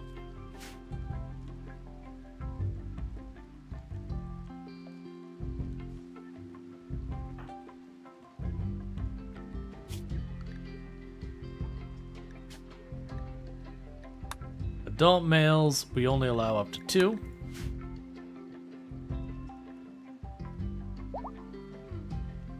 Cool, we got another alpaca. Cool, so we finally got a breeding pair.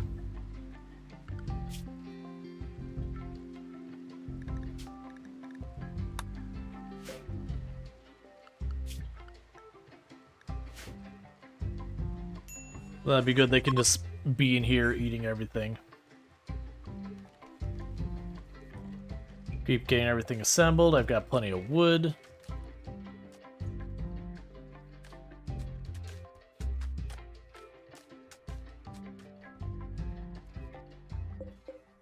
Oh, I see. So shrink.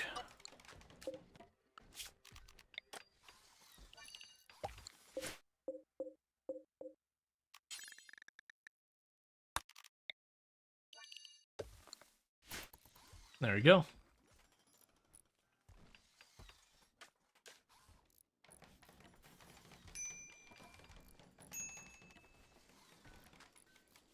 Alright, so you've got all that sort of confusion Bishop due to dementia, because Bishop is 90 years old, which RimWorld is especially unkind to people because of age.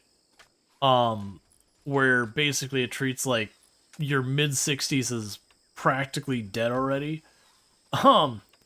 So reaching 90 in RimWorld, like for your actual like biological age, is pretty hostile to the character. Interesting, they'll knock you down 47%. Work on that in the meantime. Instead of just wasting them on Marcos, who's... It's just a matter of using, like, the actual thing. The random one's not going to stick much. Yeah, so just gotta get those beds built, and then these bedrooms will be online. Cool, a heat wave.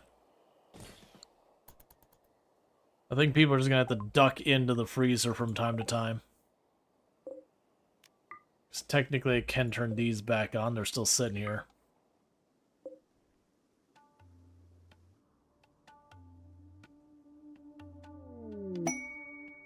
Drifters seek resources, a bunch of herbal medicine. That's fine. We've got plenty of it.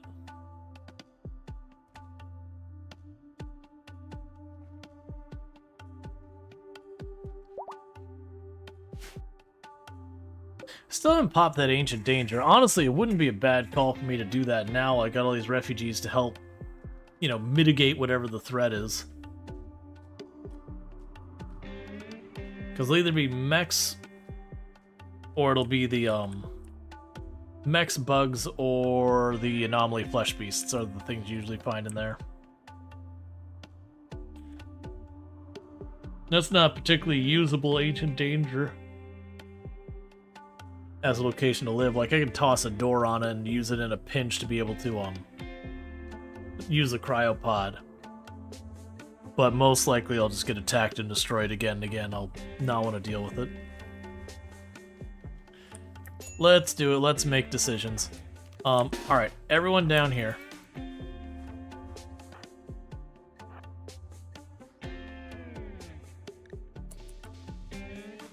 Okay, so we got this whole team.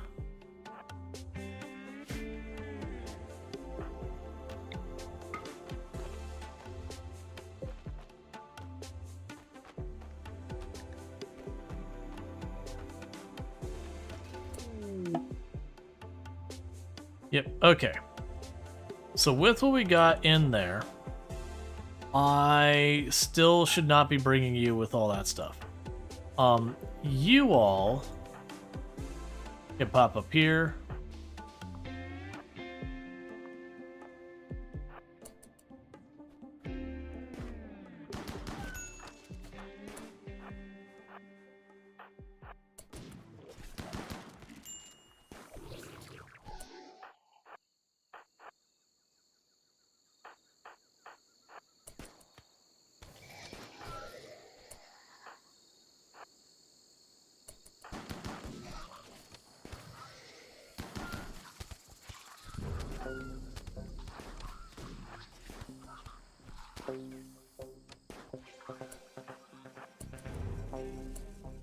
Alright.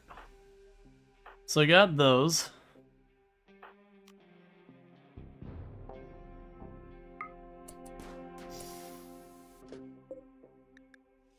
Alright, so I've got 2 hostiles and 4 friendlies.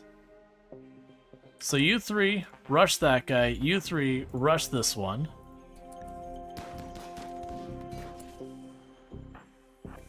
And you all get out of the way for just a minute here.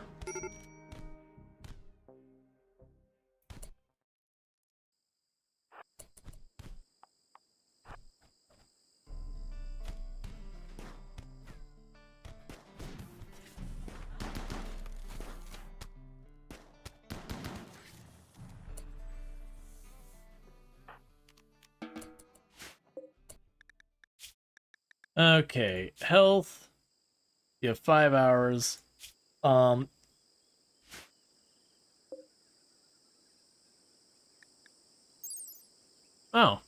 Mad muttering. This weapon caused Narok to be unstable. Mars thoughts whoever's bonded reducing their mood. And that gives psi focus. We definitely don't want to deal with that. That's a terrible one. We do have a Hellcat, which is going to definitely be an upgrade from what you got. We got another chain shotgun. For the moment, grab the chain shotgun. And haul that back. We can go to orders. Allow. Alright. So you're an ancient soldier. You are not really with anyone specific. So gear. Let's have you.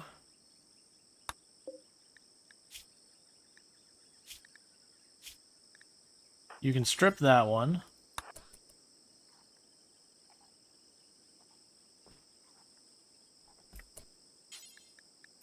You can strip this one.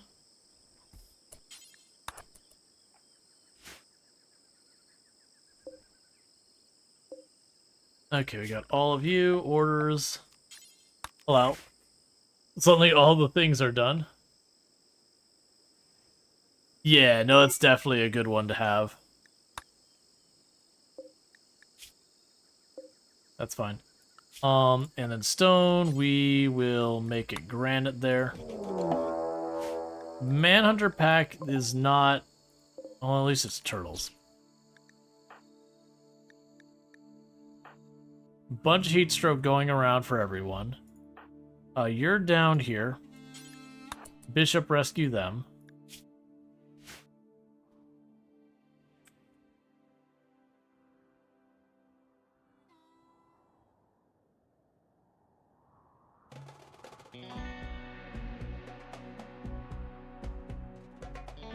So the turtle shouldn't be a problem because I could probably roll in with the incinerator and get it done. Okay, so you're gonna start tending to people. That's the important thing.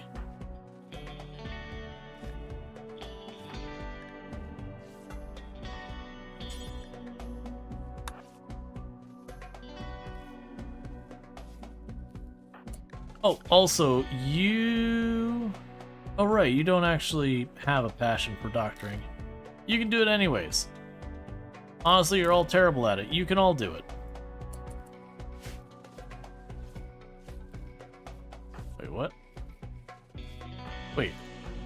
Wait, we can tend to people while they're tending to other people now? Okay.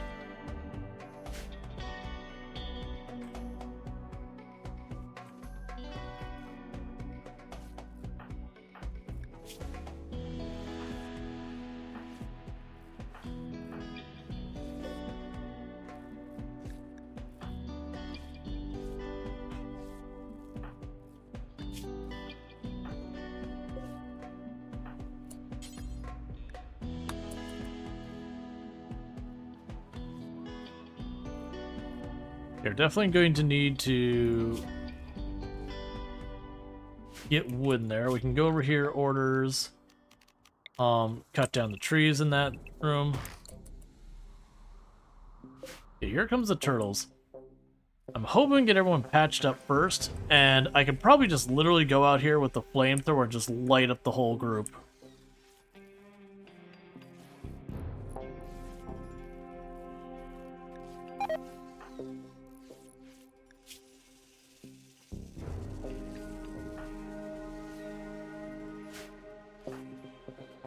Okay, you're sewing the area. Where did the incinerator go? Okay, grab the incinerator. It's gonna be your job to quickly deal with all this.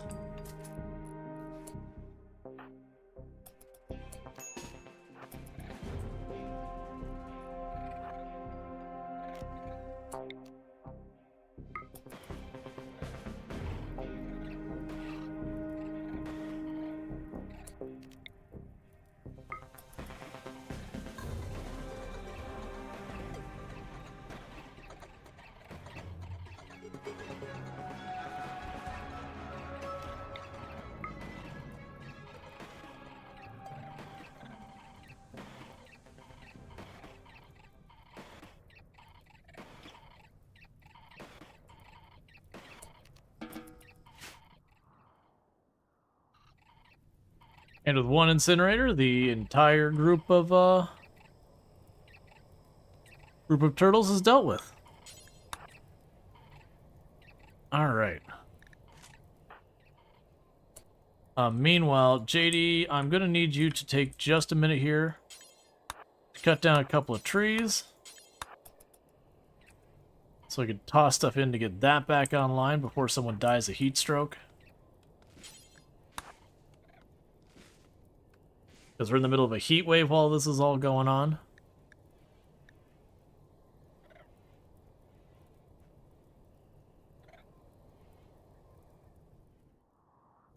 Oh hey, one's still up.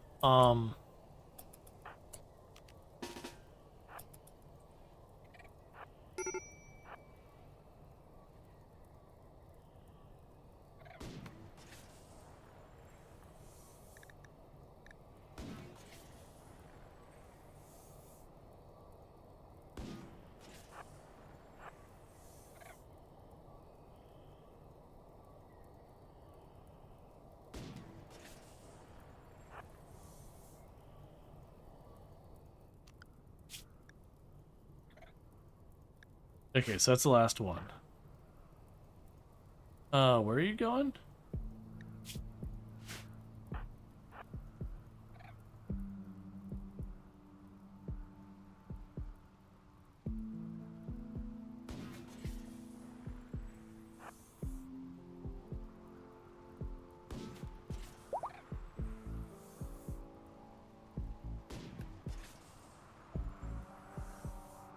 Okay, it'd be nice if we actually hit it.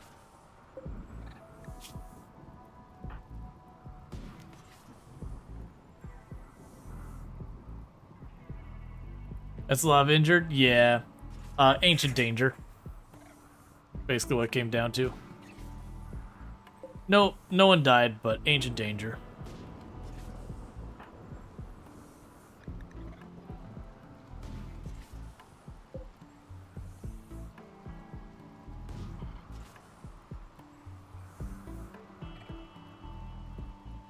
You're just not going to come after me?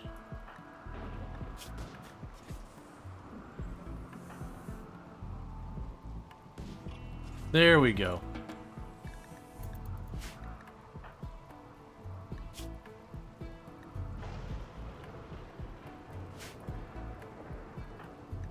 So everyone's getting all patched up, dealing with some heat stroke and all that because of a heat wave.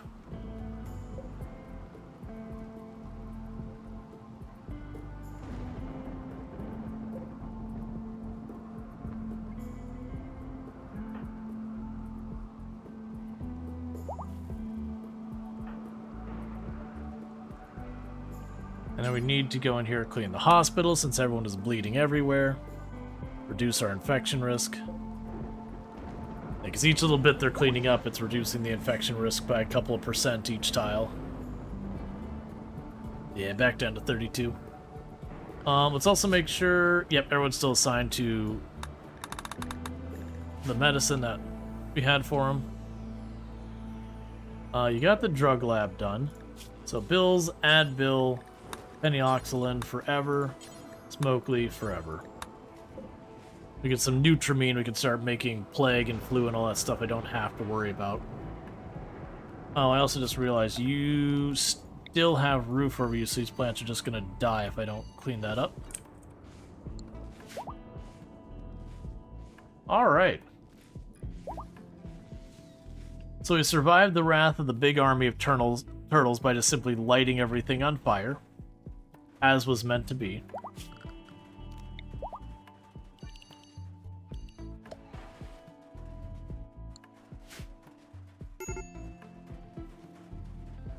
Major break risk on Izzy because rot stink lingering. It's hot. You gotta try to convert it.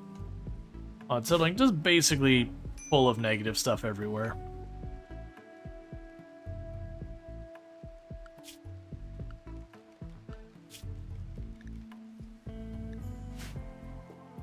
Meanwhile, the alpaca are breeding.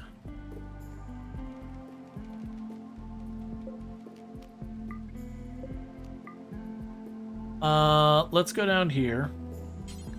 Have you quickly close that off.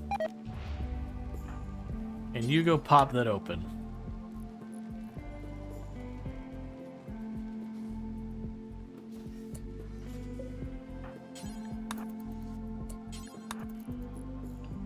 I just want to close it so this stuff doesn't rot.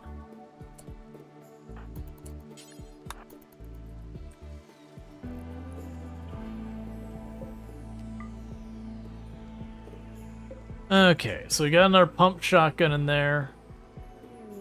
We got the rest. Outlaw encampment. It'd be 3 Yatkin that I'd have to fight for a bunch of goodwill. It might honestly be worth doing if I didn't have equal number of colonists that are refugees that could betray me. We'll see that. Human logo desired. All floored, no beds or work facility, room must be 25 tiles. Okay. So do ideology, human logo desired. We'll plunk that there. We probably don't want these to be the same room, but right now I'm not ready to make a dedicated ideology room, so it's kind of splitting the difference. I also just realized for some reason there's no table chair here. Let's fix that.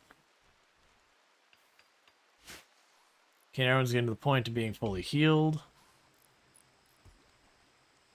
It's all in all good stuff there. Got ourselves, should have only one more alpaca we can tame.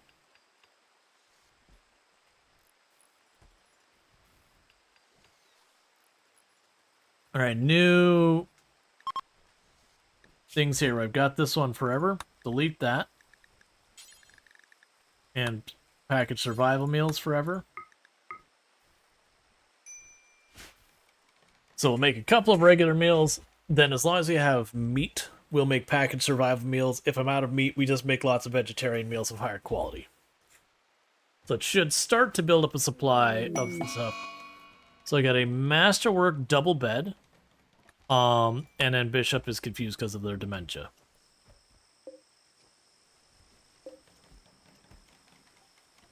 I can get these last couple rooms here. Do we have more art sitting back here? No. We can go ahead and take the art bench. Set it forever because it's only using the other brick types. So when they're gone, because we only have 2 available on the map. Looks like we're finally repairing all the walls in our base, which is long since overdue. It appears I'm short on steel and potentially silver. So there's silver. And there's some steel. So there are people who can mine can go deal with that.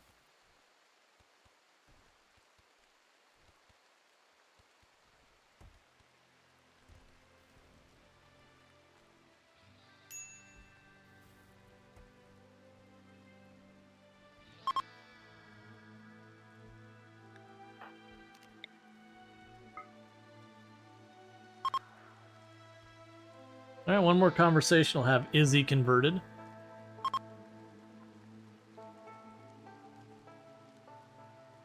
Because I should have a couple more days. Yeah, 14 more days for our next attempt to try to convert Marcos, please. Alright, and a major break risk on you. Mostly just a bunch of minor things. Just no mood bonuses. Lots of negatives.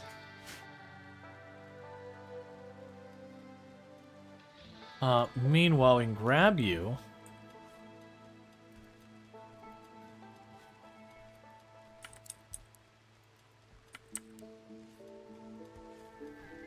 Plunk you there. So give me enough room for the big research bench and a fabrication table there later. Don't care about that.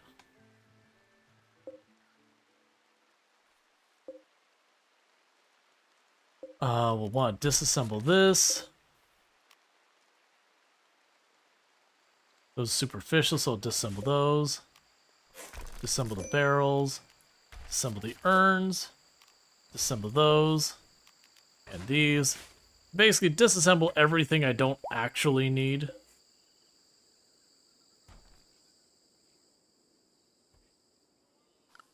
Now, eventually I'll need to population manage the alpaca. Right now, I'm going to kind of let them just cut loose. Go for the best.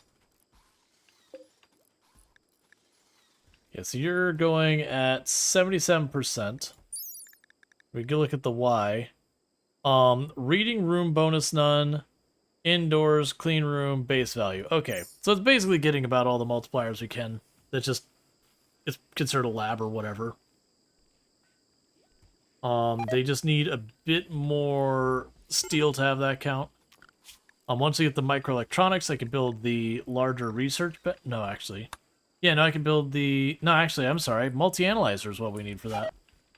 But that's fine. We're going to keep working on getting the larger research bench online so we can research faster. Start chasing fabrication right away to make the components not that big a deal. Then, you know, deep mining, all that stuff to get us materials. And keep working towards being able to build the ship. And then, like I said, it'll be a thing where I'm going to try to caravan with what I need to build the ship on the other side. At least the rare components. Like the advanced components, the persona core and all that. So that when we caravan to the ship, I can literally plunk a ship down next to the other ship. For doing our endings, just stacking it all. And so once I start getting to the point of having that research, we're going to want to activate the anomaly stuff, learn as much of the anomaly creatures as we can, so it's all available and sorted, and go from there. I don't really know where I'm planning on keeping the anomalies locked up. Realistically, it's just probably going to be an addition just like shoved off the side here. I don't really care where it's at, it's not that important. We'll use that for getting the anomaly stuff sorted. I got plenty of granite.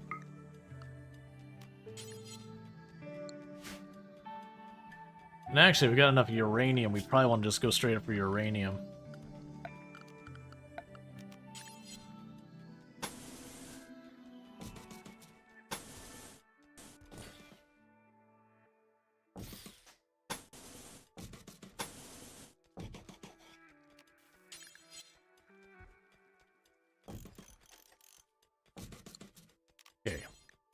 So we go uranium, 1, 2, 3, 4, 5, 6.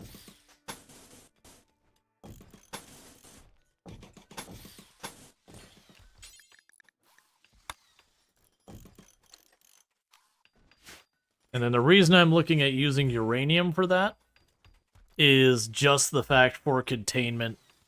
It's based on the hit points, so we want to get as high as we can. And we're just going to make a bunch of little rooms there as needed. Because I need to activate that. I do think relatively soon we are going to turn on the anomaly stuff, so I'll also need to go down here. Home zone. That's all fine. I'm going to go ahead and include that in the home zone now. I was not doing it because I didn't want them to clean it. But I do want to make sure they put out fires, and the way the game works, both those zones are the same. And we definitely want to add that to our home zone as well. We want them to prioritize that door, because right now our entire defensive position is compromised because of it.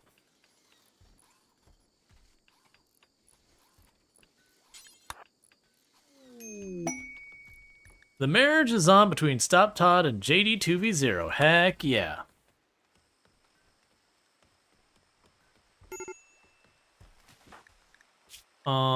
You are upset about the numbing cold, which means you stood in the freezer. Which sounds like a you problem.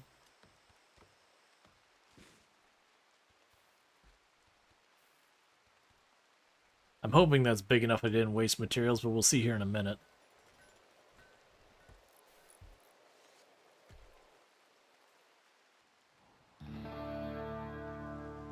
Alright. So let's make not great decisions. Alright, you go investigate the monolith.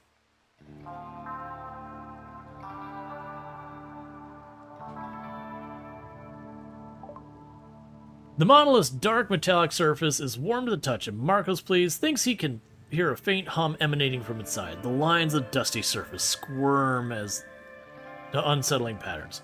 Marcos, please, focuses on the shape, trying to uncover their meaning. The hum strengthens. The shapes begin to flow into Marcos Plea's vision. But the surface isn't changing.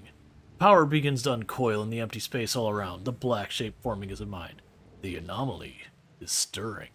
Yes, let's go ahead and keep focusing on the anomaly. We're going to kick that going off. Give me 2 seconds to prevent this ad from playing. Well, that's all doing its thing. Alright. Arbiter Tracer Drought. As the anomaly twisted and changed, Marcos Please is overcome with a horrifying vision. In an instant, he understood.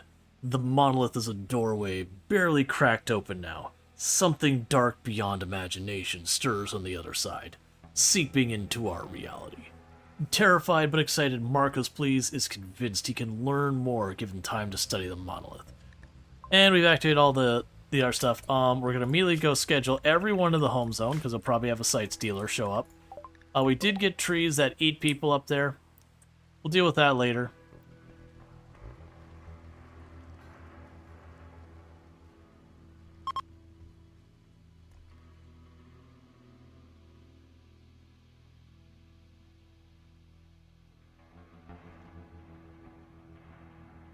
Okay.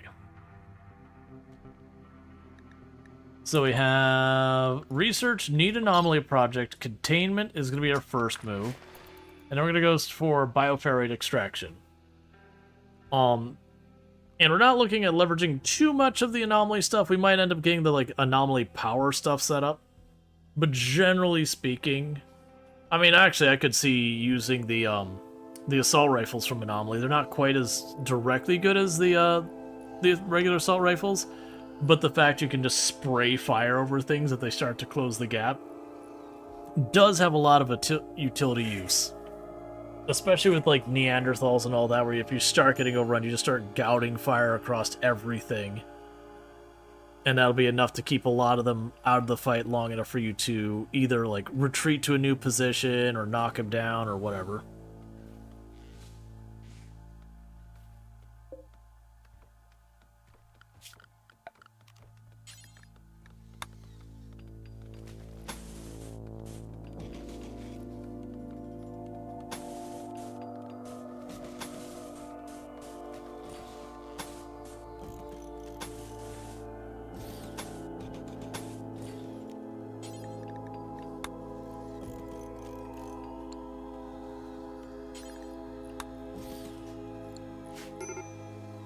Okay.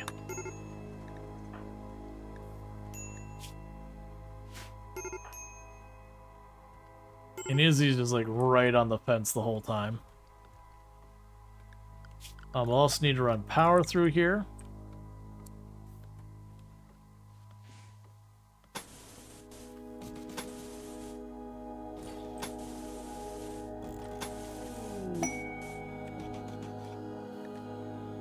Alright. Izzy got converted without me having to get involved.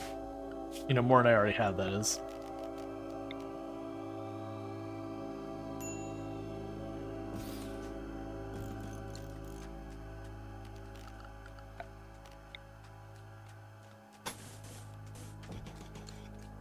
Okay, we're just going over here real fast, trying to set up some more lights.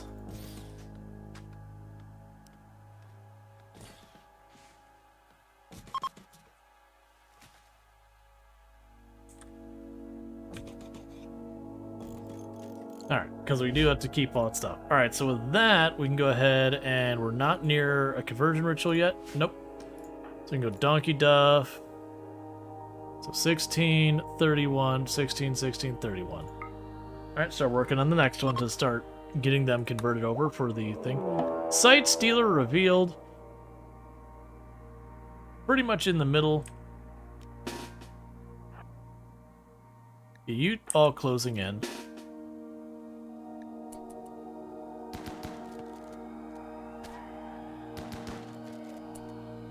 Alright, just like that, Site Stealer handled. No injuries sustained. Site Stealer shrieks. That is unfortunate. We do have it where everyone's supposed to stay in the perimeter. Now the downside here is we won't be able to prevent them from causing grief. I'm going to pop in here real fast. And we're going to close that door, which should mean we don't have to worry about the Site Stealers. We'll just wait till something shows up, or until we get the proximity detector. I'll want to put it, honestly, a couple places. Okay, so this door is officially off limits.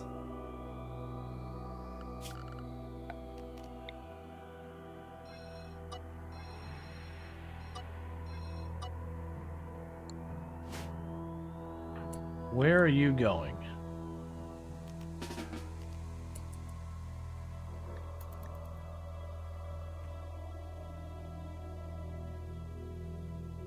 Alright, so basically we're going to have some unknown, probably a whole lot of site stealers outside of our perimeter here. So for the moment, what we probably want to do is go to each and all of the exterior doors and say a whole lot of no.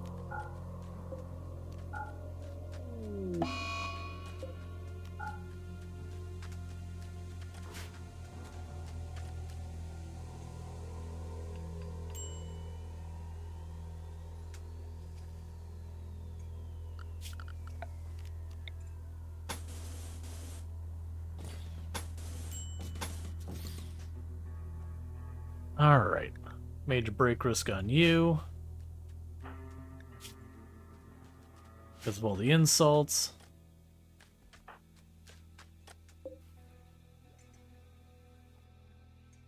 How are we doing in power? We're still doing pretty good.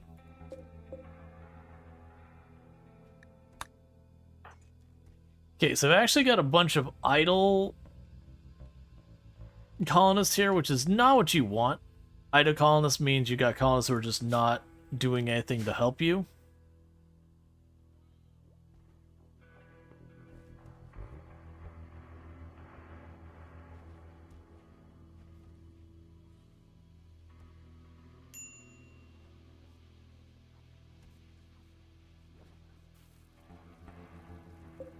Oh.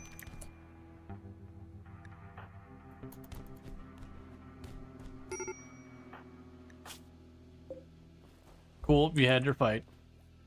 I still got rooms that need lights.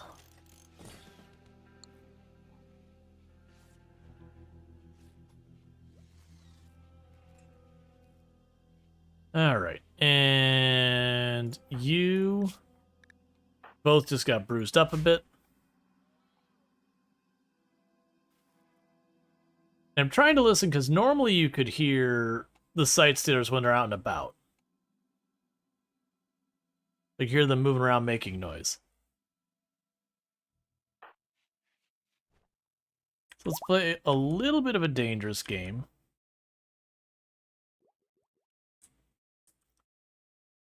And what I'm thinking is we go over here and try and get our people to build really fast while others just kind of stand guard.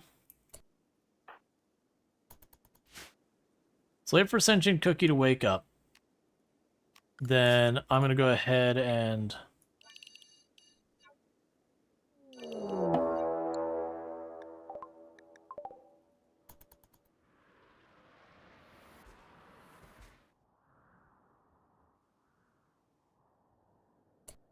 Okay, so that's a prepares.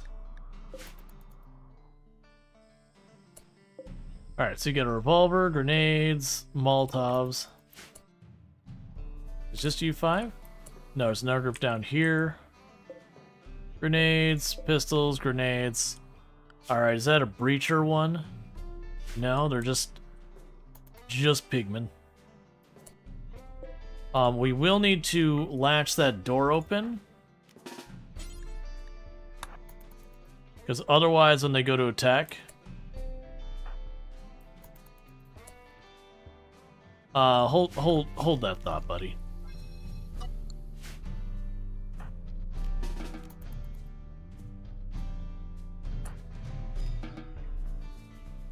This is a really dangerous situation. Because they've got one threat that's potentially overlapping a second threat. Which is never what you want to see. But we don't really get a choice in the matter, so we're just gonna live with it. You're gonna go in that row.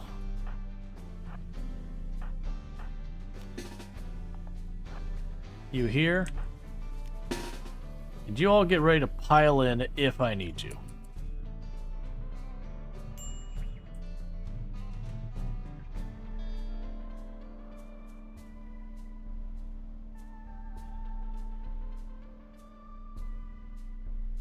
Now, part of me low-key hopes the site stealers show up and just get involved. I've had that. Oh, there's 2 more up here I completely missed. Knife and shotgun.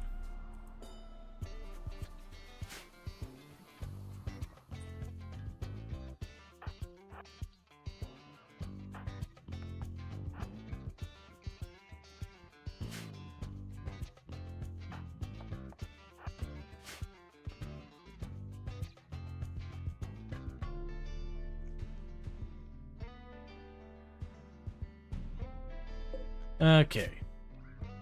You're tough.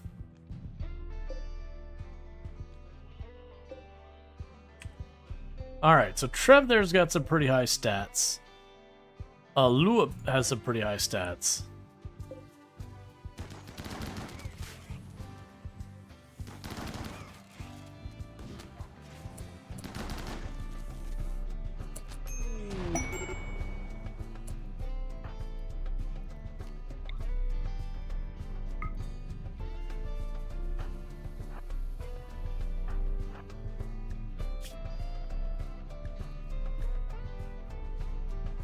Storge still 12 is pretty good.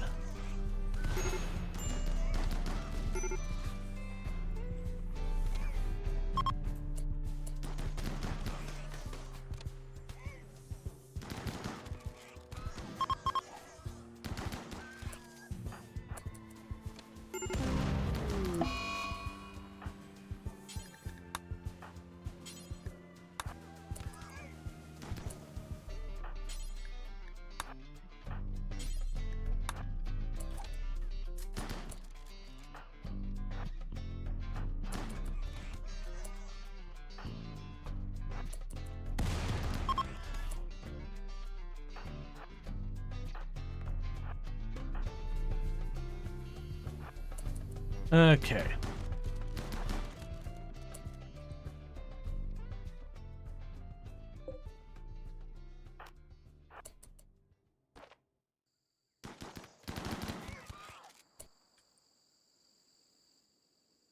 Alright, so we can pop over... That's probably the fastest way. You're not hurt too bad? Yeah, no, you just got some bruises. Yeah, unfortunately that grenade did hit one of the refugees. So they turned against us when the refugee died.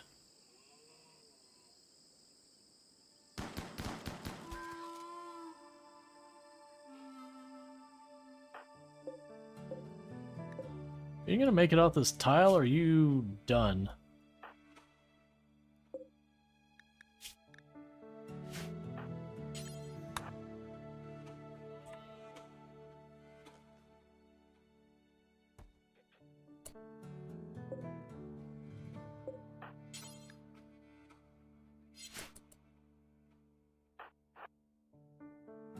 All right.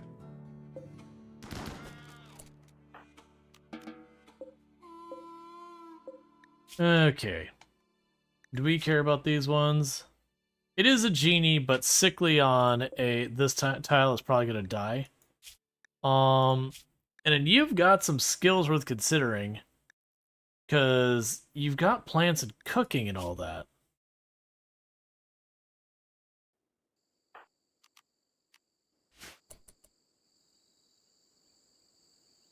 What about you?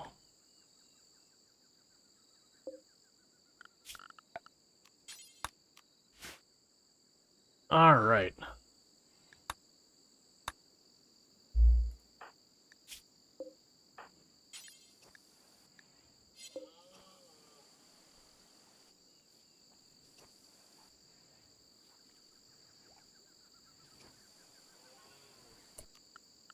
You're gonna unrestrict everyone for a moment, so I can deal with this stuff. So you...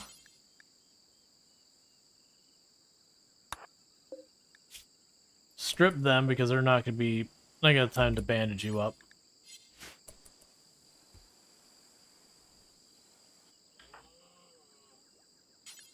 You haul those components.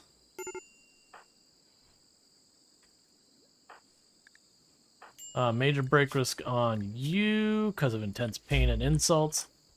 JD, quickly haul the styrofoam popper out.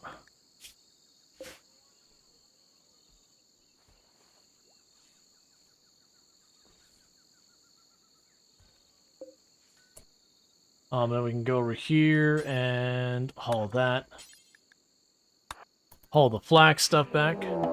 Site stealer revealed where? I really didn't want you to go that way, Cookie.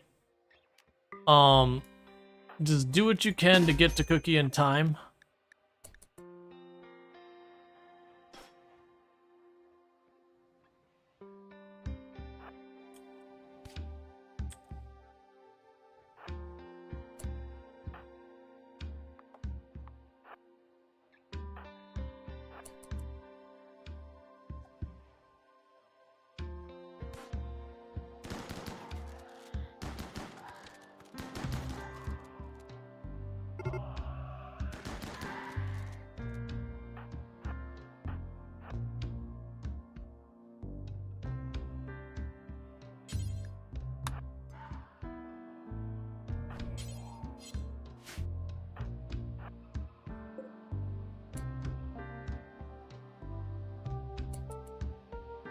Yeah, because they still have that open.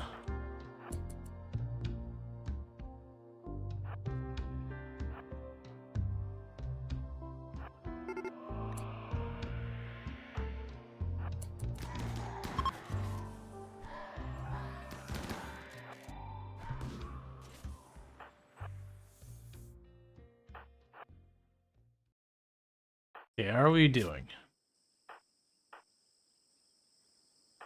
Starting to get some scratches built up.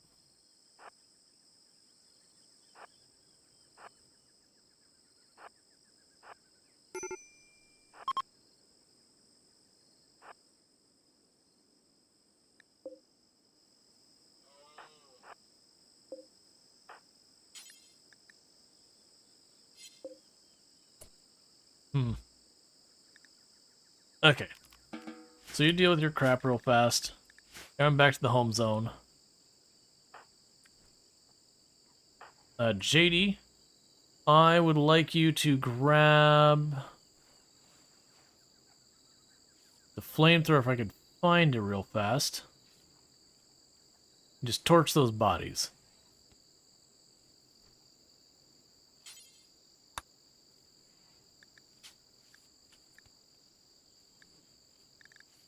Okay. So have you grab the incinerator real fast. I'm gonna have you light these bodies up. I don't really care about the food or anything on them. Because I can't close that door until I get the bodies out of the way, and they're just not gonna be the hauling and everything along the way until then.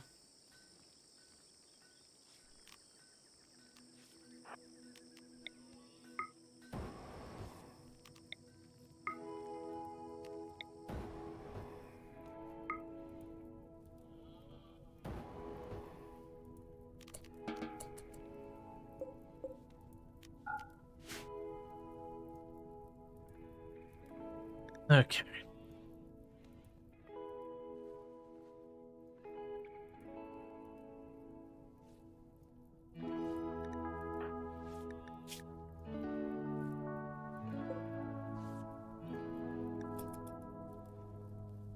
Alright, so with that said, chat, I've lost track of time. I'm going to try to get us out of here to check out our channel real fast before the ad hits. So thank you so much for tuning in. If you're watching on YouTube, the stream is going to be ending abruptly because I need to really rush this one. Because I have absolutely lost track of time, and we got about a little over a minute till an ad break happens, whether I want to or not. I can't delay it any farther. So what I'm going to go ahead and do is put up my ending